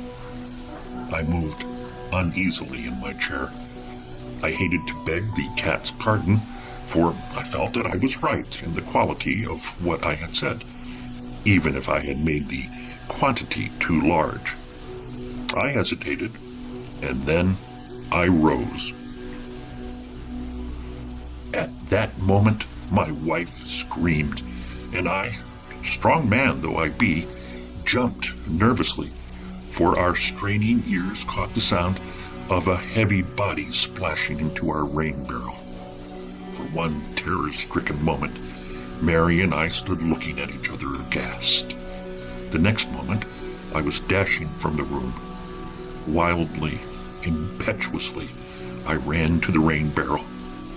Our worst fears had been realized. Thomas had committed suicide. My garden rake was standing near, and with it I hastily raked all that remained of poor, misguided Thomas out of the rain barrel and laid his dank body on the back porch. Poor Thomas. Mary came and stood beside me, and I threw my arms around her, and together we looked down at that dripping, lifeless form. When her first strong paroxysms of grief were over, I took her hand, and then, as we looked, Thomas quivered, staggered to his feet, and tottered into the kitchen. You may be sure that Mary and I were joyful. We got a huckleback towel and rubbed him dry. We dosed him with hot catnip. We stroked him gently and tickled him under the chin, where a cat loves best to be tickled. He revived quickly, and, strange to say, he seemed to bear me no resentment. In fact, he seemed to be a new cat. He had no recollection of what had passed between us, nor of his awful act. He was happy and blithe, as he had been when we first made his acquaintance, and he purred and smiled at us good-naturedly. We left him asleep by the kitchen fire, and Mary and I went into the parlor to talk the matter over. We decided we would be very good to Thomas in the future, for his suicide had been a lesson to us, and we knew that Thomas had only 8 lives more. No cat has more than 9 lives at the best, and we agreed that we must do all we could to cherish these 8 remaining lives. We sat in the parlor planning pleasant little surprises and gifts for Thomas, and evolving new ways of making him contented and happy, for we felt that our little home must be dull for a cat of Thomas's parts, with no children to amuse him, and we saw that we had been wrong to blame him for his melancholy. We should have made his life pleasanter and brighter, and should have tried to draw him out of himself more. So interested did we become that we were surprised to hear the clock strike midnight, for time goes so quickly when one is conspiring good deeds. As the last stroke of 12 sounded, Thomas bounded into the parlor. His eyes were glaring wildly. His limbs were trembling. every hair on his body was standing erect. He backed between my feet and stared with horror at what seemed to us to be but the vacant air. He alternated between pitiful mewing and frantic spitting and clawing at the air before him. I suppose that he had awakened suddenly out of a bad dream, but when I bade him go to his usual bed in the kitchen, he pleaded so piteously to be allowed to sleep in our bedroom that Mary begged me to remember how near we had come to losing him, and I agreed to let him come with us.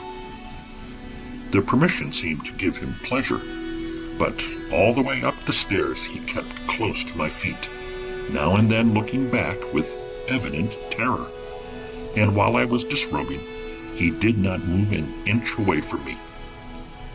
When I turned off the gas and moved toward my bed, I stopped short in amazement.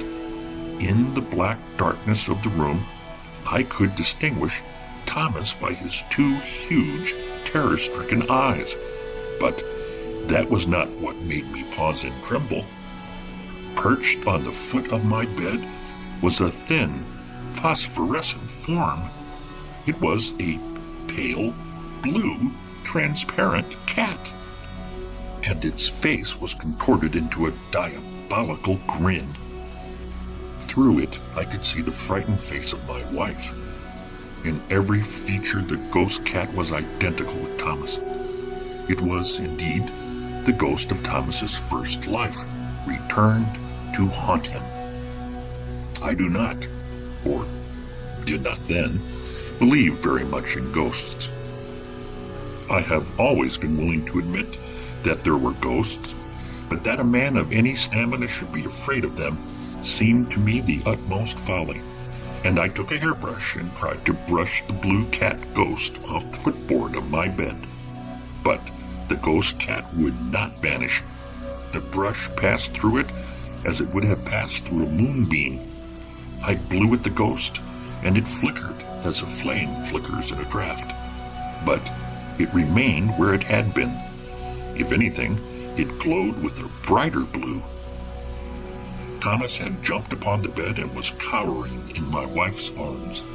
My own hair and my mustache were standing erect, and the hairs of my mustache tickled my nose and made me sneeze repeatedly. I sneezed right through the cat ghost each time, and this bent him into odd curves, twisting his infernal grin into horrible caricatures of Thomas's sweet face.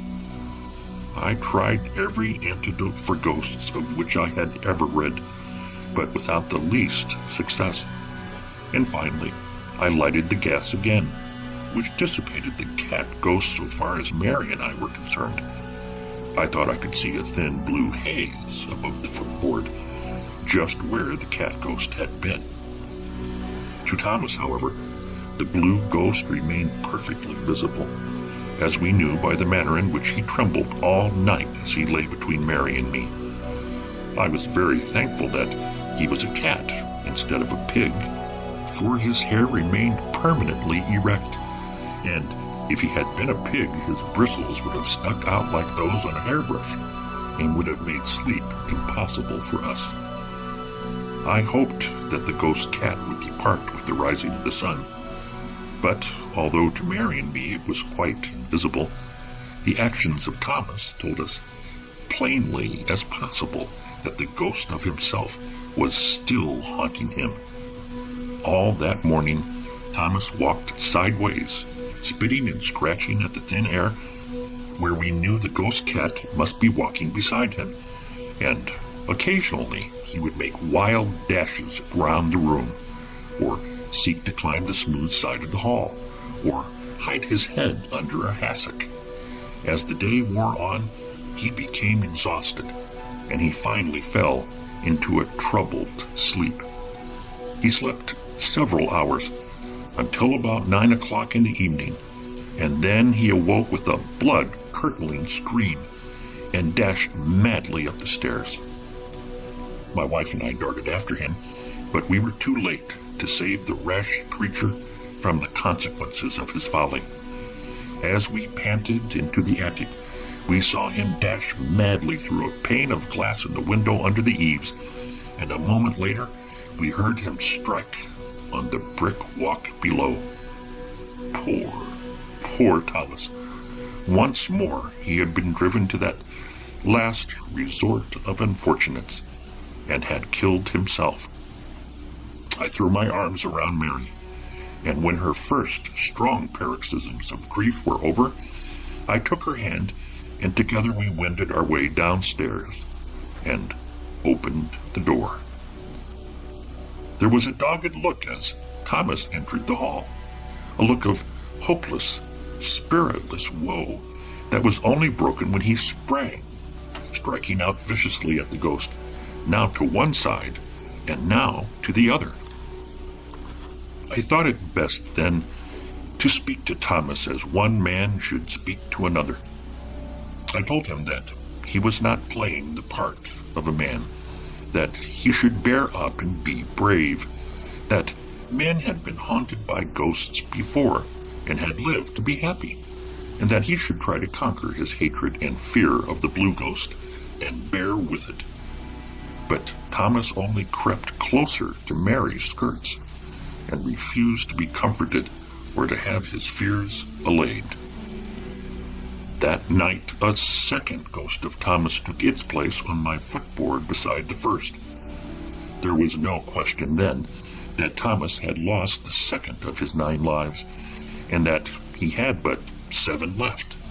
And before I got into bed, I gave him a good lecture on the necessity of taking good care of the few precious lives he had left. But his attention was not on what I was saying, and that can hardly be wondered at, for the second ghost on my bed was as like the first one as one pin is like another, and both were as like Thomas as could be. But the second ghost was, instead of being blue, a rich, vivid red. The 2 ghosts prowled back and forth, walking through each other, and if I had not been possessed by a shuddering chill, I should have been highly amused, for when the 2 ghosts walked through each other, the red and blue combined. They formed a rich purple. I might, with honesty, say that I have never seen a blue cat ghost before, nor even a red cat ghost, but I can take my oath that neither I nor my wife nor Thomas had ever seen a purple cat ghost. It was trying for me and for Mary, but think what it must have been for Thomas, considering that these were ghosts of himself. I will not extend this story needlessly. Anyone who wishes to read the complete details will find them in the report I wrote for the Society for Psychical Research. I cannot, I fear, make the story as amusing as it would be if it were the work of fiction. It would be amusing, no doubt, were I to go on to say that each night a new ghost of Thomas was added to the line of ghost cats that prowled on the footboard of my bed, until 9 ghosts of various hues were gathered there. Mr. John Kendrick Bangs would doubtless have sacrificed the truth in order to create just such a comical situation, for he is a humorist, and if a few vari-colored cat ghosts had happened to roost on his bed, he would have seen something funny in them, and would have exaggerated the facts in order to make a little fun with the subject. But I have a reputation as a family man and as secretary of the Bone Park Improvement Association to maintain, and I cannot bring myself to pander to your love of amusement by any such mendacity. I must stick to the facts. Of course, I cannot deny that poor dear Thomas committed suicide every day for 9 consecutive days, for that is the truth.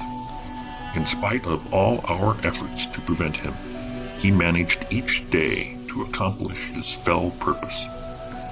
I cannot deny that on the 3rd day he ate an abnormally large portion of rat poison, driven to desperation by the care that kills cats, nor that when, After Mary's first strong paroxysms of grief were over, Thomas staggered up our steps with only 6 lives remaining in him.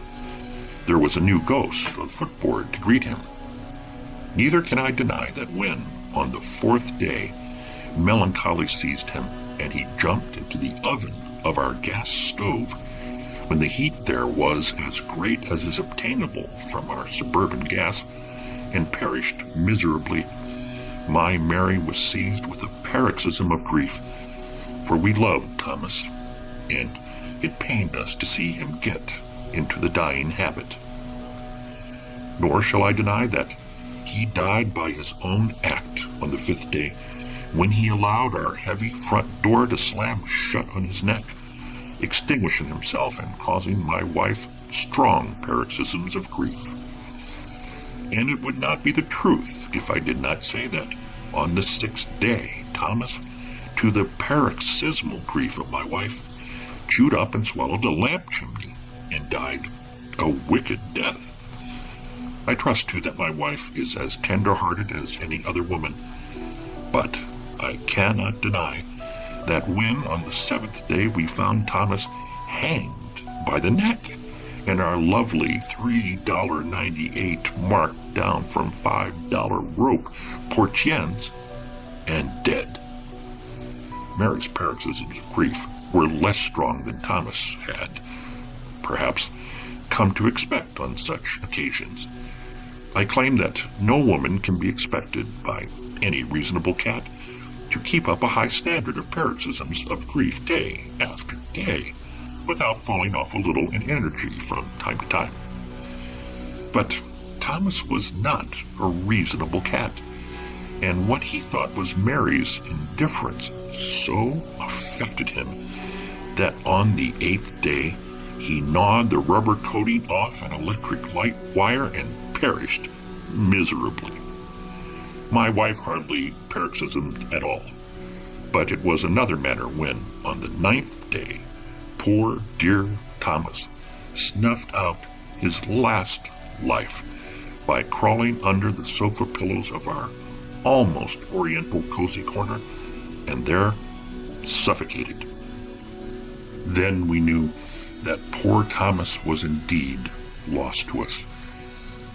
While 6 or 4 lives are left, there is still, as the proverb says, hope. But when the 9th life of a cat is gone, it is a dead cat.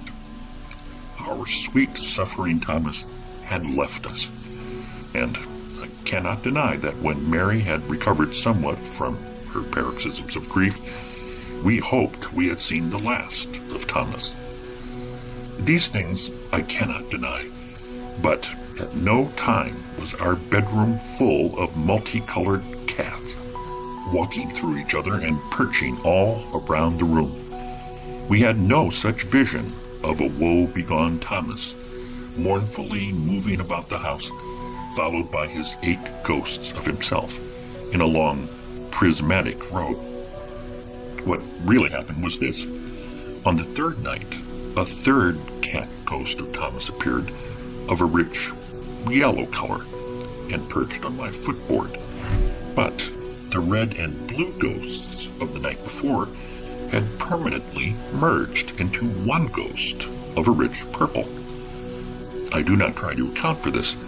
I merely state it as a fact, and say that anyone who knows anything about color knows that red and blue combined make purple.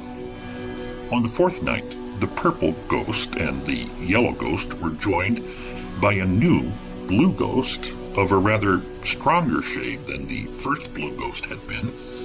But when a red ghost appeared on the 5th night, we found that the yellow and blue ghosts had combined to form one green one. And then this red ghost and the green ghost amalgamated into one brown one. Thus it continued, a new yellow cat ghost materializing on the 6th night, only to mingle with a new red one on the 7th night, making a lovely orange-colored one, while on the 8th night a most peculiar cat ghost appeared that was what might be called a tortoise-shell cat, ghost of all hues. We went to our room on the 9th night with considerable anxiety, not knowing what the last ghost of Thomas would be like. But we found that all the ghosts had combined to make one single ghost of spotless purity, a white, iridescent ghost with a white, iridescent grin that faded away into the air and disappeared entirely. Perhaps truth is stranger than fiction. Perhaps you may consider this blending of the ghosts stranger than the congregating of 9 prismatic cat ghosts would have been. I can only say it is more logical. For several days after Thomas, for the last time left us so abruptly, cut down for the 9th time in its prime, my wife and I discussed the matter, but we could make nothing of it, and it was at her suggestion that I wrote out the whole story and laid it before the Society for Psychical Research. The conclusion that the Society reached was that in this the laws of ghosts was happily illustrated, for if every cat was allowed to send 9 distinct ghosts into the ghost realm, the population there would soon be too catty. It was also pointed out that if each ghost of poor dear Thomas had been white, each would have been complete in itself, but that by being colored, they could only reach perfection and harmony by combining to form one white ghost. The Society also asked us to let it know if we were haunted by Thomas in his new and white form, but we have had nothing to report. Occasionally, we awake at night to hear a soft patter of feet, or a weird rattle of plaster in the walls, or unearthly squeakings. But while I am persuaded that these are due to the death of Thomas, I do not believe they are ghostly manifestations. I know they are rats. Spring was once more in the world. As she sang to herself in the faraway woodlands, her voice reached even the ears of the city, weary with the long winter. Daffodils flowered at the entrances to the subway. Furniture-removing vans blocked the side streets. Children clustered like blossoms on the doorsteps. The open cars were running, and the cry of the cash-clo man was once more heard in the land. Yes, it was the spring, and the city dreamed wistfully of lilacs and the dewy piping of birds in gnarled old apple trees, of dogwood lighting up with sudden silver the thickening woods, of water plants unfolding their glossy scrolls in pools of morning freshness. On Sunday mornings, the outbound trains were thronged with eager pilgrims hastening out of the city to behold once more the ancient marvel of the spring. And on Sunday evenings the railway termini were aflower with banners of blossom from rifled woodland and orchard, carried in the hands of the returning pilgrims, whose eyes still shone with the spring magic, in whose ears still sang the fairy music. And as I beheld these signs of the vernal equinox, I knew that I, too, must follow the music, forsake a while the beautiful siren we call the city, and in the green silences meet once more my sweetheart, Solitude. As the train drew out of the Grand Central, I hummed to myself, "I've a neater, sweeter maiden in a greener, cleaner land." And so I said goodbye to the city, and went forth with beating heart to meet the spring. I had been told of an almost forgotten corner on the south coast of Connecticut, where the spring and I could live in an inviolate loneliness, a place uninhabited save by birds and blossoms, woods and thick grass, and an occasional silent farmer, and pervaded by the breath and shimmer of the sound. Nor had rumour lied, for when the train set me down at my destination, I stepped out into the most wonderful green hush, a leafy Sabbath silence through which the very train, as it went farther on its way, seemed to steal as noiselessly as possible for fear of breaking the spell. After a winter in the town, to be dropped thus suddenly into the intense quiet of the countryside makes an almost ghostly impression upon one, as of an enchanted silence, a silence that listens and watches but never speaks, finger on lip. There is a spectral quality about everything upon which the eye falls. The woods like great green clouds, the wayside flowers, the still farmhouses, half lost in orchard bloom, all seem to exist in a dream. Everything is so still, everything so supernaturally green. Nothing moves or talks, except the gentle susurrus of the spring wind, swaying the young buds high up in the quiet sky, or a bird now and again, or a little brook singing softly to itself among the crowding rushes. Though, from the houses one notes here and there are evidently human inhabitants of this green silence, none are to be seen. I have often wondered where the country folk hide themselves, as I have walked hour after hour, past farm and croft and lonely dooryards, and never caught sight of a human face. If you should want to ask the way, a farmer is as shy as a squirrel, and if you knock at a farmhouse door, all is as silent as a rabbit warren. As I walked along in the enchanted stillness, I came at length to a quaint old farmhouse, old colonial in its architecture, embowered in white lilacs, and surrounded by an orchard of ancient apple trees which cast a rich shade on the deep spring grass. The orchard had the impressiveness of those old religious groves dedicated to the strange worship of sylvan gods, gods to be found now only in Horace or Catullus, and in the hearts of young poets to whom the beautiful antique Latin is still dear. The old house seemed already the abode of solitude. As I lifted the latch of the white gate and walked across the forgotten grass and up onto the veranda already festooned with wisteria and looked into the window, I saw solitude sitting by an old piano on which no composer later than Bach had ever been played. In other words, the house was empty, and going round to the back, where old barns and stables leaned together as if falling asleep, I found a broken pane, and so climbed in and walked through the echoing rooms. The house was very lonely. Evidently no one had lived in it for a long time, yet it was all ready for some occupant for whom it seemed to be waiting.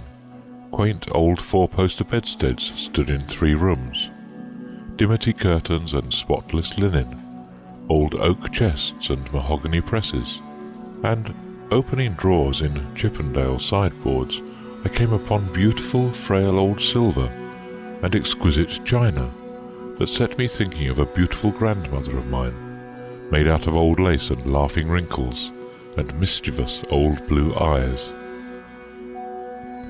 There was one little room that particularly interested me, a tiny bedroom all white, and at the window the red roses were already in bud.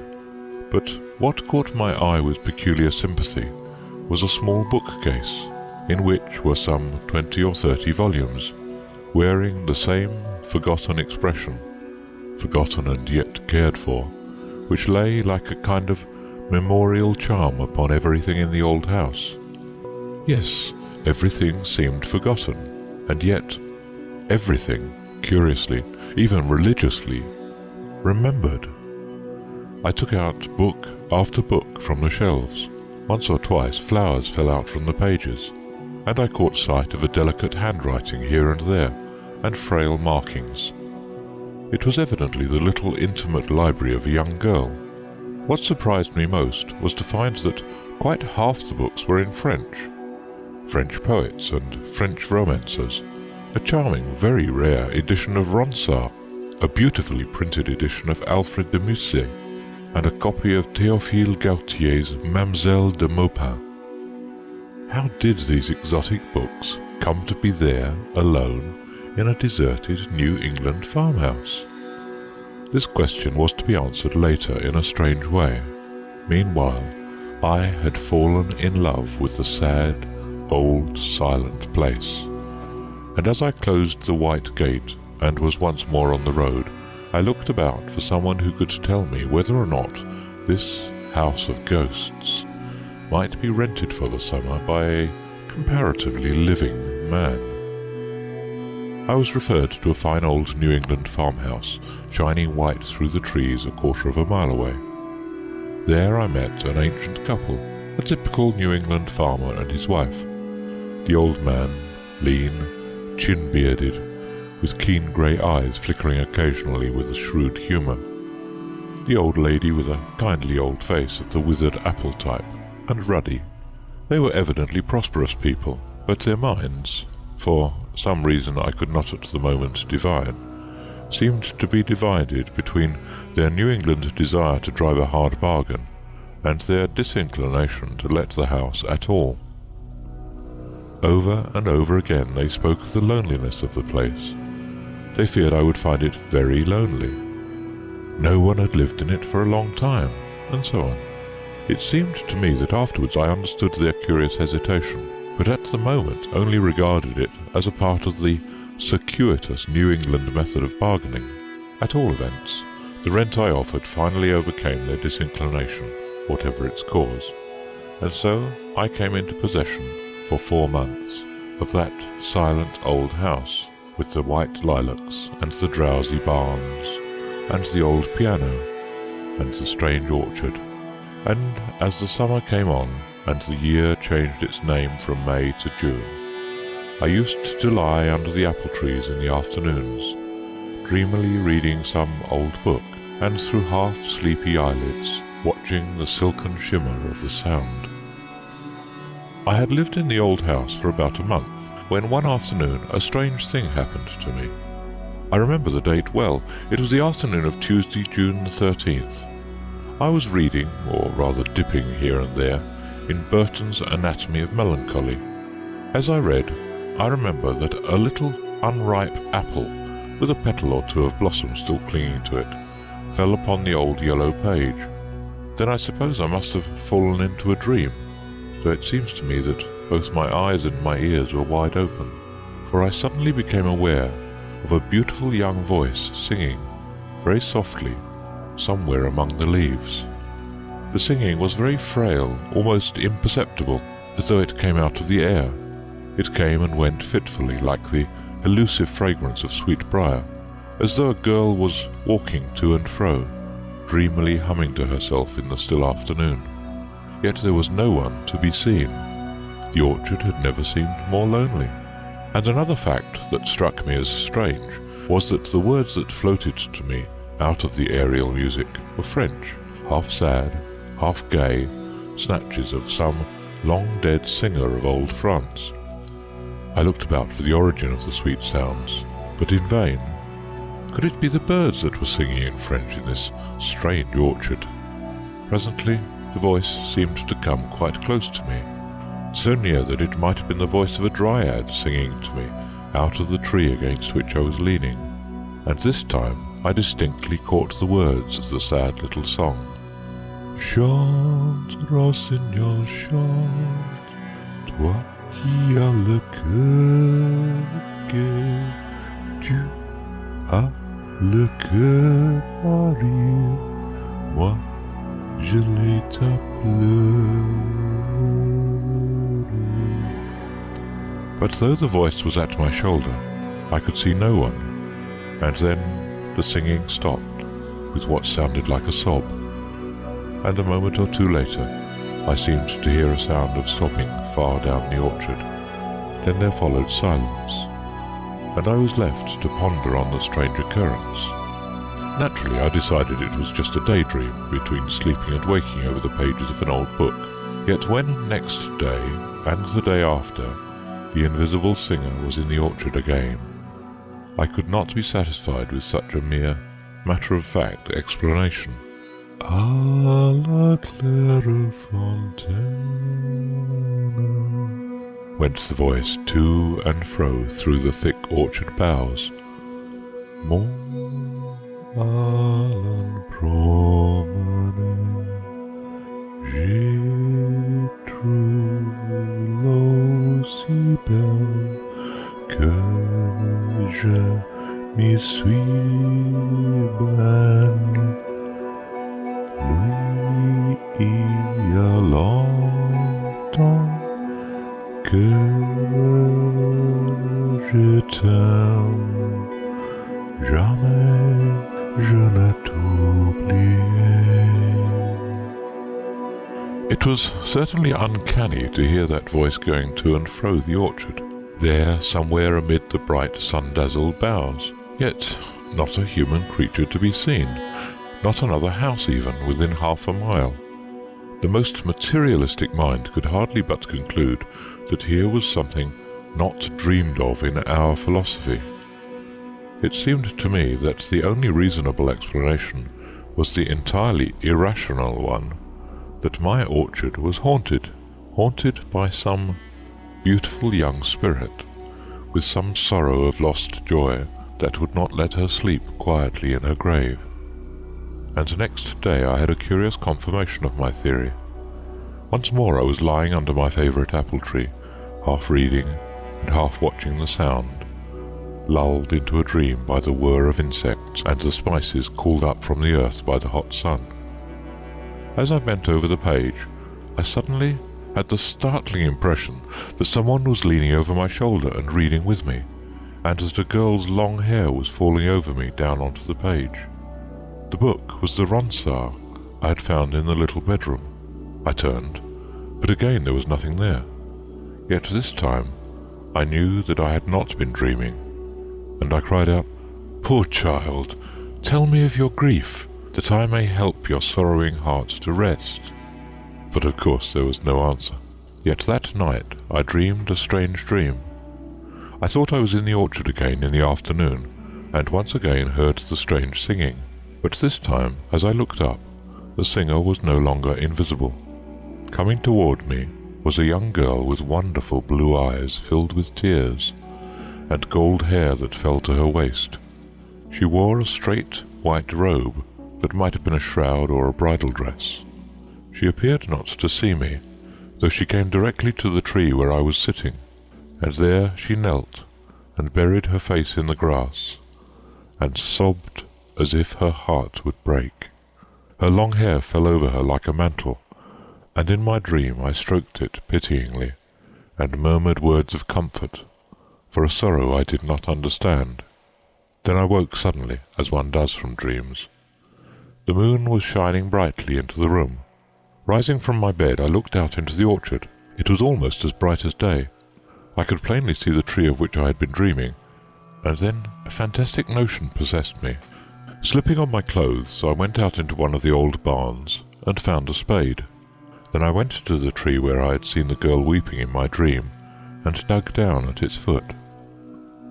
I had dug little more than a foot when my spade struck upon some hard substance, and in a few more moments I had uncovered and exhumed a small box, which on examination proved to be one of those pretty, old-fashioned Chippendale work-boxes used by our grandmothers to keep their thimbles and needles in, their reels of cotton and skeins of silk. After smoothing down the little grave in which I had found it, I carried the box into the house, and under the lamplight examined its contents. Then, at once, I understood why that sad young spirit went to and fro the orchard, singing those little French songs. For the treasure trove I had found under the apple tree, the buried treasure of an unquiet, suffering soul, proved to be a number of love letters, written mostly in French, in a very picturesque hand.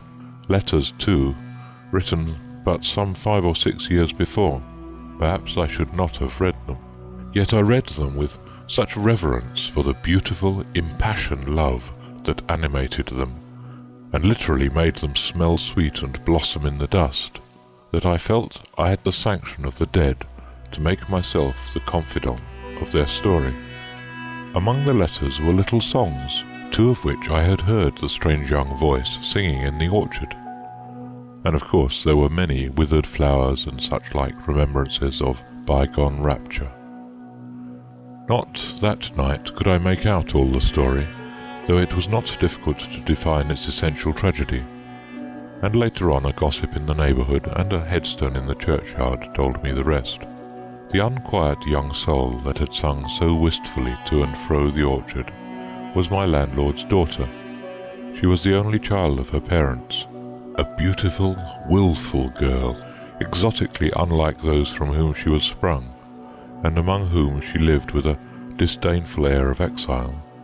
She was, as a child, a little creature of fairy fancies, and as she grew up it was plain to her father and mother that she had come from another world than theirs. To them she seemed like a child in an old fairy tale, strangely found on his hearth by some shepherd as he returns from the fields at evening, a little fairy girl swaddled in fine linen and dowered with a mysterious bag of gold. Soon she developed delicate spiritual needs to which her simple parents were strangers. From long truancies in the woods she would come home laden with mysterious flowers, and soon she came to ask for books and pictures and music, of which the poor souls that had given her birth had never heard. Finally she had her way, and went to study at a certain fashionable college, and there the brief romance of her life began. There she met a romantic young Frenchman who had read Ronsard to her, and written her those picturesque letters I had found in the old mahogany workbox.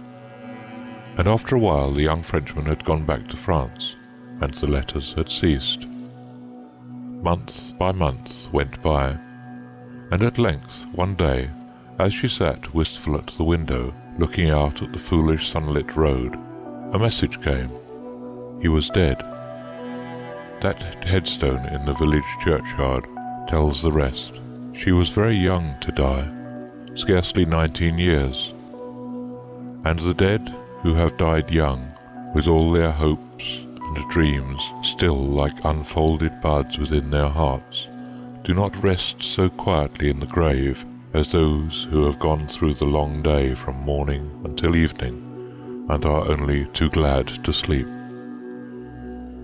Next day I took the little box to a quiet corner of the orchard, and made a little pyre of fragrant boughs, for so I interpreted the wish of that young, unquiet spirit, and the beautiful words are now safe, taken up again into the aerial spaces from which they came. But since then the birds sing no more little French songs in my old orchard.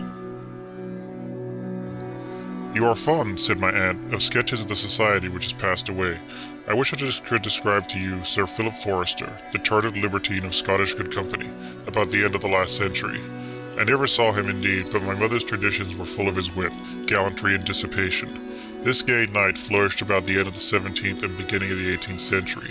He was the Sir Charles Easy and the Lovelace of his day and country, renowned for the number of duels he had fought and the successful intrigues which he had carried on. The supremacy which he had attained in the fashionable world was absolute, and when we combine it with one or two anecdotes for which, if laws were made for every degree, he ought certainly to have been hanged, the popularity of such a person really serves to show, either that the present times are much more decent, if not more virtuous, than they formerly were, or that high breeding then was of more difficult attainment than that which is now so called, and consequently entitled the successful professor to a proportional degree of plenary indulgences and privileges. No beau of this day could have borne out so ugly a story as that of pretty Peggy Grindstone, the miller's daughter at Silver Mills. It had well nigh made work for the Lord Advocate, but it hurt Sir Philip Forrester no more than the hail hurts the hearthstone. He was as well received in society as ever, and dined with the Duke of A. the day the poor girl was buried. She died of heartbreak, but that has nothing to do with my story. Now, you must listen to a single word upon kith, kin, and ally. I promise you I will not be prolix, but it is necessary to the authenticity of my legend that you should know that Sir Philip Forrester, with his handsome person, elegant accomplishments, and fashionable manners, married the younger Miss Falconer of King's Copland, The elder sister of this lady had previously become the wife of my grandfather, Sir Geoffrey Bothwell, and brought into our family of good fortune. Miss Jemima, or Miss Jemmy Falconer, as she was usually called, had also about £10,000 sterling, then thought a very handsome portion indeed. The two sisters were extremely different, though each had their admirers while they remained single. Lady Bothwell had some touch of the old King's Copland blood about her. She was bold, though not to the degree of audacity, ambitious and desirous to raise her house and family, and was, as been said, a considerable spur to my grandfather, who was otherwise an indolent man, but whom, unless he has been slandered, his lady's influence involved in some political matters which have been more wisely let alone. She was a woman of high principle, however, and masculine good sense, as some of her letters testify, which are still in my wainscot cabinet. Jemmy Falconer was the reverse of her sister in every respect. Her understanding did not reach above the ordinary pitch, if indeed she could be said to have attained it. Her beauty, while it lasted, consisted in a great measure of delicacy of complexion and regularity of features, without any peculiar force of expression. Even these charms faded under the sufferings attendant on an ill-sorted match. She was passionately attached to her husband, by whom she was treated with a callous yet polite indifference, which, to one whose heart was as tender as her judgment was weak, was more painful perhaps than absolute ill usage. Sir Philip was a voluptuary, that is, a completely selfish egotist, whose disposition and character resembled the rapier he wore, polished, keen, and brilliant, but inflexible and unpitying. As he observed carefully all the usual forms towards his lady, he had the art to deprive her even of the compassion of the world, and useless and unavailing as that may be while actually possessed by the sufferer, it is, to a mind like Lady Forrester's, most painful to know she has it not. The tattle of society did its best to place the peccant husband above the suffering wife.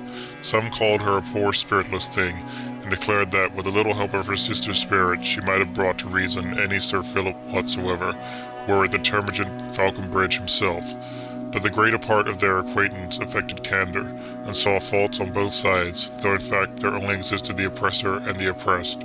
The tone of such critics was, to be sure, no one will justify Sir Philip Forrester. Then we all know Sir Philip and Jemmy Falconer might have known what she had to expect from the beginning. What made her set her cap at Sir Philip? He would never have looked as to her if she had not thrown herself at his head, with her poor £10,000. I am sure, if it is money he wanted, she spoiled his market. I know where Sir Philip could have done much better, and then, if she would have the man, could not she try to make him more comfortable at home, and have his friends oftener, and not plague him with the squalling children, and take her all was handsome and in good style about the house? I declare I think Sir Philip would have made a very domestic man, with a woman who knew how to manage him. Now these fair critics, in raising their profound edifice of domestic felicity, did not recollect that the cornerstone was wanting, and that to receive good company with good cheer, the means of the banquet ought to have been furnished by Sir Philip, whose income, dilapidated as it was not equal to the display of hospitality required, and at the same time to the supply of the good knight's menus plaisirs. So, in spite of all that was so sagely suggested by female friends, Sir Philip carried his good humour everywhere abroad, and left at home a solitary mansion and a pining spouse. At length, inconvenienced in his money affairs, and tired even of the short time which he spent in his own dull house, Sir Philip Forrester determined to take a trip to the continent in the capacity of a volunteer. It was then common for men of fashion to do so, and our knight perhaps was of opinion that a touch of the military character, just enough to exalt, but not render pedantic, his qualities as beau garçon, was necessary to maintain possession of the elevated situation which he held in the ranks of fashion.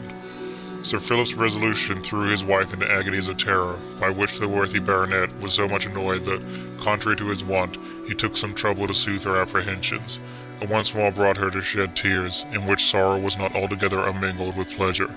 Lady Bothwell asked, as a favour, Sir Philip's permission to receive her sister and her family into her own house during his absence on the continent.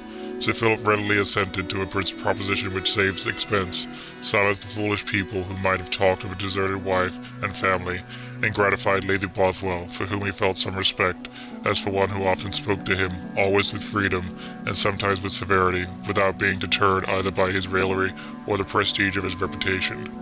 A day or two before Sir Philip's departure, Lady Bothwell rooked the liberty of asking him, in her sister's presence, the direct question, which his timid wife had often desired, but never ventured to put to him. "Pray, Sir Philip, what route do you take when you reach the continent?" "I go from Leith to Helvoet." by a packet with advices. That I comprehend perfectly, said Lady Bothwell dryly. But do you not mean to remain long at Helvoet, I presume? I should like to know what is your next object. You ask me, my dear lady, answered Sir Philip, a question which I have not dared to ask myself. The answer depends on the fate of war. I shall, of course, go to headquarters, wherever they may happen to be for the time, deliver my letters of introduction, learn as much of the noble art of war as may suffice a poor interloper and mature, and then take a glance at the sort of thing which we read so much in the Gazette. And I trust, Sir Philip, said Lady Bothwell, that you will remember that you are a husband and a father, and that though you think fit to indulge this military fancy, you will not let it hurry you into dangers which it is certainly not necessary for any save professional persons to encounter. Lady Bothwell does me too much honor, replied the adventurous knight, in regarding such a circumstance with the slightest interest. But to soothe your flattering anxiety, I trust your ladyship will recollect that I cannot expose to hazard the venerable and paternal character which you so obligingly recommend to my protection, without putting in some peril an honest fellow called Philip Forrester, with whom I have kept company for 30 years, and with whom, though some folk consider him coxcomb, I have not the least desire to part. Well, Sir Philip, you are the best judge of your own affairs. I have little right to interfere. You are not my husband. God forbid, said Sir Philip hastily, instantly adding, however, God forbid that I should deprive my friend Sir Geoffrey of so inestimable a treasure. But you are my sister's husband, replied the lady, and I suppose you are aware of her present distress of mind. If hearing of nothing else from morning to night can make me aware of it, said Sir Philip, I should know something of the matter.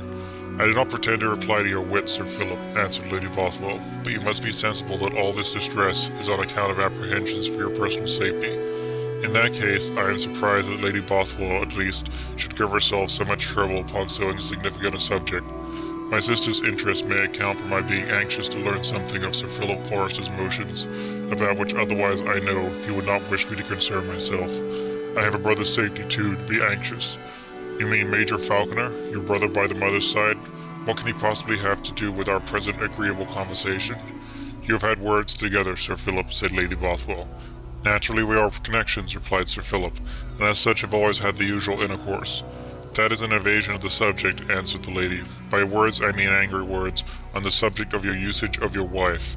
If, replied Sir Philip Forrester, you suppose Major Falconer simple enough to intrude his advice upon me, Lady Bothwell, in my domestic matters, you are indeed warranted in believing that I might possibly be so far displeased with the interference as to request him to reserve his advice till it was asked. And being on these terms you are going to join the very army in which my brother Falconer is now serving?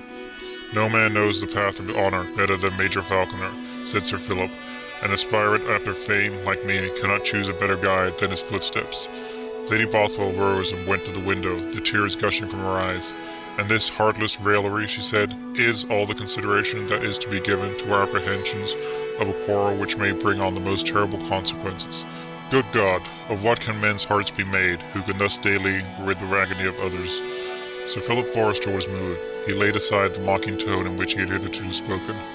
Dear Lady Bothwell, he said, taking her reluctant hand, we are both wrong. You are too deeply serious. I, perhaps, too little so. The dispute I had with Major Falconer was of no earthly consequence. Had anything occurred betwixt us that ought to have been settled par voie du fait, as we say in France, neither of us are persons that are likely to postpone such a meeting. Permit me to say that were it generally known that you or my Lady Forrester are apprehensive of such a catastrophe, it might be the very means of bringing about what would not otherwise be likely to happen. I know your good sense, Lady Bothwell, and that you will understand me when I say that really my affairs require my absence for some months. This Jemima cannot understand. It is a perpetual recurrence of questions. Why can you not do this, or that, or the third thing? And when you have proved to her later that her expedients are totally ineffectual, you have just to begin the whole round again. Now do you tell her, dear Lady Bothwell, that you are satisfied? She is, you must confess, one of those persons with whom authority goes further than reasoning. Do but repose a little confidence in me, and you shall see how amply I will repay it. Lady Bothwell shook her head, as one but half satisfied. How difficult it is to extend confidence, when the basis on which it ought to rest has been so much shaken. But I will do my best to make Jemima easy, and further I can only say that for keeping your present purpose, I hold you responsible both to God and man. Do not fear that I will deceive you, said Sir Philip. The safest conveyance to me will be through the General Post Office, Helvoetsluys, where I will take care to leave orders for forwarding my letters. As for Falconer, our only encounter will be over a bottle of Burgundy, so make yourself perfectly easy on his score. Lady Bothwell could not make herself easy, yet she was sensible that her sister hurt her own cause by taking on, as the maidservants call it, too vehemently, and by showing before every stranger, by manner and sometimes by words also, a dissatisfaction with her husband's journey that was sure to come to his ears and equally certain to displease him. But there was no help for this domestic dissension, which ended only with the day of separation. I am sorry I cannot tell with precision the year in which Sir Philip Forrester went over to Flanders, but it was one of those in which the campaign opened with extraordinary fury, and many bloody though indecisive skirmishes were fought between the French on the one side and the Allies on the other. In all our modern improvements, there are none perhaps greater than in the accuracy and speed with which intelligence is transmitted from any scene of action to those in this country whom it may concern. During Marlborough's campaigns, the sufferings of the many who had relations in or along with the army were greatly augmented by the suspense in which they were detained for weeks, after they had heard of bloody battles in which, in all probability, those for whom their bosoms throbbed with anxiety had been personally engaged. Amongst those who were most agonized by this state of uncertainty was the, I had almost said deserted, wife of the gay Sir Philip Forrester. A single letter had informed her of his arrival on the continent, no others were received.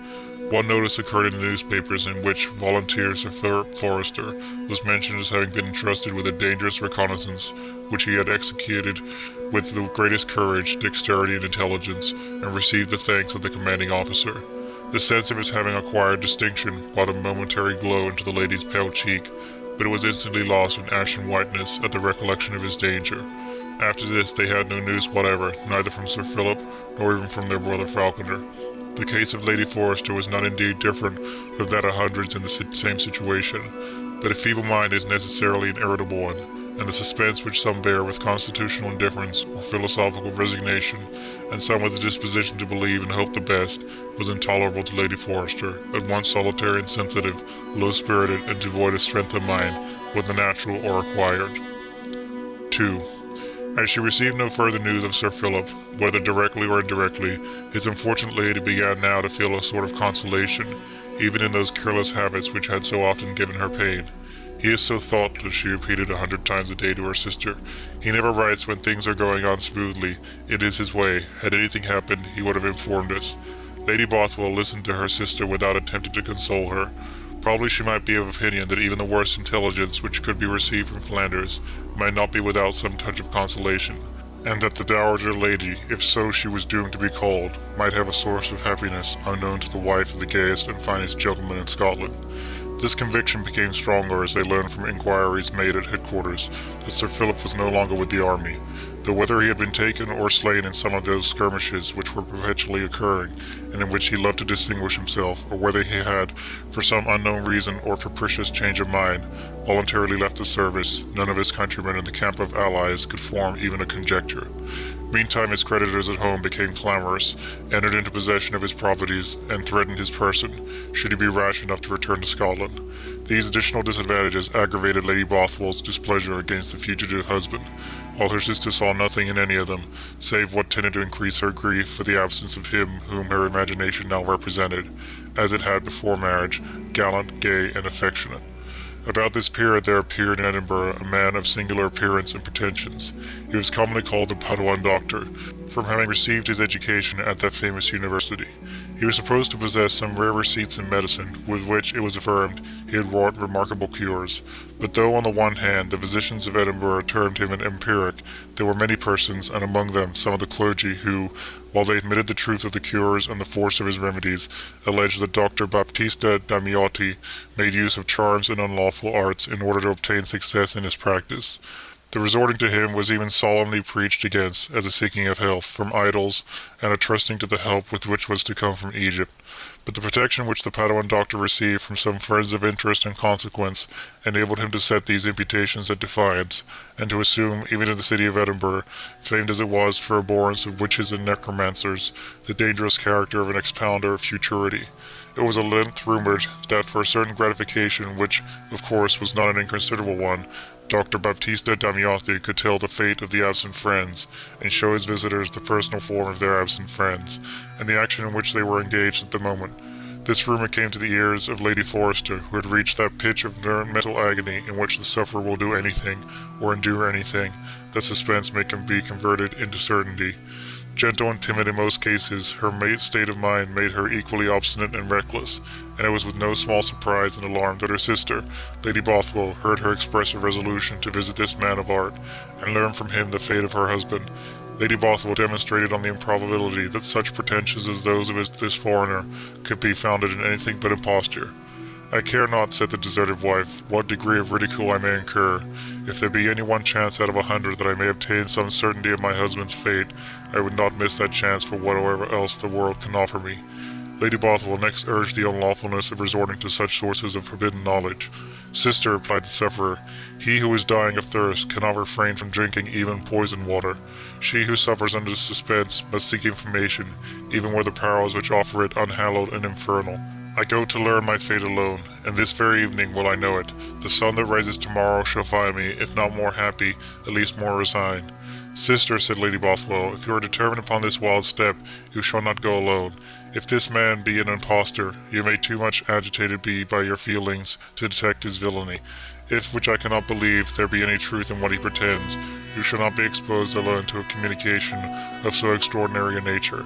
I will go with you, if indeed you determine to go, but yet reconsider your project, and renounce inquiries which cannot be prosecuted without guilt, and perhaps without danger." Lady Forrester threw herself into her sister's arms, and clasping her to her bosom, thanked her 100 times for the offer of her company, while she declined with a melancholy gesture the friendly advice with which it was accompanied. When the hour of twilight arrived, which was the period when the Paduan doctor was understood to receive the visits of those who came to consult with him, the two ladies left their apartments in the Canongate of Edinburgh, having their dress arranged like that of women of an inferior description, and their plaids disposed around their faces as they were worn by the same class. For in those days of aristocracy, the quality of the wearer was generally indicated by the manner in which her plaid was disposed, as well as by the fineness of its texture. It was Lady Bothwell who had suggested this species of disguise, partly to avoid observation as they should go to the conjurer's house, and partly in order to make trial of his penetration by appearing before him in a feigned character. Lady Forrester's servant of tried fidelity had been employed by her to propitiate the doctor by a suitable fee, and a story intimating that a soldier's wife desired to know the fate of her husband, a subject upon which, in all probability, the sage was very frequently consulted. So the last moment, when the palace clock struck 8, Lady Bothwell earnestly watched her sister, in hopes that she might retreat from her rash undertaking, but as mildness and even timidity is capable at times of vehement and fixed purposes, she found Lady Forrester resolutely unmoved, and determined when the moment of departure arrived. Ill satisfied with the expedition, but determined not to leave her sister in such a crisis, Lady Bothwell accompanied Lady Forrester through more than one obscure street and lane, the servant walking before, and acting as their guide. At length he suddenly turned into a narrow court, and knocked at an arched door, which seemed to belong to a building of some antiquity. It opened, though no one appeared to act as porter, and the servant, stepping aside from the entrance, motioned the ladies to enter. They had no sooner done so than it shut, and excluded their guide. The two ladies found themselves in a small vestibule, illuminated by a dim lamp, and having, when the door was closed, no communication with the external light of air. The door of an inner apartment, partly open, was at the further side of the vestibule. "We must not hesitate now, Jemima," said Lady Bothwell, and walked forwards into the interior room, where, surrounded by books, maps, philosophical utensils, and other implements of peculiar shape and appearance, they found the man of art. There was nothing very peculiar in the Italian's appearance. He had the dark complexion and marked features of his country, seemed about 50 years old, and was handsomely but plainly dressed in a full suit of black clothes, which was then the universal costume of the medical profession. Large wax lights in silver sconces illuminated the apartment, which was reasonably furnished. He rose as the ladies entered, and notwithstanding the inferiority of their dress, received them with the marked respect due to their quality, and which foreigners usually punctilious in rendering to those to whom such honors are due. Lady Bothwell endeavoured to ordain her proposed incognito, and as the doctor ushered them to the upper end of the room, made a motion declining his courtesy, as unfitted for their condition. "We are poor people, sir," she said. "Only my sister's distress has brought us to consult your worship whether—" He smiled as he interrupted her. "I am aware, madam, of your sister's distress, and its cause. I am aware also that I am honoured with a visit from two ladies of the highest consideration, Lady Bothwell and Lady Forrester. If I could not distinguish them from the class of society which their present dress would indicate, there would be small possibility of my being able to gratify them by giving the information which they come to seek." "I can easily understand," said Lady Bothwell, "Pardon my boldness to interrupt you, milady," cried the Italian. "Your ladyship was about to say that you could easily understand that I had got possession of your names by means of your domestic. But in thinking so, you do injustice to the fidelity of your servant, and I may add to the skill of one who is also not less your humble servant, Baptista Damiati." "I have no intention to do either, sir," said Lady Bothwell, maintaining a tone of composure, though somewhat surprised. "But the situation is something new to me. If you knew who we are, you also know, sir, what brought us here." "Curiosity to know the fate of a Scottish gentleman of rank, now or lately upon the continent," answered the seer. "His name is Cavaliero Filippo Forrester, a gentleman who has the honour to be husband to this lady, and with your ladyship's permission for using plain language, the misfortune not to value as it deserves that inestimable advantage." Lady Forrester sighed deeply, and Lady Bothwell replied, "Since you know our object without our telling it, the only question that remains is whether you have the power to relieve my sister's anxiety." "I have, madam," answered the Paduan scholar, "but there is still a previous inquiry. Have you the courage to behold with your eyes what the Cavaliero Filippo Forrester is now doing, or will you take it on my report?"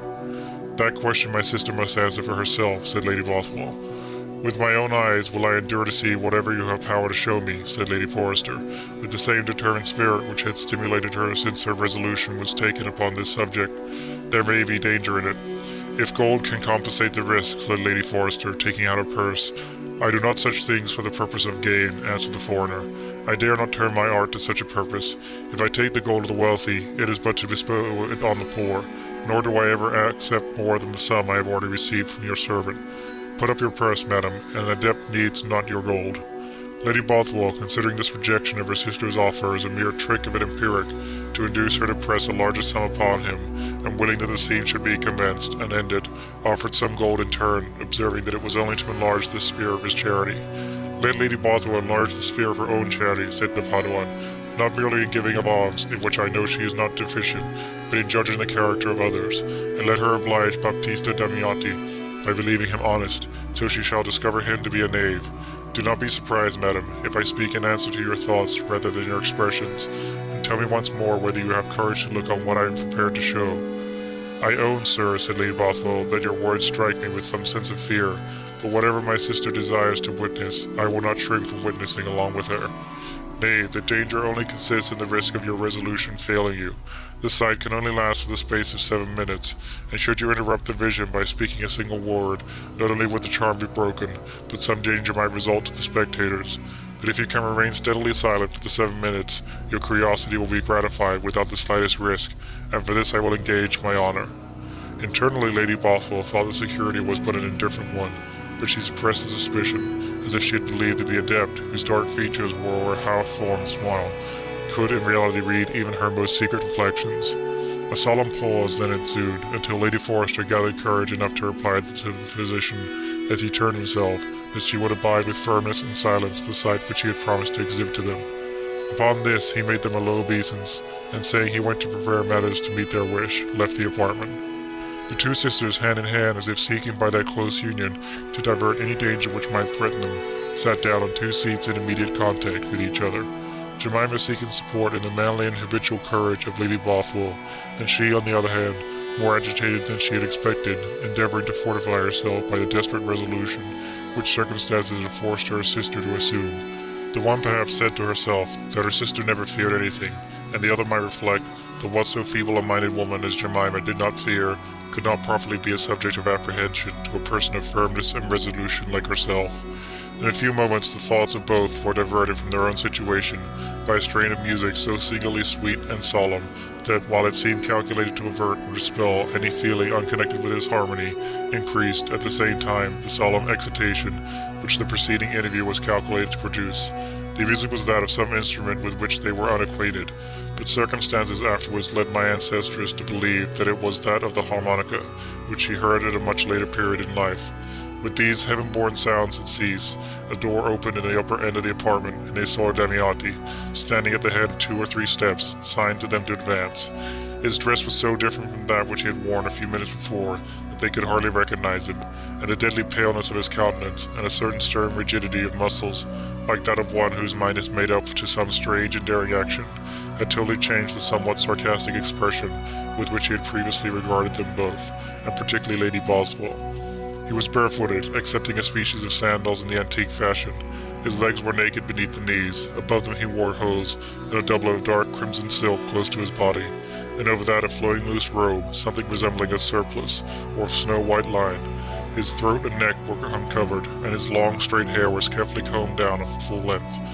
As the ladies approached at his bidding, he showed no gesture of that ceremonious courtesy of which he had been formerly lavish.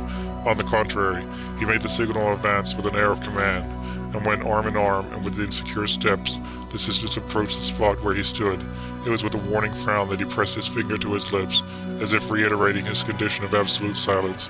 While stalking before them, he led the way to the next apartment. This was a large room hung with black, as if for a funeral. At the upper end was a table, or rather a species of altar, covered with the same lugubrious color, on which lay divers objects, resembling the usual implements of sorcery.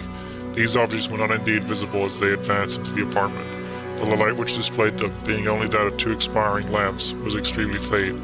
The master, to use the Italian phrase for persons of his description, approached the upper end of the room with a genuflection like that of a Catholic to the crucifix, and at the same time crossed himself. The ladies followed in silence and arm in arm. 2 or 3 low, broad steps led to a platform in front of the altar, of what resembled such. Here the sage took his stand and placed the ladies beside him, once more earnestly repeating by signs his injunctions of silence. The Italian then, extending his bare arm from under his linen vestment, pointed with his forefinger to 5 large flambeaux, or torches, placed on each side of the altar. They took fire successively at the approach of his hand, or rather of his finger, and spread a strong light through the room. But by this the visitors could discern that on the seeming altar were disposed 2 naked swords laid crosswise, a large open book which they conceived to be a copy of the Holy Scriptures, but in a language to them unknown, and besides this mysterious volume was placed a human skull. But what struck the sisters most was a very tall and broad mirror, which occupied all the space behind the altar, and illuminated by the lighted torches, reflected the mysterious articles which were laid upon it. The master then placed himself between the 2 ladies, and pointing to the mirror, took each by the hand without speaking a syllable. They gazed intently on the polished and sable space to which he had directed their attention. Suddenly the surface assumed a new and singular appearance. It no longer simply reflected the objects placed before it, but, as if it had self-contained scenery of its own, objects began to appear within it, at first in a disorderly, indistinct, and miscellaneous manner, like form arranging itself out of chaos, at length in distinct and defined shape and symmetry. It was thus that, after some shifting of light and darkness over the face of the wonderful glass, a long perspective of arches and columns began to arrange itself on its sides, and a vaulted roof on the upper part of it, till, after many oscillations, the whole vision gained a fixed and stationary appearance, representing the interior of a foreign church. The pillars were stately, and hung with scutcheons. The arches were lofty and magnificent. The floor was lettered with funeral inscriptions. But there were no separate shrines, no images, no display of chalice or crucifix on the altar. It was, therefore, a Protestant church upon the continent. A clergyman, dressed in the Geneva gown and band, stood by the communion table, and with the Bible open before him, and his clerk awaiting in the background, seemed prepared to perform some service of the church to which he belonged. At length there entered the middle aisle of the building a numerous party, which appeared to be a bridal one, as a lady and gentleman walked first, hand in hand, followed by a large concourse of persons of both sexes, gaily, nay richly, attired. The bride, whose features they could distinctly see, seemed not more than 16 years old, and extremely beautiful. The bridegroom, for some seconds, moved rather with his shoulder towards them, and his face averted, but his elegance of form and step struck the sisters at once with the same apprehension. As he turned his face suddenly, it was frightfully realized, and they saw, in the gay bridegroom before them, Sir Philip Forrester. His wife uttered an imperfect exclamation, at the sound of which the whole scene stirred and seemed to separate. "I could compare it to nothing," said Lady Bothwell, while recounting the wonderful tale, "but that the dispersions of reflection offered but a deep and calm pool, when a stone is suddenly cast into it, and the shadows became dissipated and broken." The master pressed both the ladies' hands severely, as if to remind them of their promise, and of the danger which they incurred.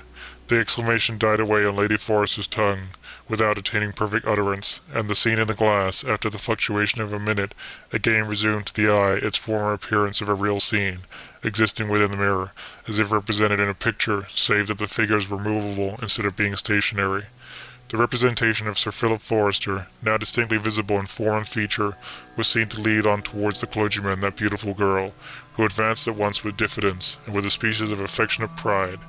In the meantime, and just as the clergyman had arranged the bridal company before him, and seemed about to commence the service, another group of persons, of whom 2 or 3 were officers, entered the church. They moved at first forward, as though they came to witness the bridal ceremony, but suddenly one of the officers, whose back was towards the spectators, detached himself from his companions, and rushed hastily toward the marriage party, when the whole of them turned towards him, as if attracted by some exclamation which had accompanied his advance. Suddenly the intruder drew his sword, the bridegroom unsheathed his own, and made towards him. Swords were also drawn by other individuals, both of the marriage party and of those who had last entered. They fell into a sort of confusion, the clergyman and some elder and graver persons, laboring apparently to keep the peace, while the hotter spirits on both sides brandished their weapons. But now the period of brief space during which the soothsayer, as he pretended, was permitted to exhibit his art, was arrived. The fumes again mixed together, and dissolved gradually from observation.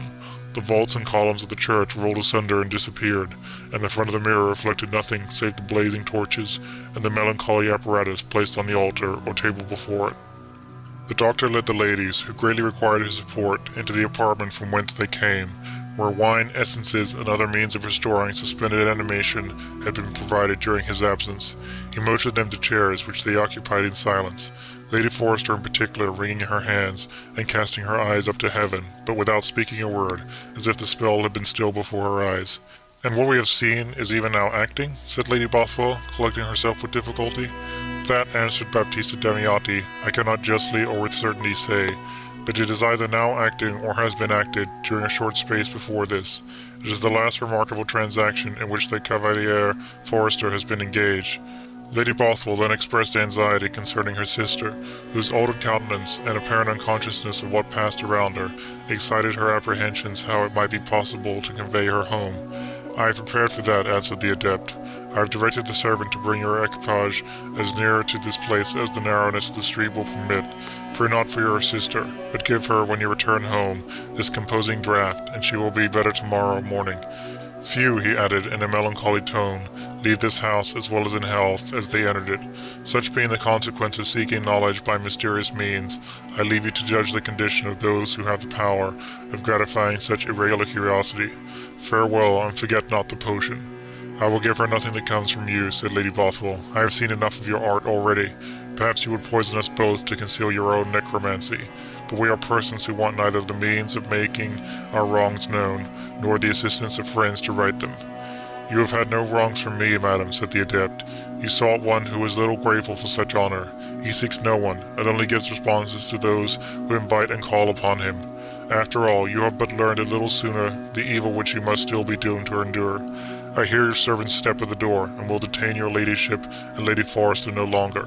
The next packet from the continent will explain what you have already partly witnessed. Let it not, if I may advise, pass too suddenly into your sister's hands." So saying, he bid Lady Bothwell good night. She went, lighted by the adept, to the vestibule, where he hastily threw a black cloak over his singular dress, and opening the door, entrusted his visitors to the care of the servant. It was with difficulty that Lady Bothwell sustained her sister to the carriage, though it was only 20 steps distant. When they arrived at home, Lady Forrester required medical assistance. The physician of the family attended and shook his head on feeling her pulse. "Here has been," he said, "a violent and sudden shock on the nerves. I must know how it has happened." Lady Bothwell admitted that they had visited the conjurer, and that Lady Forrester had received some bad news respecting her husband, Sir Philip. "That rascally quack would make my fortune were he to stay in Edinburgh," said the graduate. "This is the 7th nervous case I have heard of his making for me, and all by effect of terror." He next examined the composing draught Lady Bothwell had unconsciously brought in hand, tasted it, and pronounced it very germane to the matter, and what would save an application to the apothecary. He then paused, and looked at Lady Bothwell very significantly, at length added, "I suppose I must not ask your ladyship anything about this Italian warlock's proceedings." "Indeed, doctor," answered Lady Bothwell, "I consider what passed as confidential, and though the man may be a rogue, yet, as we were fools enough to consult him, we should, I think, be honest to keep his counsel." "May be a knave, come," said the doctor. "I am glad to hear your ladyship allows such a possibility in anything that comes from Italy. What comes from Italy may be as good as what comes from Hanover, doctor, but you and I remain good friends, and that it may be so, we will say nothing of Whig and Tory." Not I, said the doctor, receiving his fee and taking his hat. A corolla serves my purpose as well as a Willielmus, but I should like to know why old Lady St. Ringans and all that set go about wasting their decayed lungs in puffing this foreign fellow. Aye, you had best set him down a Jesuit, as Scrub says. On these terms they parted. The poor patient, whose nerves from an extraordinary state of tension had at length become relaxed in an extraordinary degree, continued to struggle with a sort of imbecility, the growth of superstitious terror, when the shocking tidings were brought from Holland, which fulfilled even her worst expectations. They were sent by the celebrated Earl of Stair, and contained the melancholy event of a duel betwixt Sir Philip Forster and his wife's half-brother, Captain Falconer, of the Scotch Dutch, as they were then called, in which the latter had been killed. The cause of quarrel rendered the incident still more shocking. It seemed that Sir Philip had left the army suddenly, in consequence of being unable to pay a very considerable sum, which he had lost to another volunteer at play. He had changed his name and taken up his residence at Rotterdam, where he had insinuated himself into the good graces of an ancient and rich burgomaster, and by his handsome person and graceful manners captivated the affections of his only child, a very young person of great beauty and the heiress of much wealth.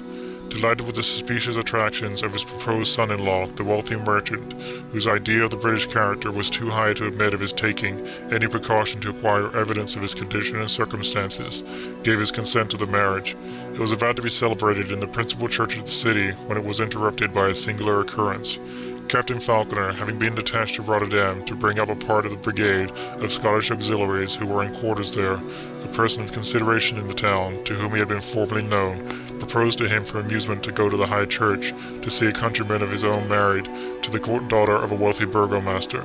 Captain Falconer went accordingly, accompanied by his Dutch acquaintance with a party of his friends, with 2 or 3 officers of the Scotch Brigade. His astonishment may be conceived when he saw his own brother-in-law, a married man, on the point of leading to the altar the innocent and beautiful creature, upon whom he was about to practice a base and unmanly deceit. He proclaimed his villainy on the spot, and the marriage was interrupted, of course. But against the opinion of more thinking men, who considered Sir Philip Forster as having thrown himself out of the rank of men of honour, Captain Falconer admitted him to the privilege of such, accepted a challenge from him, and in the encounter received a mortal wound. Such are the ways of heaven, mysterious in our eyes. Lady Forster never recovered from the shock of this dismal intelligence. And did this tragedy, said I, take place exactly at the time when the scene in the mirror was exhibited? It is hard to be obliged to name one story, answered my aunt, but to speak the truth, it happened some days sooner than the apparition was exhibited. And so there remained a possibility, said I, that by some secret and speedy communication, the artist might have received early intelligence of that incident. The incredulous pretended so, replied my aunt. What became of the adept, demanded I. Why, a warrant came down shortly afterwards to arrest him for high treason, as an agent of the Chevalier de St. George, and Lady Bothwell, recollecting the hints which had escaped the doctor, an ardent friend of the Protestant succession, did then call to remembrance that this man was chiefly poney among the ancient matrons of her own political persuasion. It certainly seemed probable that intelligence from the continent, which could easily have been transmitted by an active and powerful agent, might have enabled him to prepare such a scene of Phantasmagoria as she had herself at first witnessed.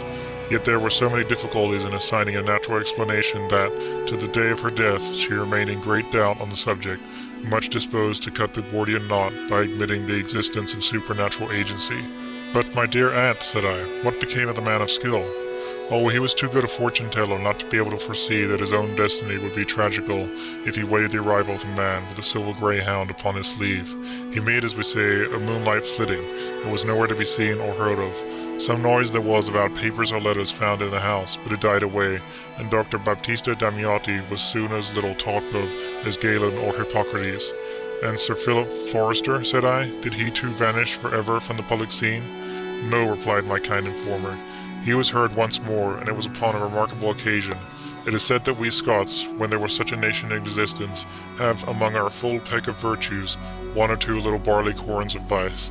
In particular, it is alleged that we rarely forgive and never forget any injuries received, that we used to make an idol of our resentment, as poor Lady Constance did of her grief, and are addicted, as Burns says, to nursing our wrath to keep it warm.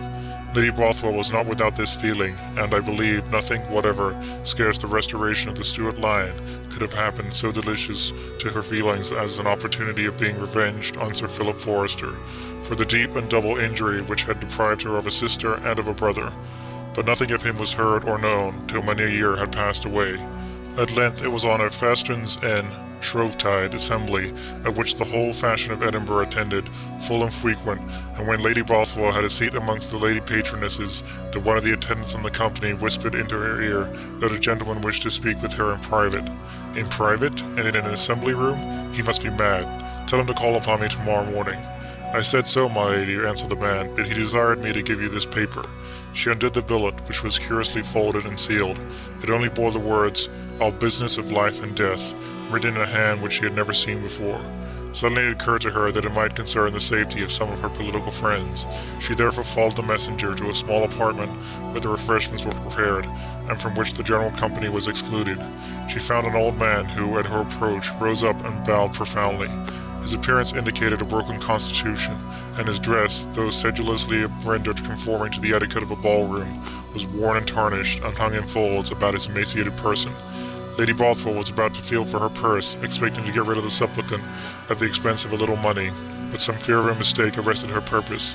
She therefore gave the man leisure to explain himself. "I have the honour to speak with the Lady Bothwell."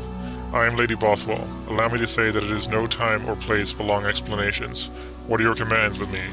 "Your ladyship," said the old man, "had once a sister, true, whom I loved as my own soul, and a brother, the bravest, the kindest, the most affectionate," said Lady Bothwell. "Both these beloved relatives you lost by the fault of an unfortunate man," continued the stranger. "By the crime of an unnatural, bloody-minded murderer," said the lady. "I am answered," replied the old man, bowing as if to withdraw. "Stop, sir, I command you," said Lady Bothwell. "Who are you that at such a place and time come to recall these horrible recollections? I insist upon knowing." "I am one who intends Lady Bothwell no injury, but on the contrary to offer her the means of doing a deed of Christian charity, which the world would wonder at, and which heaven would reward. But I find her in no temper for such a sacrifice as I was prepared to ask." "Speak out, sir, what is your meaning?" said Lady Bothwell. "The wretch that has wronged you so deeply," rejoined the stranger, "is now on his deathbed. His days have been days of misery, his nights have been sleepless hours of anguish, yet he cannot die without your forgiveness. His life has been an unremitting penance, yet he dares not part from his burden while your curses load his soul." "Tell him," said Lady Bothwell sternly, "to ask pardon of that being whom he has so greatly offended, not of an erring mortal like myself. What could my forgiveness avail him?" "Much," answered the old man. "It will be in earnest of that which he may then venture to ask from his Creator, lady, and from yours. Remember, Lady Bothwell, you too have a deathbed to look forward to. Your soul may, all human souls must, feel the awe of facing the judgment seat, with the wounds of an untenanted conscience raw and rankling. What thought would it be then that should whisper, 'I have given no mercy, how then shall I ask for it?'" "Man, whatever thou mayest be," replied Lady Bothwell, "urge me not so cruelly. It would be but blasphemous hypocrisy to utter with my lips the words which every throb of my heart protests against. They would open the earth and give to light the wasted form of my sister, the bloody form of my murdered brother. Forgive him? Never, never." "Great God, aye," cried the old man, holding up his hands. "Is it thus the worms which thou hast called out of dust obey the commands of their Maker? Farewell, proud and unforgiving woman. Exult that thou hast added to a death in want and pain the agonies of religious despair, but never again mock heaven by petitioning for the pardon which thou hast refused to grant." He was turning from her. "Stop," she exclaimed. "I will try, yes, I will try to pardon him." "Gracious lady," said the old man, "you will relieve the overburdened soul, which dare not sever itself from its sinful companion of earth without being at peace with you. What do I know? Your forgiveness may perhaps preserve for penitence the dregs of a wretched life." "Ha!" said the lady, as a sudden light broke on her. "It is the villain himself," and grasping Sir Philip Forrester, for it was he and no other, by the collar, she raised a cry of "Murder! Murder! Seize the murderer!" At an exclamation so singular, in such a place, the company thronged into the apartment, but Sir Philip Forrester was no longer there. He had forcibly extricated himself from Lady Bothwell's hold, and had run out of the apartment, which opened on the landing place of the stair. There seemed no escape in that direction, for there were several persons coming up the steps, and others descending. But the unfortunate man was desperate. He threw himself over the balustrade, and alighted safely in the lobby, through an open leap of 15 feet at least, then dashed into the street and was lost in darkness. Some of the Bothwell family made pursuit, and had they come up with the fugitive, they might have perhaps slain him, for in those days men's blood ran warm in their veins. But the police did not interfere, the matter most criminal having happened long since, and in a foreign land. Indeed, it was always thought that this extraordinary scene originated in a hypocritical experiment by which Sir Philip desired to ascertain whether he might return to his native country in safety from the resentment of a family which he had injured so deeply. As the result fell out so contrary to his wishes, he is believed to have returned to the continent and there died in exile. In the house where I was born, there used to be an old woman crouching all day long over the kitchen fire, with her elbows on her knees and her feet in the ashes. Once in a while she took a turn at the spit, and she never lacked a coarse gray stocking in her lap, the foot about half finished. It tapered away with her own waning life, and she knit the toe stitch on the day of her death. She made it her serious business and sole amusement to tell me stories at any time from morning till night in a mumbling, toothless voice, as I sat on a log of wood, grasping her cheek apron with both my hands. Her personal memory included the better part of 100 years, and she had strangely jumbled her own experience and observation with those of many old people who died in her young days, so that she might have been taken for a contemporary of Queen Elizabeth or of John Rogers in the Primer. There are 1,000 of her traditions lurking in the corners and by-places of my mind, some more marvelous than what is to follow, some less so, and a few not marvelous in the least, all of which I should like to repeat if I were as happy as she in having a listener. But I am humble enough to own that I do not deserve a listener half so well as that old toothless woman, whose narratives possessed an excellence attributable neither to herself nor to any single individual. Her ground plots, seldom within the widest scope of probability, were filled up with homely and natural incidents, the gradual accretions of a long course of years, and fiction hid its grotesque extravagance in this garb of truth, like the devil, an appropriate simile for the old woman supplies it, disguising himself, cloven foot and all, in mortal attire.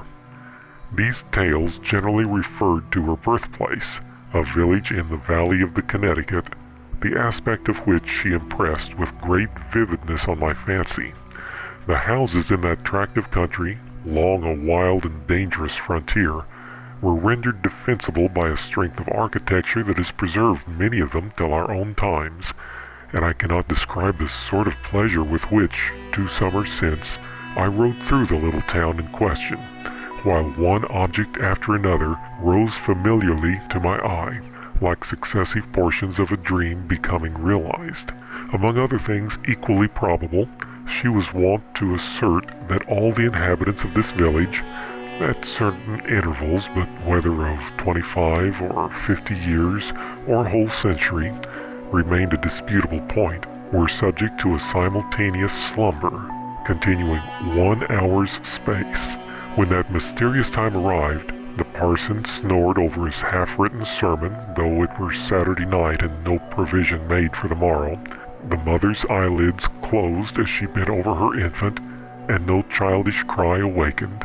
The watcher at the bed of mortal sickness slumbered upon the death pillow, and the dying man anticipated his sleep of ages by one as deep and dreamless. To speak emphatically, there is a soporific influence throughout the village, stronger than if every mother's son and daughter were reading a dull story, notwithstanding which the old woman professed to hold the substance of the ensuing account from one of those principally concerned in it. One moonlight summer evening, a young man and a girl sat down together in the open air. They were distant relatives, sprung from a stock once wealthy, but of late years so poverty-stricken that David had not a penny to pay the marriage fee if Esther should consent to wed.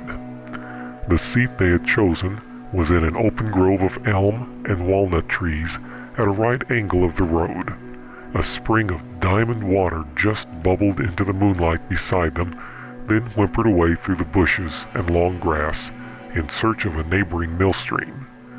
The nearest house, situate within 25 yards of them and the residence of their great-grandfather in his lifetime, was a venerable old edifice, crowned with many high and narrow peaks, all overrun by innumerable creeping plants, which hung curling about the roof like a nice young wig on an elderly gentleman's head.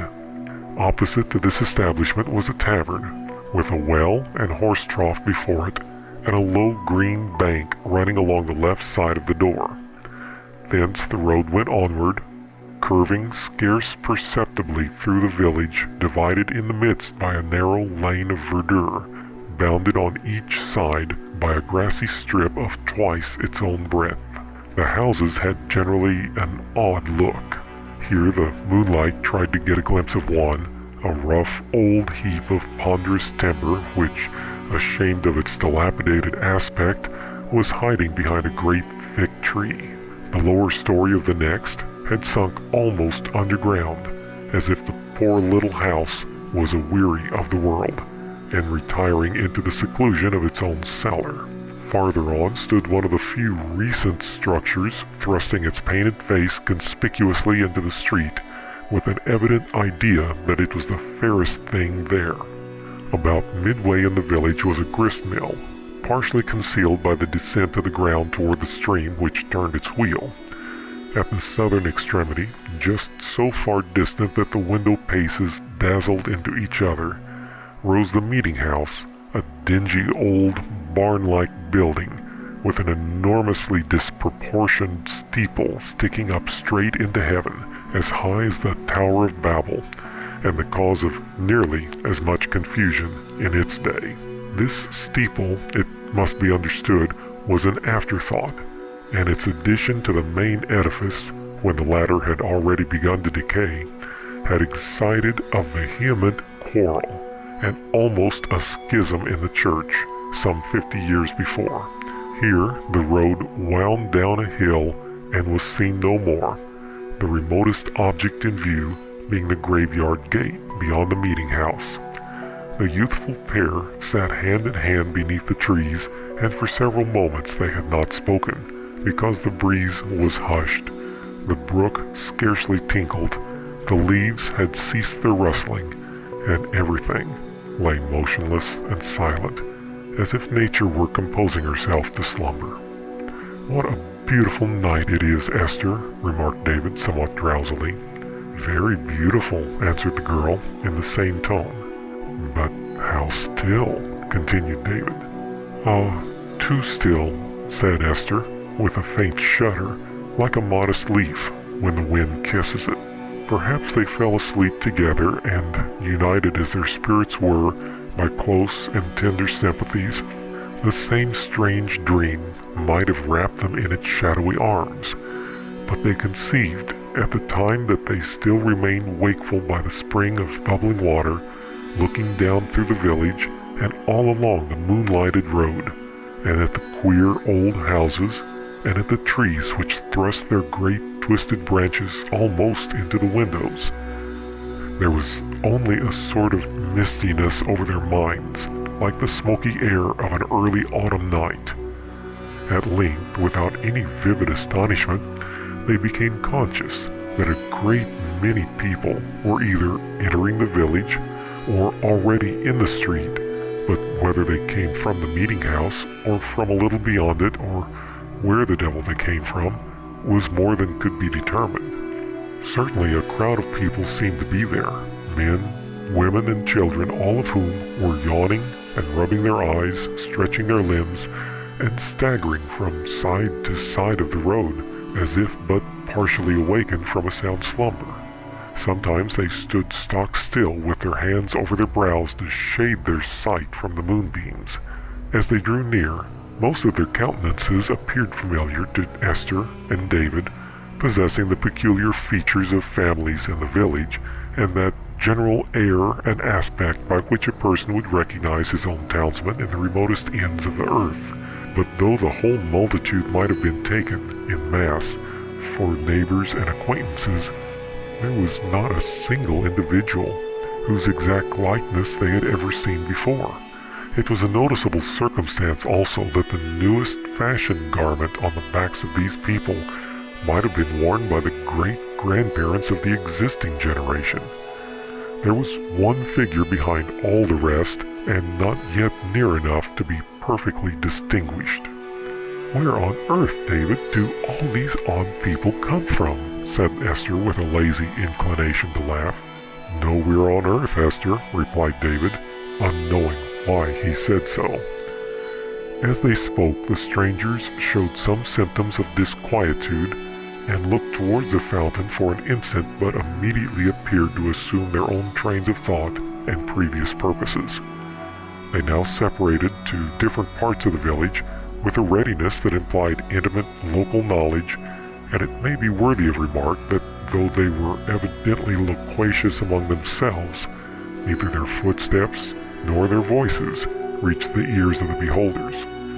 Wherever there was a venerable old house, of 50 years standing and upwards, surrounded by its elm or walnut trees, with its dark and weather-beaten barn, its well, its orchard and stone walls, all ancient and all in good repair around it, there a little group of these people assembled. Such parties were mostly composed of an aged man and woman with the younger members of a family. Their faces were full of joy, so deep that it assumed the shade of melancholy. They pointed to each other the minutest objects about the homesteads, things in their hearts, and were now comparing them with the originals, but where hollow places by the wayside, grass-grown and uneven, with unsightly chimneys rising ruinous in the midst, gave evidences of a fallen dwelling and of hearths long cold. There did a few of the strangers sit them down on the mouldering beams, and on the yellow moss that had overspread the doorstone. The men folded their arms, sad and speechless. The women wrung their hands with a more vivid expression of grief, and the little children tottered to their knees, shrinking away from the open grave of domestic love. And wherever a recent edifice reared its white and flashy front on the foundation of an old one, there a gray-haired man might be seen to shake his staff in anger at it, while his aged dame and their offspring appeared to join in their maledictions, forming a fearful picture in the ghostly moonlight.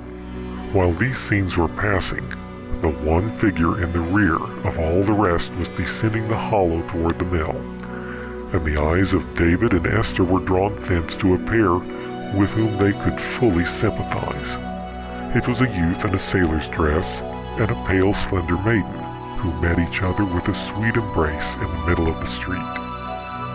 "How long it must be since they parted," observed David. 50 years at least," said Esther. They continued to gaze with unwandering calmness and quiet interest, as if the dream, if such it were, unrolled its quaint and motley semblance before them, and their notice was now attracted by several little knots of people apparently engaged in conversation. Of these, one of the earliest, collected, and most characteristic was near the tavern, the persons who composed it being seated on the low green bank along the left side of the door. A conspicuous figure here was a fine, corpulent old fellow in his shirt sleeves and flame-colored breeches, and with a stained white apron over his paunch, beneath which he held his hands, and wherewith at times wiped his ruddy face. The stately decrepitude of one of his companions, the scar of an Indian tomahawk on his crown, and especially his worn, buff coat, were appropriate marks of a veteran belonging to an old provincial garrison, now deaf to the roll call. Another showed his rough face under a tarry hat, and wore a pair of wide trousers like an ancient mariner who had tossed away his youth upon the sea, and was returned, hoary and weather-beaten, to his inland home. There was also a thin young man, carelessly dressed, who ever and anon cast a sad look toward the pale maiden above mentioned. With these there sat a hunter, and one or two others, and they were soon joined by a miller, who came upwards from the dusty mill, his coat as white as if besprinkled with powdered starlight. All of these, by the aid of jests which might indeed be old but had not been recently repeated, waxed very merry, and it was rather strange that just as their sides shook with the heartiest laughter, they appeared greatly like a group of shadows flickering in the moonshine. 4 personages, very different from these, stood in front of a large house with its periwig of creeping plants. One was a little elderly figure, distinguished by the gold on his 3-cornered hat and sky-blue coat, and by the seal of arms annexed to his great gold watch chain. His air and aspect befitted a justice of peace and county major, and all earth's pride and pomposity were squeezed into this small gentleman of 5 feet high. The next in importance was a grave person of 60 or 70 years, whose black suit and hand sufficiently indicated his character, and the polished baldness of whose head was worthy of a famous preacher in the village, half a century before, who had made wigs a subject of pulpit denunciation. The 2 other figures, both clad in dark gray, showed the sobriety of deacons. One was ridiculously tall and thin, like a man of ordinary bulk, infinitely produced, as the mathematicians say, while the brevity and thickness of his colleague seemed a compression of the same man. These 4 talked with great earnestness, and their gestures intimated that they had revived the ancient dispute about the meeting-house steeple. The grave person in black spoke with composed solemnity, as if he were addressing a synod, and the short deacon grunted out occasional sentences, as brief as himself. His tall brother drew the long thread of his argument through the whole discussion, and, reasoning from analogy, his voice must indubitably have been small and squeaking. But the little old man in gold lace was evidently scorched by his own red-hot eloquence. He bounced from one to another, shook his cane at the steeple, at the 2 deacons, and almost in the parson's face, stamping with his foot fiercely enough to break a hole through the very earth, though indeed it could not exactly be said that the green grass bent beneath him. The figure, noticed as coming behind all the rest, had now surmounted the ascent from the mill, and proved to be an elderly lady with something in her hand. "Why does she walk so slow?" asked David. "Don't you see she is lame?" said Esther. This gentlewoman, whose infirmity had kept her so far in the rear of the crowd, now came hobbling on, glided unobserved by the polemic group, and paused on the left brink of the fountain, within a few feet of the 2 spectators. She was a magnificent old dame, as ever mortal eye beheld. Her spangled shoes and gold-clocked stockings shone gloriously within the spacious circle of a red hoop petticoat, which swelled to the very point of explosion, and was bedecked all over with embroidery a little tarnished. Above the petticoat, and parting in front so as to display it to the best advantage, was a figured blue damask gown. A wide and stiff ruff encircled her neck. A cap of the finest muslin, though rather dingy, covered her head, and her nose was bestridden by a pair of gold-bowed spectacles with enormous glasses. But the old lady's face was pinched, sharp and sallow, wearing a niggardly and avaricious expression, and forming an odd contrast to the splendor of her attire, as did likewise the implement which she held in her hand. It was a sort of iron shovel, by housewives termed a slice, such as is used in clearing the oven, and with this, selecting a spot between a walnut tree and the fountain, the good dame made an earnest attempt to dig. The tender sods, however, possessed a strange impenetrability. They resisted her efforts like a quarry of living granite, and losing her breath, she cast down the shovel and seemed to bemoan herself most piteously, gnashing her teeth, what few she had, and wringing her thin yellow hands. Then, apparently with new hope, she resumed her toil, which still had the same result, a circumstance the less surprising to David and Esther, because at times they would catch the moonlight shining through the old woman and dancing in the fountain beyond. The little man in gold lace now happened to see her, and made his approach on tiptoe. "How hard this elderly lady works," remarked David. "Go and help her, David," said Esther compassionately. As their drowsy void spoke, both the old woman and the pompous little figure behind her lifted their eyes, and for a moment they regarded the youth and damsel with something like kindness and affection, which, however, were dim and uncertain, and passed away almost immediately. The old woman again betook herself to the shovel, but was startled by a hand suddenly laid upon her shoulder. She turned round in great trepidation and beheld the dignitary in the blue coat. Then followed an embrace of such closeness as would indicate no remoter connection than matrimony between these two decorous persons.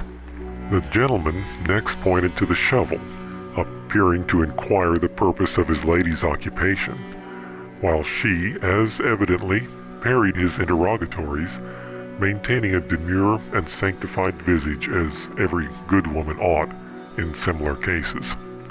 Howbeit she could not forbear looking askew behind her spectacles toward the spot of stubborn turf. All the while their figures had a strangeness in them, and it seemed as if some cunning jeweler had made their golden ornaments of the yellowest of the setting sunbeams, and that the blue of their garments was brought from the dark sky near the moon, and that the gentleman's silk waistcoat was the bright side of a fiery cloud, and the woman's scarlet petticoat a remnant of the blush of morning, and that they both were two unrealities of colored air. But now there was a sudden movement throughout the multitude. The squire drew forth a watch as large as the dial on the famous steeple, looked at the warning hands, and got him gone, nor could his lady tarry. The party at the tavern door took to their heels, headed by the fat man in the flaming breeches. The tall deacon stalked away immediately, and the short deacon waddled after, making 4 steps to the yard. The mothers called their children about them and set forth, with a gentle and sad glance behind. Like cloudy fantasies that hurried by a viewless impulse from the sky, they all were fled, and the wind rose up and followed them with a strange moaning down the lonely street. Now, whither these people went is more than may be told. Only David and Esther seemed to see the shadowy splendor of the ancient dame as she lingered in the moonshine at the graveyard gate, gazing backward to the fountain. "Oh, Esther, I have had such a dream," cried David, starting up, rubbing his eyes. "And I such another," answered Esther, gaping till her pretty red lips formed a circle. "About an old woman with gold-bowed spectacles," continued David. "And a scarlet hoop petticoat," added Esther. They now stared in each other's eyes with great astonishment and some little fear. After a thoughtful moment or two, David drew a long breath and stood upright. "If I live till tomorrow morning," said he, "I'll see what may be buried between that tree and the spring of water." "And why not tonight, David?" asked Esther, for she was a sensible little girl, and bethought herself that the matter might as well be done in secrecy.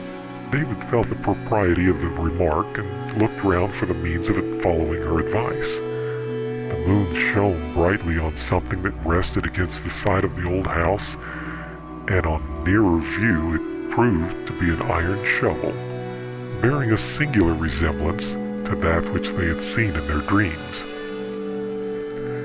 He used it with better success than the old woman, the soil giving way so freely to his efforts that he had soon scooped a hole as large as the basin of the spring. Suddenly he poked his head down into the very bottom of this cavity. "Oh-ho! What have we here?" cried David. End of an old woman's tale. Mr. John Vansittart Smith, FRS, of 147A Gower Street, was a man whose energy of purpose and clearness of thought might have placed him in the very first rank of scientific observers. He was the victim, however, of a universal ambition which prompted him to aim at distinction in many subjects rather than preeminence in one. In his early days, he'd shown aptitude for zoology and for botany, which caused his friends to look upon him as a second Darwin. But when a professorship was almost within his reach, he suddenly discontinued his studies and turned his whole attention to chemistry. Here, his researches upon the spectra of metals had won him his fellowship in the Royal Society, but again he played the coquette with his subject, and after a year's absence from the laboratory, he joined the Oriental Society and delivered a paper on the hieroglyphic and demotic inscriptions of Al-Kab, thus giving a crowning example both of the versatility and of the inconsistency of his talents. The most fickle of wooers, however, is apt to be caught at last, and so it was with John Vansittart Smith. The more he burrowed his way into Egyptology, the more impressed he became by the vast field which had opened to the inquirer, and by the extreme importance of a subject which promised to throw light upon the first germs of human civilization and the origin of the greater part of our arts and sciences.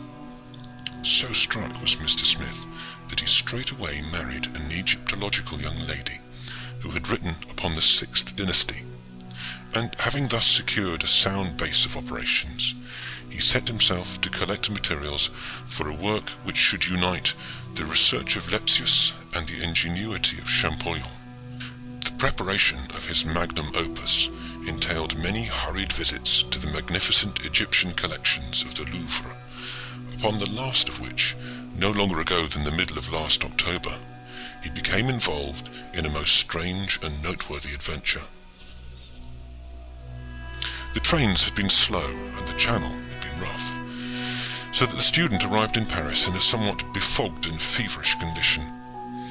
On reaching the Hôtel de France in the Rue Lafitte, he had thrown himself upon a sofa for a couple of hours, but finding that he was unable to sleep, he determined, in spite of his fatigue, to make his way to the Louvre, settle the point which he had come to decide, and take the evening train back to Dieppe. Having come to his conclusion, he donned his greatcoat, for it was a raw, rainy day, and made his way across the Boulevard des Italiens and down the Avenue de l'Opéra. Once in the Louvre, he was on familiar ground, and he speedily made his way to the collection of papyri, which it was his intention to consult. The warmest admirers of John Vansittart Smith could hardly claim for him that he was a handsome man. His high-beaked nose and prominent chin had something of the same acute and incisive character which distinguished his intellect. He held his head in a bird-like fashion, and bird-like, too, was the pecking motion which in conversation he threw out his objections and retorts. As he stood, with the high collar of his greatcoat raised to his ears, he might have seen from the reflection in the glass case before him that his appearance was a singular one. Yet it came upon him as a sudden jar when an English voice behind him exclaimed in very audible tones, "What a queer-looking mortal!" The student had a large amount of petty vanity in his composition, which manifested itself by an ostentatious and overdone disregard of all personal considerations. He straightened his lips and looked rigidly at the roll of papyrus, while his heart filled with bitterness against the whole race of travelling Britons. "Yes," said another voice, "he really is an extraordinary fellow." "Do you know," said the first speaker, "one could almost believe that by the continual contemplation of mummies the chap had become half a mummy himself." "He certainly has an Egyptian cast of countenance," said the other. John Vansittart Smith spun around upon his heel, with the intention of shaming his countryman by a corrosive remark or two. To his surprise and relief, the two young fellows who had been conversing had their shoulders turned towards him, and were gazing at one of the Louvre attendants, who was polishing some brasswork at the other side of the room. "Carter will be waiting for us at the Palais Royal," said one tourist to the other, glancing at his watch, and they clattered away, leaving the student to his labours. "I wonder what these chatterers call an Egyptian cast of countenance," thought John Vansittart Smith, and he moved his position slightly in order to catch a glimpse of the man's face. He started as his eyes fell upon it. It was indeed the very face with which his studies had made him familiar. The regular statuesque features, broad brow, well-rounded chin, and dusky complexion were the exact counterpart of the innumerable statues, mummy cases, and pictures which adorned the walls of the apartment. The thing was beyond all coincidence. The man must be an Egyptian. The national angularity of the shoulders and narrowness of the hips were alone sufficient to identify him. John Vansittart Smith shuffled towards the attendant with some intention of addressing him. He was not light of touch in conversation, and found it difficult to strike the happy mean between the brusqueness of the superior and the geniality of the equal. As he came nearer, the man presented his side face to him, but kept his gaze still bent upon his work. Vansittart Smith, fixing his eyes upon the fellow's skin, was conscious of a sudden impression that there was something inhuman and preternatural about its appearance.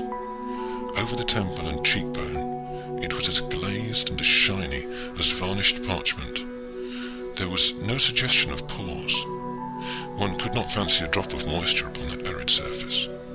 From brow to chin, however, it was cross-hatched by 1,000,000 delicate wrinkles, which shot and interlaced, as though nature, in some Māori mood, had tried how wild and intricate a pattern she could devise.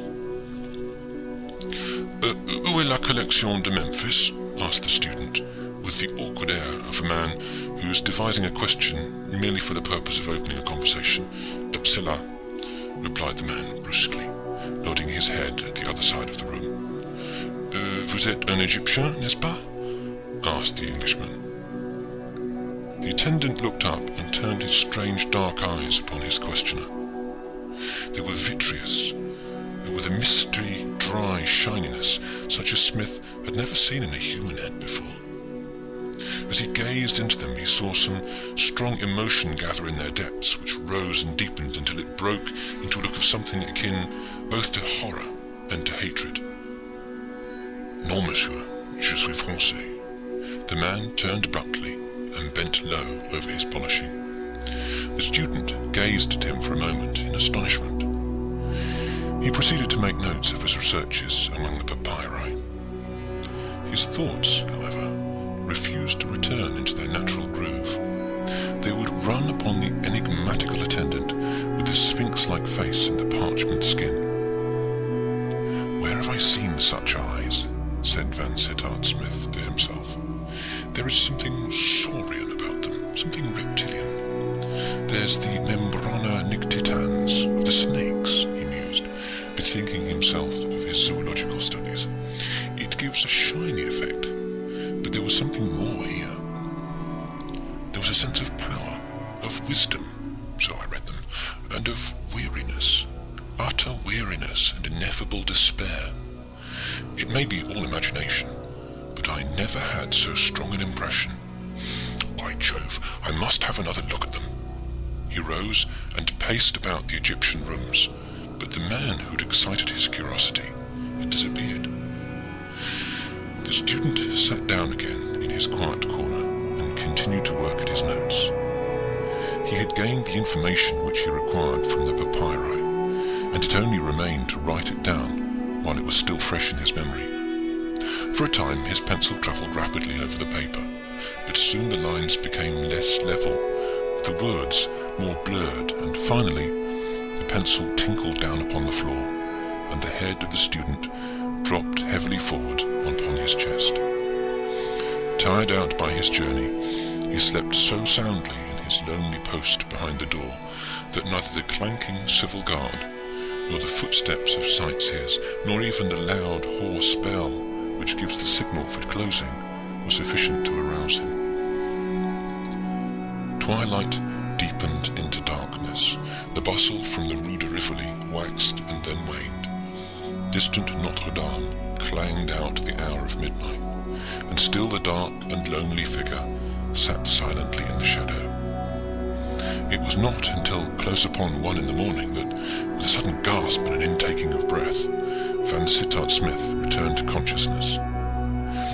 For a moment it flashed upon him that he had dropped asleep in his study chair at home.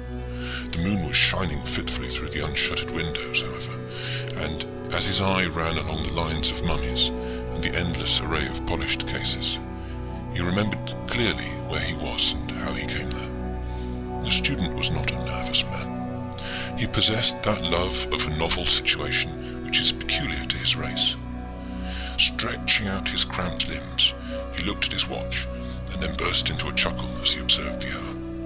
The episode would make an admirable anecdote to be introduced into his next paper as a relief to the graver and heavier speculations. He was a little cold, but wide awake and much refreshed. It was no wonder that the guardians had overlooked him, for the door threw its heavy black shadow right across him. The complete silence was impressive. Neither outside nor inside was there a creak or a murmur. He was alone with the dead men of a dead civilization. What though the outer city reeked of the garish 19th century? In all this chamber there was scarce an article, from the shrivelled ear of wheat to the pigment box of the painter, which had not held its own against 4,000 years. Here was the flotsam and jetsam washed up by the great ocean of time from that far-off empire, from stately Thebes, from lordly Luxor, from the great temples of Heliopolis. From 100 rifled tombs these relics had been brought. The student glanced around at the long silent figures who flickered vaguely up through the gloom, at the busy toilers who were now so restful, and he fell into a reverent and thoughtful mood. An unwanted sense of his own youth and insignificance came over him. Leaning back in his chair, he gazed dreamily down the long vista of rooms, all silvery with the moonshine, which extend through the whole wing of the widespread building. His eyes fell upon the yellow glare of a distant lamp. John Van Sittart Smith sat up on his chair with all his nerves on edge. The light was advancing slowly towards him, pausing from time to time, then coming jerkily onwards. The bearer moved noiselessly. In the utter silence there was no suspicion of the pat of a footfall. An idea of robbers entered the Englishman's head. He snuggled up farther into the corner. The light was 2 rooms off. Now it was in the next chamber, and still there was no sound. With something approaching to a thrill of fear, the student observed a face, floating in the air as it were, behind the flare of the lamp. The figure was wrapped in shadow, but the light fell full upon a strange, eager face. There was no mistaking the metallic, glistening eyes and the cadaverous skin. He was the attendant with whom he had conversed. Van Sittart Smith's first impulse was to come forward and address him. A few words of explanation would settle the matter clear, and lead doubtless to his being conducted to some side door, from which he might wake his way back to his hotel. As the man entered the chamber, however, there was something so stealthy in his movements and so furtive in his expression that the Englishman altered his intention. This was clearly no ordinary official walking the rounds. The fellow wore felt-soled slippers, stepped with a rising chest, and glanced quickly from left to right, while his hurried, gasping breathing thrilled the flame from his lamp. Van Sittart Smith crouched silently back into the corner and watched him keenly, convinced that his errand was one of secret and probably sinister import. There was no hesitation in the other's movements. He stepped lightly and swiftly across to one of the great cases and, drawing a key from his pocket, he unlocked it. From the upper shelf he pulled down a mummy, which he bore away with him, and laid it with much care and solicitude upon the ground. By it he placed his lamp, and then, squatting down beside it in Eastern fashion, he began with long, quivering fingers to undo the cerecloths and bandages which girt it round. As the crackling rolls of linen peeled off one after another, a strong aromatic odour filled the chamber, and fragments of scented wood and of spices pattered down upon the marble floor. It was clear to John Vansittart Smith that this mummy had never been unswathed before. The operation interested him keenly. He thrilled all over with curiosity, and his bird-like head protruded further and further from behind the door. When, however, the last roll had been removed from the 4,000-year-old head, it was all that he could do to stifle an outcry of amazement. First, a cascade of long, black, glossy tresses poured over the workman's hands and arms.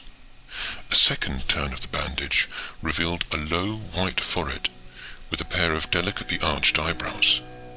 A third uncovered a pair of bright, deeply fringed eyes, and a straight, well-cut nose, while a fourth at last showed a sweet, full, sensitive mouth and a beautifully curved chin. The whole face was one of extraordinary loveliness, save for the one blemish that in the centre of the forehead there was a single, irregular, coffee-coloured splotch. It was a triumph of the embalmer's art. Vansittart Smith's eyes grew larger and larger as he gazed upon it, and he chirruped in his throat with satisfaction. Its effect upon the Egyptologist was as nothing, however, compared with that which it produced upon the strange attendant. He threw his hands up into the air, burst into a harsh clatter of words, and then, hurling himself down upon the ground beside the mummy, he threw his arms around her and kissed her repeatedly upon the lips and brow. "Ma petite," he groaned in French, "ma pauvre petite." His voice broke with emotion, and his innumerable wrinkles quivered and writhed, but the student observed in the lamplight that his shining eyes were still dry and tearless as two beads of steel. For some minutes he lay with a twitching face, crooning and moaning over the beautiful head. Then he broke into a sudden smile, and said some words in an unknown tongue, and sprang to his feet, with the vigorous air of one who has braced himself for an effort. In the centre of the room there was a large circular case, which contained, as the student had frequently remarked, a magnificent collection of early Egyptian rings and precious stones. To this the attendant strode, and, unlocking it, threw it open. On the ledge at the side he placed his lamp, and beside it a small earthenware jar, which he had drawn from his pocket. He then took a handful of rings from the case, and with a most serious and anxious face he proceeded to smear each in turn with some liquid substance from the earthen pot, holding them to the light as he did so. He was clearly disappointed with the first lot, for he threw them petulantly back into the case and drew out some more. One of these was a massive ring with a large crystal set in it. He seized and eagerly tested with the contents of the jar. Instantly he uttered a cry of joy and threw out his arms in a wild gesture which upset the pot and sent the liquid streaming across the floor to the very feet of the Englishman. The attendant drew a red handkerchief from his bosom, and mopping up the mess, he followed it into the corner, where in a moment he found himself face to face with his observer. "Excuse me," said John Vansittart Smith, with all imaginable politeness. "I have been unfortunate enough to fall asleep behind the door." "And you've been watching me?" the other asked in English, with a most venomous look on his corpse-like face. The student was a man of veracity. "I confess," said he, "that I have noticed your movements, and that they have aroused my curiosity and interest in the highest degree." The man drew a long, flamboyant bladed knife from his bosom. "You've had a very narrow escape," he said. "Had I seen you 10 minutes ago, I should have driven this through your heart. As it is, if you touch me or interfere with me in any way, you are a dead man." "I have no wish to interfere with you," the student answered. "My presence here is entirely accidental. All I ask is that you will have the extreme kindness to show me out through some side door."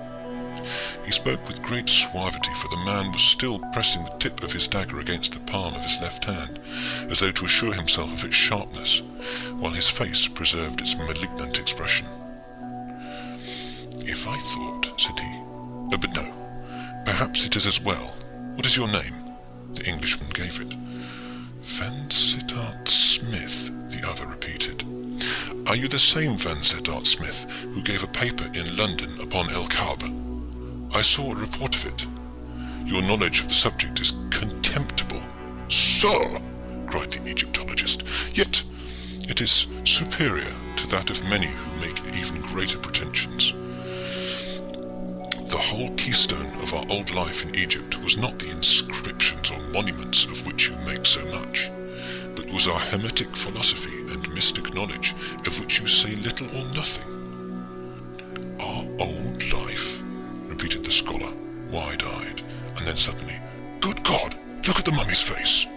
The strange man turned and flashed his light upon the dead woman, uttering a long, doleful cry as he did so.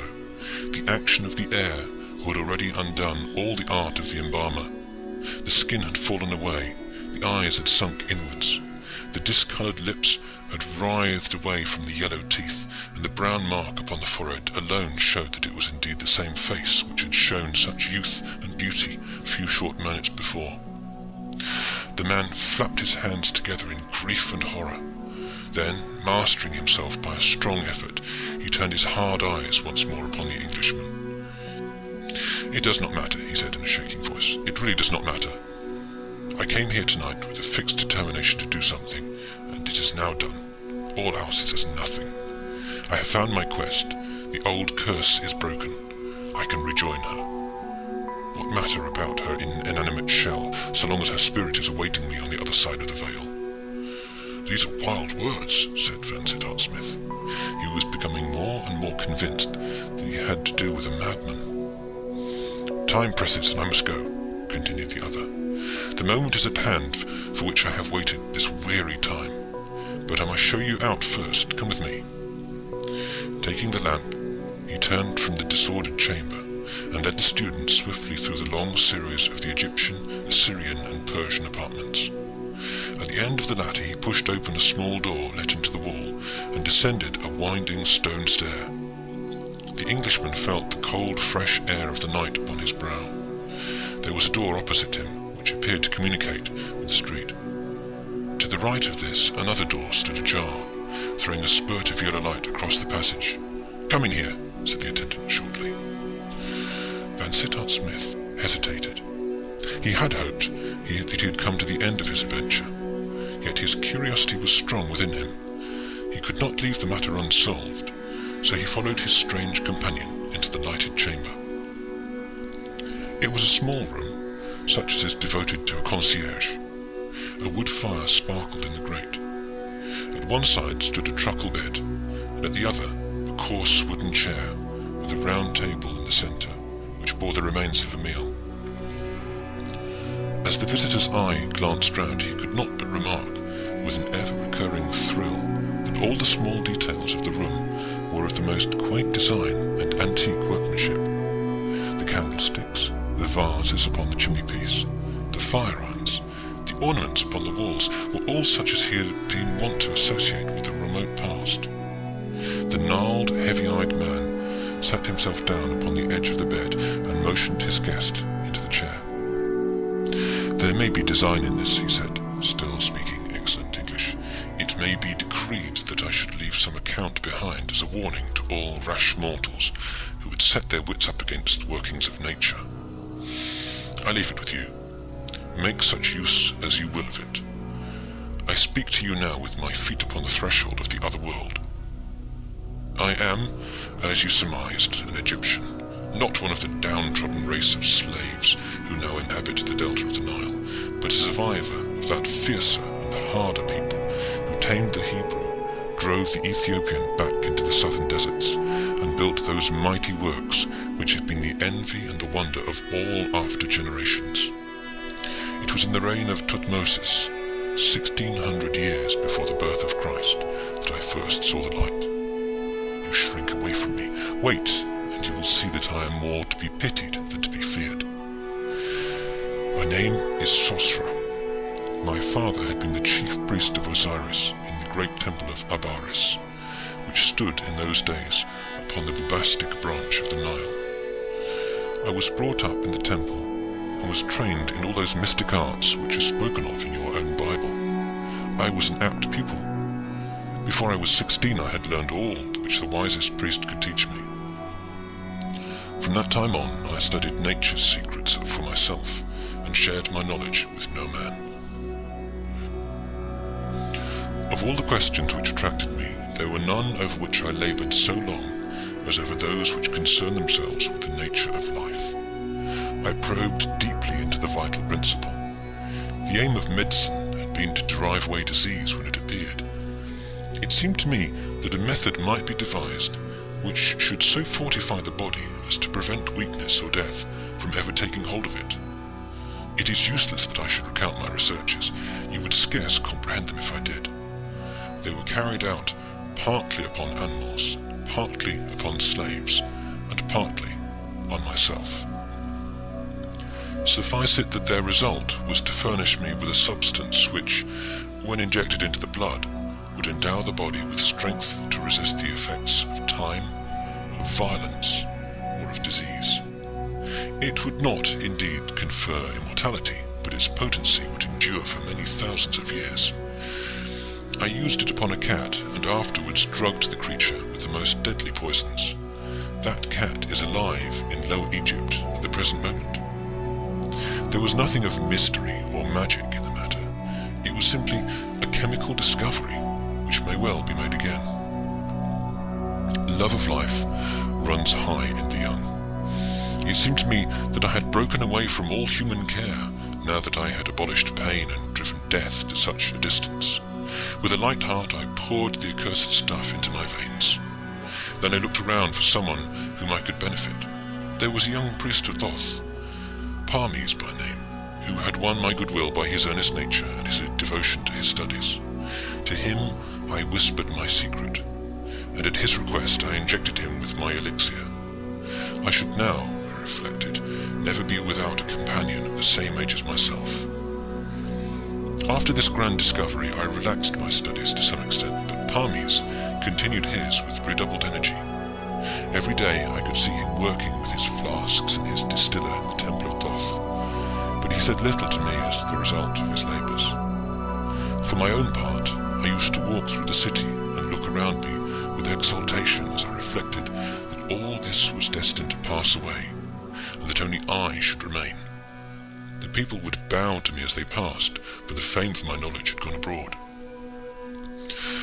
There was war at this time, and the great king had sent down his soldiers to the eastern boundary to drive away the Hyksos. A governor, too, was sent to Apparition that he might hold it for the king. I had heard much of the beauty of the daughter of this governor, but one day, as I walked out with Parmes, we met her, borne upon the shoulders of her slaves. I was struck with love as with lightning. My heart went out from me. I could have thrown myself beneath the feet of her bearers. This was my woman. Life without her was impossible. I swore by the head of Horus that she should be mine. I swore it to the priest of Thoth. He turned away from me with a brow which was as black as midnight. There is no need to tell you of our wooing. She came to love me even as I loved her. I learned that Parmes had seen her before I did, and had shown her that he too loved her, but I could smile at his passion, for I knew that her heart was mine. The white plague had come upon the city, and many were stricken, but I laid hands upon the sick and nursed them without fear or scathe. She marvelled at my daring. Then I told her my secret, and begged her that she would let me use my art upon her. "Your flower shall then be unwithered, Atma," I said. "Other things may pass away, but you and I, and our great love for each other, shall outlive the tomb of King Jeffru." But she was full of timid, maidenly objections. Was it right, she asked? Was it not a thwarting of the will of the gods? If the great Osiris had wished that our years should be so long, would he not himself have brought it about? With fond and loving words I overcame her doubts, and yet she hesitated. It was a great question, she said. She would think it over for this one night. In the morning I should know of her resolution. Surely one night was not too much to ask. She wished to pray to Isis for help in her decision. With a sinking heart and a sad foreboding of evil, I left her with her Taiwan. In the morning, when the early sacrifice was over, I hurried to her house. A frightened slave met me upon the steps. Her mistress was ill, she said, very ill. In a frenzy, I broke my way through the attendants and rushed through the hall and corridor to my utmost chamber. She lay upon her couch, her head high upon the pillow, with a pallid face and glazed eye. On her forehead there blazed a single, angry, purple patch. I knew that hell mark of old. It was the scar of the White Plague, the sign manual of death. Why should I speak of that terrible time? For months I was mad, fevered, delirious, and yet I could not die. Never did an Arab thirst after the sweet wells as I longed after death. Could poison or steel have shortened the thread of my existence, I should soon have rejoined my love in the land with the narrow portal. I tried, but it was of no avail. The accursed influence was too strong upon me. One night, as I lay upon my couch, weak and weary, Parmes, the priest of Thoth, came to my chamber. He stood in the circle of the lamplight, and he looked down upon me with eyes which were bright with a mad joy. "Why did you let the maiden die?" he asked. "Why did you not strengthen her as you strengthened me?" "I was too late," I answered. "But I had forgot you loved her. You are my fellow in misfortune. Is it not terrible to think of the centuries which must pass ere we look upon her again? Fools, fools, that we were to take death to be our enemy." "You may say that," he cried with a wild laugh. "The words come well from your lips. For me, they have no meaning." "What mean you?" I cried, raising myself upon my elbow. "Surely, friend, this grief has turned your brain." His face was aflame with joy, and he writhed and shook like one who hath a devil. "Do you know whither I go?" he asked. "Nay," I answered, "I cannot tell." "I go to her," said he. "She lies embalmed in the farther tomb by the double palm tree beyond the city wall." "Why do you go there?" I cried. "To die," he shrieked. "To die! I am not bound by earthly fetters." "But the elixir is in your blood," I cried. "I can defy it," said he. "I have found a stronger principle which will destroy it. It is working in my veins at this moment, and in an hour I shall be a dead man. I shall join her, and you shall remain behind." As I looked upon him, I could see that he spoke the words of truth. The light in his eye told me that he was indeed beyond the power of the elixir. "You will teach me," I cried. "Never," he answered. "I implore you, by the wisdom of Thoth, by the majesty of Anubis." "It is useless," he said coldly. "Then I will find out," I cried. "You cannot," he answered. "It came to me by chance. There is one ingredient which you will never get. Save that which is in the Ring of Thoth, none will evermore be made." "In the Ring of Thoth?" I replied. "Where is the Ring of Thoth?" "That you shall never know," he answered. "You won her love. Who has won in the end? I leave you to your sordid earthly life. My chains are broken. I must go." He turned upon his heel and fled from the chamber. In the morning came the news that the priest of Thoth was dead. My days after that were spent in study. I must find this subtle poison which was strong enough to undo the elixir. From early dawn to midnight I bent over the test tube and the furnace. Above all, I collected the papyri and the chemical flasks of the priest of Thoth. Alas, they taught me little.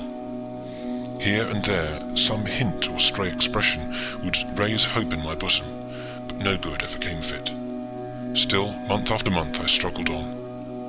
When my heart grew faint, I would make my way to the tomb by the palm trees. There, standing by the dead casket from which the jewel had been rifled, I would feel her sweet presence, and would whisper to her that I would join her if mortal wit could solve the riddle. Parmes had said that his discovery was connected with the Ring of Thoth.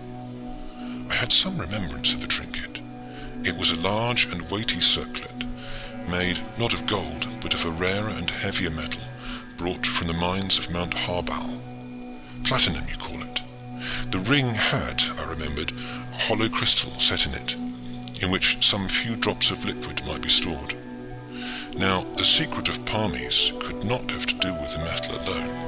for there were many rings of that metal in the temple. Was it not more likely that he had stored his precious poison within the cavity of the crystal?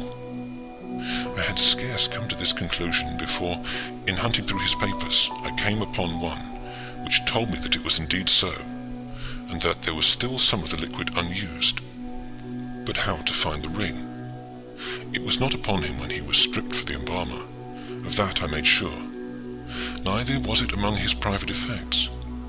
In vain I searched every room that he had entered, every box and vase and chattel that he had owned. I sifted the very sand of the desert in places where he had been wont to walk. But do what I would, I could come upon no traces of the Ring of Thoth. Yet it may be that my labours would have overcome all obstacles had it not been for a new and unlooked-for misfortune. A great war had been waged against the Hyksos, and the captains of the great king had been cut off in the desert, with all their bowmen and horsemen. The shepherd tribes were upon us like the locusts in a dry year. From the wilderness of Shur to the great bitter lake, there was blood by day and fire by night. Apparition was the bulwark of Egypt, but we could not keep the savages back. The city fell. The governor and the soldiers were put to the sword, and I, with many more, was led away into captivity. For years and years I tended the cattle in the great plains by the Euphrates. My master died, and his son grew old, but I was still as far from death as ever. At last I escaped upon a swift camel and made my way back to Egypt. The Hyksos had settled in the land which they'd conquered, and their own king ruled over the country. Apparition had been torn down, the city had been burned, and the great temple there was nothing left save an unsightly mound. Everywhere the tombs had been rifled and the monuments destroyed. Of my Atma's grave no sign was left. It was buried in the sands of the desert, and the palm trees which marked the spot had long since disappeared. The papers of Parmes and the remains of the temple of Thoth were either destroyed or scattered far and wide over the deserts of Syria. All search after them was in vain. From that time I gave up all hope of ever finding the ring or discovering the subtle drug. I set myself to live as patiently as might be until the effect of the elixir should wear away. How can you understand how terrible a thing time is, you who have experience only of the narrow course which lies between the cradle and the grave? I know it to my cost, I, who have floated down the whole stream of history. I was old when Ilium fell. I was very old when Herodotus came to Memphis. I was bowed down with years when the new gospel came upon earth. Yet you see me much as other men are, with the cursed elixir still sweetening my blood and guarding me against that which I would court. Now, at last, I have come to the end of it. I have travelled in all lands, and I have dwelt with all nations. Every tongue is the same to me. I learned them all to help pass the weary time. I need not tell you how slowly they drifted by, the long dawn of modern civilization, the dreary middle years, the dark times of barbarism. They're all behind me now. I have never looked with the eyes of love upon another woman. Atma knows that I have been constant to her. It was my custom to read all that the scholars had to say upon ancient Egypt.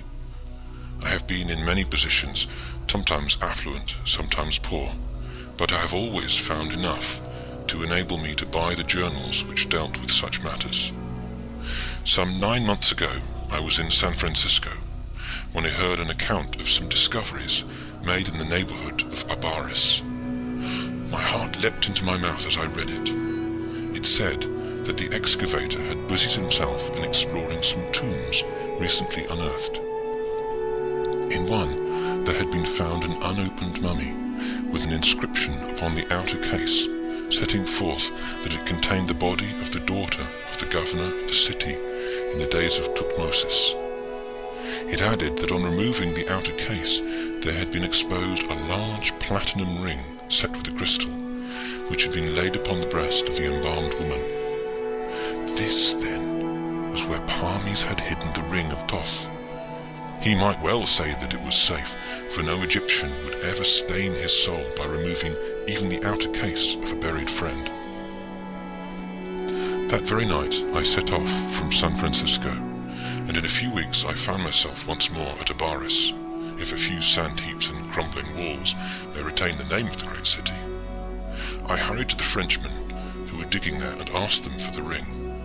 They replied that both the ring and the mummy had been sent to the Boulac Museum at Cairo. To Boulac I went, but only to be told that Mariette Bey had claimed them and had shipped them to the Louvre. I followed them, and there, at last, in the Egyptian chamber, I came, after close upon 4,000 years, upon the remains of my Atma, and upon the ring for which I had sought so long. But how was I to lay hands upon them? How was I to have them for my very own? It chanced that the office of attendant was vacant. I went to the director. I convinced him that I knew much about Egypt. In my eagerness I said too much.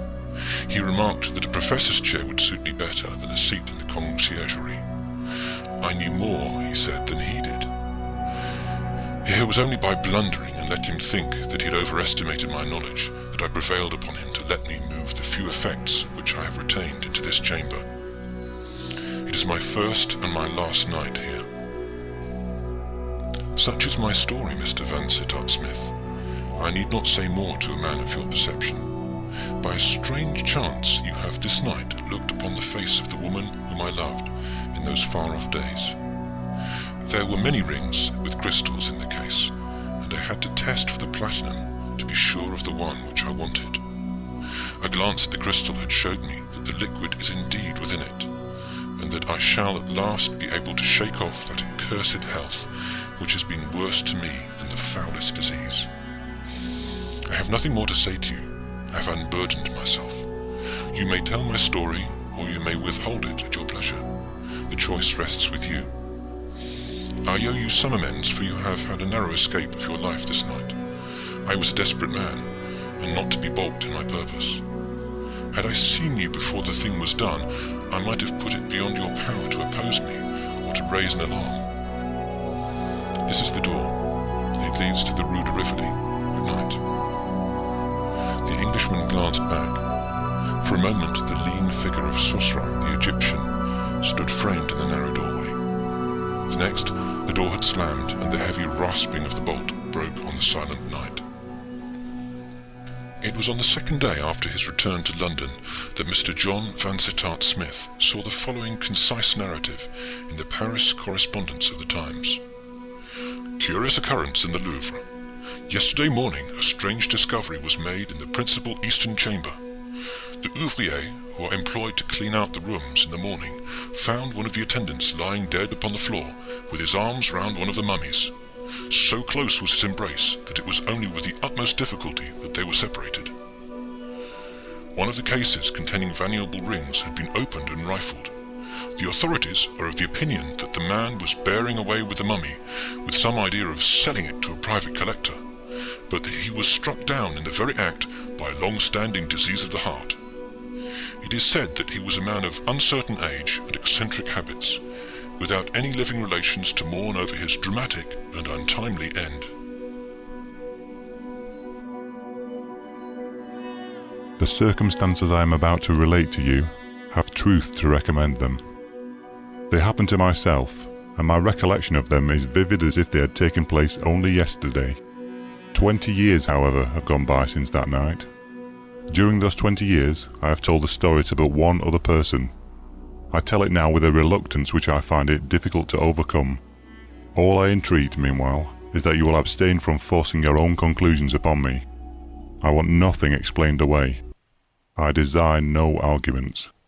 My mind on this subject is quite made up, and having the testimony of my own senses to rely upon, I prefer to abide by it.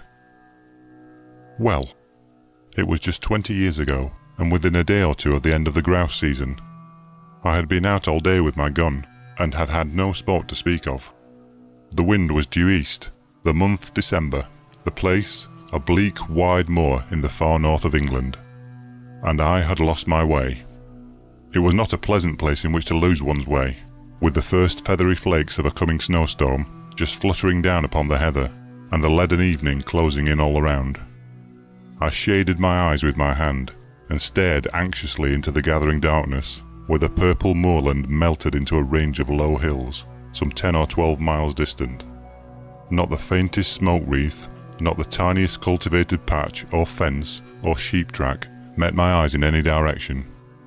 There was nothing for it but to walk on, and take my chance of finding what shelter I could by the way. So I shouldered my gun again, and pushed wearily forward, for I had been on foot since an hour after daybreak, and had eaten nothing since breakfast. Meanwhile the snow began to come down with ominous steadiness, and the wind fell. After this the cold became more intense, and the night came rapidly up. As for me, my prospects darkened with the darkening sky, and my heart grew heavy as I thought how my young wife was already watching for me through the window of our little inn parlour, and thought of all the suffering in store for her throughout this weary night. We had been married 4 months, and having spent out autumn in the Highlands, were now lodging in a remote little village, situated just on the verge of the great English moorlands. We were very much in love, and of course very happy. This morning when we parted, she had implored me to return before dusk, and I had promised her that I would. What would I not have given to have kept my word?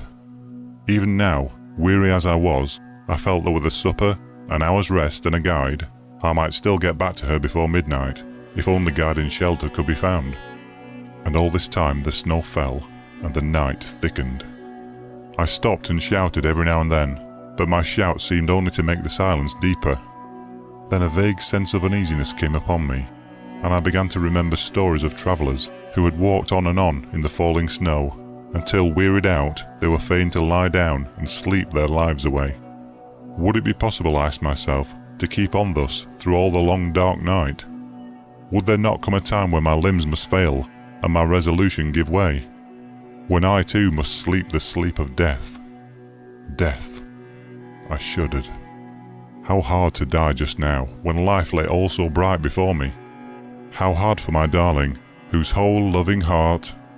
But that thought was not to be borne. To banish it I shouted again, louder and longer, and then listened eagerly. Was my shout answered, or did I only fancy that I heard a far-off cry? I hallooed again, and again the echo followed.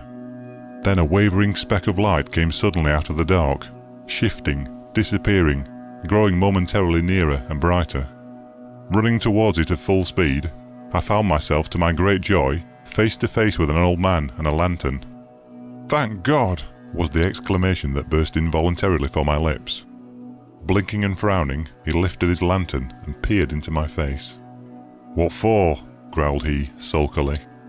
"Well, for you. I began to fear I should be lost in the snow."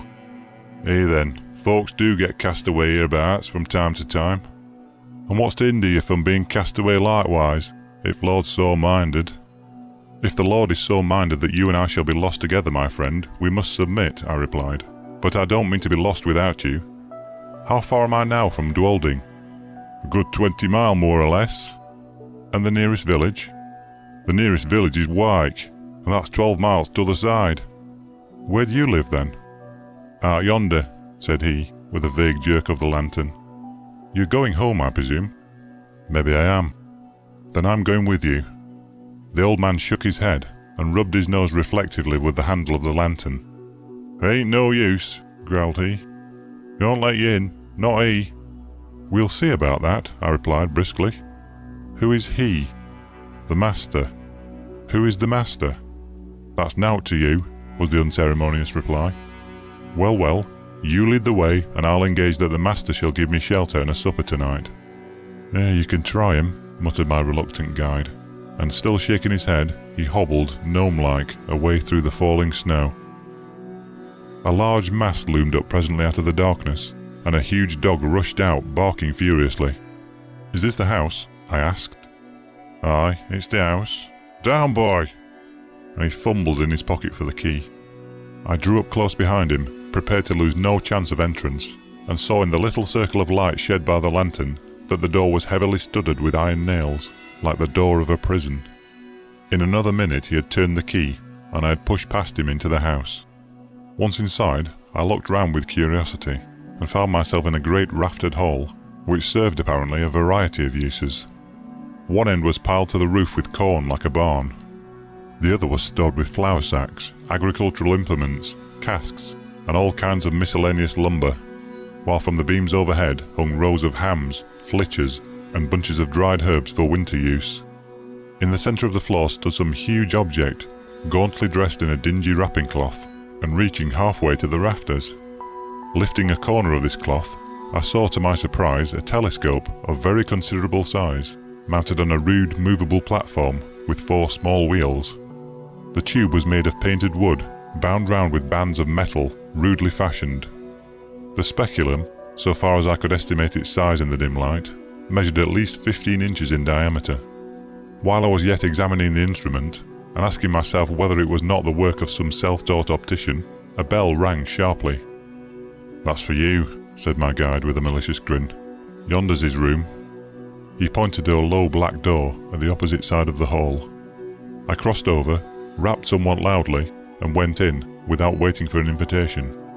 A huge, white-haired old man rose from a table covered with books and papers, and confronted me sternly.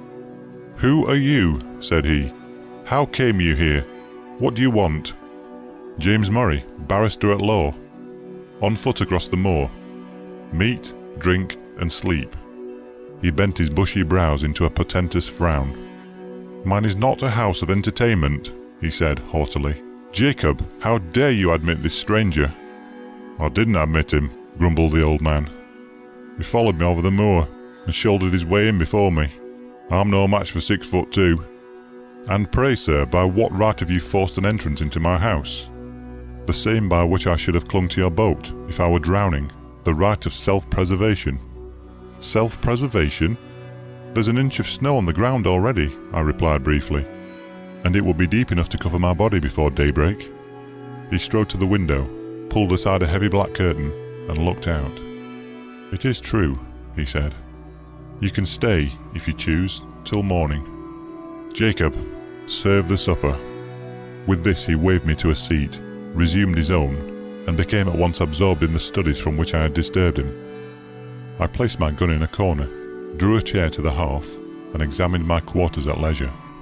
Smaller and less incongruous in its arrangements than the hall, this room contained nevertheless much to awaken my curiosity. The floor was carpetless. The whitewashed walls were in parts scrawled over with strange diagrams, and in others covered with shelves crowded with philosophical instruments, the uses of many of which were unknown to me. On one side of the fireplace stood a bookcase filled with dingy folios. On the other a small organ, fantastically decorated with painted carvings of medieval saints and devils. Through the half-open door of a cupboard at the further end of the room, I saw a long array of geological specimens, surgical preparations, crucibles, retorts, and jars of chemicals, while on the mantel shelf beside me, amid a number of small objects, stood a model of the solar system, a small galvanic battery, and a microscope. Every chair had its burden. Every corner was heaped high with books. The very floor was littered over with maps, casts, papers, tracings, and learned lumber of all conceivable kinds. I stared about me with an amazement increased by every fresh object upon which my eyes chanced to rest. So strange a room I had never seen. Yet seemed it stranger still to find such a room in a lone farmhouse, amid those wild and solitary moors. Over and over again I looked from my host to his surroundings, and from his surroundings back to my host, asking myself who and what he could be. His head was singularly fine, but it was more the head of a poet than of a philosopher. Broad in the temples, prominent over the eyes, and clothed with the rough profusion of perfectly white hair, it had all the ideality and much of the ruggedness that characterizes the head of Louis von Beethoven. There were the same deep lines about the mouth, and the same stern furrows in the brow. There was the same concentration of expression. While I was yet observing him, the door opened, and Jacob brought in the supper. His master then closed his book, rose, and with more courtesy of manner than he had yet shown, invited me to the table. A dish of ham and eggs, a loaf of brown bread, and a bottle of admirable sherry were placed before me. "I have but the homeliest farmhouse fare to offer you, sir," said my entertainer. "Your appetite, I trust, will make up for the deficiencies of our larder." I had already fallen upon the viands, and now protested, with the enthusiasm of a starving sportsman, that I had never eaten anything so delicious. He bowed stiffly, and sat down to his own supper, which consisted, primitively, of a jug of milk and a basin of porridge. We ate in silence, and when we had done, Jacob removed the tray. I then drew my chair back to the fireside. My host, somewhat to my surprise, did the same, and turning abruptly towards me said, "Sir, I have lived here in strict retirement for 23 years. During that time I have not seen as many strange faces, and I have not read a single newspaper.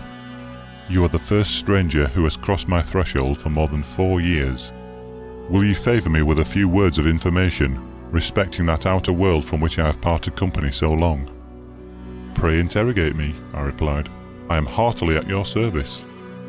He bent his head in acknowledgement, leaned forward, with his elbows resting on his knees and his chin supported in the palms of his hands, stared fixedly into the fire, and proceeded to question me. His inquiries related chiefly to scientific matters, with the later progress of which, as applied to the practical purposes of life, he was almost wholly unacquainted. No student of science myself, I replied as well as my slight information permitted, but the task was far from easy, and I was much relieved when, passing from interrogation to discussion, he began pouring forth his own conclusions upon the facts which I had been attempting to place before him. He talked, and I listened spellbound. He talked till I believe he almost forgot my presence, and only thought aloud. I had never heard anything like it then. I have never heard anything like it since.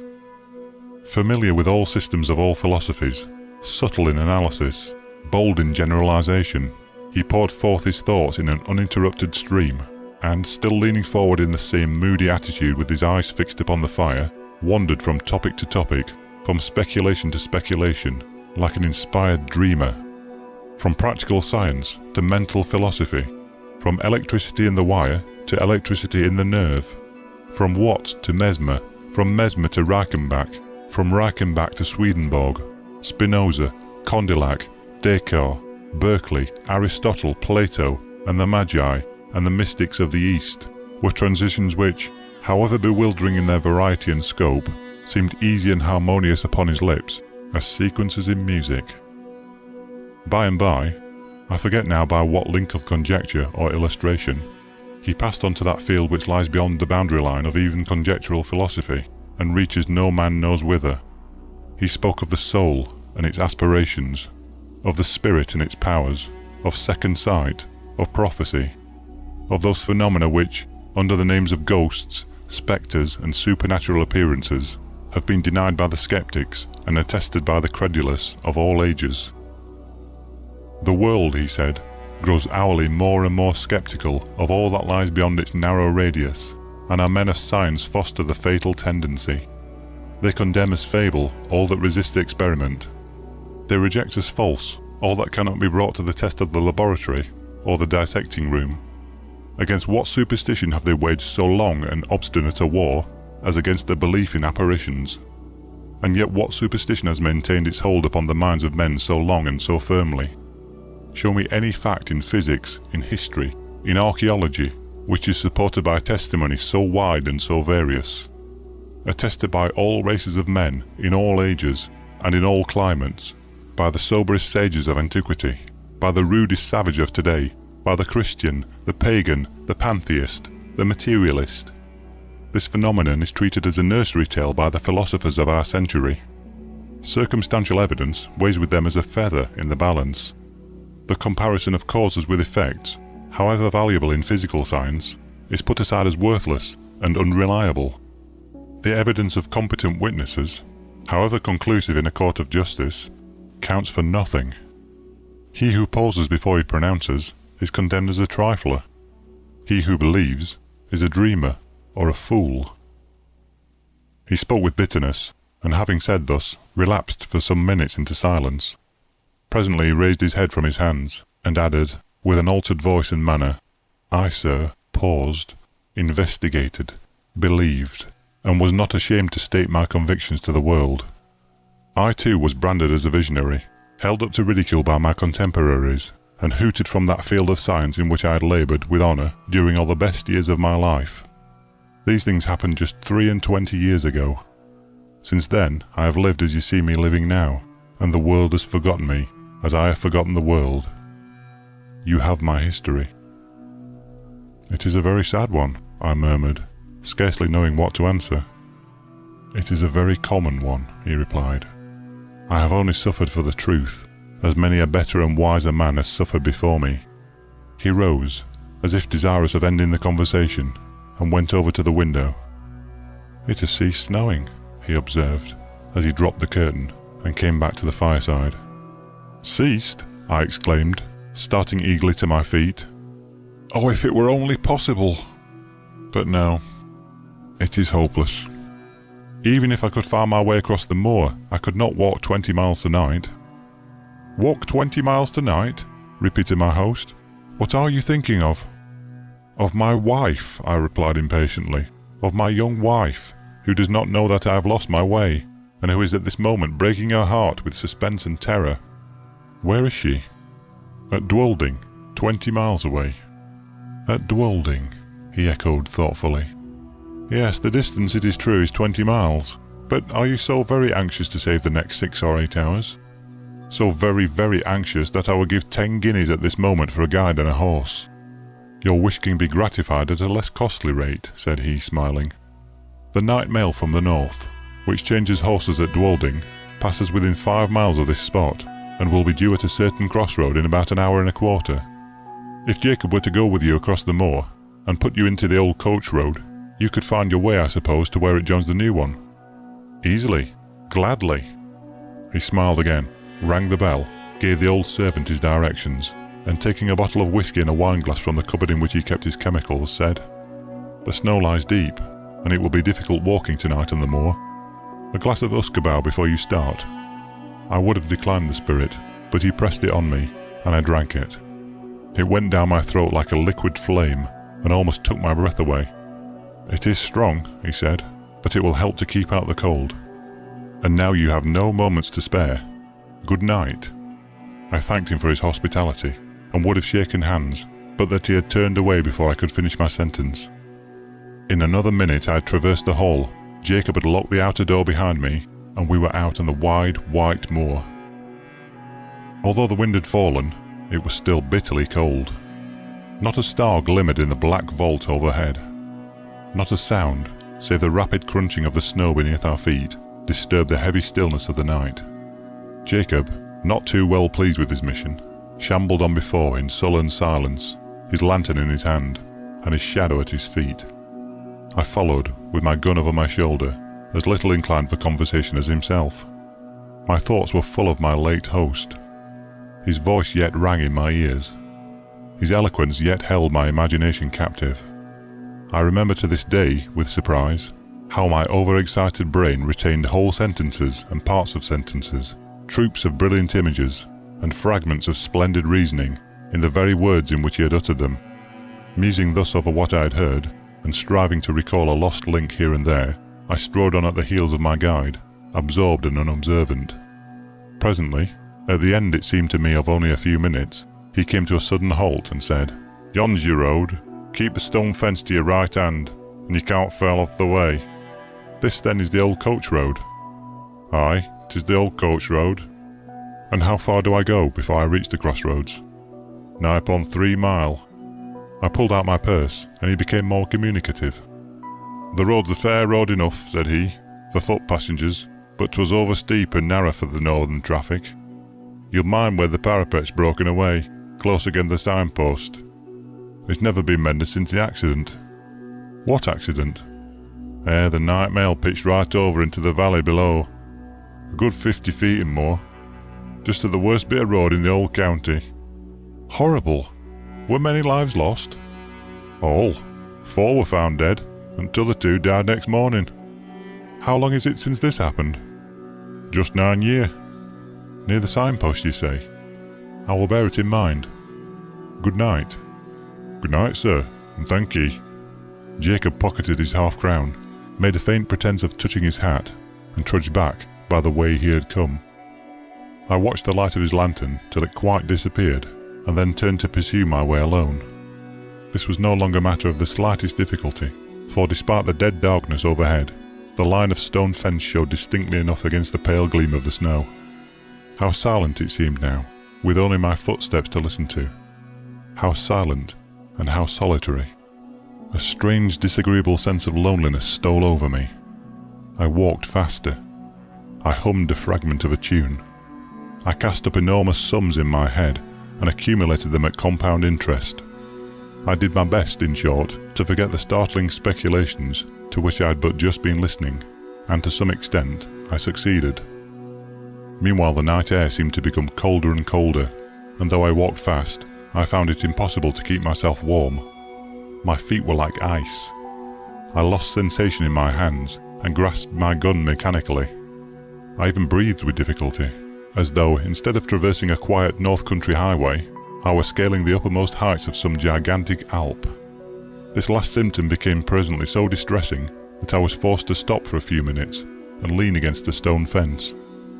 As I did so, I chanced to look back up the road, and there, to my infinite relief, I saw a distant point of light, like the gleam of an approaching lantern. I at first concluded that Jacob had retraced his steps and followed me, but even as the conjecture presented itself, a second light flashed into sight, a light evidently parallel with the first, and approaching at the same rate of motion.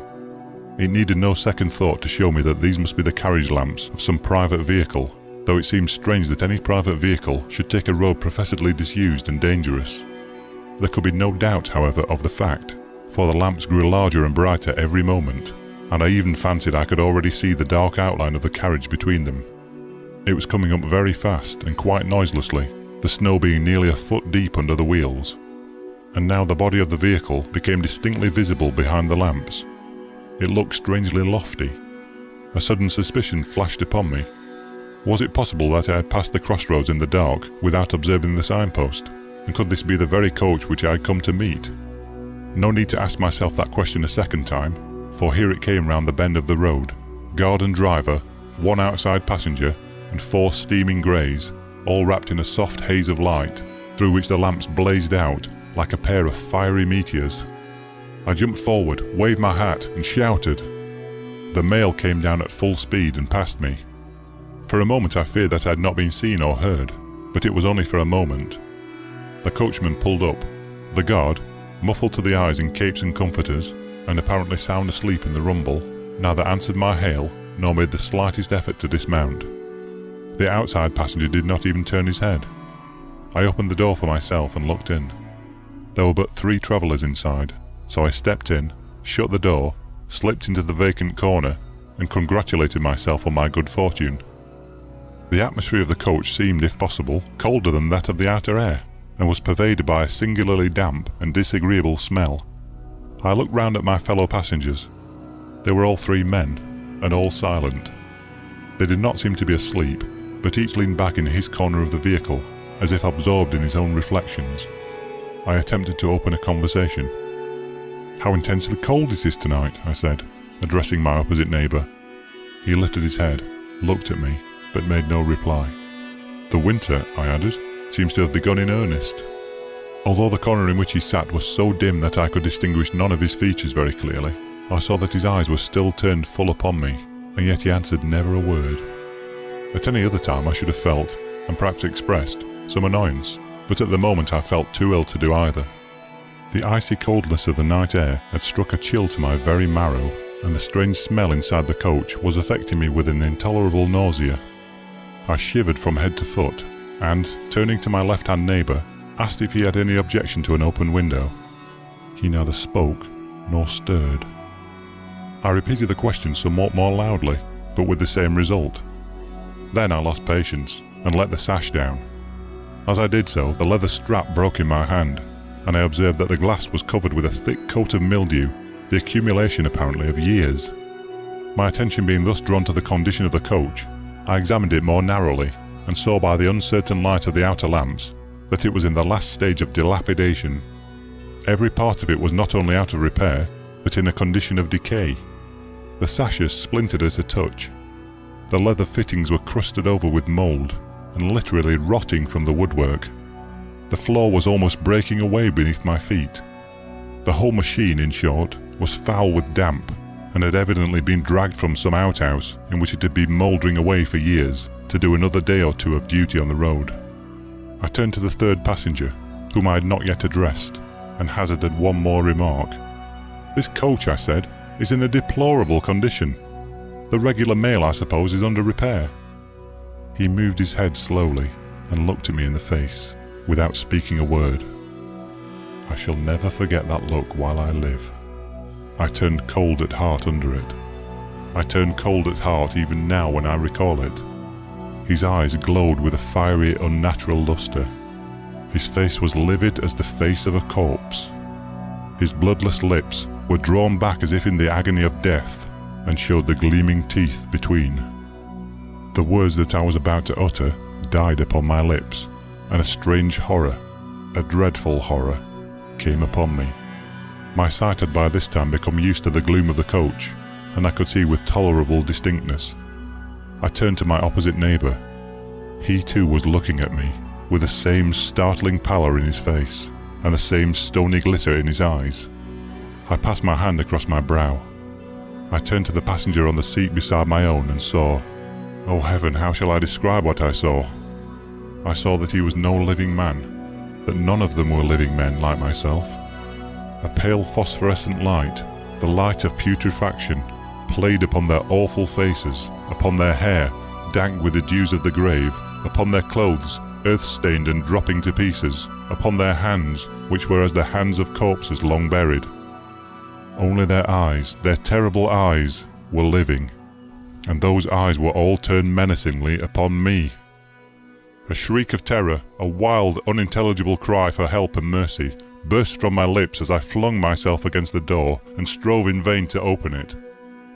In that single instant, brief and vivid as a landscape beheld in the flash of summer lightning, I saw the moon shining down through a rift of stormy cloud, the ghastly signpost rearing its warning finger by the wayside, the broken parapet, the plunging horses, the black gulf below.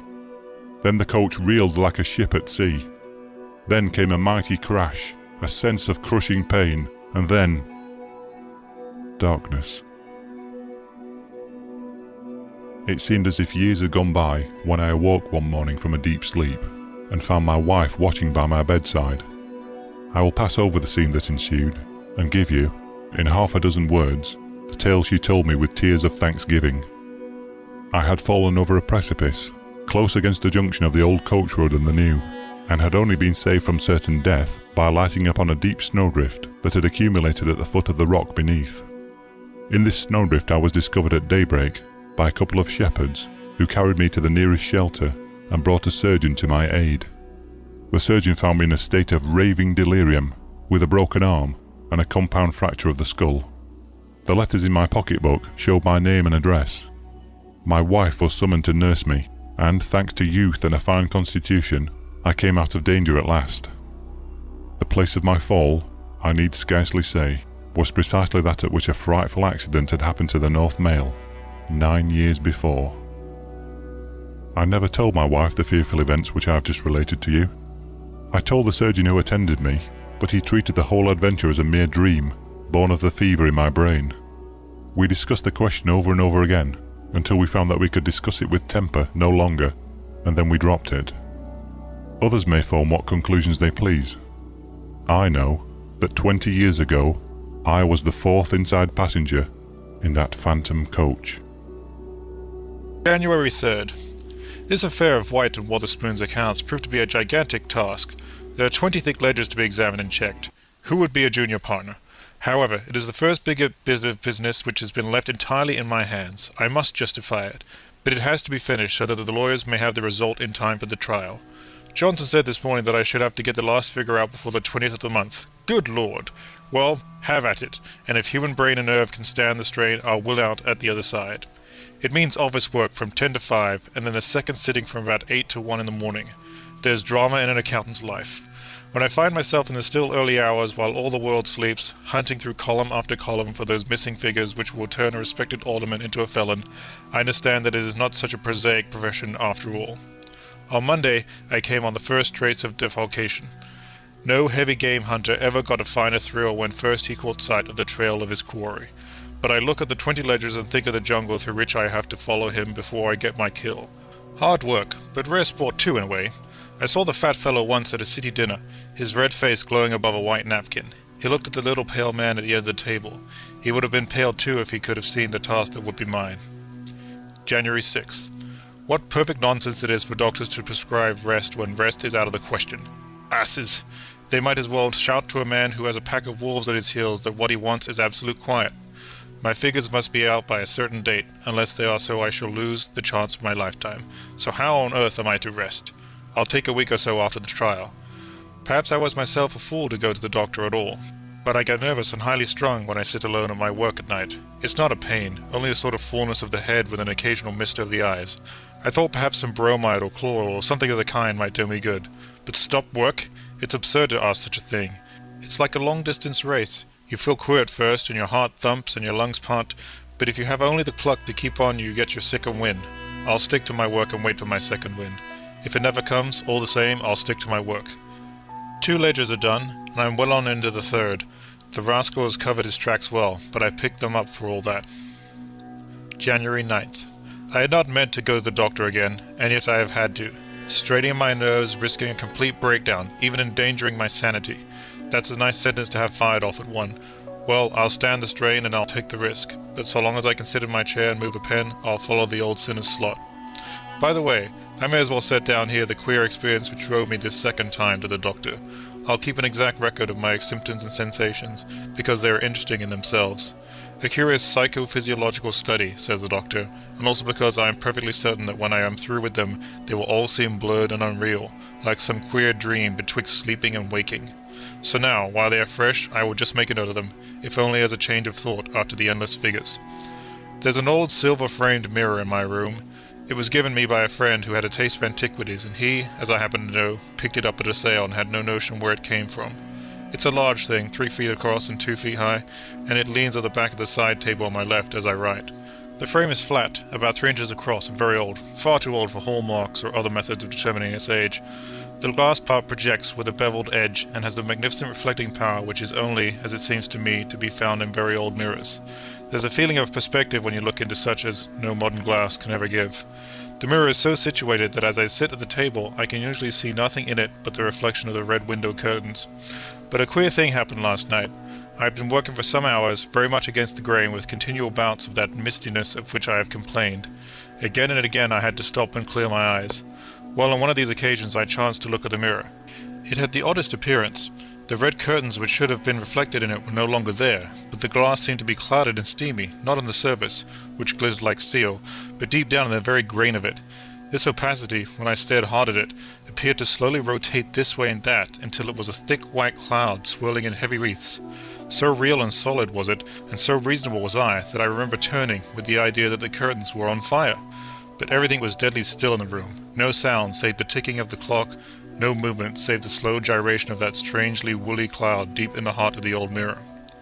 Then as I looked, the mist or smoke or cloud, or whatever one may call it, seemed to coalesce and solidify at 2 points quite close together, and I was aware, with a thrill of interest rather than of fear, that these were 2 eyes looking out into the room. A vague outline of a head I could see, a woman's, by the hair, but this was very shadowy.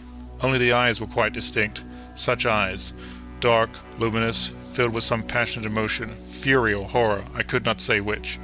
Never have I seen eyes which were so full of intense, vivid life. They were not fixed on me, but stared out into the room. Then as I sat erect, passed my hand over my brow, and made a strong, conscious effort to pull myself together, the dim head faded into the general opacity. The mirror slowly cleared, and there were the red curtains once again. A skeptic would say, no doubt, that I had dropped asleep over my figures, and that my experience was a dream. As a matter of fact, I was never more vividly awake in my life. I was able to argue about it even as I looked at it, and to tell myself that it was a subjective impression, a chimera of the nerves, begotten by worry and insomnia. But why this particular shape?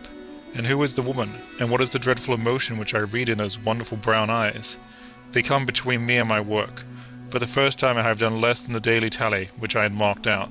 Perhaps this is why I have had no abnormal sensations tonight. Tomorrow I must wake up, come what may. January 11th. All well and good progress with my work. I wind the net, coil after coil, round that bulky body, but the last smile may remain with him if my own nerves break over it. The mirror would seem to be a sort of barometer which marks my brain pressure. Each night I have observed that it had clouded before I reached the end of my task. Dr. Sinclair, who is, it seems, a bit of a psychologist, was so interested in my account that he came round this evening to have a look at the mirror. I had observed that something was scribbled in crabbed old characters upon the metalwork at the back. He examined this with a lens, but could make nothing on it. Sank ex pal was his final reading of it, but that did not bring us any further. He advised me to put it away in another room, but after all, whatever I may see in it is, by his own account, only a symptom. It is in the cause that the danger lies. The 20 ledgers, not the silver mirror, should be packed away if I could only do it. I am at the 8th now, so I progress. January 13th. Perhaps it would have been wiser after all if I had packed away the mirror. I had an extraordinary experience with it last night, and yet I find it so interesting, so fascinating, that even now I will keep it in its place. What on earth is the meaning of it all? I suppose it was about 1 in the morning, and I was closing my books, preparatory to staggering off to bed, when I saw her there in front of me. The stage of mistiness and development must have passed unobserved, and there she was in all her beauty and passion and distress, as clear-cut as if she were really in the flesh before me. The figure was small, but very distinct, so much so that every feature, and even every detail of dress, is stamped in my memory. She is seated on the extreme left of the mirror. A sort of shadowy figure crouches down beside her. I could dimly discern that it is a man, and then behind them is a cloud, in which I see figures which move. It is not mere a picture upon which I look. It is a scene in life, an actual episode. She crouches and quivers. The man beside her cowers down. The veiled figures make abrupt movements and gestures. All my fears were swallowed up in my interest. It was maddening to see so much and not to see more. But I can at least describe the woman to the smallest point. She is very beautiful and quite young, not more than 25, I should judge. Her hair is of a very rich brown, with a warm chestnut shade finding into gold at the edges. A little flat-pointed cap comes to an angle in front, and is made of lace edged with pearls. The forehead is high, too high perhaps for perfect beauty, but one would not have it otherwise, as it gives a touch of power and strength to what would otherwise be a softly feminine face. The brows are more delicately curved, over heavy eyelids, and then come those wonderful eyes, so large, so dark, so full of overmastering emotion, of rage, of horror, contending with a pride of self-control, which holds her from sheer frenzy. The cheeks are pale, the lips white with agony, the chin and throat more exquisitely rounded. The figure sits and leans forward in the chair, straining and rigid, cataleptic with horror. The dress is black velvet, a jewel gleams like a flame in the breast, and a golden crucifix smoulders in the shadow of a fold. This is the lady whose image still lives in the old silver mirror. What dire deed could it be which has left its impress there, so that now, in another age, if the spirit of a man be but attuned to it, he may be conscious of its presence? One other detail. Down on the left side of the skirt of the black dress was what I thought at first was a shapeless bunch of white ribbon. Then, as I looked more intently, or as the vision defined itself more clearly, I perceived what it was. It was the hand of a man, clenched and knotted in agony, which held on with a convulsive grasp to the whole fold of the dress. The rest of the crouching figure was a mere vague outline, but that strenuous hand shone clear on the dark background, with the sinister suggestion of tragedy in its frantic clutch. The man is frightened, horribly frightened. That I can clearly discern. But what has terrified him so? Why does he grip the woman's dress? The answer lies amongst those moving figures in the background. They have brought danger both to him and to her. The interest of the thing fascinated me. I thought no more of its relation to my own nerves, but I stared and stared as if in a theatre. But I could get no further. The mist thinned, there were tumultuous movements in which all the figures were vaguely concerned. Then the mirror was clear once more. The doctor says I must stop work for a day, and I can afford to do so, for I have made good progress lately. It is quite evident that the visions depend entirely upon my nervous state, for I sat in front of the mirror for an hour tonight, with no result whatever. My soothing day has chased them away. I wonder whether I shall ever penetrate what they all mean. I examined the mirror this evening under a good light, and besides the mysterious inscription, Sank ex pal, I was able to discern some signs or heraldic marks, very faintly visible upon the silver. They must be very ancient, as they are almost obliterated. So far as I could make out, there were 3 spearheads, 2 above and 1 below. I will show them to the doctor when he calls tomorrow. January 14th. I feel perfectly well again, and I intend that nothing else shall stop me until my task is finished. The doctor was shown the marks on the mirror, and agreed that they were armorial bearings. He is deeply interested in all that I have told him, and cross-questioned me closely on the details.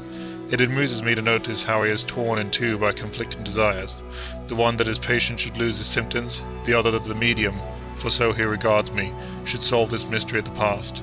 He advised continued rest, but did not oppose me too violently when I declared that such a thing was out of the question until the 10 remaining ledgers have been checked. January 17th. For 3 nights I have had no experiences. My day of rest has borne fruit. Only a quarter of my task is left, but I must make a forced march, for the lawyers are clamoring for their material. I will give them enough and to spare. I have him fast on 100 accounts. When they realize what a slippery, cunning rascal he is, I should gain some credit for the case. False trading accounts, false balance sheets, dividends drawn from capital, losses written down as profits, suppression of working expenses, manipulation of petty cash. It's a fine record. January 18th. Headaches, nervous twitches, mistiness, fullness of the temples, all the premonitions of trouble, and the trouble came sure enough. Yet my real sorrow is not so much that the vision should come, as that it should cease before all is revealed. But I saw more tonight. The crouching man was as visible as the lady whose gown he clutched. He is a little swarthy fellow, with a black pointed beard. He has a loose gown of damask, trimmed with fur. The prevailing tints of his dress are red. What a fright the fellow is in, to be sure. He cowers and shivers and glares back over his shoulder. There is a small knife in his other hand, but he is far too tremulous and cowed to use it. Dimly now I begin to see the figures in the background. Fierce faces, bearded and dark, shapes themselves out of the mist. There is one terrible creature, a skeleton of a man, with hollow cheeks and eyes sunk in his head. He also has a knife in his hand. On the right of the woman stands a tall man, very young, with flaxen hair, his face sullen and dour. The beautiful woman looks up at him in appeal. So does the man on the ground. This youth seems to be the arbiter of their fate. The crouching man draws closer and hides himself in the woman's skirts. The tall youth bends and tries to drag her away from him. So much I saw last night before the mirror cleared. Shall I never know what it leads to and whence it comes? It is not a mere imagination, of that I am very sure. Somewhere, sometime, this scene has been acted, and this old mirror has reflected it. But when? Where? January 20th. My work draws to a close, and it is time. I feel a tenseness within my brain, a sense of intolerable strain, which warns me that something must give. I have worked myself to the limit, but tonight should be the last night. With a supreme effort, I should finish the final ledger and complete the case before I rise from my chair.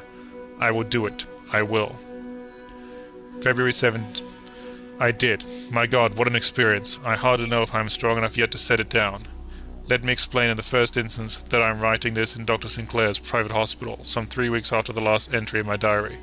On the night of January 20th, my nervous system finally gave way, and I remember nothing afterwards until found myself 3 days ago in this home of rest. And I can rest with a good conscience. My work was done before I went under. My figures are in the solicitor's hands. The hunt is over. And now I must describe that last night. I had sworn to finish my work, and so intently did I stick to it, though my head was bursting, that I would never look up until the last column had been added. And yet it was fine self-restraint, for all the time I knew that wonderful things were happening in the mirror. Every nerve in my body told me so. If I looked up, there was an end of my work, so I did not look up till all was finished. Then, when at last with throbbing temples I threw down my pen and raised my eyes, what a sight was there! The mirror in its silver frame was like a stage, brilliantly lit, in which a drama was in progress. There was no mist now. The oppression of my own nerves had wrought this amazing clarity. Every feature, every movement, was as clear-cut as in life. To think that I, a tired accountant, the most prosaic of mankind, with the account books of a swindling bankrupt before me, should be chosen of all the human race to look upon such a scene. It was the same scene and the same figures, but the drama had advanced a stage. The tall young man was holding the woman in his arms. She strained away from him and looked up at him with loathing in her face. They had torn the crouching man away from his hold upon the skirt of her dress. A dozen of them were round him.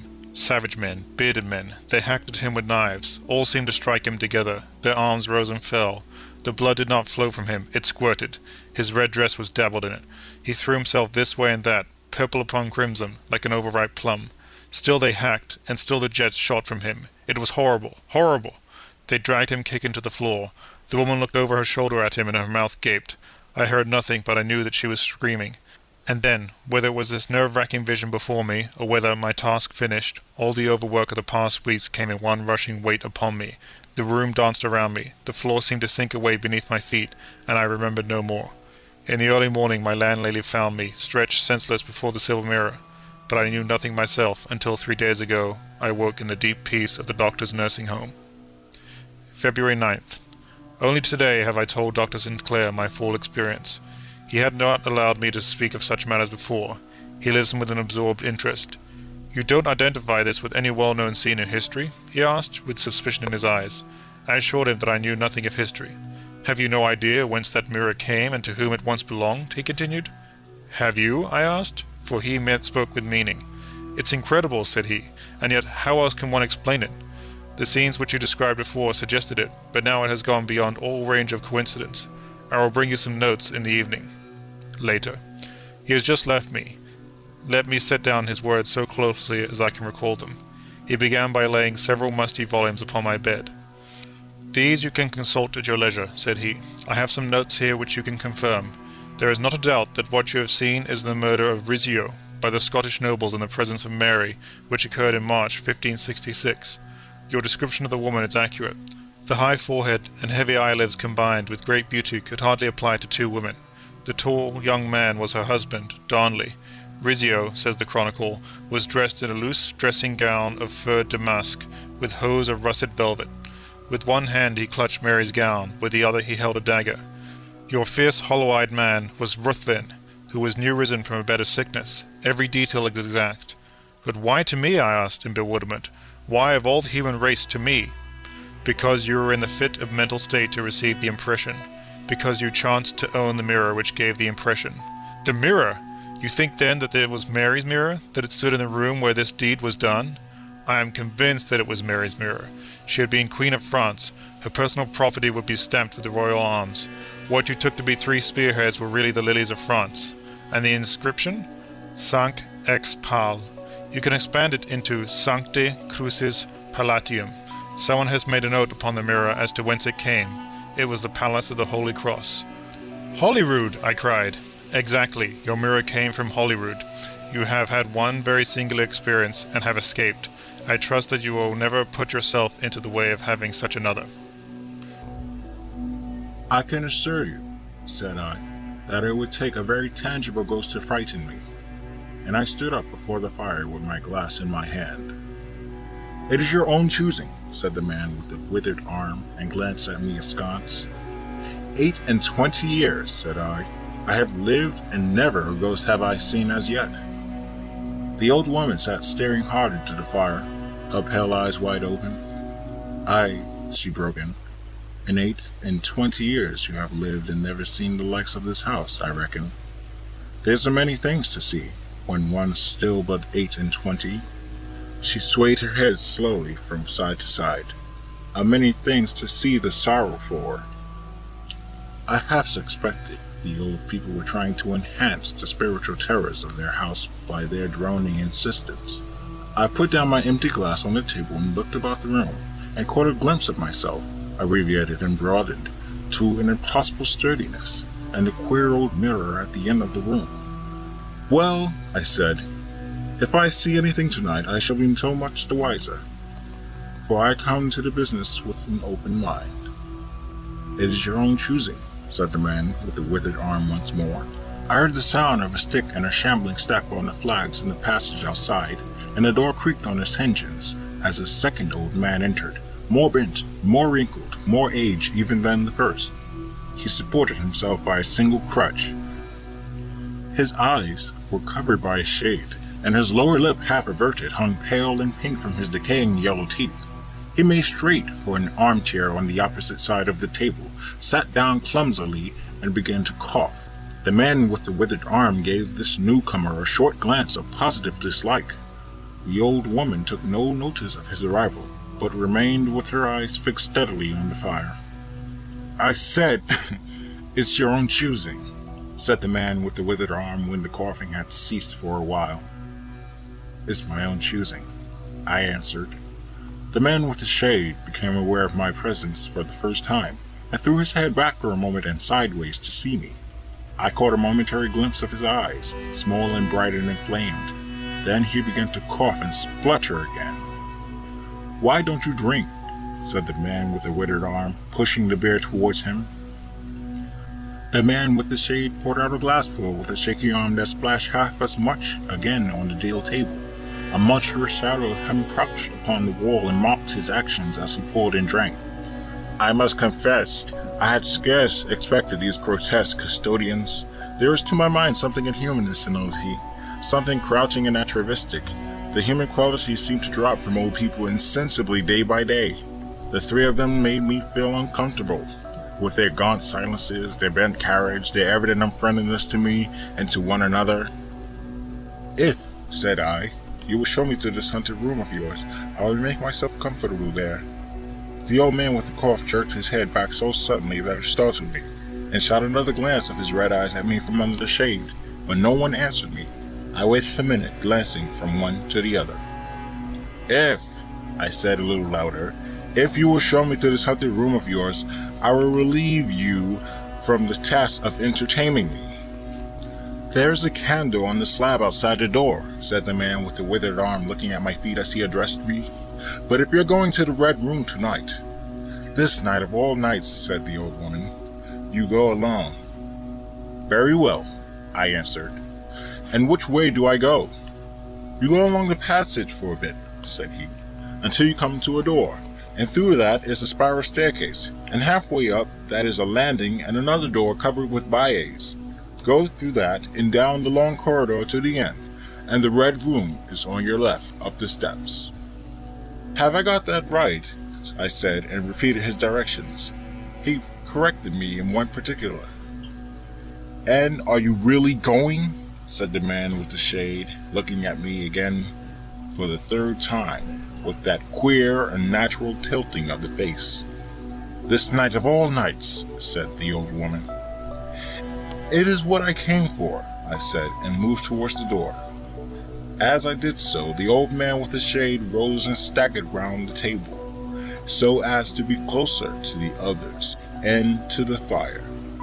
At the door I turned and looked at them, and saw they were all close together, dark against the firelight, staring at me over their shoulders with an intent expression on their ancient faces. Good night, I said, setting the door open. It is your own choosing, said the man with the withered arm. I left the door wide open until the candle was well alight, and then I shut them in and walked down the chilly echoing passage. I must confess that the oddness of these three old pensioners in whose charge her ladyship had left the castle, and the deep-toned, old-fashioned furniture of the housekeeper's room in which they foregathered, affected me in spite of my efforts to keep myself at a matter-of-fact phase. They seemed to belong to another age, an older age, an age when things spiritual were different from this of ours, less certain, an age when omens and witches were credible, and ghosts beyond denying. Their very existence was spectral, the cut of their clothing, fashions born in dead brains. The ornaments and conveniences of the rooms about them were ghostly. The thoughts of vanished men, which still hunted rather than participated in the world of today.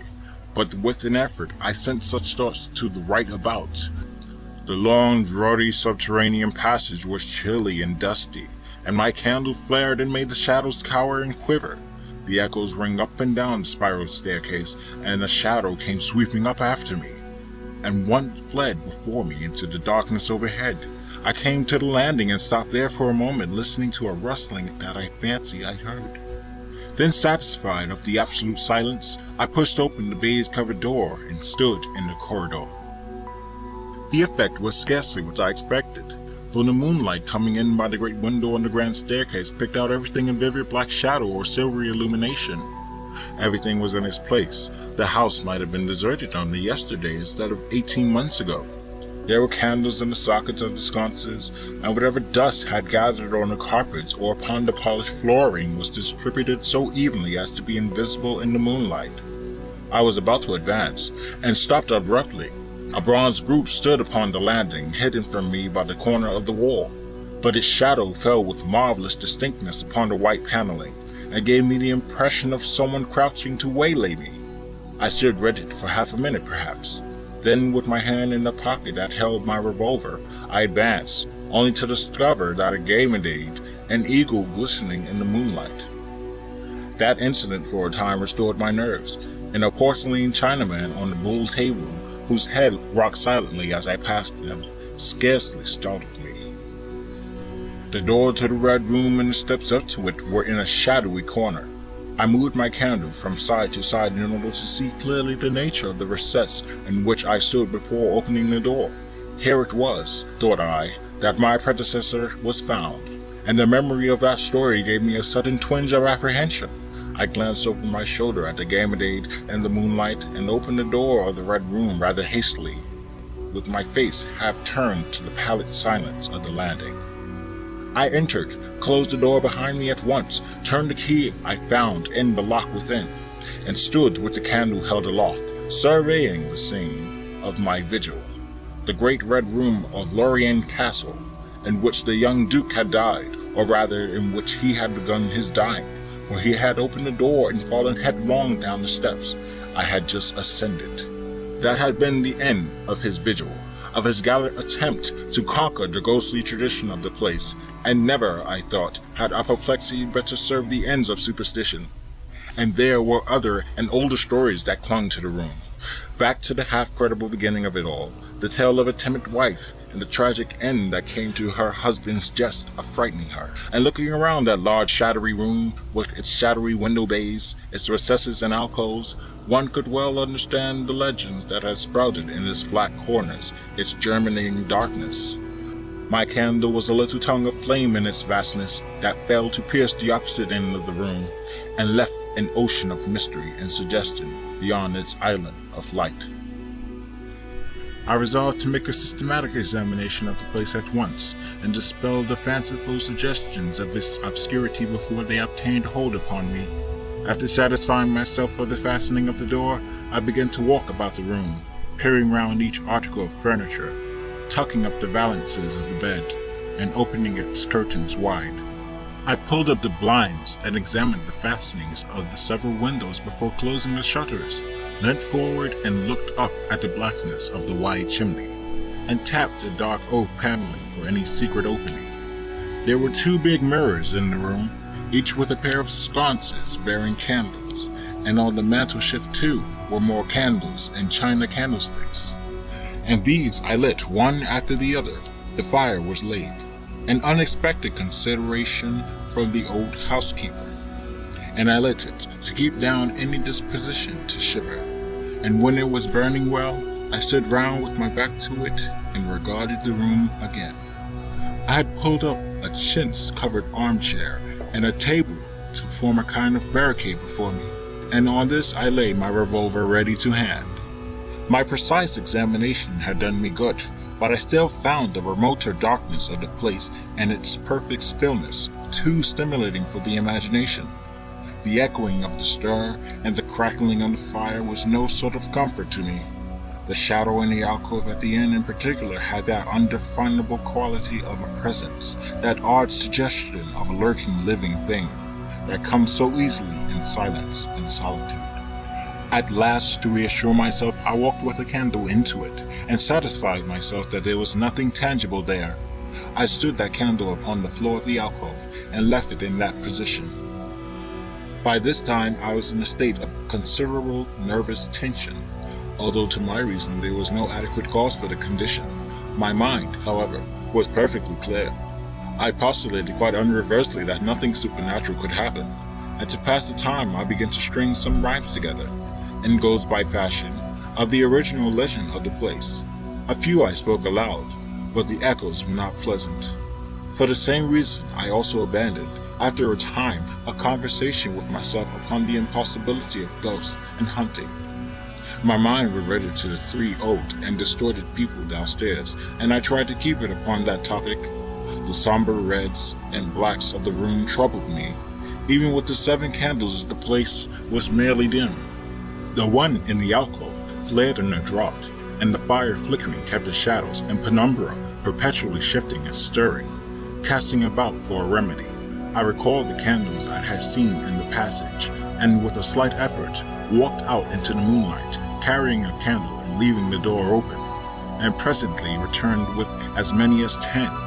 These I put in various knickknacks of china with which the room was sparsely adorned, lit in place where the shadows had lain deepest, some on the floor, some in the window's recesses, until at last my 17 candles were so arranged that not an inch of the room but had the direct light of at least one of them.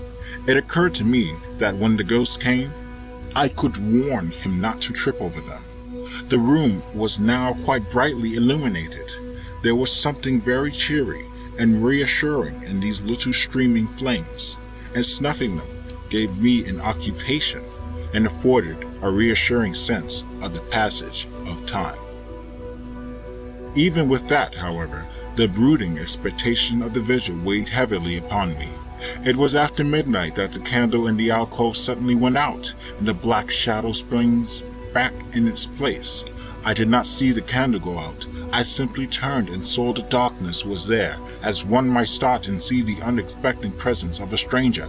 "By Jove," I said aloud, "that draught a strong one."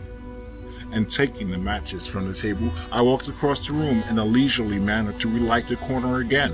My first match would not strike, and as I succeeded with the second, something seemed to blink on the wall before me. I turned my head involuntarily and saw the 2 candles on the little table by the fireplace were extinguished. I rose at once to my feet. "Odd," I said. "Did I do that myself in a flash of absent-mindedness?" I walked back, relit one, and as I did so, I saw the candle on the right sconce of one of the mirrors wink and go right out, and almost immediately his companion followed it. There was no mistake about it. The flame vanished, as if the wicks had been suddenly nipped between a finger and a thumb, leaving the wick neither glowing nor smoking, but black. While I stood, gaping, the candle at the foot of the bed went out, and the shadows seemed to take another step towards me. "This won't do," I said, and first one, then another candle on the mantelshelf followed. "What's up?" I cried with a queer high note getting into my voice somehow. At that, the candle on the wardrobe went out, and the one I had relit in the alcove followed. "Steady on," I said. "These candles are wanted."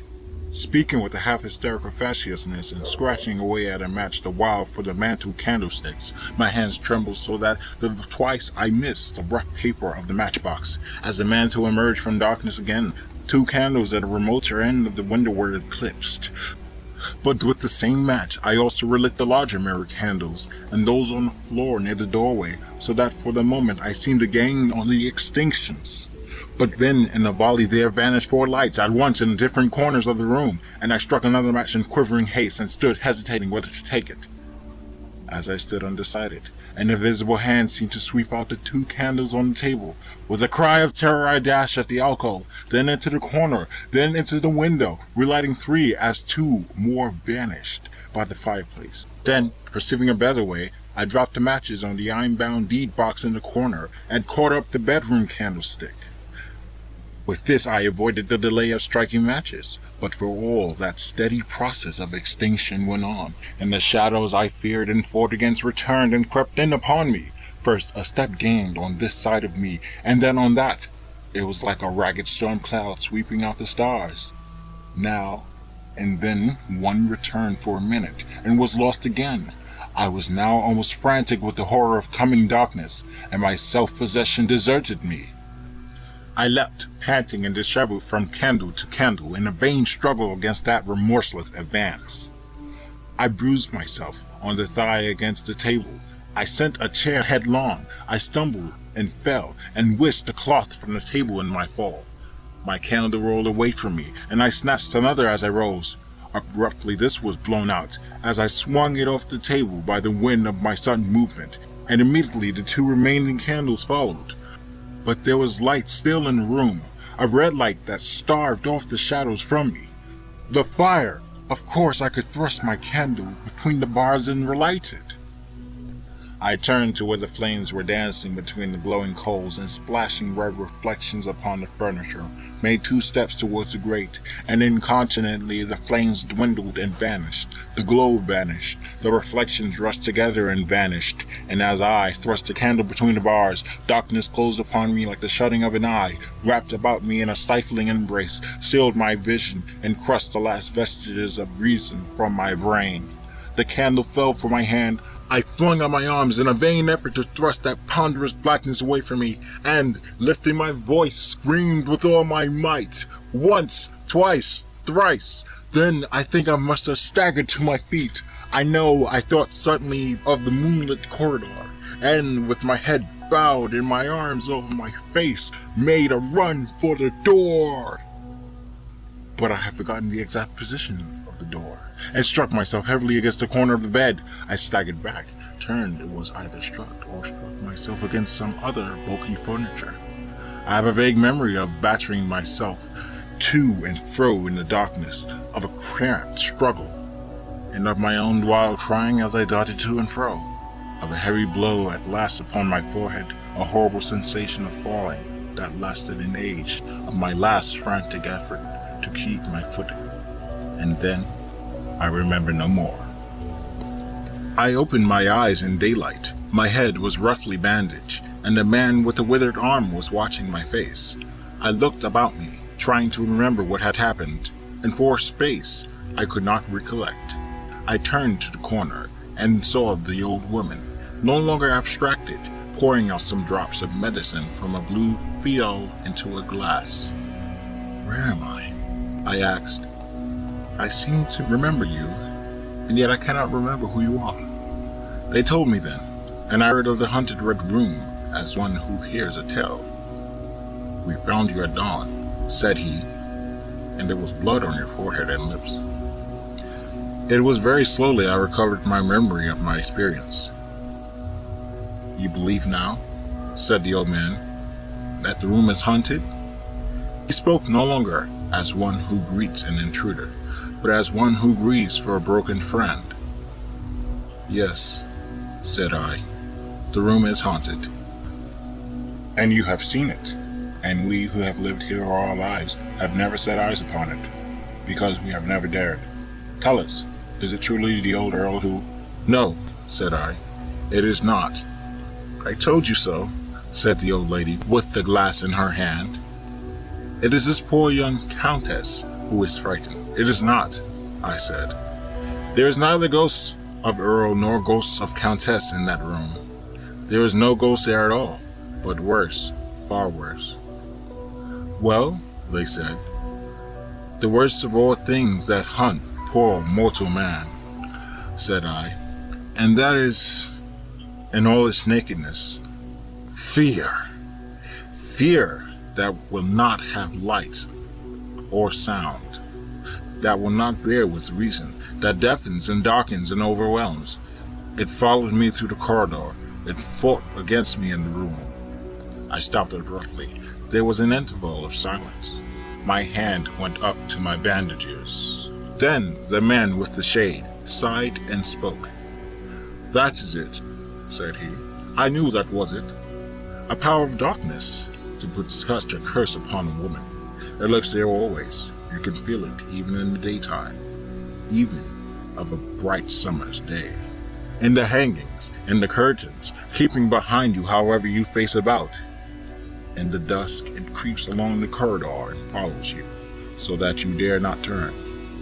There is fear in that room of hers, black fear, and there will be, so long as this house of sin endures."